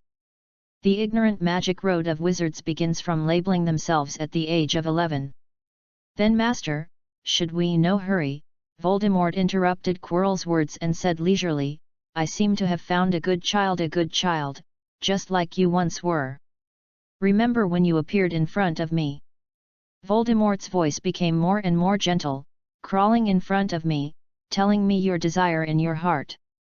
You want to become powerful and respected, no longer a weak and unappreciated Muggle research professor? Ha!" Voldemort sneered disdainfully. "You inspired me, my master," Quirrell said without even raising his head. "Of course, I did," Voldemort's voice hissed like a snake, "but now, I seem to see another lonely, restless, uneasy soul." "Master, you mean Harry Potter?" Quirrell asked cautiously, "The boy who lived?" "Ah, yes, the boy who lived." Voldemort's voice became complicated, so unique, so special, so similar. The last word was so light that Quirrell couldn't hear it at all. "Dumbledore won't understand." Voldemort laughed in a low voice. He suffered a lot since childhood, and grew up like a house elf with his Muggle relatives. He was thin and fragile, but he was full of desire for magic and showed amazing talent. "Master, you want?" Quirrell held his breath, "to make that immortal boy loyal to you." "Why not?" Voldemort said happily, "The Potter family has never had any legends about soul magic, but that child said he has studied this kind of magic. Quirrell, my servant, you won't understand. Once the research on magic related to the soul begins, it cannot be stopped, and the advancement of this magic will inevitably represent the appearance of sacrifices. That child, Dumbledore will not understand him, only I do. No one can understand better than Voldemort what kind of state of mind Harry Potter will be when he grows up in the environment described in the newspaper, especially when he has outstanding talents. Then Master, what should I do? Quirrell asked obediently, his heart full of jealousy towards Harry Potter. Do what you should do, Harry Potter. Lo, Voldemort's voice became impatient, but from today on, defense against the dark arts will be taught by me personally. I will let that child understand what the secret of magic is, what the true meaning of magic is. Then he will. Voldemort's voice became weaker and weaker, but this did not reduce his excitement at the moment, because Voldemort felt that he had a great idea. Didn't Dumbledore think highly of Harry Potter? Didn't the entire magic world think that Harry Potter was the one who defeated them and saved them? In this case, I might as well turn Harry Potter into a Death Eater, even teach that lucky boy under Dumbledore's nose, show him the charm of dark magic, and then let him be devoured by dark magic. Voldemort couldn't wait to see the expression Dumbledore would show when he found out that the boy he valued had unknowingly turned into another self. That feeling must be very pleasant. Chapter 37 Seeking to read more. The first class of the Transfiguration Club. What? Quirrell opened his eyes wide in astonishment after hearing Voldemort's order. He said anxiously, "But Master, your body is too weak. I'm afraid you can't last that long." Enough! Interrupting Quirrell impatiently, Voldemort issued a weak order. Of course I know I'm weak. Even a child can resist my spell, ha! Voldemort attributed Harry's escape from his legilimency to the weakness of his own magic and the decay of the spell after casting it through Quirrell's body. In short, he would never admit that it was because Harry's soul was stronger than his and his willpower was stronger than his that legilimency failed. Of course, that child does have his merits, Voldemort said softly. His childhood experience gave him a strong will, but in front of me who is serious, no matter how strong the will is, it is nothing but vain. I'm tired, Voldemort said tiredly. Don't stop, Quirrell, my loyal servant. Keep searching. Voldemort's voice became weaker and weaker, but before it completely disappeared, Quirrell finally heard what he should do. The Defense Against the Dark Arts office finally quieted down. After a while, a few sobs were heard in the darkness, barely perceptible. Harry didn't know Voldemort's ambitions, Quirrell's ambitions and fears, or even if he knew, he didn't care. After all, out of vigilance against his enemies, Harry had already investigated Voldemort's life and deeds. In Azeroth, he was just a small character who couldn't be on the stage. No matter how much he emphasized his evil, darkness and terror, Voldemort was in his entire system. During the reign of the Azerothian, Voldemort only killed a few hundred wizards. Even if the Muggles who died from persecution are included, there are only about 10,000 people. In Azeroth, Voldemort is almost like a bandit who found a place with a group of people to plunder the surrounding villages and passing caravans. He can only be regarded as an elite leader. Generally, he will not live for too long and will be dealt with by adventurers. He is far inferior to the enemies that Harry has experienced who can cause a world-destroying crisis. As for the political theory advocated by Voldemort himself, it is even more ridiculous in Harry's view, the theory of the nobility of pure-blood aristocrats, haha.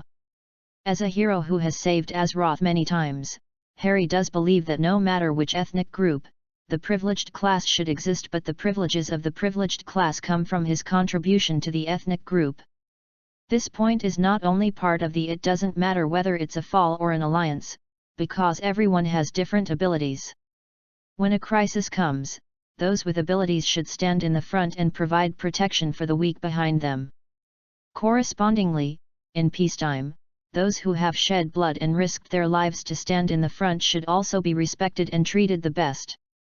This is how the world should work. But Harry can't see this kind of awareness in Voldemort. Voldemort clearly advertised that he would bring a new future to the wizarding community, but what he actually did was to kill his own people with terrorist means. This is the kind of garbage that Harry doesn't even bother to debate with. He is still alive now simply because of Dumbledore's request, and Harry doesn't understand the magic of this world and can't be sure in what form Voldemort exists. For Harry, the more important thing right now is that Professor McGonagall finally sent someone to deliver the invitation. His first class of the Transfiguration Club is about to begin. Harry left the Gryffindor common room under a burning gaze, and he knew who it was without looking back. Who else could it be but Hermione?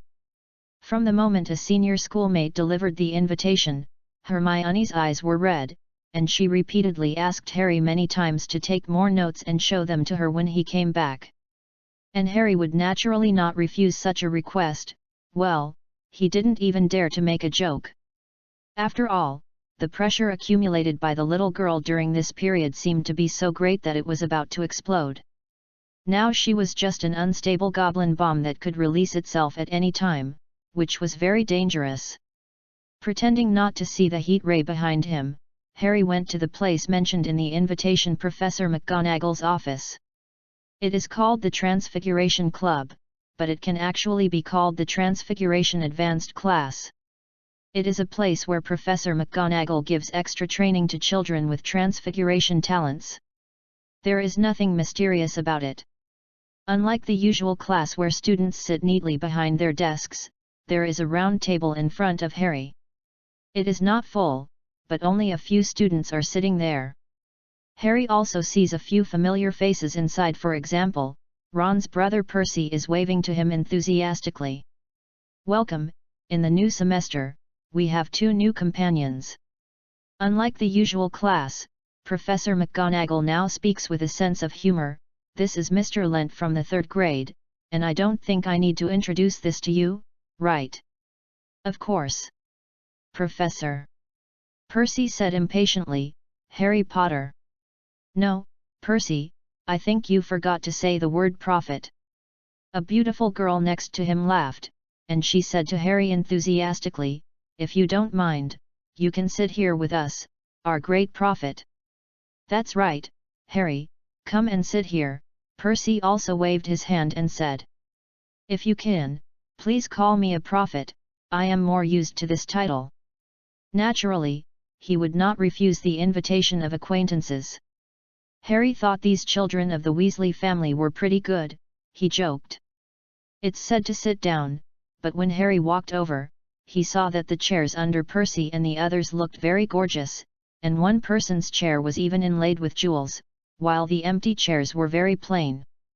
Suddenly, Harry understood something. It seems that this is the first lesson of the Transfiguration Club. Harry said with a smile, and then took out his wand and waved it. The next second, the empty chair in front of him turned into a very wide wooden chair with a backrest, and it was covered with a layer of animal skin. This kind of chair is the kind that Harry is more familiar with, full of tribal style. Beautiful transfiguration. Harry, Percy immediately praised, Professor McGonagall is right, you are indeed very talented in transfiguration.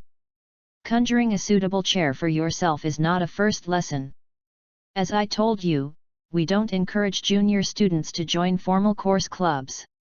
It's too early for them. You are an exception, Harry. Professor McGonagall said with satisfaction after looking at the chair Harry conjured. Don't be too formal.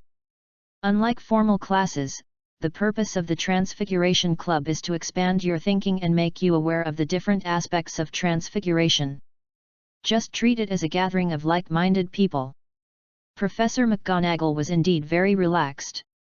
She didn't even call him Potter or Mr. Potter, but called him Harry directly.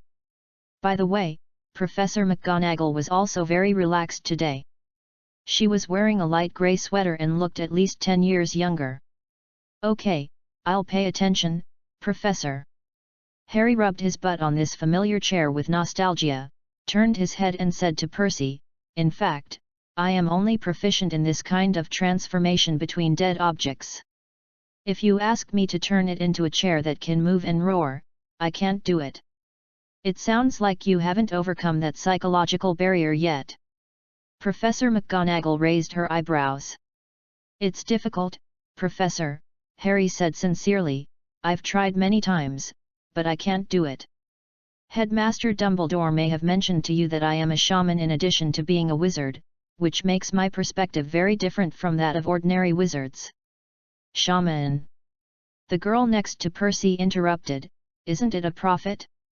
Oh, sorry, I don't seem to have introduced myself yet. My name is Penelope Clearwater, from Ravenclaw, I hope you don't mind. We all come from a college called Hogwarts, there is no difference between us, just call me Harry. Harry shook his head slightly and said, as for the prophet, it is just a ability of the shaman. If you are interested, you can come to my shaman club to try it later. It is a very dangerous thing to advertise your own club in the Transfiguration Club. Before Professor McGonagall became dangerous, even Penelope, who was curious about Harry's own club, wisely stopped questioning. Since you may have some privacy that is inconvenient for others to know, we will leave your questions to discuss privately after this class, Harry. Professor McGonagall nodded, now let's start our journey of transfiguration. Unlike normal classes, the Transfiguration Club does not distinguish by grade. After all, there are students of different grades here, but after starting, no one will have a strong feeling of not understanding. This is certainly partly because the threshold of the Transfiguration Club starts from the 3rd grade. Most of those who can enter have a magic level that exceeds their peers, and their learning progress is far beyond the level that ordinary people can learn in the class. But the more important reason is what Professor McGonagall said, this is not a class, but to help them expand their thinking. To be precise, it should be called the application of transfiguration. It is reasonable. After all, no one expects a group of children to sit together all day to study the essence of transfiguration, or the future development direction of transfiguration, and finally come up with a results that's not realistic at all.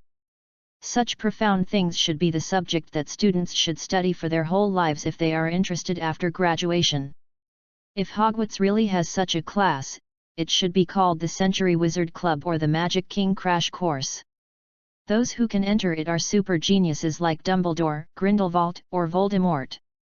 Inventing spells by yourself in the 2nd and 3rd grades can only be regarded as basic, not worth mentioning. Obviously, Professor McGonagall's club will certainly not be that high-end.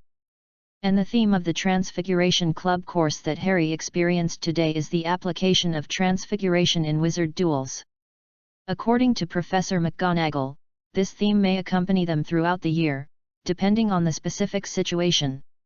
After a simple opening speech, Professor McGonagall waved her wand and made the round table in the office disappear without a trace. Then the whole office moved, and the surrounding walls seemed to have grown horns and moved themselves to make room for more space. Come on, Miranda, give your juniors a demonstration. After clearing the venue, Professor McGonagall extended her hand to invite a 6th-year Gryffindor student to walk to the center of the venue. Okay, Professor, can you be gentle? Miranda hesitated and walked in. Don't worry, kid, it's just a demonstration. Professor McGonagall looked eager to try. She encouraged, you can use all the methods you can think of to attack me, and I will only use transfiguration to counterattack you. Is there a problem? No problem, Professor. Okay, then 3, 2, 1. Fainted. The moment Professor McGonagall's voice fell, Miranda immediately raised her wand to attack Professor McGonagall. Using the spell directly was naturally fast, but unfortunately Professor McGonagall jumped to the side as expected. As expected of a woman who can turn into a cat, Harry found that although Professor McGonagall was old, she was really agile. No wonder she didn't wear the long robe she usually wore today, but a sweater and pants that were easy to move. While jumping to the side, Professor McGonagall raised her wand, and the 2 chairs that had run to both sides of the classroom suddenly turned into 2 soldiers, blowing the charge horn while rushing towards Miranda. Smash to pieces! Obviously panicked, Miranda directly fired 2 crushing spells in a row, and the power was really good. She directly blew the two chair soldiers into wood chips all over the ground, but unfortunately, she found that she couldn't speak immediately. The hairband used to tie her hair had turned into a deadly rope at some point, passing through her arms and thighs, and tied her up into a ball in a few seconds and fell to the ground, and she could only helplessly declare defeat. "Your attention is too distracted, Miranda," Professor McGonagall said harshly as usual. "There are only two transfigurations, why do you ignore the existence of your opponent? Can two transfigurations still be dangerous to a wizard?" "Sorry, Professor, I'm too nervous." Miranda rubbed her arm that was strangled and stood up and said. "Be flexible, girl," Professor McGonagall encouraged and said to the others watching on the sidelines. "I believe you have all seen how much advantage a wizard who is proficient in transfiguration can have in a duel, which will give us a crucial duel rhythm." Chapter 38 Remarks on the listing. It's about to be listed, it's time to update it.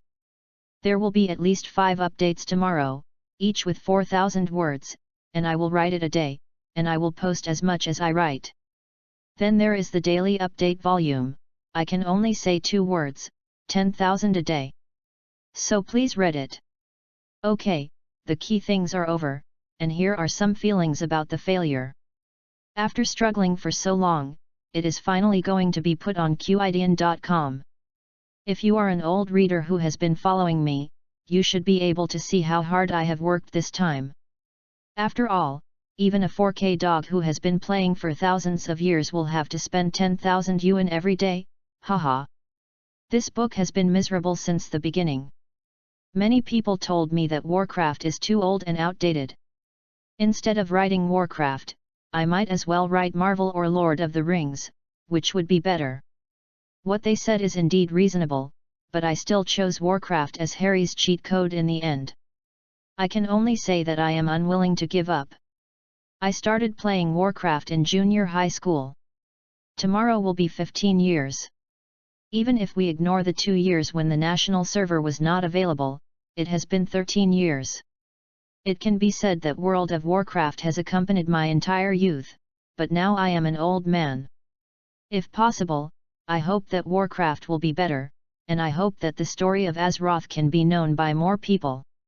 So even if it is not favored by many people, I still want to write a story related to Warcraft, which can be regarded as fulfilling my wish. Of course, it must be based on being able to meet basic needs. Warcraft is indeed old, and its popularity is not as high as old IPs like Harry Potter, but I think that people who like the story of Warcraft and those who are curious about it still exist, and we still have power. Anyway, it will be on the shelves tomorrow.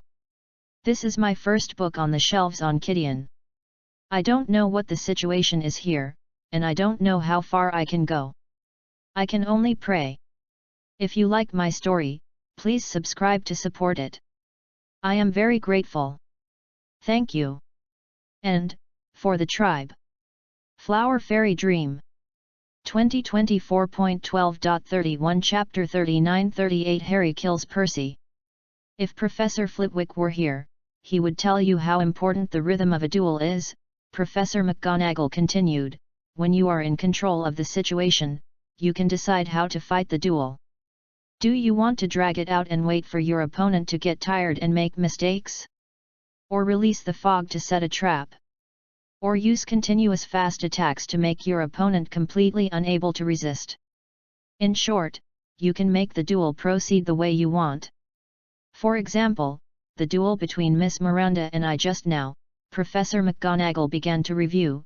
You can flexibly manipulate the objects you transform to attract the attention of your opponents like I did, so that they have to respond to your transformed objects. Then you can attack them. At the same time, even the various items worn by the opponent are no longer safe. You can transform them at any time and use them to launch the most deadly attack. I have to reiterate here that human body deformation is a very dangerous behavior. Even in the International Wizarding Duel Tournament, if you perform an irreversible transformation on your opponent, you will be punished most severely and even sent to prison. Professor McGonagall looked around very sternly. So, never try to transform your classmates. You don't want to go to Azkaban, right? In the entire club class, perhaps only at this time Professor McGonagall was really serious. She was stating a ban. After all, human body deformation is really dangerous. It is dangerous because it is not only difficult, but also very easy to have accidents. Once an accident occurs, it will often cause almost irreparable damage.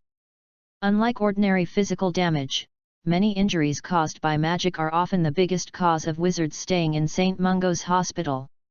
Many people even have sequelae and suffer for a lifetime.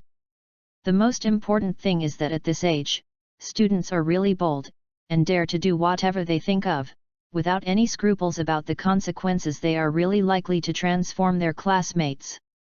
Then, in a tense activity like a duel, if you cast a spell rashly, there is a very high chance that the transformation will fail, and finally an unknown magic accident will occur. After re-explaining all the prohibitions, Professor McGonagall named several sixth-year students from different colleges to demonstrate.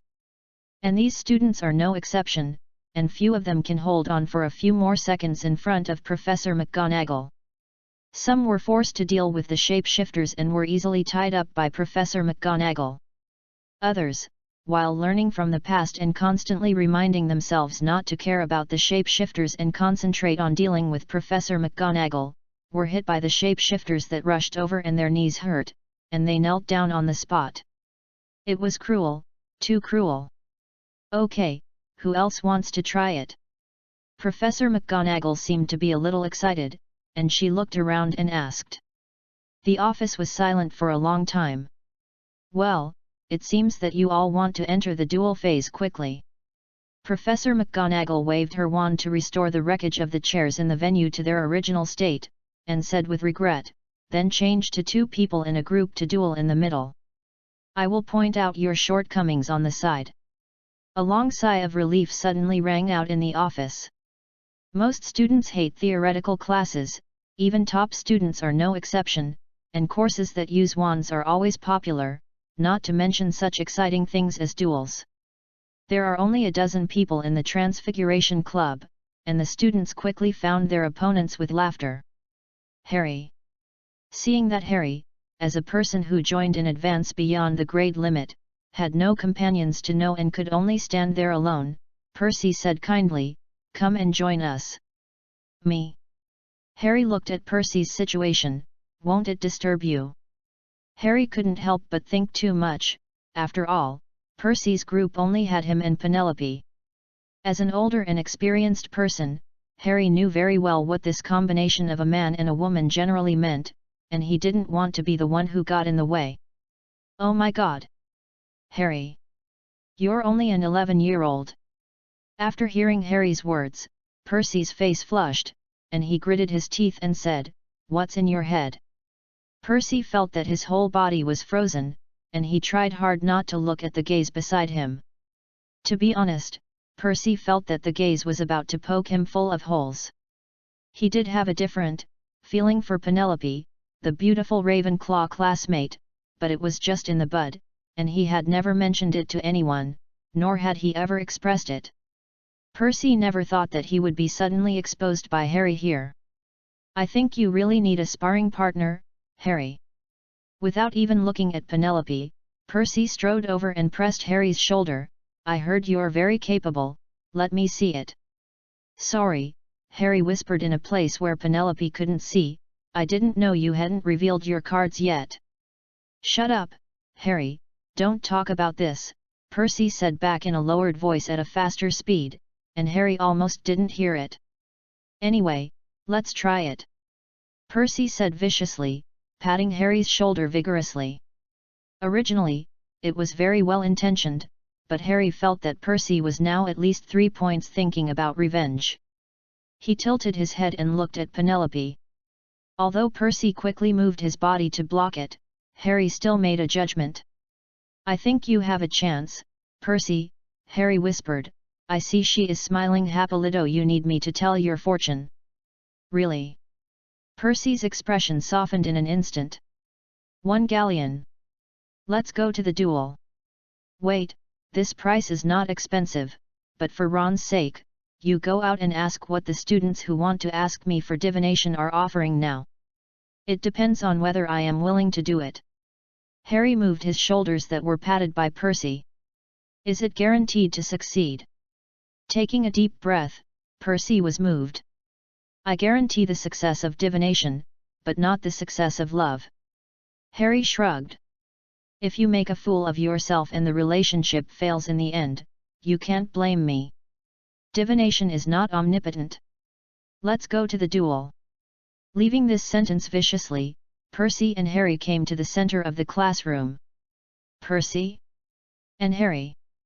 Professor McGonagall looked at the boy with red hair and red cheeks in surprise. "You two want to duel? Is this a bit?" Professor McGonagall began to consider the fairness of this duel. "Don't worry, Professor," Percy said first, "I will only use transfiguration to deal with it." "Okay, thinking about the magic strength Harry has shown so far." Professor McGonagall finally agreed. "Bow first, Harry," Percy standing on the other side reminded. "Start after 3, 2, 1, okay." "No problem," Harry said simply. Since it is a transfiguration club, Harry also decided to use only transfiguration. After 3 countdowns, Percy took the lead in waving his wand. It can be seen that he is indeed Professor McGonagall's favorite student, imitating Professor McGonagall everywhere. The 2 poor chairs on both sides of the classroom were deformed again, and their appearance was similar to the wooden soldiers that Professor McGonagall had just turned into, blowing the horn and rushing towards Harry. "This won't be difficult for me, Percy," Harry said loudly, and as he waved his wand, several more chairs turned into dogs. The wooden dogs rushed up and tore at the 2 wooden soldiers. "It's rare for a first-year student to be able to do this, Harry." Jokes aside, Percy still admired Harry after seeing his response, "But I won't hold back next time." He really didn't hold back, and Harry found that this kid was quite sinister, because when he was talking, Harry felt that the buttons on his robe were moving under the effect of magic, but he was immediately suppressed by his counterspell. Percy was trying to sneak attack, and he didn't look ashamed after the sneak attack failed. Instead, he raised his eyebrows proudly. The battle became intense in an instant. Harry and Percy stood still, and then a layer of chair slag was laid on the ground in front of them. 2 groups of transfiguration creatures started a tragic fight in the middle of the room, with wood chips flying and fragments everywhere. It was cruel, too cruel. "Hey, Harry, you can use other spells," Percy reminded, panting. "Thank you, but I only want to use transfiguration." Unlike Percy, who started to sweat, Harry felt at ease. Transfiguration also consumes energy, especially when operating many objects to transform at the same time. "Ha! I caught you!" Percy suddenly screamed and raised his wand with a happy face. At Harry's feet, a fallen wood chip suddenly turned into a green vine, about to grab Harry's ankle but missed. "Hey!" Percy couldn't help but widen his eyes. The next second, Percy felt the world turn upside down. He seemed to fly up, and then suddenly fell to the ground again. Having already discovered Percy's little plan, Harry just pretended not to notice it, and then set a trap with the flying wood chips according to Percy's idea. Well, he originally wanted to hang Percy up, but at the moment when Percy was already upside down, Harry thought of Penelope, who was watching next to him, so Percy turned half a circle at a faster speed and sat back on the ground with a blank face. The applause sounded at the right time. Professor McGonagall came up while clapping. She waved her wand, and the wood chips on the ground jumped by themselves to find their other partner, or maybe many partners, and finally turned back into a complete chair and jumped back to the wall. Very good, Professor McGonagall said admiringly. "In terms of the control of transfiguration, you two have surpassed many people. You know, not everyone can perform so many transformations at the same time." "I'm sorry, Professor McGonagall, I lost." Percy got up from the ground quickly, and his face looked even redder, but this time it was shame. Yes, he did only use transfiguration. But the problem is that Harry also only used transfiguration. Even though Harry had the reputation of a genius and savior before entering school, Percy still felt ashamed to lose to a first-year wizard. "There's no need to be frustrated, Percy," Professor McGonagall comforted. "There is no absolute advantage in a duel between wizards, not to mention that a battle between pure transfiguration tests the wizard's vigilance and observation ability more. You were only focused on your own trap just now, right?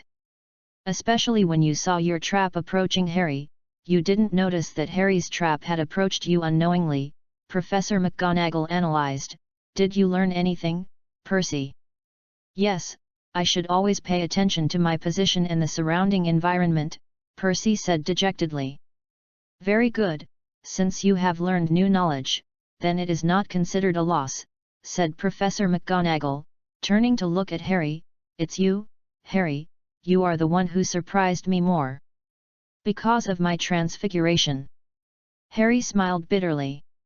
He didn't expect Professor McGonagall to be so sharp that she could find the difference between the transfiguration performed by him and Percy. "Is this a professional old professor?" "Of course." Professor McGonagall looked Harry up and down, as if sorry, it seems a bit too much to say this, but Professor McGonagall's expression really looked like seeing a monster in human skin.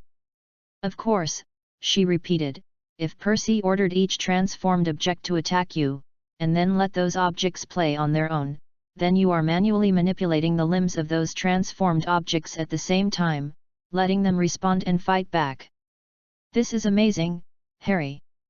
Your operation consumes several times more energy than Percy, and it is very easy to make mistakes. You can't be distracted at all." Professor McGonagall looked incredible, "But you did it completely, even when Percy was tired and needed to rest.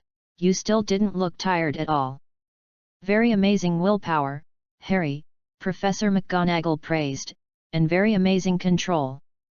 I began to believe what Professor Dumbledore told me." "There is no way, Professor," Harry sighed helplessly, "I really can't understand how you give those transformed dead things a short life. That's a bit too subversive for me." "Is it still the same question?" Professor McGonagall nodded. "I see, let's talk about this issue after the club activities are over." So, Harry's next activity time became very idle. After all, Professor McGonagall had explained everything very clearly, and everyone knew what Percy's strength was, but even Percy lost the duel. So no one came to practice with Harry. Chapter 40-39 Shaman's Bottom Line and Professor McGonagall's Experiment. "Are you okay?" Looking at Percy, who had just finished a battle and walked to his side, Harry said, "Sorry." "Oh my God, don't apologize, Harry, really don't apologize," Percy sighed. "I thought it was nothing at first, but when you apologized, I felt very weird." Harry laughed immediately. Indeed, it would be ironic for him, the winner, to apologize just like apologizing for hitting too hard. "It's really amazing, Harry," Percy said to Harry seriously, "whether it's transfiguration or dueling performance. If you are interested in dueling, you might as well ask Professor Flitwick for advice. He was a dueling champion when he was young." "It sounds interesting," Harry said seriously. "I'll go and ask." Harry quite likes this kind of duel, which feels like playing in an arena, and can relieve his itchy hands and prevent himself from being too lax in this peaceful world. Amid the regrets of a group of students, the Transfiguration Club's class for today finally ended. Harry watched Professor McGonagall wave her wand after watching the last student leave the office. In just a few seconds, the office returned to its original appearance, with a few books and some papers submitted by students on the table. "Sit down, Harry," said Professor McGonagall, "let's talk about your problem." "Okay, Professor." Harry sat down, thinking about where to start for Professor McGonagall. "Before becoming a wizard, I became a shaman, Professor." Harry had previously explained Professor McGonagall's innate magic, but after a change of mindset, he had decided to come clean. Harry talked a lot, from the existence of the astral world and the unique perspective of shamans, to what the world looked like after he unfolded his astral perspective, to the animism of all things respected by shamans and the professional ethics that required him to respect and protect those spirits, etc. Harry's talk was very detailed and thorough, because he had to make Professor McGonagall understand the difficulties he faced and how these difficulties arose. Only in this way could the problem be solved in the end. In other words, your shamanic spells can only be performed by asking for the help of the elements and the spirits of all things, right? Professor McGonagall probably understood. No wonder you said in class before that transfiguration, a spell that uses one's own will to change external objects, makes you feel uncomfortable. This is indeed a difference in concept. Yes, that's right, Harry nodded and said, maybe you think this is just me being pretentious, but in fact this principle is very important for a shaman, and crossing this line it is easy for a shaman to go astray. If he wants, Harry can forcefully control the elements or the spirits to achieve his own goals. He can do so at any time, but he will never do so. Harry will only use the power of the elements and the spirits with an equal attitude. Sometimes he will even be rejected, but he will not be angry or feel humiliated. Many times, the difference between humans and beasts is only on that line, and as long as you give in one step on that line, there will be countless steps of concessions. Some things cannot be started.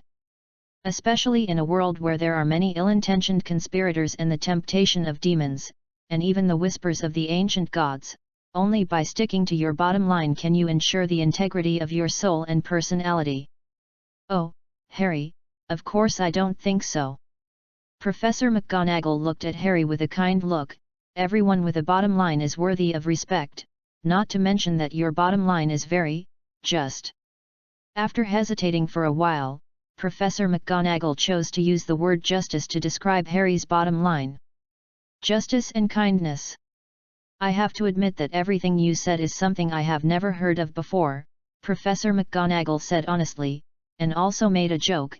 If the shaman club you applied for teaches these things, even I want to study them seriously as a student. Then I welcome your arrival very much. Harry also laughed. By the way, if you don't perform well, I won't deduct Gryffindor's points. Professor McGonagall was amused, and she smiled with her lips pursed. I think I'm afraid I'm past the age where I will be deducted points, Professor McGonagall said humorously.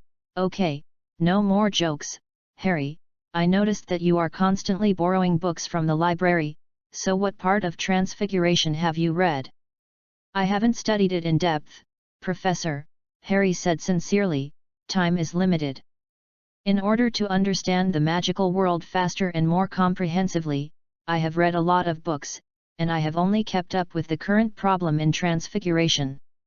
Before solving this problem, I think I shouldn't go beyond its existence to study deeper levels of Transfiguration, as that could easily lead to danger. Very mature and correct idea, Professor McGonagall praised. To be honest, I should let those daring and reckless guys learn from your attitude towards unfamiliar magic and unknown knowledge. It's not Harry's fault for being too cautious. After all, in Azeroth, those who are not cautious when facing power basically die before they live too long, and their deaths are extremely tragic. I can answer this for you, Harry, Professor McGonagall said seriously. If you continue to learn more about Transfiguration, you will find that in senior courses, you will begin to learn the essence and theoretical knowledge of Transfiguration, rather than simply learning how to turn one thing into another. In Transfiguration, there is a basic principle that no one can violate, that is Gamp's basic Transfiguration law.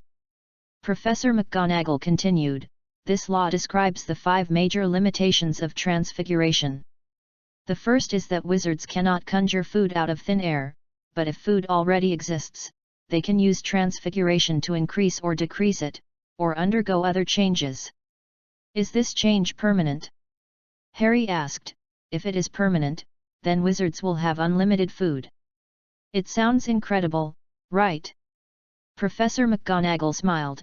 But I must tell you, Harry, it is indeed permanent, but almost no wizards will do this. Isn't it good to eat fresh food? I know you can't believe it, but magic exists like this. beyond people's imagination, turning the impossible into possible. Professor McGonagall became serious, but the second rule I'm going to talk about next is very critical, that is, living things and dead things cannot be permanently transformed.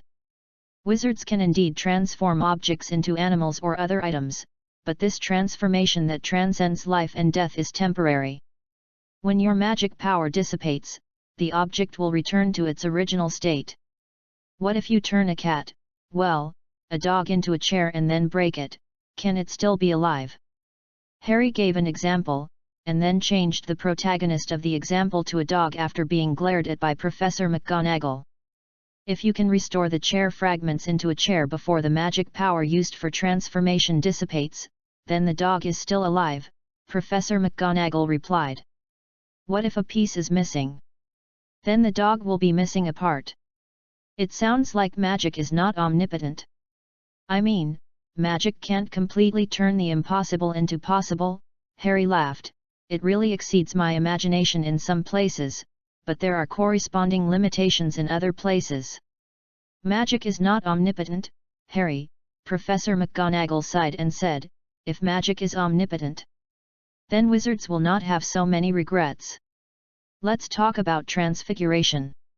The third rule of Gamp's basic law of transfiguration is that wizards cannot create magical items, such as the automatic crucible or automatic quill pen you see in Diagon Alley.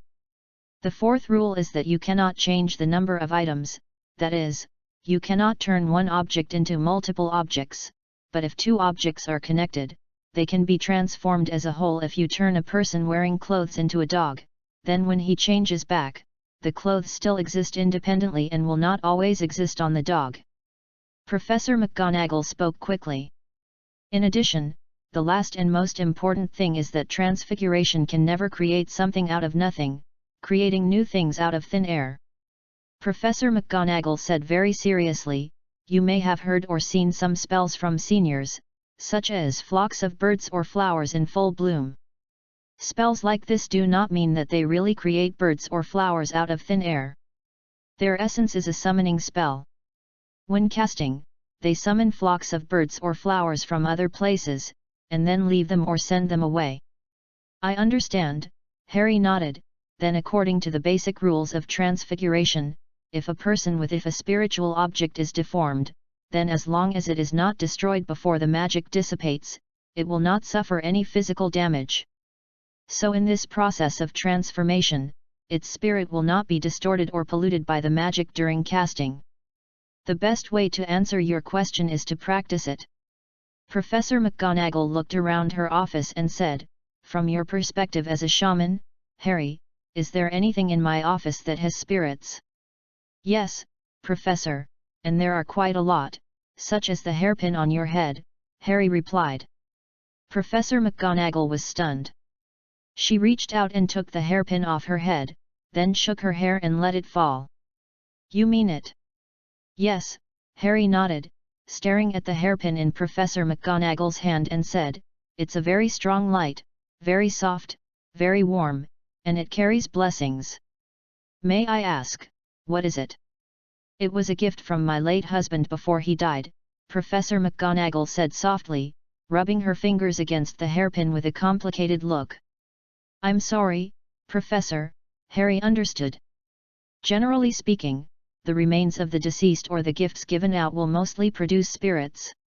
It's okay, Professor McGonagall's breathing became rapid. According to what you said before, it has spirits? It's my husband.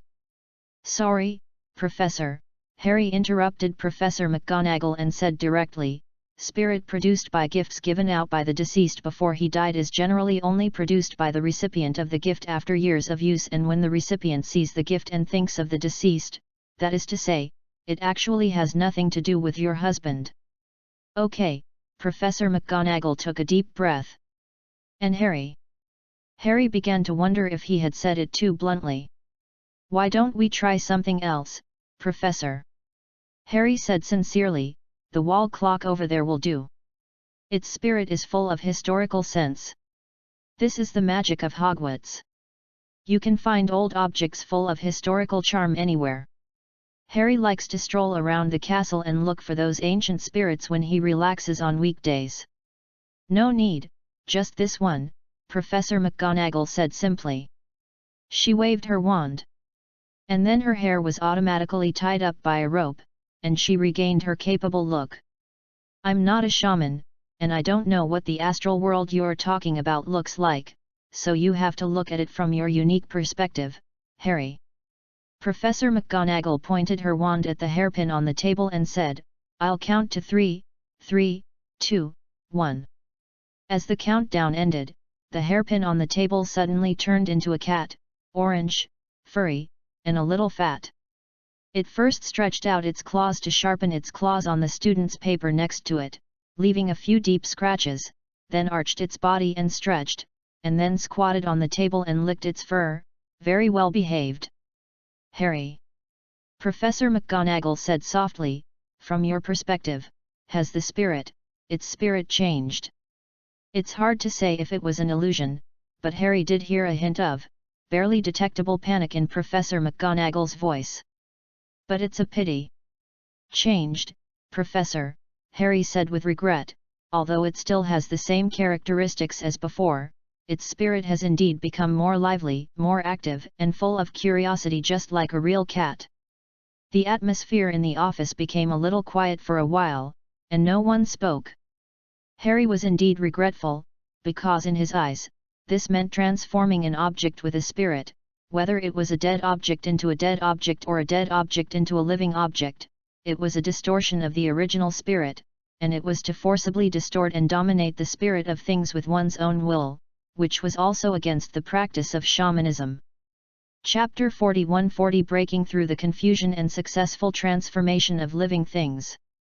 And Professor McGonagall, if she didn't know that there was a spirit on this hairpin before, that is, there was a creature born out of her longing for her husband, then she wouldn't have thought anything of it. But now she already knows, and even performed a transformation herself. Looking at the table, this cute orange cat licking her fur had undergone similar transformations countless times in the past, but for some reason, Professor McGonagall always felt that she felt different this time when she saw the transformed object. This feeling was as if she had distorted her thoughts about her deceased husband with her own hands, or was playing with this thought, which made Professor McGonagall feel a little complicated. Even though she could not see the spirits of all things that Harry said that only shamans could see, Professor McGonagall could understand why Harry used the word distortion. If the spirit is compared to a person, then what she did just now is equivalent to changing the existence of this person with her own will, such as making him grow a pair of cat ears or animal claws, or a mouth and a few noses. No wonder she used the word distortion to describe it. This feeling must be uncomfortable. Go on, Harry. Rubbing her temple, Professor McGonagall sighed and said, next I will change it back to its original state. You need to pay attention to the changes in its spirit during this process. Okay, Professor. There were 3 more countdowns. At the moment when the last one fell, Professor McGonagall waved her wand again. In an instant, the cute orange cat turned back into a brown hairpin and was quietly placed on the table. Only the scratches on the student's paper next to it could prove what had just happened. What about this time? Harry, Professor McGonagall asked after exhaling, during the transformation process, what changes did the hairpin spirit undergo? It changed back again. Harry was also a little surprised. It no longer looks like a cat, and the liveliness and curiosity are gone. Are you sure? Professor McGonagall raised her eyebrows slightly. It changed back completely? Exactly the same. This is hard to be sure, Professor, Harry smiled awkwardly. After all, most spirits cannot speak. Unless they have accumulated enough power to appear in the real world, it is basically impossible to observe such subtle changes, and we can only sense them roughly. I see. Professor McGonagall leaned back in her chair and kept thinking. The new knowledge she had gained from Harry today, everything that had just happened, and her own feelings kept emerging in Professor McGonagall's mind. Spirits produced by thoughts, transformation, people, distortion. The office was quiet again, and Harry was thinking about what transfiguration meant to shamans. Harry. Professor McGonagall suddenly broke the silence and asked, "Have you ever talked to the ghosts in the castle?" "Yes," Harry replied, "I heard them talk about the old Hogwarts, it was very interesting." "Yes, in a sense, they are all carriers of past knowledge, but that's not what we are talking about now." Professor McGonagall's eyes became brighter and brighter as she spoke. "What I want to ask is, have you noticed how they died?" "How they died?" Harry was a little confused. "Yes, for example, our Gryffindor ghost, Sir Nicholas," Professor McGonagall added. "I think he must be happy to show you his head." "Ah, indeed, almost headless Nick," Harry chuckled. Because Sir Nicholas liked to pull his head aside the most, and then complain to others about how unskilled the executioner who chopped off his head was, so that there was still a trace of skin connected to his head and neck. He doesn't like people calling him that. Professor McGonagall also laughed. "In fact, as far as I know, Sir Nicholas has been applying to join a ghost team, the Headless Hunters, but he was always rejected because his head was not completely chopped off at the beginning." "That's a pity," Harry said sincerely. "It's a pity, but what I want to say is not how crude the executioner's craftsmanship is, but when a wizard becomes a ghost, his death will also stay on his body." Professor McGonagall shook her head and said, "I remember Slytherin's ghost Bloody Baron, he still has blood on his body that splashed on his robe before his death," Harry muttered as he recalled. He seemed to be a little aware of what Professor McGonagall wanted to express. "Yes, that's right," Professor McGonagall said excitedly, "when the body is incomplete, the soul will also be changed accordingly, and even affect the existence of the ghost. Do you understand, Harry?" "You care too much about invisible spirits, Harry," Professor McGonagall said sharply, "but the state of the spirit will be affected by the state of the object in the real world. I remember you just said that if some people worship or hate something without reason, it will also cause the birth of spirits in that thing, right?" "Yes," Harry couldn't deny it. "That's the problem, isn't it?" Professor McGonagall said clearly, "You are asking something that will change itself because of people's living habits and various actions. And it will always remain in a certain state, but how is that possible?" Suddenly enlightened, with his eyes wide open, Harry stared at Professor McGonagall's eyes, as if he had eaten a whole block of ice in the hot summer, so clear, so empty. "I admire your attitude towards things around you, Harry," Professor McGonagall said softly. "You have a kind heart, and you are willing to treat everything around you with an equal attitude, even some intangible things. But you also have to know, Harry, nothing in this world is eternal," Professor McGonagall said leisurely. "Just as grass will sprout and wither, people will grow up and die, and people's ideas will change with the things they come into contact with and the things they experience. This is growth. When this growth is reflected in the soul, it will lead to different souls for each of us, just like the physical bodies that distinguish us from each other, which is the basis of our existence in the real world. Even wizards who master the miraculous power of magic cannot escape this law." Professor McGonagall waved her wand, and as she moved, the hairpins on the table kept changing. It turned into a mouse, a cat, a beetle, and in Harry's eyes, its spirit kept changing, and finally turned back to its original appearance. After the successive changes, there were indeed more differences, but the feeling Harry felt at the beginning did not change. It exuded a very strong light, very soft, very warm, and blessed. "I admire your ideals," Professor McGonagall said seriously. "You are determined to become a balancer of elemental forces, which is good, but Harry, you are not an existence beyond this world, you still live in this world. In this case, your every move will inevitably affect everything around you, your thinking, your actions, your magic. How can you be independent?" Professor McGonagall shook her head and said, "That's too arrogant, very arrogant.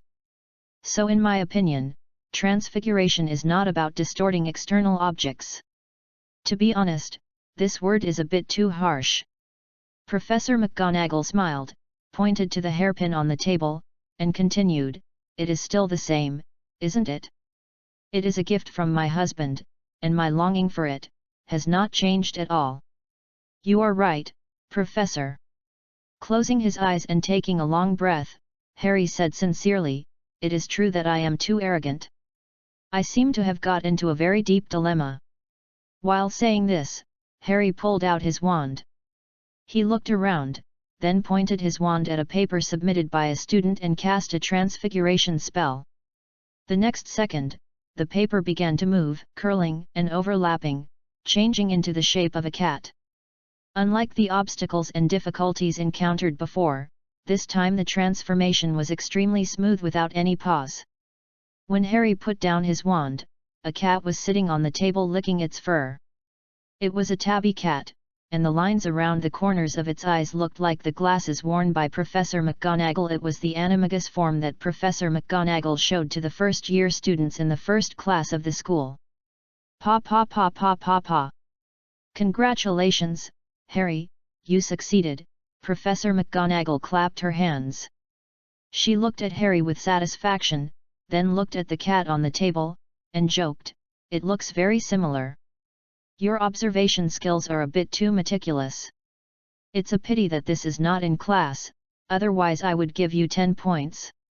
May Mother Earth bless you, Professor." Harry tapped his chest with his right hand and performed an ancient etiquette to Professor McGonagall. He said sincerely, "Thank you very much for your guidance. As a professor, it is my job to answer questions and solve problems for students." Professor McGonagall said with satisfaction, "I guess you should be able to feel the charm of transfiguration this time, right? Teaching students to become talents, Quidditch, transfiguration, these are Professor McGonagall's 3 favorite things." "Yes, I think I can now feel the charm of transfiguration you mentioned, and everything you just said," Harry said happily. "All spirits cannot be born out of thin air, and the spirits of things will be affected by the basis of existence, just as our own spirits are based on our bodies. When I transformed this parchment into a cat just now, I clearly felt the whole transformation process, which was completely different from what I had imagined." Harry's expression became a little complicated. He reached out and picked up the tabby cat, scratched its chin, watched it purr comfortably on his fingertips, and even rubbed against it to act coquettishly. Then Harry looked up and saw Professor McGonagall looking at him strangely. He couldn't help but smile awkwardly and quickly put the tabby cat back on the table. "I almost forgot that this cat is very similar to Professor McGonagall's animagus form. What a sin! Very interesting." Recalling the feeling of performing transfiguration just now, Harry said excitedly, "I don't need to control its legs and body to move specifically. Even the body is no longer a dead object like wood, but a real living thing. I gave it everything a cat should have, whether it is the structure of the body or the personality and the voice." Turning it from a simple piece of parchment into a cat, Harry analyzed carefully. "But this is only temporary," Professor McGonagall interrupted. "When your magic power dissipates, it will turn back into a piece of parchment." "That's right," Harry nodded. "It's like putting a label on the parchment, and then it really becomes what's on the label. As long as you tear off the label again, the parchment will be back. It's parchment, not a cat. Nothing has changed." "It's amazing," Harry said with emotion. "When I transformed the parchment into a cat, it was as if I redefined its existence. The magic naturally filled everything else based on my memory of the cat, but it did not produce a false and temporary spirit. It was still it, and it was still a piece of parchment in essence. It's like I dug a deep pit in the ground, and when the pit was connected to the sea water naturally filled the deep pit." Harry couldn't help but marvel at the magic of this world. "It's amazing. Is this magic? Wizards only need to start thinking about it, and the rest is all left to magic and magic." "I think you have really embarked on the road of transfiguration, Harry. Keep exploring," Professor McGonagall said with a smile. "I recommend you to order a copy of Transfiguration today as a reference, which tells many anecdotes about transfiguration, as well as many of the latest research results on transfiguration." "Well, as for the past periodicals, you can borrow them from me." Professor McGonagall waved her wand, and a stack of magazines flew out from the cabinet next to Harry. "It contains my views and annotations on each article. You can refer to it to understand it." "Thank you, Professor," Harry thanked him solemnly. "I will cherish it." Professor McGonagall's care for him is not small, especially these magazines with her own understanding and annotations, which can greatly facilitate Harry's learning of transfiguration. These are knowledge that is difficult to buy with money outside. No matter where you are, knowledge is the most precious existence. Harry remembered this care. Chapter 42-41 Animagus and Confinement are coming. You're welcome, Harry. If you have any results in the future, you can also submit them. Professor McGonagall said enthusiastically, "I remember they have a most promising newcomer award, which is specifically for newcomers who are very talented in transfiguration. You can try it." "I will," Harry joked, "if I can really research something." "Believe in your talent," Professor McGonagall looked at Harry gently. "Both your father and mother are excellent wizards with their own strengths, and you will not be an ordinary wizard, Harry." Recalling his two former students, Professor McGonagall said with great certainty. And Harry, since he mentioned his father and mother, he couldn't say anything else. Speaking of which, Professor, Harry suddenly remembered something he had wanted to ask Professor McGonagall a long time ago. "The spell you use to transform into a tabby cat is called Animagus, right?" "Yes," Professor McGonagall nodded. "You want to learn to become an Animagus. No one wouldn't be curious about what kind of animal they would become, right?" Harry joked. "I hope I won't turn into a fish tumbling on the ground." "If your Animagus form is a fish, then you probably won't use this spell in your life," Professor McGonagall said humorously, "but I think you would rather become a cow than a fish." While saying this, Professor McGonagall was still staring at the pair of horns on Harry's head. "A cow minotaur? Well, I think there is still a big difference." After quickly comparing the images of the two in his mind, Harry almost couldn't hold it in and shook his head. A commonplace topic: do minotaurs eat beef? Harry can answer this question responsibly, that is to eat. Not only eat, there are many ways to cook: steam, boil, roast, fry, stew, various methods, rich nutrition. The taste is actually good. "Well, maybe it's different," Professor McGonagall shrugged. "Anyway, if your study progresses well, then when you are about the 3rd year, you can start to try to practice Animagus, and your body should have enough magic at that time. But I must warn you in advance, Harry," Professor McGonagall became stern, "Animagus is a very dangerous spell. There are many cases in history where wizards failed to transform and died painfully because of insufficient mastery of transfiguration. I don't want you to be the next one. So promise me that you will never try it in private, understand?" "I promise you, Professor," Harry nodded and said. "Very good." Professor McGonagall looked less serious than before, and she continued, "In addition, the Ministry of Magic has strict regulations on Animagus. Every Animagus must go to the Ministry of Magic to register. Harry asked the same of you. If you master Animagus, you must register. Like you? The 7th registered Animagus in this century?" Harry asked. "I read in a book that the Ministry of Magic will give special marks to registered Animagus so that they can be quickly identified or found after an incident." "Yes, that's right. If you want to break the laws of the Ministry of Magic and become an illegal Animagus who is not registered, then it is best to get rid of this idea as soon as possible and don't learn this magic." Professor McGonagall's eyes became sharp. "Of course not," Harry shook his head. "Very good," Professor McGonagall sighed. She didn't seem to believe it.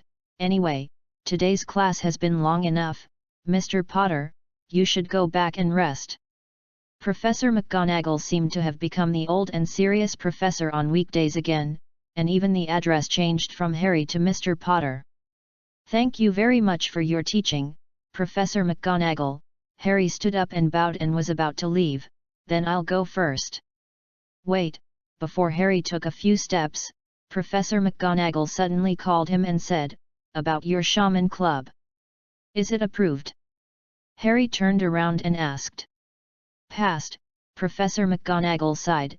"In fact, it was passed by Professor Dumbledore alone, but from today on, I'm also curious about what you are going to teach in the club." "Be prepared, Mr. Potter," Professor McGonagall said with pursed lips. "Prepare for various response plans in advance, and don't be stumped by students' questions." "Is this, worried that your club will fail?" Harry understood. "Okay, Professor, thank you for your reminder, I will be prepared." Harry nodded and was about to close the door and leave. "Wait." Then he was called again.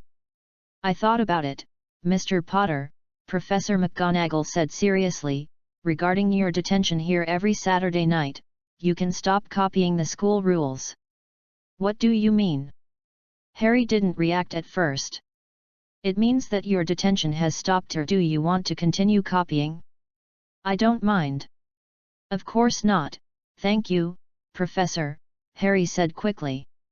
"Very good, go," Professor McGonagall said majestically.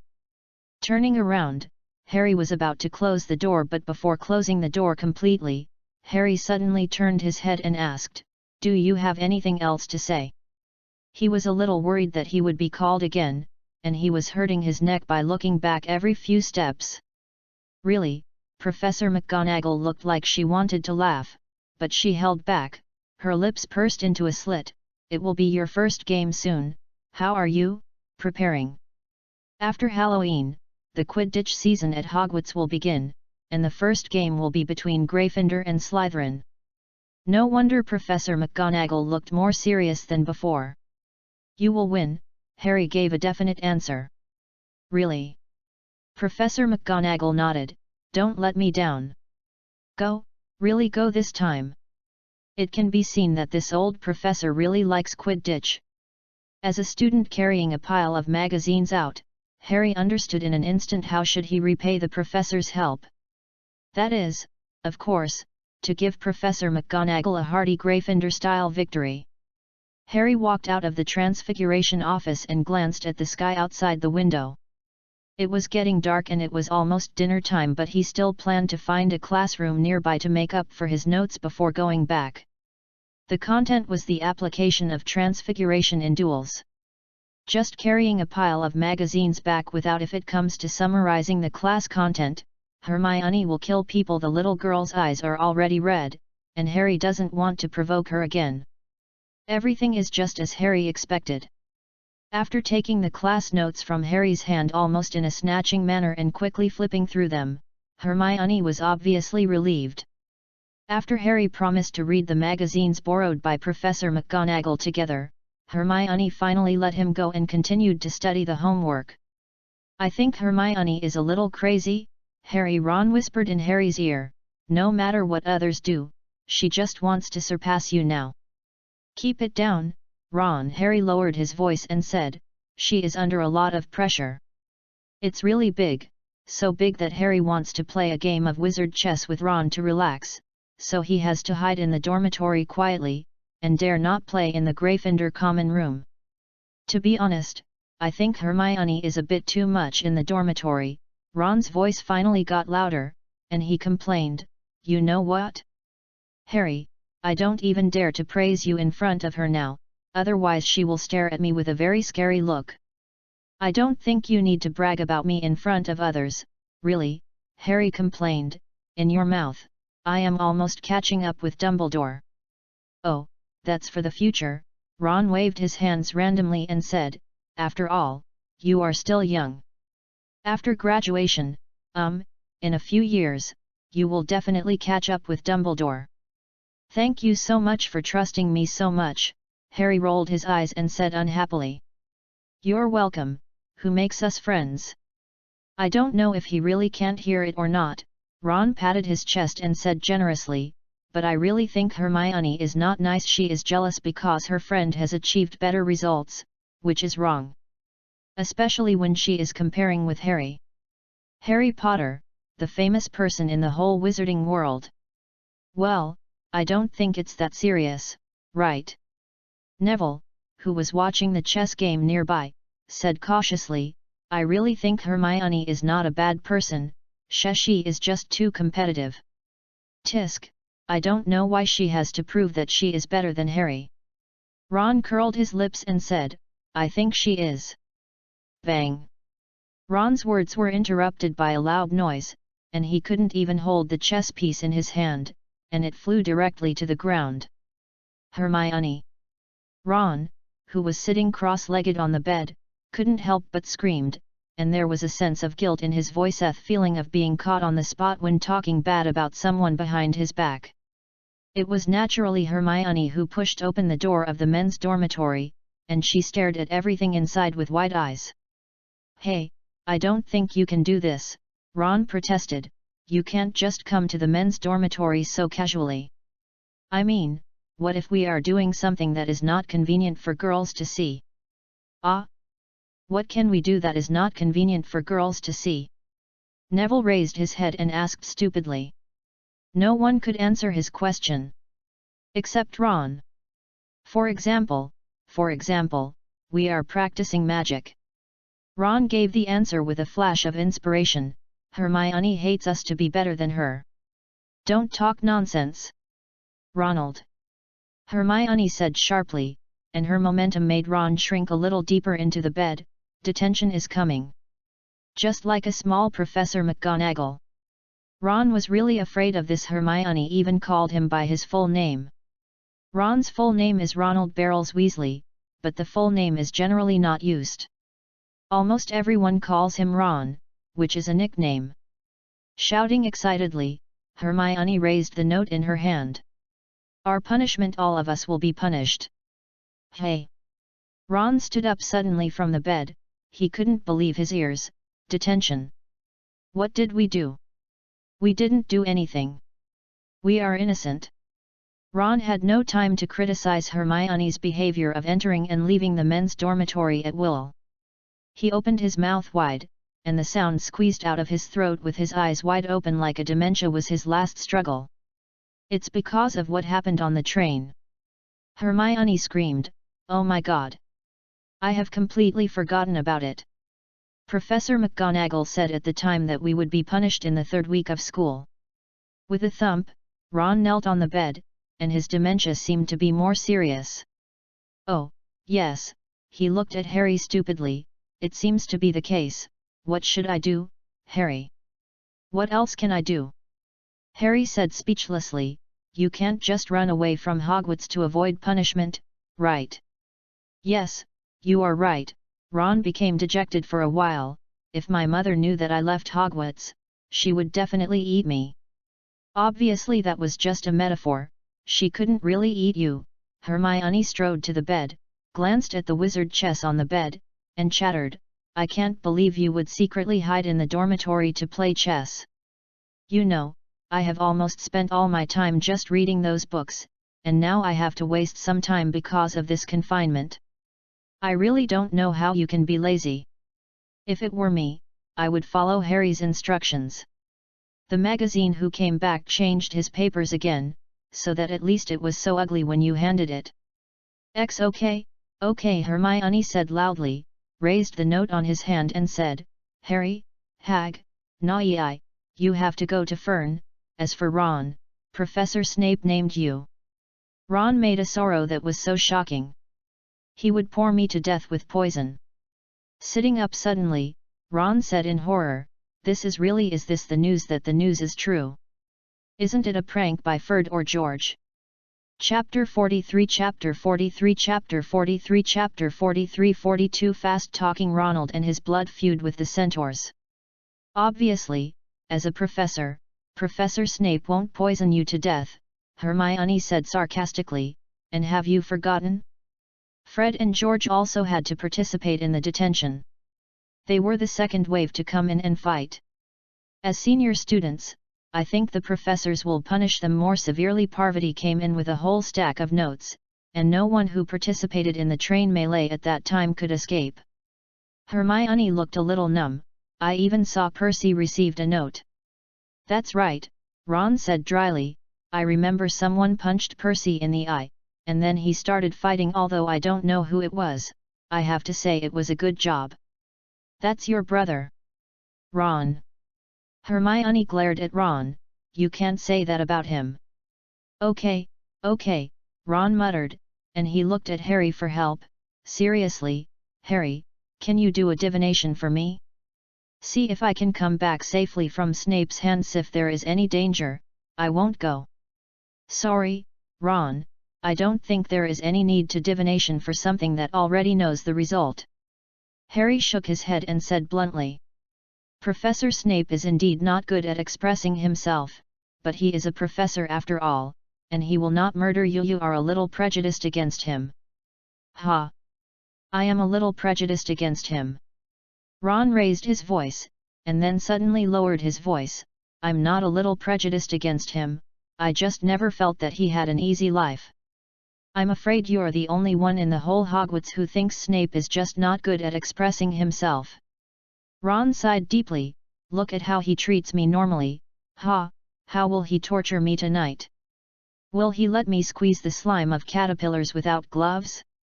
Or try the potion he just brewed, the effect of which is unknown?" With a dejected look, Ron has begun to imagine in his mind what kind of inhumane torture he will encounter tonight. "Well, what about me?" Neville looked at Harry blankly and said, "Can I apply for divination? To be honest, I think Filch might ask me to eat the toilet and lick it clean with my tongue or something." Filch wouldn't do that either. Harry couldn't hold back. What were these kids thinking? Filch would never do anything that Headmaster Dumbledore and Professor McGonagall didn't allow. "Don't be afraid. Wait." As if he suddenly woke up, Ron turned his head and looked at Hermione and asked, "What about you? Where is your detention?" "Filch too." Hermione's voice even had a hint of crying. "What should I do? I've never been put in detention before. No teacher ever punished me in a Muggle school before. I'm done for." Harry immediately understood. No wonder Hermione was so panicked.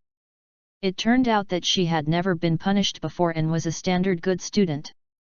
The first time was always hard to describe. So that's how it is. Ron looked as if he had suddenly realized something, and then he laughed. "Remember those words Filch always threatened students with? Hermione, I heard from Fred that Filch has collected many pairs of shackles and whips in his office. I heard that he always wanted to hang up and whip students who made mistakes, and maybe those shackles are stained with the blood of former students." "Shut up! Shut up, Ron!" Hermione screamed. But Ron would not stop there. He didn't look scared by Snape at all. Instead, he kept searching for terrifying plots in his head to scare Hermione. Who knows what Filch will do? You know, he always wants to punish students severely. This time there are so many students in his hands. Well, maybe he will secretly whip you a few times. Bang! Ron got the first punch of destruction. Before he could react, he was hit by the second punch of destruction, and then the third punch of annihilation. "I told you! Shut up!" Hermione threw 3 punches at an unimaginable speed, and she didn't even care about the upcoming first detention. Instead, she walked out of the men's dormitory angrily, leaving Ron lying on the bed with his teeth bared. "You are exaggerating, Ron." Neville looked at Ron sympathetically and said, "Hermione is very smart. She won't believe your exaggeration. In fact, just say the first sentence." "Merlin's knee. I feel like I can't breathe." Ron twisted on the bed and made a painful sound. No matter how reluctant or timid, the detention will always come. As long as you want to stay in Hogwarts and continue to go to school, no student can escape the punishment for making mistakes. Wish me good luck, brothers. With the momentum of going to die, Ron solemnly hugged Harry and Neville, and then strode to the basement. "Then we have to go too." Swallowing his saliva, Neville and Hermione looked at each other and left the common room. "Well, to be honest, this scene is quite outrageous," because the entire Gryffindor common room is almost full of people at this moment. Everyone is chatting with each other, and then one after another, they go out of the door of the common room to be put in detention. Except for a few students who didn't squeeze in on the train or were delayed by something, no one in the entire Gryffindor college was spared. So in the end, it was more like the students went out in a row to attend a large class across grades. Harry watched his friends merge into the crowd and leave the common room, and then went downstairs to Hagrid's cabin. It was not an illusion. The further Harry walked, the more he found that something seemed wrong, because other students were either going to Filch for detention, Professor Sprout, or Snape, but he did not meet anyone who was on the same path as him. This conjecture became a reality when he arrived at Hagrid. Harry looked around and found that he was the only student. "Hi, Hagrid, good evening," Harry said, "my detention is here with you, right?" "Harry? You're here? Oh my god, it's already this late without me noticing." Hagrid was busy in his vegetable garden. Hearing Harry's voice, he straightened up and waved his hand. "Yes, it's here with me. I even asked Professor Dumbledore to come here." "Come here?" Harry repeated, "Do you have anything special for me to do?" "Ha ha ha ha ha ha ha!" Hagrid laughed heartily, "Of course there's nothing special. I can't say that. Well, do you remember the first time we met? It was the time when I took you to Diagon Alley to buy things. Remember?" Harry thought about it. "What happened to Diagon Alley?" "Centaurs. Harry, I promised you that if I had the chance, I would take you to see the centaurs' divination. You didn't forget it, did you?" Hagrid walked out of the vegetable garden, stomping his feet hard to get rid of the mud on his shoes, and said loudly. To be honest, when Harry heard the word centaur, his muscles instinctively tensed up, and one hand was already on the handle of his warmer under his robe. Nothing else, just nervousness. Or any Minotaur will enter a state of high alert when hearing the word centaur or centaur. There are deep historical reasons for this. Minotaur, if read in the Minotaur language, is Shuhalu. The two have the same meaning, but are interpreted in different languages. Minotaurs are a noble race that embraces the natural world. They have shed the nature of nomads and have united as one on the land where their ancestors lived.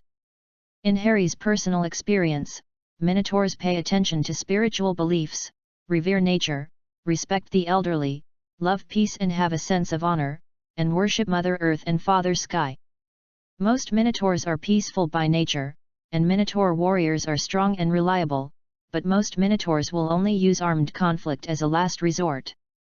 Compared to the orcs' survival attitude of doing what they say and not doing what they don't agree to, the Tauren in Harry's eyes are more willing to have a cautious and wise discussion and reflection before starting to do something important. Only in very rare cases will the Tauren take up arms in anger out of their desire for justice. In most cases, the only thing that makes the Tauren angry is three words: centaurs. For the Tauren, Mulgore, located in the central part of Kalimdor, is the home of their ancestors. For a long time, the Tauren have lived peacefully on this land, peaceful, happy and beautiful. Until those centaurs rushed into Mulgore from Mashan High, the desolate land. The centaurs swarmed in like a plague. Fierce, cruel, barbaric, and ruthless are the synonyms of centaurs. They cruelly killed their biological fathers and turned the desolate land into a barren land. Then they started a war against the Tauren, invading, plundering and killing.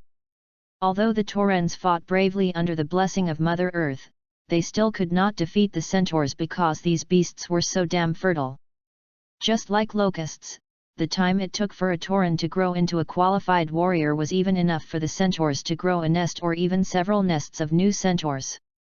After a long bloody battle and tragic casualties, the Taurens were forced to leave their ancestral home, carrying a blood feud with the centaurs, and had to wander on the boundless plains from then on, even to the brink of extinction. At this critical moment, it was Harry, who was unwilling to be weak and went out for adventure, who brought with him the strange green-skinned warriors, that is, the orcs with the help of the orcs, the Bloodhoof tribe led by Cain finally expelled the centaurs and recaptured the ancestral holy land of the Tauren, Mulgore. After 1,000 years of wandering, the Taurens finally had a piece of land that belonged to them. For this, all the Taurens owed a favor to their orc allies forever. And Harry. Harry first came to Azeroth during the wandering of the Bloodhoof tribe. He grew up in this kind of wandering that was similar to escape, and was carefully taken care of by Cain and his wife and brother Bane. He learned the language and culture of the Tauren and embarked on the path of shamanism in ignorance. Harry will never forget how the entire tribe was awakened by shouts and roars in the dark during the most difficult years, the war cries of the Tauren warriors, the waving totem poles, the laughter of the centaurs and the cruel killings. The gushing blood was from the centaurs and those friends he knew well, blood and hatred, anger and hatred. And the pain and guilt that I, a weak person, could only hide in, watching the tragic death of the bulls who always took care of me gently under the collapsed tent. Turning all this helpless pain and hatred into motivation, the first enemy Harry killed was a centaur. He roared and knocked it down, cut off its head with a scimitar and held it high, letting the enemy's blood stain him red. Harry no longer remembered how many centaurs he had killed, no matter how old or young, he only knew that when he could no longer see those disgusting beasts in his sight, Father Cain built a shelter on a wind-eroded flat-topped mountain called Thunder Bluff, which became the home of all the Minotaur tribes. Harry? Harry! Hagrid's voice came to his ears. When Harry came back to his senses, he found that Hagrid was looking at him with a worried look. "Are you okay?" "I'm fine, Hagrid." Harry took a deep breath. "I just suddenly remembered something, some memories. As long as I think about them, I can't help but immerse myself in them, Oh. I'm glad you're okay." Hagrid said hesitantly, "I feel like you suddenly became a little scary just now. Let's take the hammer back first, okay? Your little hammer can't help much when facing angry centaurs, and if they see you holding a weapon, they might get angry." Hearing this, Harry lowered his head and saw that he was holding the warhammer in his hand. I don't know when I took it out, and I held it tightly." "Don't worry, Hagrid," Harry said after putting the warhammer back into his waist. "By the way, where were we just now? Did you lose your focus?" "Well, never mind, as long as you're fine," Hagrid shrugged and said, "I was just saying that when I went to ask Professor Dumbledore for your detention time, I happened to run into Professor Snape. It seems that he also went to ask for your detention time." "Ha, it sounds like I'm quite popular." Harry couldn't help laughing. "Then what?" "Then Professor Dumbledore gave you to me," Hagrid chuckled. "You didn't see what Professor Snape looked like at the time. My God, I think I might have really offended him." "Be careful, Hagrid, don't eat or drink anything recently," Harry also made a joke. "You have to know that Professor Snape is a master of potions. If you really feel uncomfortable somewhere, remember to run to the school hospital. Madame Pomfrey should be able to save you." "Ha ha ha ha ha ha ha ha ha." Hagrid laughed like thunder. "No way, Harry, no way." Hagrid laughed so hard that he began to hiccup. He patted Harry's shoulder and said, "The centaur sacrifice is not an everyday activity. They only hold it twice a year, once at the end of the year, just before Halloween, and once at the beginning of summer. Today happens to be the day of the centaur sacrifice. I think I can't miss it, so I ran to call you over. I don't think you want to be put in detention." In the face of such a big event, Professor Snape can't do anything no matter how angry he is, Hagrid said proudly. "It's obvious that Professor Dumbledore also thinks what I'm going to take you to do is more important. Indeed, actually, I'm more interested in the centaurs in the Forbidden Forest." Harry nodded and said, "But watching the centaurs tell fortunes isn't a punishment, is it? It sounds more like a reward." "Well, I think many students in the school want this kind of reward." "Oh, Harry, this is such a bummer," Hagrid waved his hand and said. "You don't really want to be watched by that old good-for-nothing Filch to clean the toilet, do you? Or do you want to go to Professor Snape?" Well, I don't think he will let you do any heavy work. Will you, Harry? He even kept the respectful title of Professor to Snape, even though Hagrid knew that Snape was very keen on deducting points from Gryffindor in the past, but he didn't have a good face for Filch, the castle manager. Although he had a huge body and looked very burly and fierce, Hagrid looked a little pitiful at the moment. He tilted his head and looked at Harry. "Don't say such stupid things, Hagrid." Harry punched Hagrid's thigh naturally, and said as he walked into the hut, "According to you, the centaur sacrifices the last one this year, right? If you miss it, you have to wait until next year. What do we need to bring? Do they accept galleons?" "Oh, yes, after all, even centaurs want to buy things. Generally speaking, they will entrust me to help buy them. Occasionally, I will help them sell some things. You know, the specialties of the centaur tribe." Hagrid became happy again and followed Harry's pace, for example, animal skins, herbs, and some handicrafts. Some wizards like to collect such things. "But you don't have to spend money today, Harry," Hagrid said a little proudly. "I took you in, and I am their friend anyway, so don't worry about such trivial matters." "Really? I don't think you look like you are going to meet a friend." Staring at Hagrid, who changed a pair of shoes and began to equip himself with weapons, Harry couldn't help but say. Chapter 44-43 Harry's Totem and Another Divination Realization. First, he put a short knife on the side of his leg. Although it was a short knife, it was only short relative to Hagrid's body. In Harry's hand, it was already a long sword. Then Hagrid picked up a huge bow hanging on the wall, and there were also a few arrows as thick as 2 fingers, with cold and shining arrowheads. Generally speaking, Harry would call this state fully armed and ready for battle, rather than calling it visiting a friend's house. To be honest, Hagrid's state made Harry feel relieved. After all, he really couldn't imagine himself carrying fruits and snacks to visit the centaur's house. Just imagining it made him clench his fists and his scalp tingled. "Me?" Hagrid looked down at he suddenly realized, "Oh, Harry, you have to know that we are going to the Forbidden Forest, where there are all kinds of things, and there are even werewolves in the deepest part. Well, although we won't go that deep today. Anyway, if you consider it from this perspective, there is really no problem in saying that this trip tonight is a punishment." Hagrid shrugged and said, "You are an exception, Harry.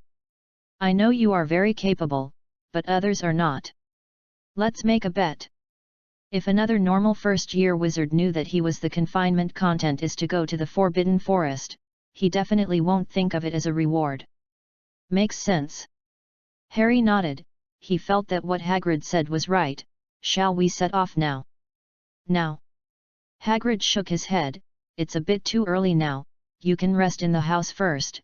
I have to pack my things. Let's wait until the sun sets before setting off." After that, Hagrid didn't have time to care about Harry, but rummaged around. He seemed to be looking for something he had made before and wanted to exchange with the centaurs. Instead of finding a place in the house to rest and wait for the sun to set as Hagrid said, Harry went out and looked for it at the edge of the Forbidden Forest. He was looking for a suitable tree. It can't be too thick or too thin.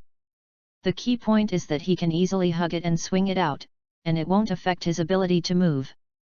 The most important thing is that there is enough area for him to carve patterns. Before meeting the centaurs, I should say before meeting the centaurs, Harry always couldn't help but confuse the two words. Anyway, he felt that he should make a totem pole for himself. He couldn't go to meet the centaurs empty-handed. Even though he had told himself countless times in his heart that he had returned to the world where he was born, this was not Azeroth, and the centaurs in this world were not the centaurs he was familiar with. But Harry had seen photos of centaurs in the magical race Atlas. They looked like centaurs. Just a little thin, not strong enough. There is an old saying that even the most rational minotaurs would become irritable and full of killing desire when they saw centaurs, and Harry was no exception. Some things are known and clear, but Harry couldn't guarantee what he would do under the conditioned reflex driven by instinct when he met the centaurs tonight if the centaur's attitude was not friendly enough and caused some minor friction between the two sides. Once involved in a conflict, the Minotaur will become an extremely difficult enemy to reconcile with, and will use every bit of strength to defeat the opponent, and will not surrender no matter how much suffering and misfortune they suffer. This makes it a bit difficult for Harry, who is still in a rational state. After all, his body is still in its infancy, and even the mail and war hammer on his body are similar to toys. It's okay to hit people, but it's not so good to hit large animals. Even Hagrid can see that his war hammer is difficult to cause damage to centaurs.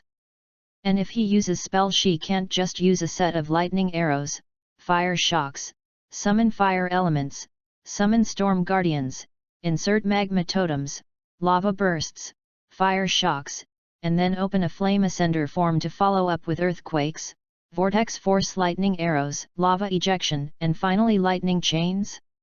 After such a set, there will be no conflict with the centaurs, because there are no centaurs in front of him. There was no need to doubt it. Harry was 100% or even 90% sure that if there was a conflict between him and the centaurs, it would be too late when he calmed down and reacted again. This was the confidence that Harry had gained from the blood feud with the centaurs and dozens of life-and-death battles. Then the front page headline of the Daily Prophet tomorrow morning would be that the boy who lived slaughtered the centaurs. Well, although Harry didn't care what others said, he couldn't really kill all the centaurs after the friction, right? After all, according to Hagrid, they were still his friends. So after thinking about it, Harry felt that he still needed a physical weapon that was different from the physical weapon of the toy warhammer, a weapon that could allow him to gain respect and voice from the centaurs without using deadly spells. Tauren Totem. A choice that kills two birds with one stone. In the Tauren tribe, powerful warriors defend the Tauren's homeland.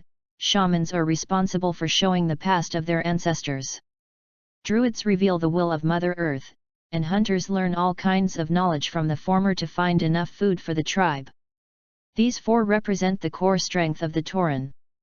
For Tauren warriors, they use many kinds of weapons, but the most popular one is the totem pole. In addition to carrying their own beliefs, it can also perfectly exert their strength advantage. It is worth mentioning that not only warriors can carry totem poles, but shamans can also.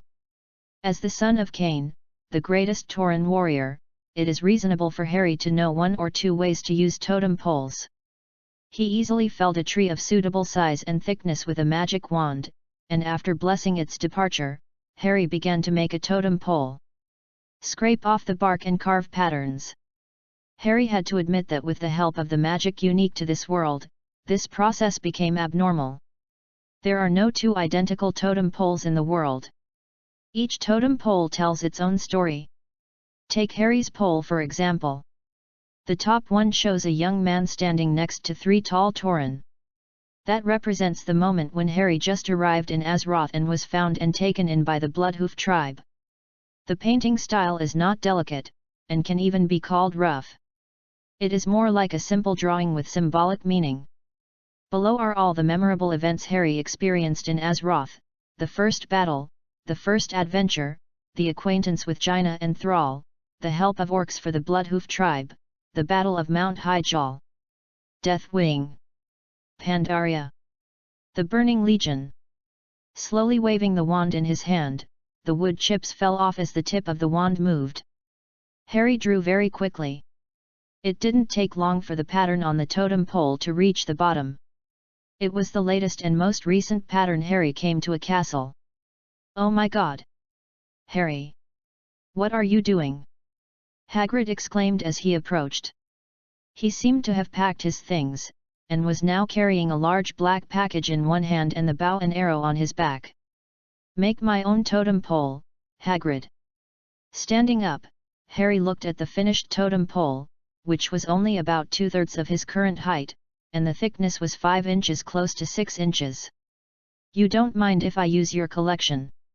"Well, of course I don't mind, but your, well, totem pole," Hagrid muttered, and curiously approached to look at the pattern on the totem pole and said, is this what you said before that the shaman needs to use? I've seen something similar in the centaur's wait, what's that smell?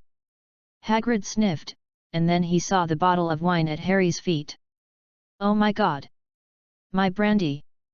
Hagrid exclaimed with his eyes wide open, you are not ready to drink this kind of strong liquor yet. Harry!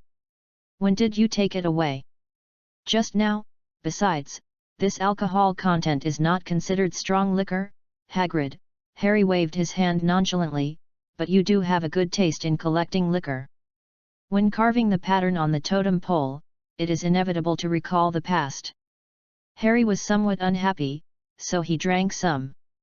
Oh, thank you for the compliment, Hagrid said with a complicated look, but I don't know if I should be happy about it. Why not? Harry shrugged, I'm a shaman, Hagrid, you can't treat me as an ordinary child, even Headmaster Dumbledore admits this. Okay, since even Headmaster Dumbledore admits it, then I will. Hagrid muttered a few words, he was convinced by a strong evidence. So what can it do? This totem represents my past, it is a belief, and it is also a weapon. Harry patted the surface of the totem and said, but it's a little too small, it can only be regarded as a transitional product. It happens that my shaman club will start next week. With it, it can also be used as a classroom display, so that what I say is not so monotonous. At this point, Harry raised his wand and waved it. Horns fly. Hides fly. The next moment, a pair of horns flew out of Hagrid's hut and landed in Harry's hands. They were hung on the wall by Hagrid as decorations. They were curved and slender, and each was about as long as Harry's arm. There was also a large piece of hide. According to Harry's experience, it should be a wolf hide. Let me think. Harry waved his wand again, flame. A hot flame spurted out from the tip of the wand, constantly scorching the surface of the totem pole, causing the originally white wood surface to quickly char and turn into a light brown. Okay, that's it. Looking at his totem with satisfaction, Harry used the wand to direct the two horns to fall on both sides, with the roots deep inside and fixed completely. Finally, the wolf hide was wrapped in the middle, leaving a belt for people to carry on their backs. It's probably something like this, please use your imagination to polish it. So, you're going to carry it to the centaurs. Seeing Harry skillfully carrying the totem, Hagrid couldn't help but widen his eyes. Didn't you say that the centaurs also have shamans? Looking up at Hagrid, Harry smiled innocently, I've wanted to communicate with them for a long time really, just a professional communication. Well, since you said so, Hagrid muttered, although I always feel a little weird, but forget it. Let's go. Hagrid has a dog named Fang, which looks very fierce but is actually very timid. At this moment, it is running happily in the front, and Harry is following behind Hagrid. For students, the Forbidden Forest at night is indeed unsafe. When night falls, many dangerous animals will come out of their nests to start hunting, not to mention that there are many magical animals with special abilities in the Forbidden Forest. At this time, Hagrid showed his professionalism after being the guard of the Forbidden Forest for so many years. Hagrid was familiar with all the routes here as if he was back home. There was no danger along the way. When walking to a certain section of the road, Hagrid suddenly stopped and roared loudly, then listened carefully after confirming that there was nothing unusual. He continued on his way. There was nothing unusual outside. The Centaur tribe was located deep in the Forbidden Forest, but that didn't mean their activities were limited to the depths of the Forbidden Forest. According to Hagrid, centaurs could be seen occasionally when they were active on the edge of the Forbidden Forest. They would help send those restless students out of the Forbidden Forest. It was probably because of the sacrificial activities today that Harry finally saw the centaurs of this world until he could faintly see the firelight through the shadows of the trees. It was no different from the illustrations he saw in the library, and no big difference from the centaurs in his memory.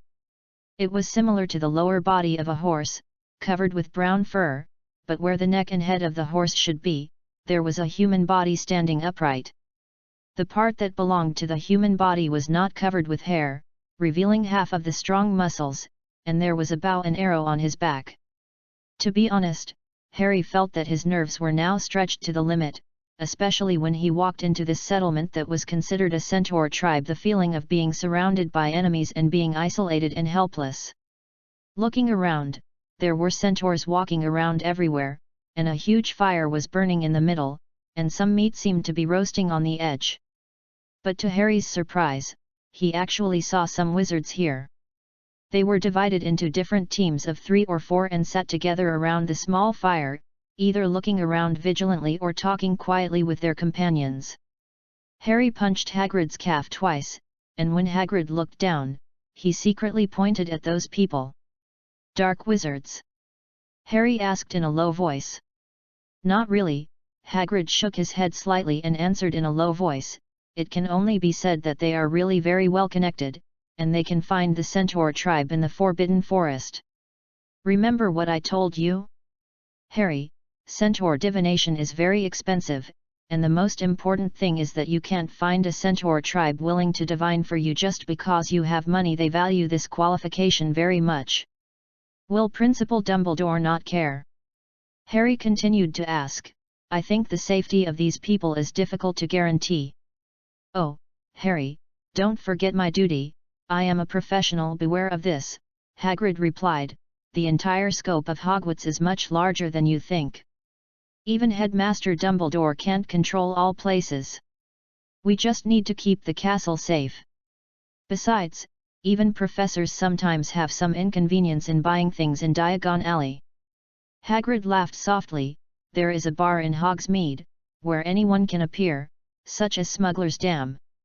Why am I telling you this?" Hagrid slapped his forehead with a loud sound. Hogsmeade is the wizard village next to Hogwarts. Students above the 3rd grade can go there every weekend. Harry really didn't expect that there would be a grey area in such a place next to the school. "Wait, this doesn't seem to be a problem." "Oh. Forget what I just said, Harry, remember not to tell anyone else when you go back." Hagrid smiled flatteringly. "Don't worry, no one will hurt the students of Hogwarts. This is the lifeblood of all British wizards. No one wants to offend the public." "Okay," Harry nodded. Since Dumbledore, the Lord of Hogwarts, has no opinion, why should he speak? "Anyway, enjoy this night, Harry." Hagrid patted Harry on the shoulder. "The centaurs will not allow guests to be harmed in their territory." "I thought the Forbidden Forest was the territory of Hogwarts," Harry said casually, and then saw Hagrid become nervous. "Hush!" Hagrid raised a finger and whispered, "The centaurs won't like to hear this. They think the entire Forbidden Forest is their territory and that wizards shouldn't enter at will, although I think that's bullshit. Centaurs, expelling wizards, seizing territory." To be honest, as soon as these keywords came out, Harry's PTSD was about to occur on the spot. Fuck, how can these centaurs be so bad? "Harry," his heartbeat accelerated. "Sorry to bother you, I think I have to say something, Hagrid," an old voice suddenly sounded from the side. "In the eyes of the centaurs, they are the natives of this land and have lived in this forest since ancient times. On the contrary, the wizards are the latecomers who built a castle on the edge of the forest and then arbitrarily declared that this forest was under their jurisdiction." Harry immediately turned around and looked at the source of the voice, and saw an old man with an old face and grey hair. But this is not the point. The point is that Harry saw at a glance that the old man was carrying a suitcase of similar style that he had seen in divination. When someone asked, "I sent the group number, 966353998. There is no full subscription group or other groups at present. Usually we chat about games and send some pictures." Chapter 45-44 The Learned Newt and the Centaur Sacrifice. The suitcase that aroused my curiosity suddenly appeared, and it was within reach. "No, that's not right. The suitcase I saw in divination is newer, without those burrs on the corners. The suitcase carried by the old man is many places on the box have faded due to wear and tear and the passage of time, showing a mottled color." "Oh. Newt. Hagrid made a happy voice, walked up quickly and hugged the old man. I didn't expect to see you here. Are you also invited by the Centaur tribe? It's hard to imagine seeing this expression on Hagrid's face, as if he had met an idol he had admired for a long time, very excited.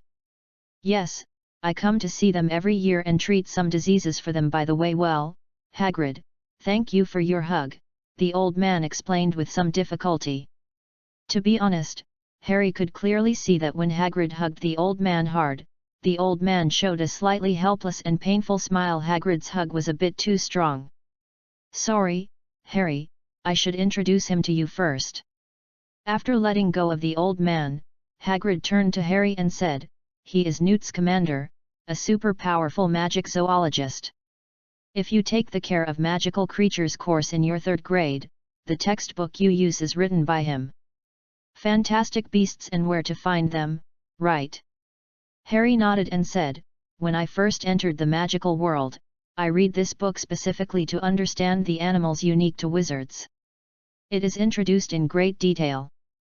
No wonder Hagrid is so enthusiastic now. Harry knows how much Hagrid likes magical animals, especially those with very ferocious appearances.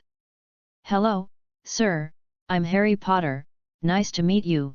Harry stretched out his hand. Hello. It was not Harry's illusion. Newt looked a little embarrassed. He quickly shook Harry's hand and then patted his suitcase and said, I noticed you were looking at it. Well, it is indeed a good box. Ha ha ha ha. Hagrid laughed heartily. This is a box that will make the Ministry of Magic nervous, Harry. There are many legendary stories about it.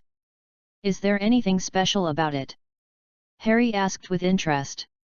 Oh, then I'm afraid it's not my turn to introduce you, Harry. If you perform well, maybe Newt will invite you in to sit down.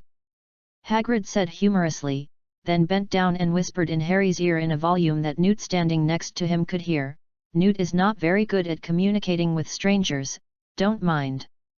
What is this, conspiring loudly? And Hagrid, you are really not suitable for keeping secrets. For example, you have revealed that the box can actually be entered. Harry saw Newt's nervousness. But he felt that Mr. Newt was not very good at communicating with strangers. Which was probably limited to things not related to magical animals, because when the 3 sat down by the fire and continued to talk about centaurs, Newt became very talkative in an instant. Centaurs are very special. They like to be alone, avoiding both wizards and muggles, Newt said, although centaurs claim that they have lived on this land and enjoyed this forest since ancient times. According to my investigation, they should come from the mountains of Greece and came to Britain almost a few hundred years ago.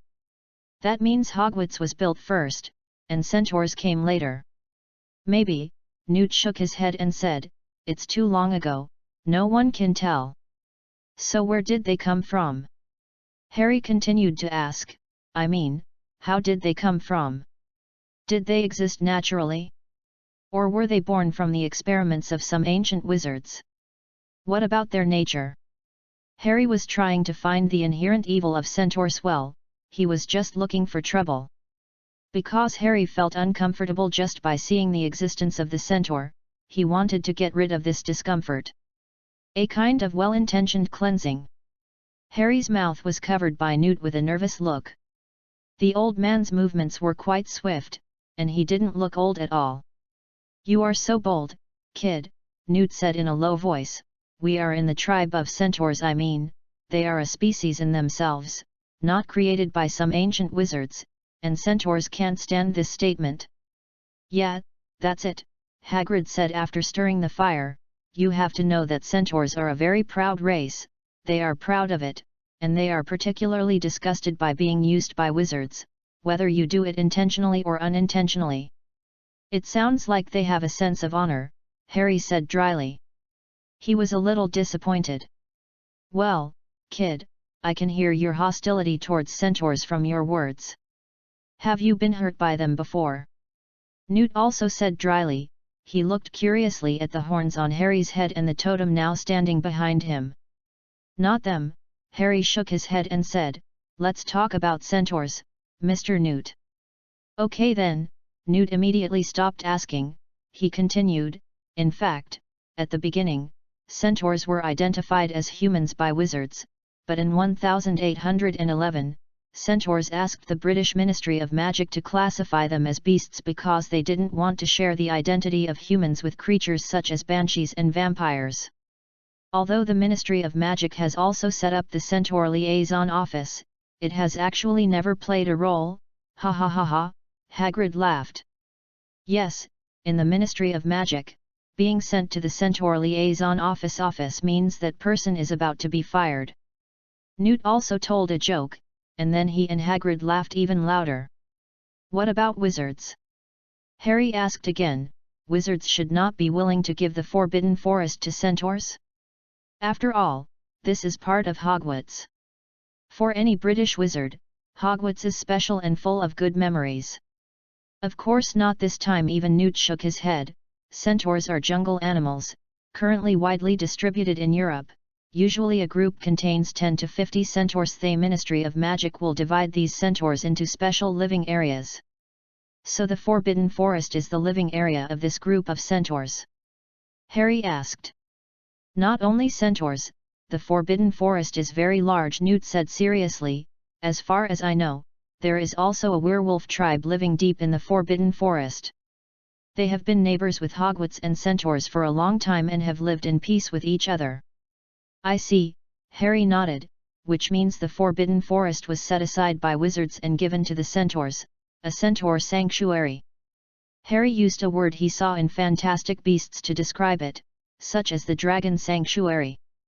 That's how it looks to wizards, but it's another story from the centaur's perspective, Newt said softly. You must have seen from this series of events, Harry, how wizards view other races. Leader, Harry summarized his views in one word, but this forest has belonged to Hogwarts from the beginning, right? If the centaurs originated from Greece. Yes, that's theoretically correct, Newt sighed, helplessly saying, but the number of professors at Hogwarts is limited. Harry, and Hagrid, as a gamekeeper, is only responsible for guarding the edge of the Forbidden Forest. Hogwarts does not have the ability to manage the entire Forbidden Forest. The Ministry of Magic will not allow the headmaster to have such great power. The most important thing is that no Minister of Magic wants a war with the centaurs during his term of office, Newt concluded, especially when it comes to territory and race. The centaurs will become very irritable. According to the records in Greece, the relationship between the centaurs and the locals is very complicated, because some centaurs like to drink, love to quarrel, have a rough personality, get angry at every turn, and have fought countless battles with the local humans. The most famous conflict was after a wedding, when the centaurs were too enthusiastic in celebrating and tried to snatch the bride, which led to a large-scale war. Of course, the centaurs were defeated. Newt couldn't help laughing when talking about this.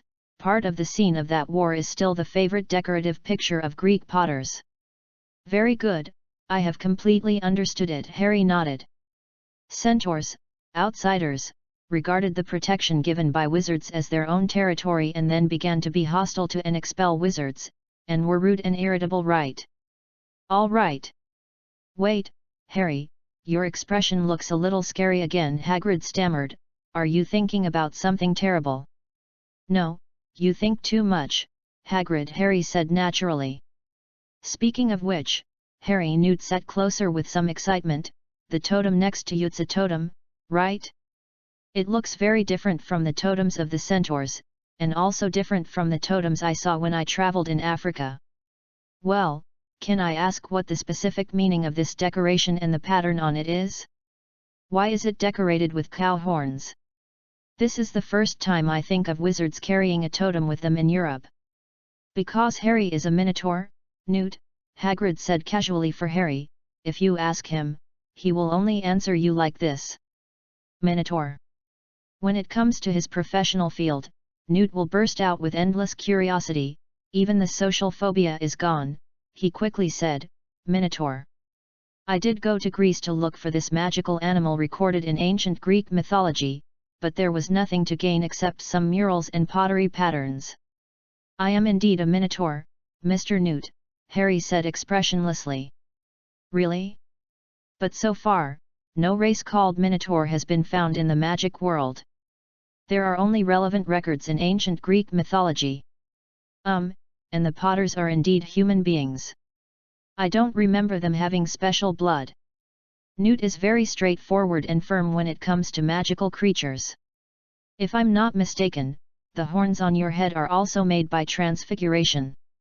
There is no doubt that your race is human, not a Minotaur, Newt said as he fell into thought, but it's strange that your totem doesn't seem to be made up at random. This production style, the decorations and the details, and even the words on it seem to have specific meanings, not randomly engraved. This is definitely not something made out of nothing. No wonder. No wonder Dumbledore asked me to come and see. Hey? Did Principal Dumbledore call you here? Newt Hagrid opened his eyes wide. Oh, don't worry, Hagrid. Newt, who let the cat out of the bag, looked a little flustered. I just, Anyway, nothing what? I mean, judging by my professional experience, Harry, you are definitely not a Minotaur. Newt was very persistent in this matter. You can understand this as my self-awareness, Mr. Newt. Harry sighed and said helplessly, it won't bother you, and you don't need to treat me with any preferential treatment or other attitudes. For some reasons, I identify myself more as a Minotaur than a human being. Do you understand this? I understand. Newt was relieved in an instant. The quirks of genius wizards are always incomprehensible to ordinary people, just like Dumbledore's hobby of sweets is also something I can't understand. Just call me Newt, Harry. The word Mr. sounds weird. Newt didn't care about those empty names or cumbersome etiquette. Woo! Suddenly, a long horn sounded. The three people looked in the direction of the sound and saw that it was a centaur who blew the horn. The sacrifice has begun, Newt said excitedly. We'll talk about the totem later, Harry. You probably haven't seen the centaur's sacrificial activities yet. It is very memorable for those who see it for the first time. This is a very open clearing in the forest. Under a cliff, the tents where the horsemen live are built against the cliff. Looking over, you can see 4 huge totem poles standing in the 4 sides of the clearing, on which are carved various scenes of horsemen hunting and life. Ropes woven from vines connect the 4 huge totems, and things made of various animal bones are hung on them. It is either an animal skull, or a piece of large and small bones, like a necklace pendant, which makes people feel the wild atmosphere at the first sight. A huge bonfire is now burning in the center, surrounded by the 4 totem poles. The meat roasted next to it has been taken away. The horsemen seem to have added a lot of firewood to it, so that the flames rising into the sky even dyed the night sky orange.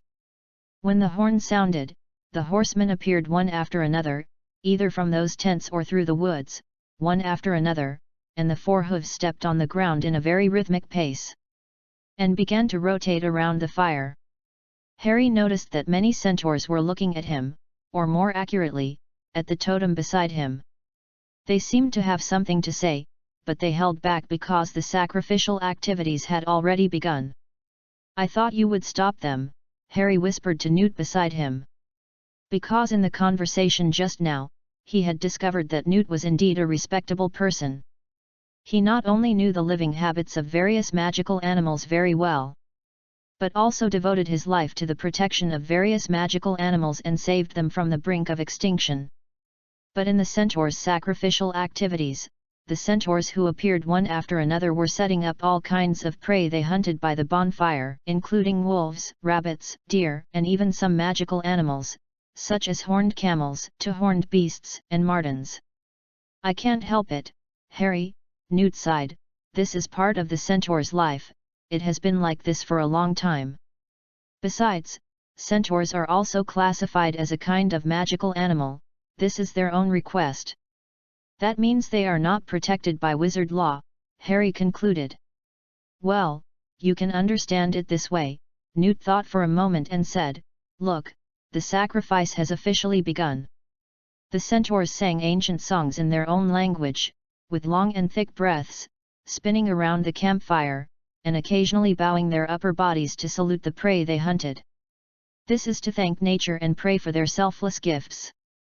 Newt introduced in a low voice. This ceremony of thanks eased Harry's hostility very well, because it meant that the centaurs were not unrestrained demanders, they knew moderation and gratitude. At least the centaurs in Harry's memory didn't know this at all, they were ready to kill and plunder since birth. The centaurs stopped singing, they turned around and faced the huge bonfire, and then looked up at the night sky. In this clearing in the forest, everyone could clearly see the stars in the sky. Today's night sky was very clean, so that the light of each star was clearly visible. The centaurs stared at the night sky like this, without moving for a long time. "Ah, I know this," Hagrid muttered, "when I see centaurs in the Forbidden Forest on weekdays, most of them maintain this action looking at the stars. After all, the centaur's divination is mainly done through two methods, one is fire and smoke, and the other is stars." Newt shrugged, but to be honest, although the centaurs can always use this method to avoid danger for themselves, their words are often obscure and difficult to understand. Only centaurs can understand centaurs' words. "Ah, yes," Hagrid agreed, "you can never get a straightforward answer from the centaurs, and they always look up at the stars, as if they are not interested in anything except the things around the moon." Chapter 46-45 Minotaur kills Centaur. "Is that their shaman?" Harry suddenly asked. He was referring to an old centaur who finally appeared. The hair on his back was no longer as shiny as that of a young centaur. He looked very grey at first glance. His naked upper body was draped with a string of bone ornaments. Centaurs refused to wear clothes, thinking that this was closer to nature. "Yes, that's their shaman." Hagrid looked down at Harry and joked, "That's your colleague, you are much younger than him." "That's a good thing," Harry said softly. "The existence of old centaurs means that when a centaur gets old, he will not be abandoned by the tribe. This is impossible in the centaur tribe of Azeroth. As long as a centaur becomes old or loses his strength, it won't take long for him to be killed by a younger and more powerful centaur and replace him. Even when food is scarce, the centaur tribe will kill those weak centaurs and eat them." Harry was constantly judging the centaurs in his mind. If this race showed a barbaric and dangerous side, he would even choose to exterminate all the centaurs in the Forbidden Forest. However, judging from the details observed so far, Harry was very happy, but also regretful in his heart, that these centaurs were not wild beasts without their own civilization and heritage. This way, at least he didn't have to go to Headmaster Dumbledore overnight to explain why the centaurs in the Forbidden Forest mysteriously disappeared overnight. The old centaur shaman took out a handful of sage and sweet mallow from the pocket hanging on his body and threw them into the bonfire in front of him.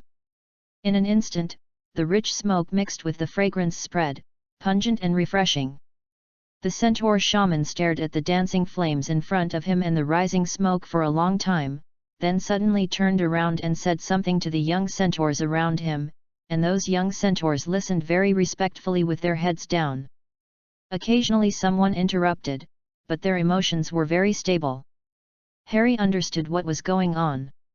The centaur shaman was probably fortune-telling for the future of the tribe, judging whether the tribe needed to migrate and whether there would be danger next year. "Can we get closer?" Harry turned his head and asked, "It's a little too far here. I want to see how he does the fortune-telling." "Oh, no," Hagrid waved his hand, frowned in disgust and said, "They don't allow outsiders to get close to this part, and I don't want you to see what will happen next so close. You should know that although I can come to the centaur sacrifice at any time, there is a reason why I usually don't come." "Harry," Hagrid sighed, "if I hadn't promised to bring you to see it, I wouldn't want to be here today." "What do you mean?" Harry tilted his head. "The centaurs still retain very traditional sacrificial rituals," Newt answered for Hagrid, and he repeated, "Very, very traditional." No more explanation was needed, because Harry saw a centaur leading a deer to the centaur shaman. First, he bent down and put his forehead against the forehead of the deer. The centaur shaman chanted something, and he kept stroking the deer's head and neck with his hands and then suddenly cut the deer's throat. The centaur shaman applied the steaming deer blood on his cheeks and forehead with 2 fingers, and each centaur came forward to repeat the process. When the deer lost its strength and fell to the ground, the centaur shaman bent his limbs and knelt in front of it, and smoothed the deer's eyes with his palms. Raising his hands 3 times and lowering his body 3 times, the centaur shaman chanted a spell loudly in the centaur language, and then after getting up for the 3rd time, he used a sharp knife to cut open the deer's chest. The cut chest and abdomen were torn even larger, and even the ribs on both sides were broken.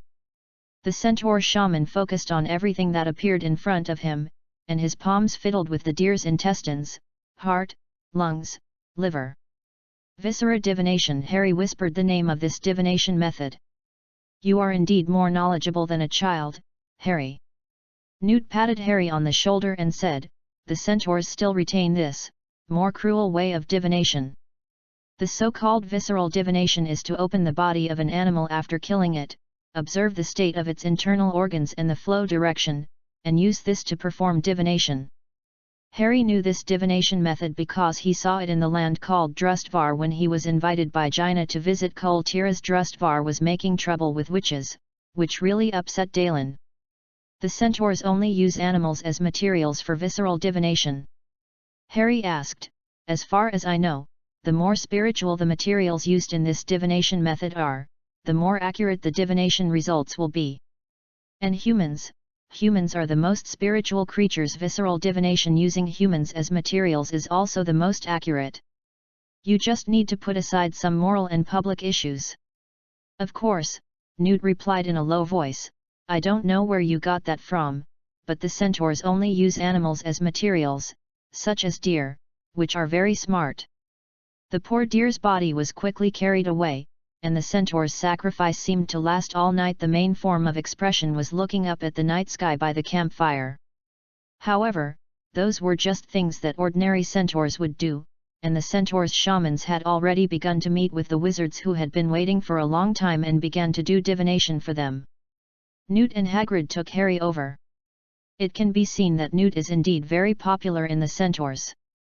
Many centaurs will smile and salute when they see him, but Harry thinks that the relationship between Hagrid and the centaurs is quite subtle, at least they can't be considered very good friends.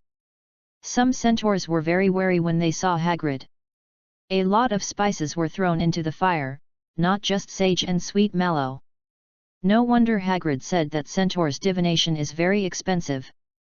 The choking smell of spices filled the entire tent, and some people couldn't even open their eyes. Harry clearly saw that the wizard who was being divined had tears all over his face, and he couldn't wipe them off. If you didn't know, you would think something was wrong with him. Shackles, the centaur shaman said hoarsely, the smoke is sinking and is about to solidify, heavy restraints, cold, suffocation. What does this mean? The wizard was a little scared, he stammered, is this ominous? Without answering, the centaur shaman just raised his head and looked at the sky over the edge of the tent, reluctant to speak. And the wizard did not dare to disturb the centaur shaman, so he could only wait and sweat and fidget. Saturn is so bright, in opposition, corresponding to Pluto. Staring into the wizard's eyes, the centaur shaman repeated, Saturn has become brighter. What? The wizard opened his eyes in astonishment. He was still eager for more answers, but the centaur shaman refused to say more. It was impossible to entangle, because 2 centaur warriors with bows and arrows were standing at the entrance of the tent, and they had already looked over. In the end, the wizard could only leave dejectedly. When passing by Harry, he could still hear him muttering that the money was wasted. Harry watched the wizard walk to the edge of the camp with a frustrated look on his face, and then apparat away. Is this how the centaurs tell fortunes? Harry couldn't help but turn his head and ask. Apart from anything else, Harry dared to guarantee that if an orc shaman dared to do a divination like the one just now to an orc warrior who came to seek guidance, he might be hit on the head with an axe as soon as he finished speaking these words. How could someone do divination without a helmet? Generally speaking, these vague and unclear words are information passed to the shaman by the elements or ancestors, or intermittent fragments of the future. And the shaman's duty is to interpret these information and fragments that ordinary people cannot understand, so that they can be understood by those who come to seek guidance, at least to let other people in the tribe understand what they should do, what they can do, and what they can't do. A shaman who can only speak vague and incomprehensible words will be considered an unqualified shaman. He cannot answer the guidance of the elements and ancestors, let alone predict the future. The best outcome for such a shaman is to be considered a liar and expelled from the tribe. The worst outcome is a hole in his head. What else? Hagrid looked at Harry blankly. Isn't divination like this? The mysterious words are incomprehensible, and centaurs are like this. No, no, no, this is simply not even clear, right? Harry couldn't help it. If divination can't let the person seeking guidance understand what to do next, then what's the point of this divination? Young Colt, the voice of the centaur shaman suddenly sounded. He didn't know when he had walked out of the tent and came to Harry, staring at him and said, "The boy from the Potter family is very famous even among the centaurs." "Thank you, I didn't expect that there was a legend about me among the centaurs." Harry's voice inevitably carried a bit of anxiety, because he found that with the actions of the centaur shaman, the centaur warriors had surrounded Hymiv, and Hagrid became nervous. He seemed to want to reach behind his back to take the bow, but was stopped by Newt. "Harry? Harry! Hush!" Hagrid looked a little anxious, and he shouted in a low voice. Newt was not relaxed at this time. He put the suitcase on the ground and stepped on it with one foot. But neither Harry nor the centaur shaman looked at them. "I don't think that man will be happy." Harry looked in the direction where the wizard had just left. "He spent a lot of galleons to seek guidance from you, but didn't get the answer he wanted. He didn't complain to you not because he was willing, but because the centaurs were strong warriors. The story about you is not a legend, Potter's child," the centaur shaman whispered softly. "As for that wizard, he has no talent for divination, so he naturally can't understand it. So you don't even interpret the results of divination for him." Harry took a deep breath. "That was a prophecy of the stars. We saw it, and we swore never to disobey God's will." The centaur shaman shook his head. "Can't defy fate." Harry couldn't stand it because it was related to his job and professional ethics. He sneered. "Since the first day of the birth of divination, its mission is to help the divination seeker avoid bad luck. If it can't even do this, then divination would never have been passed down to the present. The more you try to escape fate, the more you will be trapped in it. This is a principle that cannot be violated." The centaur shaman shook his head and said, "Centaurs only observe the stars of fate, but never participate. So you use those vague words to fool others." Harry couldn't help it. "You took the wizard's galleon but couldn't break the confusion in their hearts, let alone guide their future. What's the difference between this behavior and a liar? You should at least tell him clearly what he can and can't do in the future, or what he should avoid, right? You dare to insult the centaur's divination." A sudden roar sounded, and a rough centaur with a beard suddenly rushed out of the centaur group, with black hair, looking wild and proud. He rushed towards Harry fiercely, very ferocious, with a very ferocious expression, as if he wanted to knock him to death here, but he suddenly slowed down when he approached Harry. It seemed that he just wanted to scare Harry, and didn't really mean to attack him. But unfortunately, Harry had this intention. Or rather, the centaur's behavior directly stimulated a certain god in his brain. At the moment when this rough centaur roared out, Harry instinctively pulled off the totem on his back, then hugged one end of the totem with both arms and swung it upwards. Bang! The long-term exercise and the effect of the witchcraft made Harry's body strong and powerful, and the tall totem made up for his lack of height and added a bit of force and weight. The centaur who rushed out fell down directly, without even the room to get up again, and his two horse legs were twitching. Not dead, but at least fainted for a long time. Vain! The centaurs were in a commotion in an instant, and some people were shouting. It was a very shocking fact that Bane, with the beautiful black hair, fell down with his hooves soft the moment he rushed forward, and the whole person lay on the ground without reaction. And the murderer was a pony that was not even as high as Bane's chest and abdomen, holding a totem that was almost as high as his whole body. The wizard killed Bane. The colt killed Bane. Kill them! The centaurs shouted one after another, and some excited centaurs followed Bane's steps and rushed towards Harry. The crowd's horses were too chaotic and no centaurs used bows and arrows, or it was extremely difficult to hit Harry. The crazy colt was more flexible than all the centaurs imagined. He jumped swiftly and kept hitting the centaurs' heads and chests with the totem. As long as he hit him hard once, the centaur would lie on the ground and twitch, unable to get up for a long time. It seemed that this violent and evil colt had a pair of eyes on his back. It was not that there were no centaurs who raised their bows to aim at him, but he seemed to see it, and either hid behind the totem in an instant, or jumped directly behind other centaurs, so that those centaurs holding bows could only put down their bows in disappointment. "Oh my God! Harry! We are here to visit!" Hagrid screamed in the chaos of the horses. "How should I explain this to Headmaster Dumbledore?" Bang! While making this nasal wail, Hagrid punched a centaur on the head that rushed towards him. There is no doubt that the centaur who took this punch fell down and fainted on the spot. Like a god of war, Hagrid even clamped a centaur with one arm, and then put his two arms together, and the heads of the two centaurs hit each other and fell down softly. Still alive, Newt retracted his finger from the nose of a centaur who had just fallen from Hagrid's hands. The old man was much more agile than he looked. He dodged a centaur who rushed towards him with a small jump. Although Harry was the first to attack, more centaurs targeted Hagrid and Newt, the two adults standing with Harry.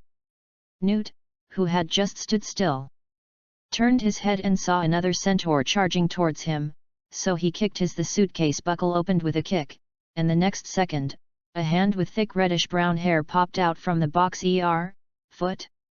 Or maybe two, anyway, these two arms seemed to have great strength, at least not something the centaur could resist, and they were easily grabbed by the horse's legs and thrown aside. Before the third foot came out of the box, Newt quickly tapped the red-haired foot with his wand, and the 2 feet waved randomly as if they were ticklish, and then went back into the box. With agility far beyond that of an ordinary old man, Newt pounced on the box and quickly closed the buckle. The atmosphere seemed to be still for 2 seconds. Newt panted a little tiredly, then raised his head to look at Hagrid, blocked his mouth with his fist, coughed twice, and said, "Well, I think Tina will be happy for me. At least I did the after-meal exercise as she instructed." "Merlin's Bigfoot!" Hagrid belatedly exclaimed, "That's a 5-legged monster." "No, I mean it is." Newt instinctively denied it and then sighed helplessly. "Promise me, Hagrid, don't tell anyone." "Of course. If the Ministry of Magic knew about this, they would go crazy." Hagrid praised sincerely, "You are worthy of it, Newt. I mean, can I see it? After everything is over." Bang! A centaur hit Hagrid's head with a wooden stick, but Hagrid touched his head as if nothing had happened, and then knocked the centaur down with a punch, his eyes never leaving Newt's suitcase under him. "Of course you can." As they are old friends, Newt naturally knows Hagrid's preferences, and he suddenly became more helpless. "But now, I think we have to calm this riot first. Hagrid likes magical animals very much, especially those with sharp teeth or scales. The more ferocious the character, the more he likes it." "Of course, no problem." Hagrid was ecstatic, and now he was full of endless motivation. For Harry, his condition at this moment can only be said to be the best. Fight. Cool. Fighting a centaur. Cool and cool. Chapter 47-46. You are a bit too extreme. I am back, all back. This moment is just like that moment. Harry swiftly rolled on the ground to avoid a centaur's spear stabbing at him. The arrows shot at him could not even touch the edge of his robe. They either fell on the empty land or hurt the centaurs themselves. And Harry danced a totem vigorously, just like playing whack-a-mole, constantly hitting the centaurs around him with the totem. Whoosh! The long sword swung down. There was a tearing sound in the air, but it could only cut a shallow cut on the totem, not to mention cutting off the thick totem. The next moment, Harry jumped up on the totem, and the war hammer at his waist was already in his hand. At some point, jump and chop. He smashed the centaur's head hard. Bang! The sound was dull. Panting heavily, Harry landed on the fallen body of the centaur who wanted to sneak attack him, and looked around. There were not many centaurs who could still stand, and even the main force that defeated the centaurs was not Harry, but Hagrid. At this point, Harry dared to swear on his favorite gingerbread that Hagrid would never be a purebred human as he always claimed. Both his height and physique could be explained as a rare mutation growth among humans. But the defense he had today was definitely not something that humans could possess. With a small number of people against a large number, Hagrid at least took several spear stabs and knife slashes from the centaurs, but the biggest damage he suffered was just a few holes in his coat, and even a few hits on his head didn't hurt. Of course, Harry would not discriminate against Hagrid's race. He was just inspired to fight. Minotaurs were actually surpassed by others in the war against the centaurs. This is a shame. Even if this is a war with room for maneuver. But that's a centaur. Harry stabilized his breathing rhythm, and at this time, another centaur rushed towards him, roaring for the sudden attack on his tribe today. For the tribe! With a louder roar, Harry tore the totem and attacked from the front. Bang!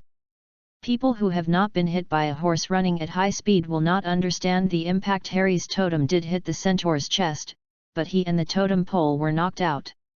Harry! Hagrid rushed over with a cry after noticing the movement here, and caught Harry, who was knocked out, with a flying pounce. To be honest, this feeling is not good. Harry felt like he had hit a wall hard and couldn't relieve the force. Hagrid was that wall. Ahem, I'm fine. Hagrid coughed twice, and Harry quickly patted Hagrid's arm. Put me down quickly. Be careful. Hagrid! Newt's exclamation suddenly came from behind. When Hagrid turned around with Harry in his arms, he saw a huge beast slapping a centaur who rushed behind him and sending him flying. It was huge, with a head like a tiger, but with long red hair, sharp teeth, and claws. Oh, baby, you're so beautiful! It was a completely instinctive reaction, and Hagrid exclaimed, Zoo, right. Wait. Don't look at him like that. Hagrid. But Newt's reminder was too late. Because the next second, the big cat had already jumped suddenly, and the long tail swung on Hagrid's body. Hagrid only had time to turn around to protect Harry and took the blow on his back. To be honest, Harry dared to swear that all the damage caused to him by the centaurs tonight, all added up, was not as much as being thrown to the ground by Hagrid. Get up quickly, Hagrid! Harry cried for help. You're too heavy. What? Oh my God, sorry. Are you okay? Harry. Hagrid quickly got up from the ground and looked at Harry in panic. Then Harry grinned and threw the totem beside him to his back. Bang! The centaur's body was knocked crooked, and then Hagrid rushed over and pressed him to the ground, and punched him twice on the head. He fell asleep. Very peacefully. The battles during adventures always happen suddenly. Harry has long been accustomed to this feeling. It comes quickly and goes quickly. With the centaur, they were not used to living in large tribes, so they could not launch a human wave tactic like the centaurs in Harry's memory. Well, the centaurs' bodies were much weaker than those of the centaurs. After sending the last centaur, who was roaring unwillingly, into a peaceful sleep, Harry leaned on his totem and found a place to sit down. He was a little tired and a little sleepy. There were only about 30 or 40 centaurs in the Forbidden Forest, but even 30 or 40 pigs were hard to kill, especially without magic. The wild wizards who came to seek divination from the centaurs all operated away as soon as the battle started. Only a few of them could not suppress their curiosity and wanted to watch a big battle at this close distance.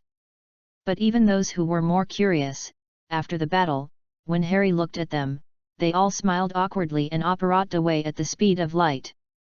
I never thought, Harry, that I would fight with the centaurs in the Forbidden Forest one day.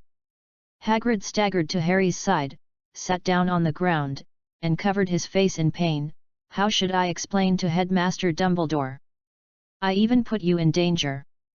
Things shouldn't be like this. God! Although he is a very burly man, Hagrid now looks like he is about to cry. Don't worry, Hagrid. Harry couldn't help laughing without any pressure. I will help you explain to Headmaster Dumbledore. After all, it was the centaurs who threatened us first, wasn't it? He couldn't help laughing. Although he couldn't kill, beating the centaurs always made Harry happy, especially after learning about the past and personality of the centaurs in this world from Newt. He had no psychological burden. You can still laugh, Harry. Hagrid turned his head and said in shock, I have never seen a child as bold as you. You are much bolder than your father. Yet, I never thought that the totem would be a weapon. Newt also sat over with the box. He couldn't help but say, to be honest, I was shocked when I saw you use the totem to knock down the centaur. The old man still looked out of breath. At his age, this battle was a bit too much exercise for him. I couldn't help it. He rushed towards me, Harry said to Newt seriously. He was the first to initiate the hostile action, and I was forced to fight back. Well, yes, although it is true that this is true, Newt seemed to be hesitant to speak, but centaurs actually won't attack children. They think it is a great shame even for children of other races. Really? Then they shouldn't have shown hostility just now. Harry shook his head slightly, but I think it's useless to say this now. They will only be our enemies, right? This is indeed a problem, Harry, Hagrid said with a worried look on his face. Centaurs are naturally hostile to wizards and have a strong sense of racial honor. Even if they were the first to provoke the conflict, they are the ones lying on the ground now. I can't imagine what will happen when the centaurs wake up. Then just kill them all, Harry suggested seriously. It's too dangerous to keep such a group of centaurs who are hostile to us in the Forbidden Forest. What if they attack other students at Hogwarts? The air was quiet for a moment, leaving only the crackling sound of the bonfire burning not far away. Both Newt and Hagrid stared at Harry in amazement, and they were still a little unresponsive. Isn't this a bit too extreme, Harry? After a long while, Hagrid stammered, I mean, killing them all is really... Hagrid actually wanted to say the words crazy and evil, but he felt that he couldn't say that to Harry.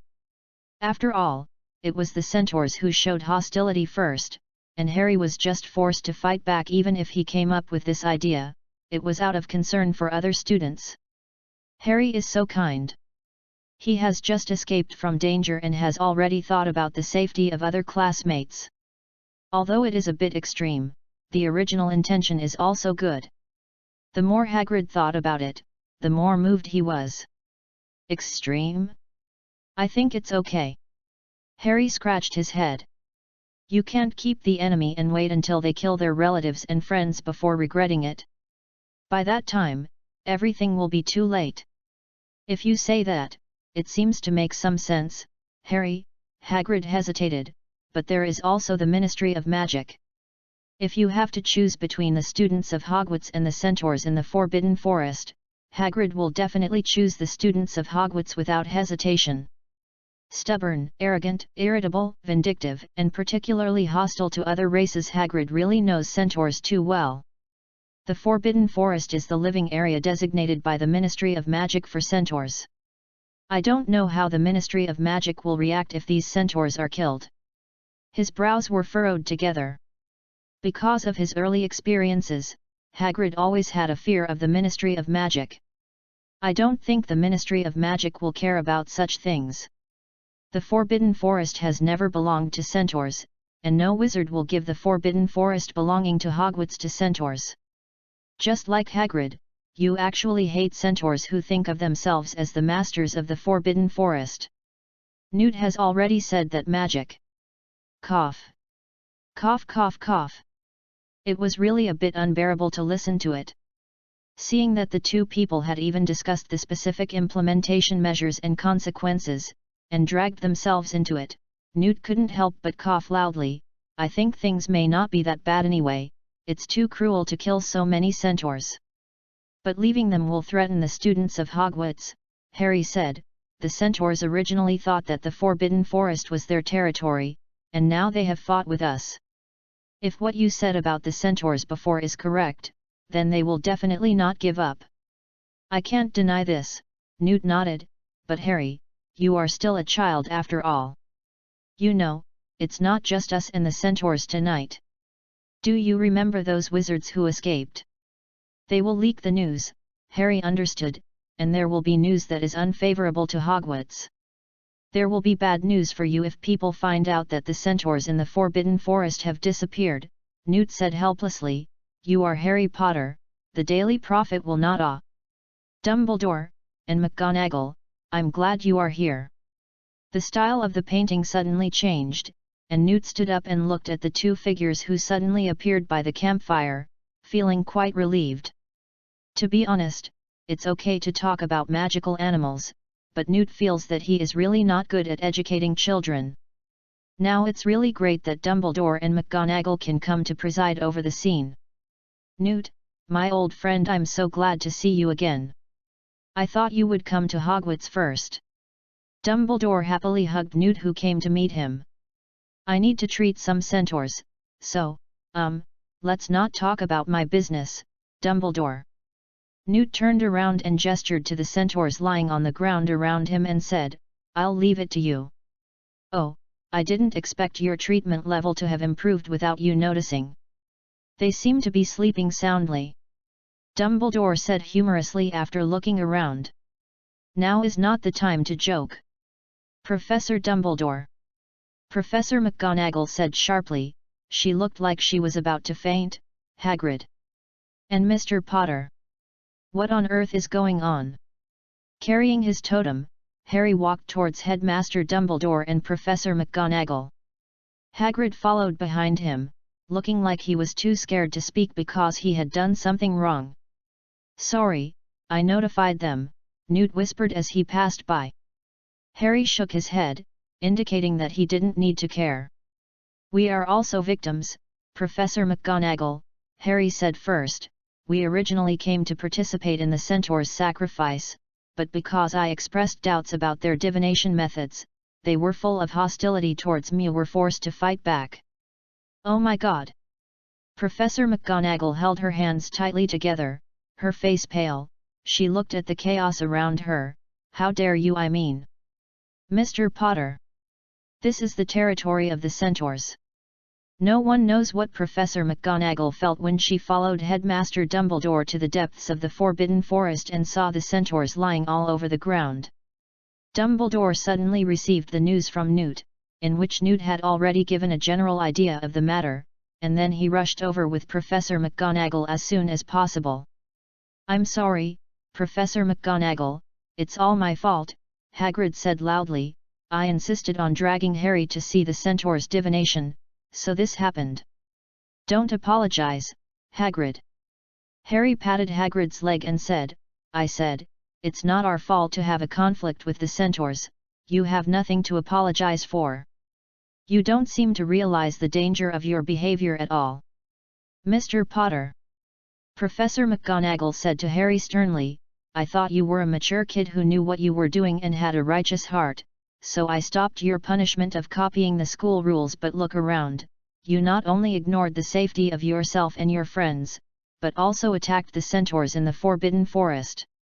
There is no rule in the school rules that you can't attack centaurs, Professor, Harry said naturally, and it was the centaurs who showed hostility first. That's because you questioned their divination at their sacrificial ceremony. This is a provocation. Mr. Potter. Professor McGonagall said sternly.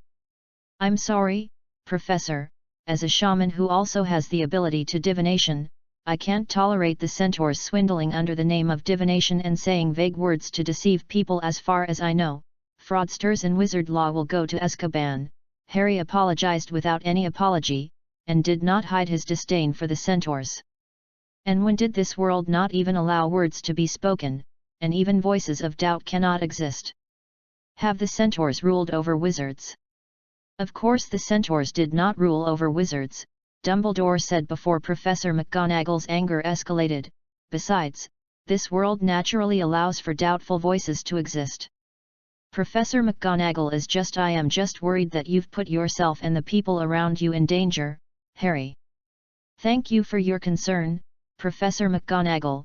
Harry bowed to Professor McGonagall earnestly, but don't worry, I only act when I'm sure. For some reason, although Harry apologized, Professor McGonagall seemed to be even angrier. Rather than how things happened, I think what should be solved now is the revenge of the centaurs that will definitely come. Harry looked into Dumbledore's eyes and said, they are hostile to wizards, regard the Forbidden Forest as their territory and drive wizards away, and have a strong sense of revenge and racial honor. So Harry, what do you think? Dumbledore also became serious. 4 enemies. The best way is naturally to kill them all, Harry calmly said his suggestion. No one can guarantee what the centaurs will do. What if they suddenly rush out of the Forbidden Forest and kill a student? Kill. Professor McGonagall opened her eyes in astonishment. That's against the law. Not actually, Professor. Harry still respected Professor McGonagall, who had cleared the confusion for him and pointed the way forward. He explained seriously, centaurs are not human. They consider themselves beasts. That is to say, wizard laws do not apply to centaurs. They are not protected by wizard laws. Actually, they are. Newt suddenly interrupted, I mean the Magical Creatures Protection Act. Chapter 48-47 Dumbledore's Attempt and the Crying Malfoy. Then even the Magical Creatures Protection Act allows wizards to kill magical animals when they are attacked or may be attacked. Harry said seriously, just like if I killed a few trolls or venomous horns in the Forbidden Forest today, no one would bother me for it. Oh, Harry, don't underestimate trolls or venomous horns. They are very dangerous and not so easy to kill. Hagrid made a professional evaluation. Is this the time to talk about this kind of thing? Hagrid. Professor McGonagall was going crazy. This is not killing a few slugs or birds in the potions class, but dozens of centaurs. If you don't want to, you can expel them, but you must ensure that the centaurs leave the Forbidden Forest, or at least keep them away from Hogwarts. Harry said with regret, I don't think you would like to see the centaurs' arrows piercing the hearts of little wizards. Professor McGonagall took a breath of cold air. She even thought of the scene Harry said. What Harry said was right. Professor McGonagall was somewhat convinced. After all, she knew what the centaur's style of behavior was. Professor McGonagall cast her eyes on Dumbledore. To be honest, Professor McGonagall didn't have a good impression of the centaurs in the Forbidden Forest, and the centaurs were even more insignificant compared to the safety of students. Cough, cough, cough, cough. Suddenly, a violent cough attracted the attention of several people. When Harry and his friends looked at the source of the sound, they saw a centaur with platinum hair trying hard to get up from the ground, but he couldn't do it because of the dizziness inside his body. To be fair, the centaur's fur color is quite good looking, with a light golden body similar to that of a silvermaned horse. Centaur won't hurt foals, the centaur said, panting. To be honest, his condition at the moment is really not very good. After all, he was knocked unconscious twice. Firenze. Hagrid seemed to recognize this centaur. It's Firenze. The centaur shook his head, and he finally got up from the ground, panting and saying, Mars is particularly bright tonight. Oh! My God! This again. Hagrid covered his eyes. Harry, bear with it. Mars means struggle, Hagrid, Dumbledore said softly, symbolizing action, desire, impulse, and violence. I think he means that the centaurs have foreseen what happened tonight. Firenze nodded, then shook his head. Mars is getting brighter and brighter, Firenze said, so everyone is very uneasy, especially in the castle. Firenze didn't finish his words, but looking at Dumbledore's expression, he undoubtedly understood what Firenze was saying. The centaurs have lived in the Forbidden Forest for many years, Harry. Dumbledore looked at Harry and said, this has become the land where they have lived for generations. I think it is a very cruel thing to expel them from the Forbidden Forest. What do you think?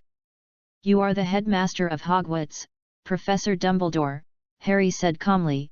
It is your responsibility to protect the safety of the little wizards, not mine. You are also responsible for their parents. It is a shame for the centaurs to hurt the foals.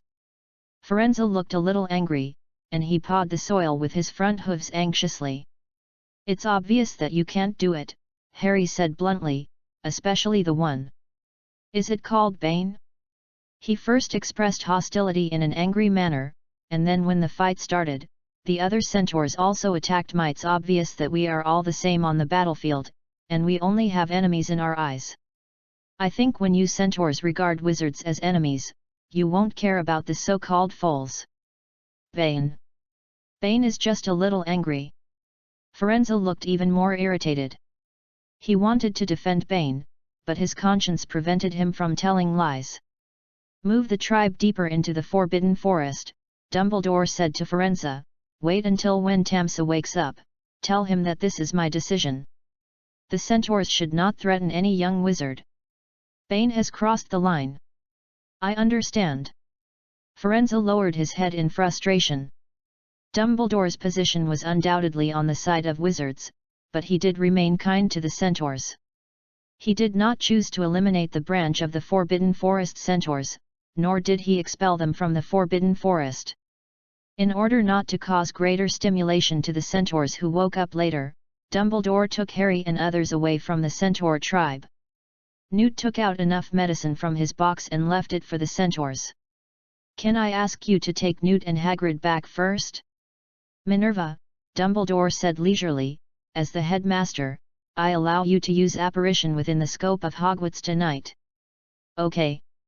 Although it seemed that she had a lot to say to Harry, after taking a deep look at Harry, Professor McGonagall agreed. Hagrid looked at Harry worriedly, and Newt blinked, but they had no objection to Dumbledore's arrangement. They just reached out and grabbed Professor McGonagall's arm.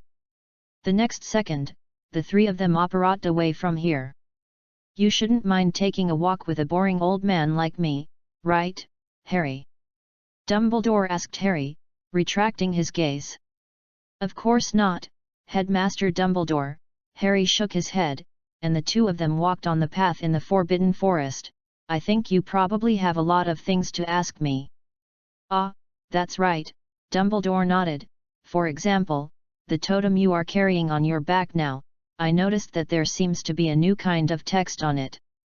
That's Minotaur, Headmaster. Harry didn't mean to hide anything, but said directly, records my past. I have imagined countless exchanges between us, Harry. Dumbledore suddenly stopped and looked back at Harry, his eyes flashing with surprise, but I never thought it would be so honest. I am walking on the right path, not doing anything evil and filthy, so I am not afraid to be honest with others. Harry said calmly, I know what you are worried about, Principal Dumbledore. You are worried about my attitude towards those centaurs. Unexpectedly sharp. Harry. Dumbledore nodded, acknowledging Harry's words. Can I see it? Harry reached out and untied the totem on his back and stood it on the ground. Oh, just seeing the blood on it, I can imagine that you have experienced a hearty battle tonight. Walking around the totem pole and carefully examining it, Dumbledore joked, to be honest, for a child, death is a bit too bland in your mouth. Perhaps it is because I am not just a child, Harry answered simply. Dumbledore stopped. The pattern at the bottom, if I am not mistaken, it should be Hogwarts. Dumbledore said softly. Yes, Headmaster. Harry stared at the totem and said, as I said, it records my past. So, the hatred and disgust you inadvertently showed to the centaurs, is also because of your past.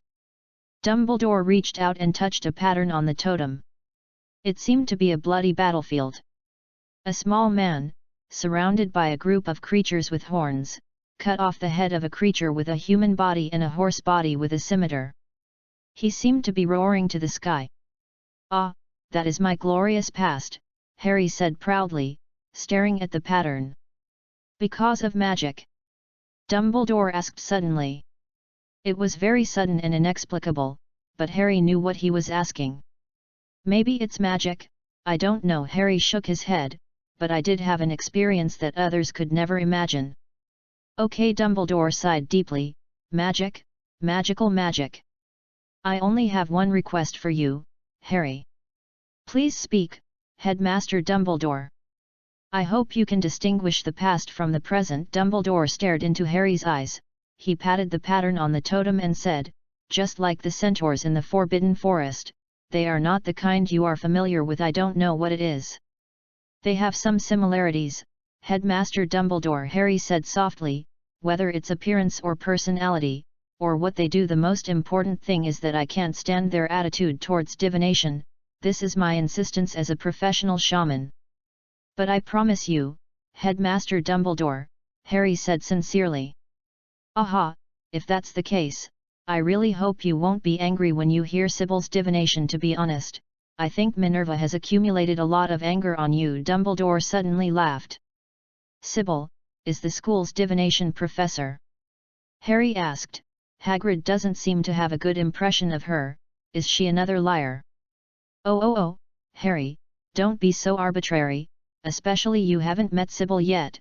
I think she has real skills." Dumbledore shook his head and said, "You can't judge a person because of other people's indirect words, that often leads to many mistakes." "Well, I think we should go, Minerva and the others must be waiting anxiously." "Just that." Harry tilted his head. "I thought you would have a lot of questions to ask me." "No, I just want to make sure you are on the right path, Harry. I think that's what my first half of life has taught me." Dumbledore patted Harry's shoulder and said, "Hold my arm, don't let go." It was like going through a rubber tube. It was a feeling of restraint all over the body. When Harry stood on the ground again, he saw the familiar Hogwarts castle again, with a feeling of stomach discomfort. Professor McGonagall, Newt and Hagrid had been waiting here for a long time. "I'm sorry, Hagrid." Harry walked up and hugged Hagrid. "I hurt you, and your clothes are also damaged. What style do you like? I think you probably need a new set of clothes." "Oh no, Harry, I won't take your stuff." Patting the holes on his body, Hagrid said cheerfully, "You know, I've wanted to beat those centaurs for a long time, especially every time I hear them say our Forbidden Forest. Well, today is indeed a good day." "I thought you were friends," Harry laughed. "If they really think I am," Hagrid shrugged and said, "but it's more of just helping each other, you know, after all, we can always meet in the woods." "Helpful friends," Harry nodded, "but I think we are real friends, what do you think?" "Of course, Harry," Hagrid said loudly. "Then since you are a real friend, don't refuse my gift. What do you think of a suit? I think you must be very imposing in it." Harry looked Hagrid up and down, changed to another style. "Suit?" Hagrid was stunned for a moment, and imagined himself in a suit in his head. "Do you think I am suitable?" "It's always good to give it a try," Harry said with a smile. "I'll ask Madame Malkin to make a suit that's particularly sturdy and suits your temperament." "Well, I mean, thank you," Hagrid said, stroking his head and grinning. "You're welcome," Harry said, patting Hagrid's leg, and then looking at Newt. "I'm sorry, Newt, for getting you into danger, especially since you're a guest of the Centaur tribe." Don't worry about it, kid," Newt said awkwardly, turning his head away. "It was just a fight, which is very normal among magical animals. I checked, and they're all fine." When talking about things other than magical animal knowledge, Newt is always so autistic. "Well, if you really feel bad, tell me more about the pattern on your totem." "I noticed that there seem to be some unknown magical animals on it," Newt said after thinking for a while. "Of course," Harry said with a smile, "but I'm afraid it's hard for you to find similar creatures in this world, so just treat it as a story." "That's good." Although Hagrid and Newt didn't mind, Harry did think that he had put them in danger, so he was quite sorry. I didn't expect that it was just a detention, but it would cause such a big fuss. Walking to Dumbledore, who was looking at Harry and the others with a happy look, Professor McGonagall sighed and said, "This child is really able to make a big fuss. It's interesting, isn't it?" Dumbledore said with a smile. Interesting. Professor McGonagall couldn't help but say, "I just hope he can be quiet for a while." "Ah, maybe I'm too old." Dumbledore turned around and walked towards the castle, saying, "I really hope Harry can bring a new vitality to Hogwarts." Too old.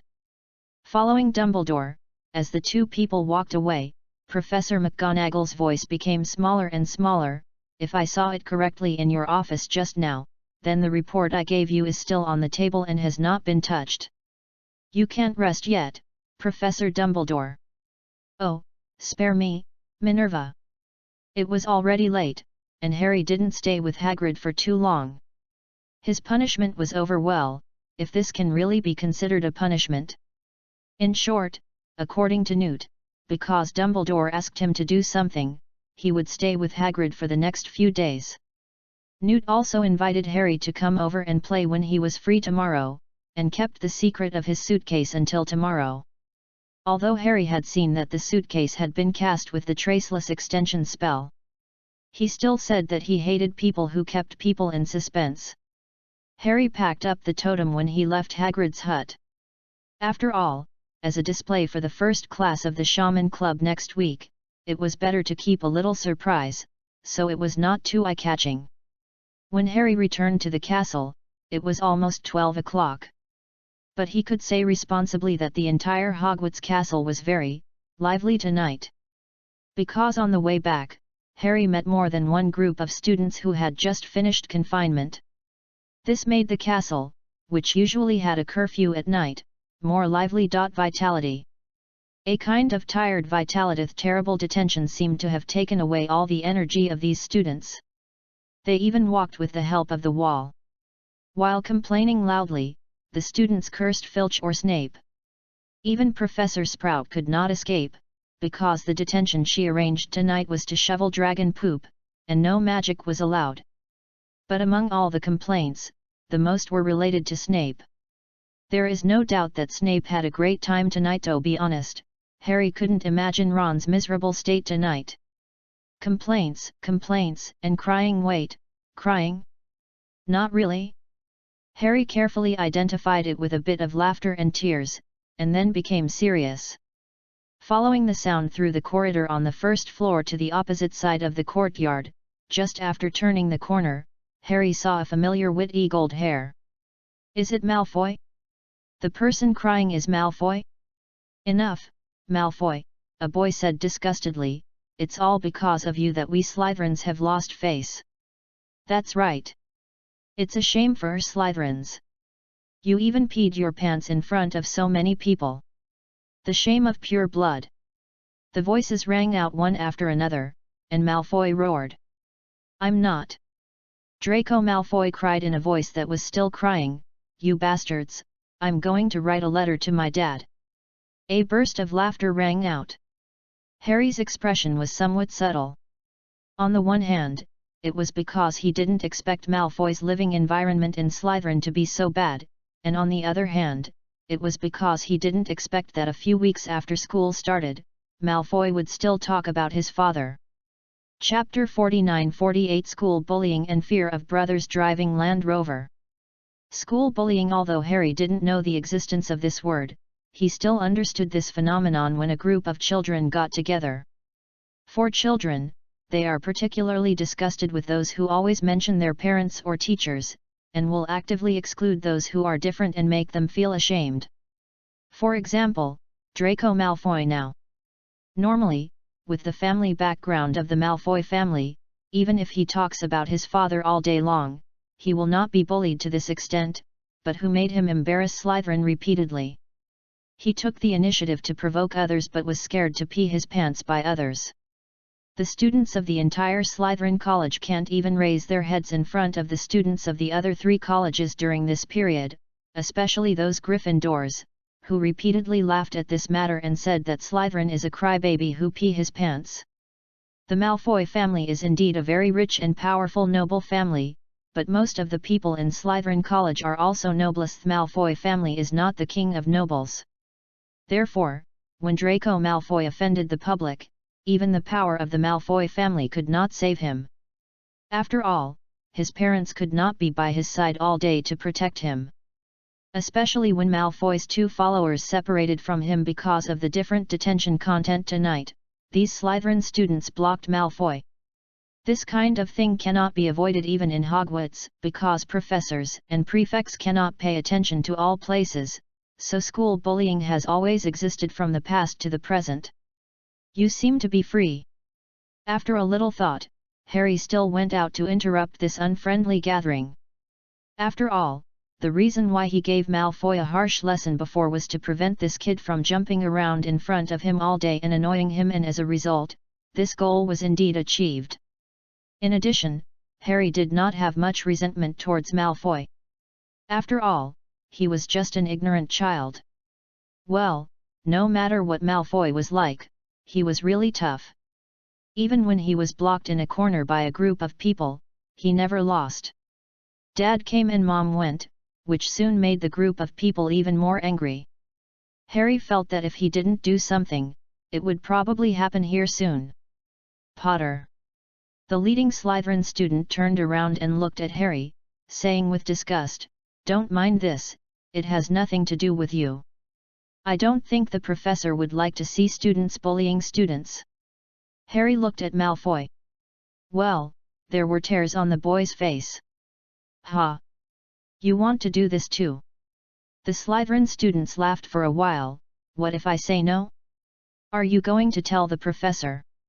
"Don't provoke me, kid."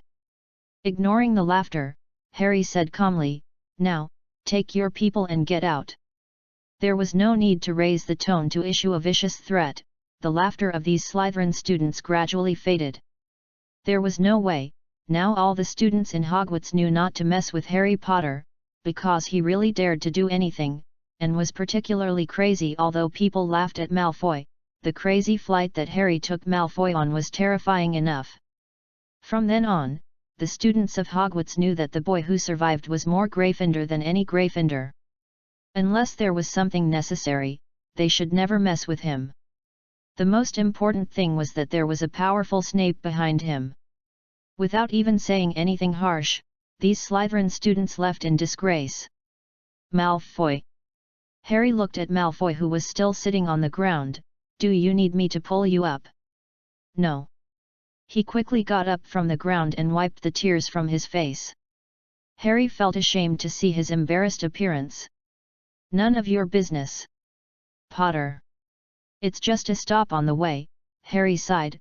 "To be honest, with your stubborn character and courage to fight again and again, are you really not going to transfer to Gryffindor?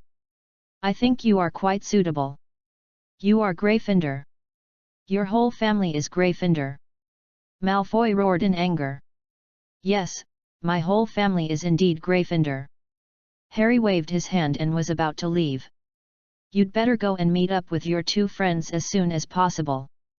The hatred between children usually doesn't last too long. In a few months, they shouldn't care about your affairs anymore. Keep a low profile before that. Don't bother with my affairs."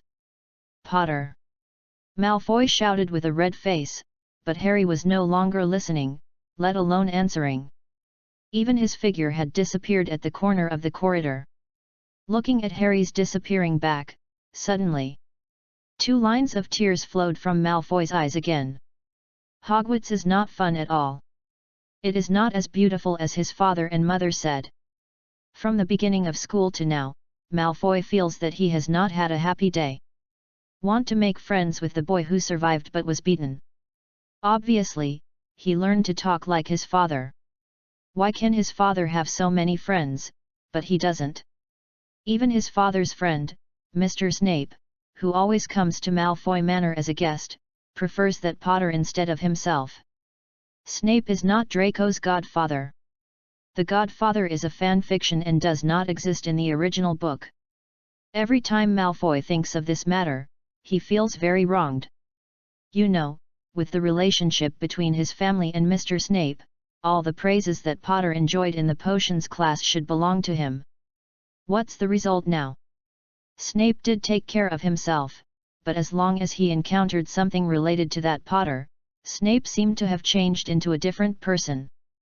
Malfoy even wrote a letter to complain to his father, but was scolded by his father in the reply letter, asking him not to provoke Potter, on the contrary, to be friends with Potter.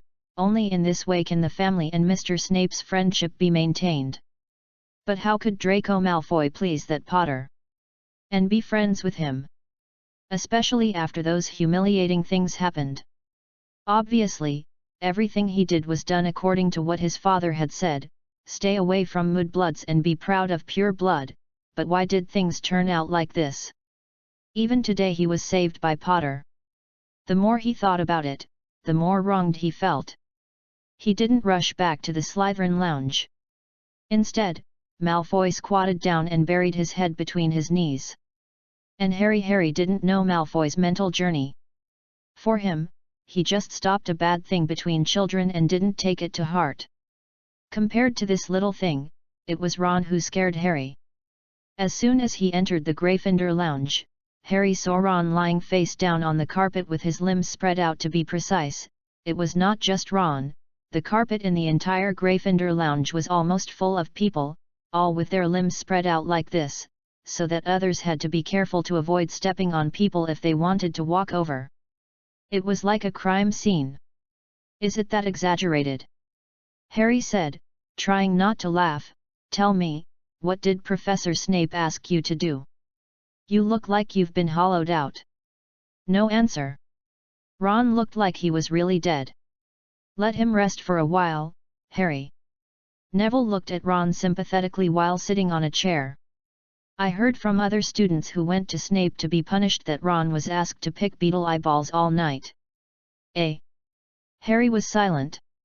The largest beetle is only as big as a thumb, and the beetle's eyeball only occupies a few tenths of the beetle's body.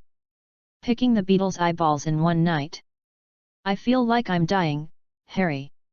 Ron finally raised his head, and he showed a difficult smile, like the last smile of a dying person.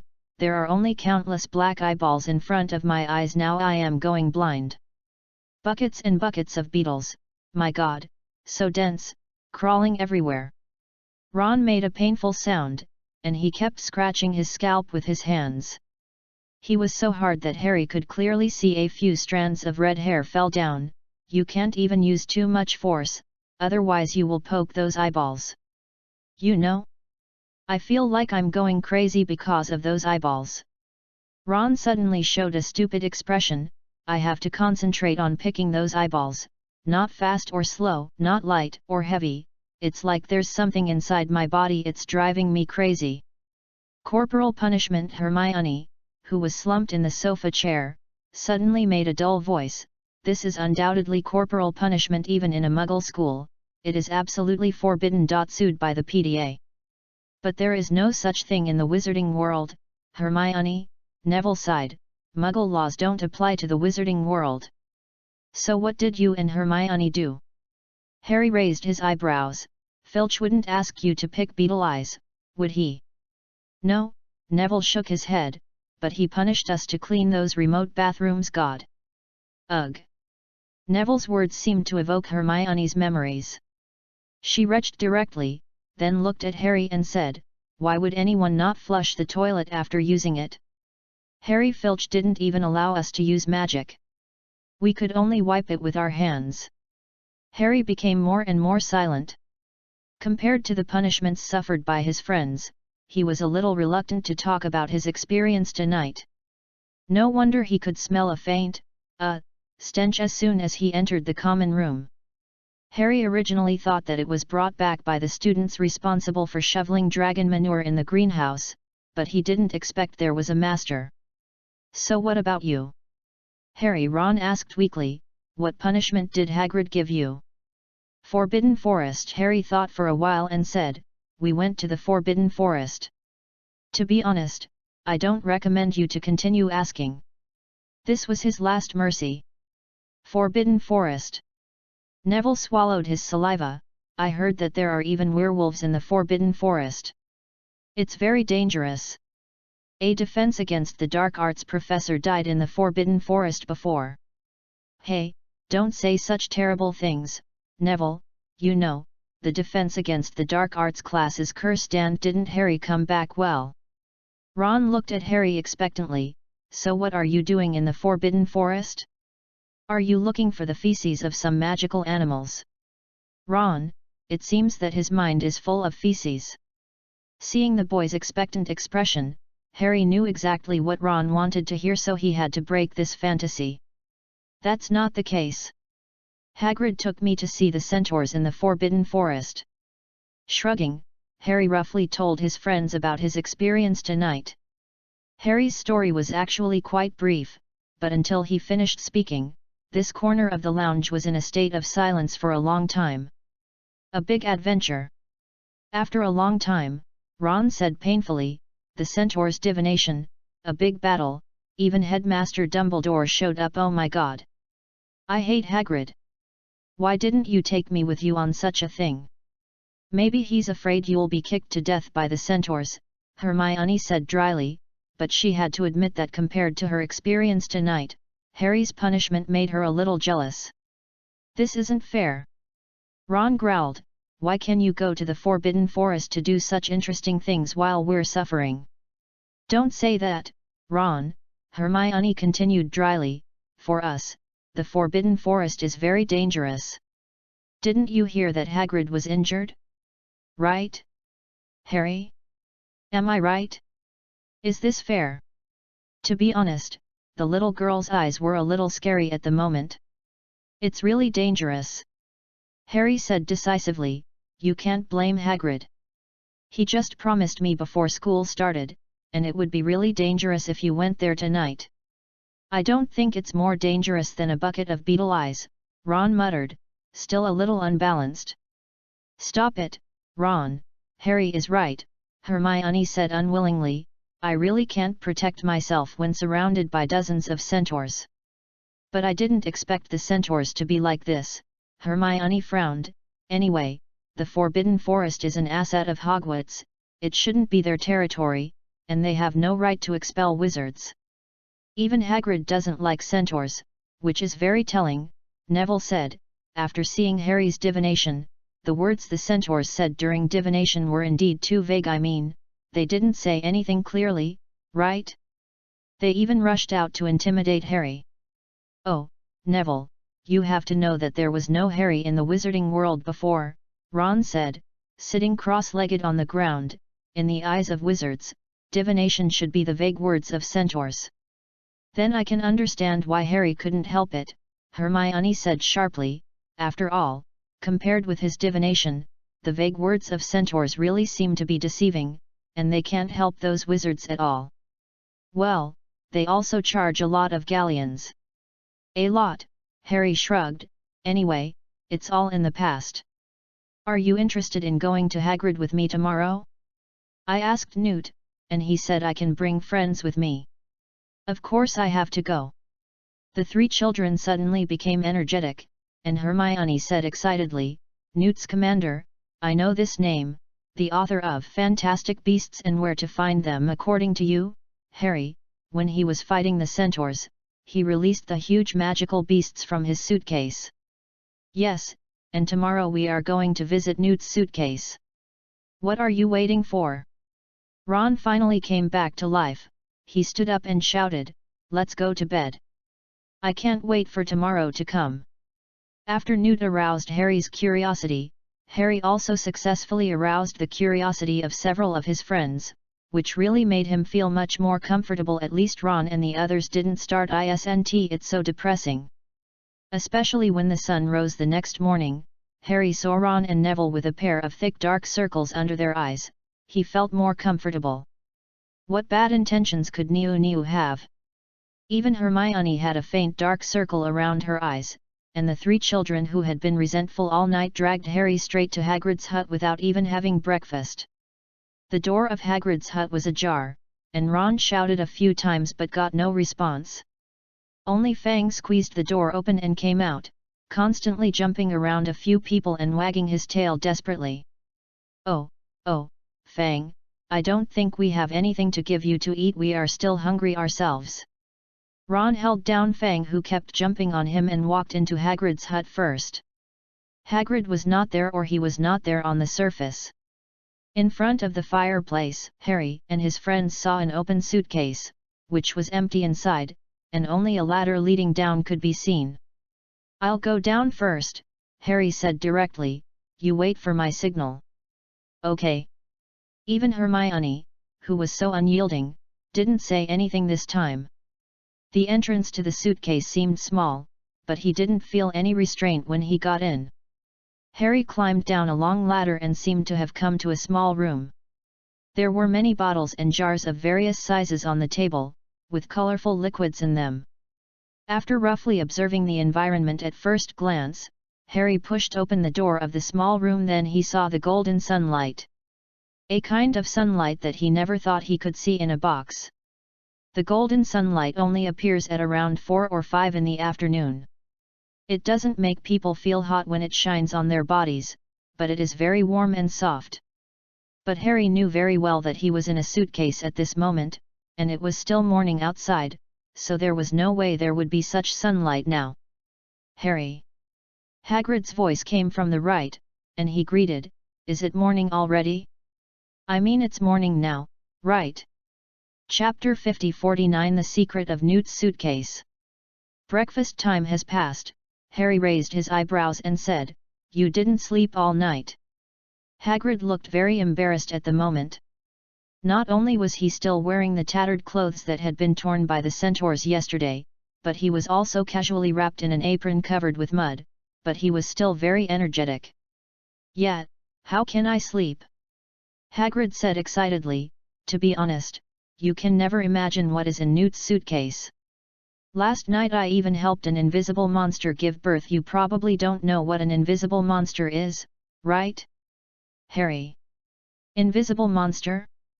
The kind that can make an invisible cloak with hair. Harry recalled. No, it's not the invisible beast, it's the invisible monster, Hagrid said non-stop. He was nothing like Newt when talking about magical creatures, and he had endless things to say. The invisible monster is the offspring of the invisible beast and the ghoul. Although it also has the ability to be invisible, compared with the invisible beast's ape-like appearance, the invisible monster has no specific appearance. It can change its shape at will. Harry. Hagrid became more and more excited. I can't tell you the feeling clearly. Even before I caught its cub, I couldn't tell its body from the cub's body. I guess it's dangerous, Harry said after looking at Hagrid. Oh, yes, of course it's dangerous, Hagrid shrugged and said, invisible monsters are carnivorous animals, usually living in the deep forest and feeding on humanoid creatures. How did you guess? You have a wound on your face, Hagrid, Harry said kindly. I suggest you apply some medicine to prevent infection or something. By the way, is it dangerous down there? Hermione and the others are still waiting up there. So I was injured. Hagrid touched his cheek and reacted belatedly, well, it's just a minor injury, don't worry about it, let them come down, Harry, Newt and I were busy with this last night. After all, you are coming here today, so Newt and I have to restrain ourselves in advance, big guys. No wonder, Harry nodded. He walked back to the cabin and shouted a few words to the top of the ladder. It didn't take long for Ron and the other two to climb down the ladder carefully. Like Harry's initial reaction, they were shocked by everything they saw. Warm sunshine, wind blowing across the face, flying insects whose names flew past, and magical animals lazily lying in their nests. They really live here? Neville exclaimed and asked Ron to look in one direction. Because there was a lizard there that suddenly stretched out its tongue and ate a flying insect. All this made the children extremely excited. This is simply incredible. Hermione grabbed Harry's shoulder excitedly and said, there is such a large space in just a suitcase. There is even sky. There is sun. There is wind. Harry. Can you see how this is done? With my current understanding of magic, I can only see that a lot of traceless extension spells are used here. Harry had to use a little force to save his arm from Hermione's nails. He said with gritted teeth, "Be gentle, Hermione. The most important thing is the traceless extension spell. In addition, the most important thing is the traceless extension spell. It is the weather spell and the temperature spell. Different magical animals need different suitable temperatures, and they all have the most suitable areas to live in." Newt's voice came from the side. "Hi, Newt, I hope we won't disturb you," Harry said. "Of course, I mean no," Newt said a little stiffly, "you came earlier than I thought. This is really amazing." "Mr. Newt," Hermione said excitedly, "how did you do all this?" "According to Professor Flitwick, the effect of the spell should not exist forever, but you created such a large space in a suitcase, and even created sunlight. Oh my god! This is incredible! Is this magic?" Hermione approached Newt while asking questions, and Newt also stepped back and even bumped into the table behind him. He looked at Harry, his eyes filled with a message called help. "How do you balance the oxygen in the air? I mean, do you need to exchange the air inside the box with the outside air? There are so many magical animals. Can you take care of them by yourself? What if the suitcase is broken? What will happen to the things inside? Ugh! Woohoo!" Hermione had countless questions to ask, her eyes were shining, but unfortunately she couldn't make more sounds. Because Harry had covered her mouth from behind and moved her away from Newt, the old man was finally relieved. "Oh my god!" Newt couldn't help pulling his collar and wiped his sweat. He was really not good at dealing with children, especially children like Hermione who were very enthusiastic and eager to learn. Hiss! Harry, who had just moved Hermione to the back, suddenly gasped. He quickly let go of his hand and saw a row of shallow teeth marks on his fingers. The suspect was naturally the angry Hermione in front of him, with red cheeks, staring at Harry at the moment. "You scared him, Hermione." Shrugging his shoulders, Harry whispered to Hermione, "Newt is a little introverted, calm down." "Is that so?" Hermione was stunned for a moment. She was not an ungrateful child. She looked at Newt and apologized after finding that Newt did look uncomfortable. "Sorry, sir, I didn't know you." Hermione's words stopped abruptly. Not only her, but also Ron and Neville who were playing behind her suddenly held their breath.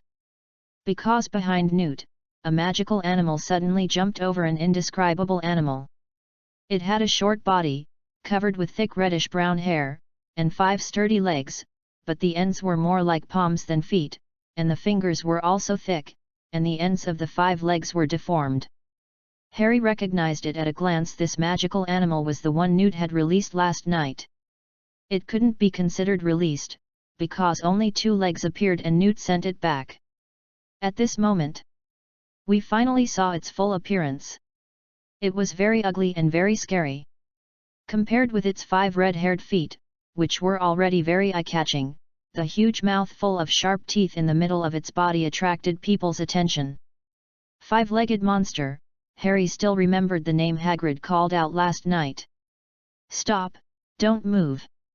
Newt's voice was clearly heard by everyone, but in fact, even if he didn't say it, the other people subconsciously slowed down their movements and tried not to attract attention as much as possible. Harry was a little nervous because he saw Newt quietly took out his wand, which meant that the magical animal master was actually a little unable to control this magical animal. Suck, suck suck suck suck suck suck. While making strange noises, Newt shook his wand, and then a wooden barrel flew out from under the table next to him. It was filled with meat of unknown animals, even piled into a small round bag. It can be seen that Newt was also very nervous, because although the 5-legged monster's eyes wrapped in flesh glanced at the barrel of meat, it was still more focused on the people behind Newt, especially Harry and other young children. It even lowered its body slightly, and its 5 muscular feet became stronger. It looked like a signal before an attack. Roar! Without hesitation, he lifted his robe and took off the shield behind him. Harry roared loudly and then hit the shield with his warhammer. Sizzle! Boom! Lightning that appeared from nowhere struck Harry's shield amid Hermione's exclamation, and did not disappear on the spot, but covered it like a piece of cloth, clearly showing a pattern like scattered branches. And the warhammer, with restless sparks jumping on it, brought out a long lightning that hit the land in front of the five-legged monster as Harry swung forward, and even hit a charred area on the ground, and even the stone was split. The five-legged monster froze, it seemed to be hesitating, 3 seconds, 5 seconds, and then suddenly bit the bucket full of meat, and jumped away in a blink of an eye. There was a loose sound at the door of the hut for a while, the sound of gas. "Cool, Harry," Neville whispered, "your magic is really cool, especially the lightning." "Very good response, Harry," Newt turned around and said, "you made it feel threatened, which is crucial." "Don't worry, Newt, I'm here," Hagrid patted his chest and said, "Isn't it beautiful?" "Harry, this is the five-legged monster." "It is the five-legged monster." Hermione's face turned pale, and she stammered, I saw it in your book, Mr. Newt, it seems to be a magical beast of the X level." "What does that mean, Hermione?" Ron asked from behind. "Every S-level creature is a wizard killer," answered Ron's question. Hermione swallowed her saliva and continued, "And in the legend, the five-legged monster was actually transformed by a wizard." "Very correct, Miss Hermione," Newt said with a smile, "there is indeed such a legend about the five-legged monster. It is said that there used to be 2 wizard families living on the island of Delia, McBurn and McLever. The patriarchs of these 2 families had a wizard duel after drinking, and Dugald McLever was killed. In order to avenge McLever, the members of the Waugh family attacked the McBurns and turned all of them into five-legged monsters," Newt narrated leisurely, "but something unexpected happened. The McBurns became even more dangerous after they turned into monsters. Even though the wizards of the McBurns tried desperately to turn the McBurns back, they failed. In the end, the five-legged monsters killed all the McBurns on the island." "Oh, this sounds like a story you would hear in Professor McGonagall's class," Ron muttered in a low voice, but it was loud enough for people to hear. "Haha, if this legend is true, then this is indeed a warning case of transfiguration failure." "So is it true?" Hermione opened her eyes wide in anticipation. "No one can know this, because no survivors can tell others the truth of the matter." Newt shrugged and said, "The five-legged monsters can't speak either. The only thing people can be sure of is that the five-legged monsters resolutely resist all attempts by the Department for the Regulation and Control of Magical Creatures to restore them to their original forms. In other words, they may really be transformed by wizards, so the Department for the Regulation and Control of Magical Creatures will try." Hermione looked at the direction where the five-legged monster left with some fear. "Maybe," Newt joked, "if the five-legged monsters were really transformed by the McBoon family, then they must be very willing to be a five-legged monster, and even unwilling to change back. This is not funny at all. Magic is too dangerous, I have to be careful," Hermione muttered in a low voice, and suddenly raised her head and asked, "But you said in the book that the five-legged monster cannot be trained or domesticated, why does it look?" He stopped talking. "It looks like it's been domesticated," Newt said with a smile. "You are indeed very studious, Miss Hermione, but I didn't actually domesticate it." "No. Then how did it?" "Don't worry, kid," Newt said gently, "the five-legged monster is a very dangerous carnivore, and because they have a special hobby for humans, the relationship between them and humans can basically be summarized as hostile. So in essence, I didn't actually domesticate it, I just made it full. Very few animals will eat. They will continue to hunt after they are full, which will only waste their energy. Well, and the five-legged monster is actually very ticklish, at least the one I encountered is very ticklish.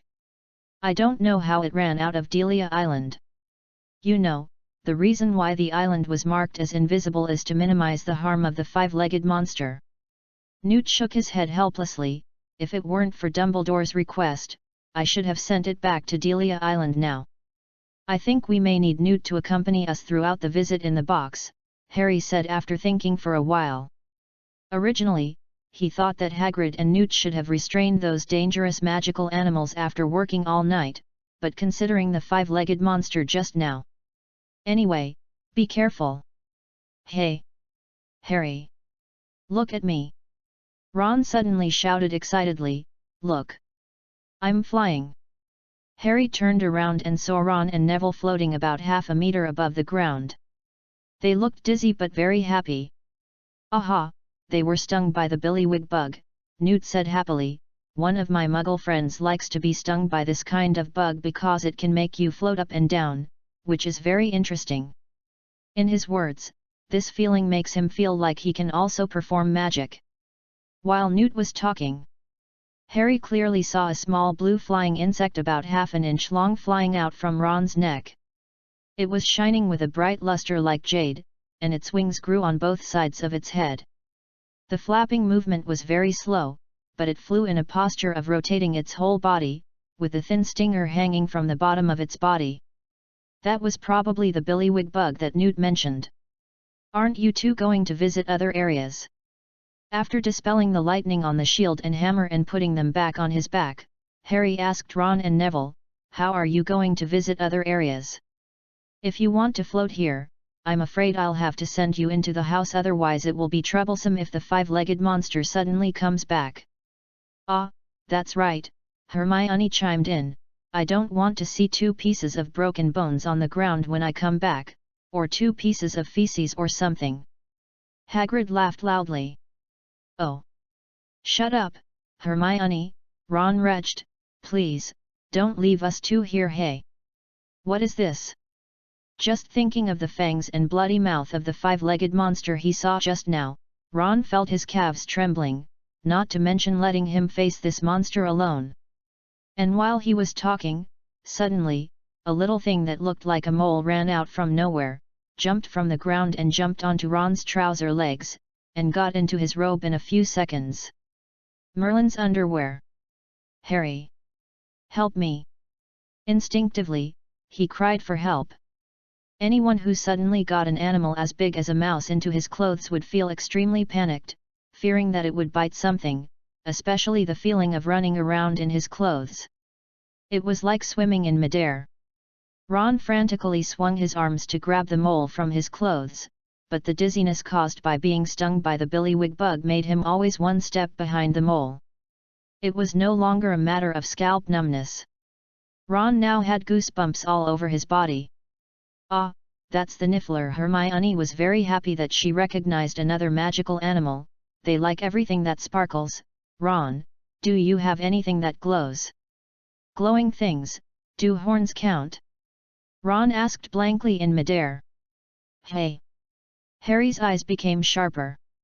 No, I mean Ron instinctively shrank his neck after sensing the murderous intent, and then he screamed, don't touch my copper nut! You little thing! That's my last property! The Niffler suddenly jumped from Ron's collar to his shoulder, holding a shiny copper nut in his hand, which was shining in the sun, and then stuffed it directly into his belly band. Ron! The scream intensified.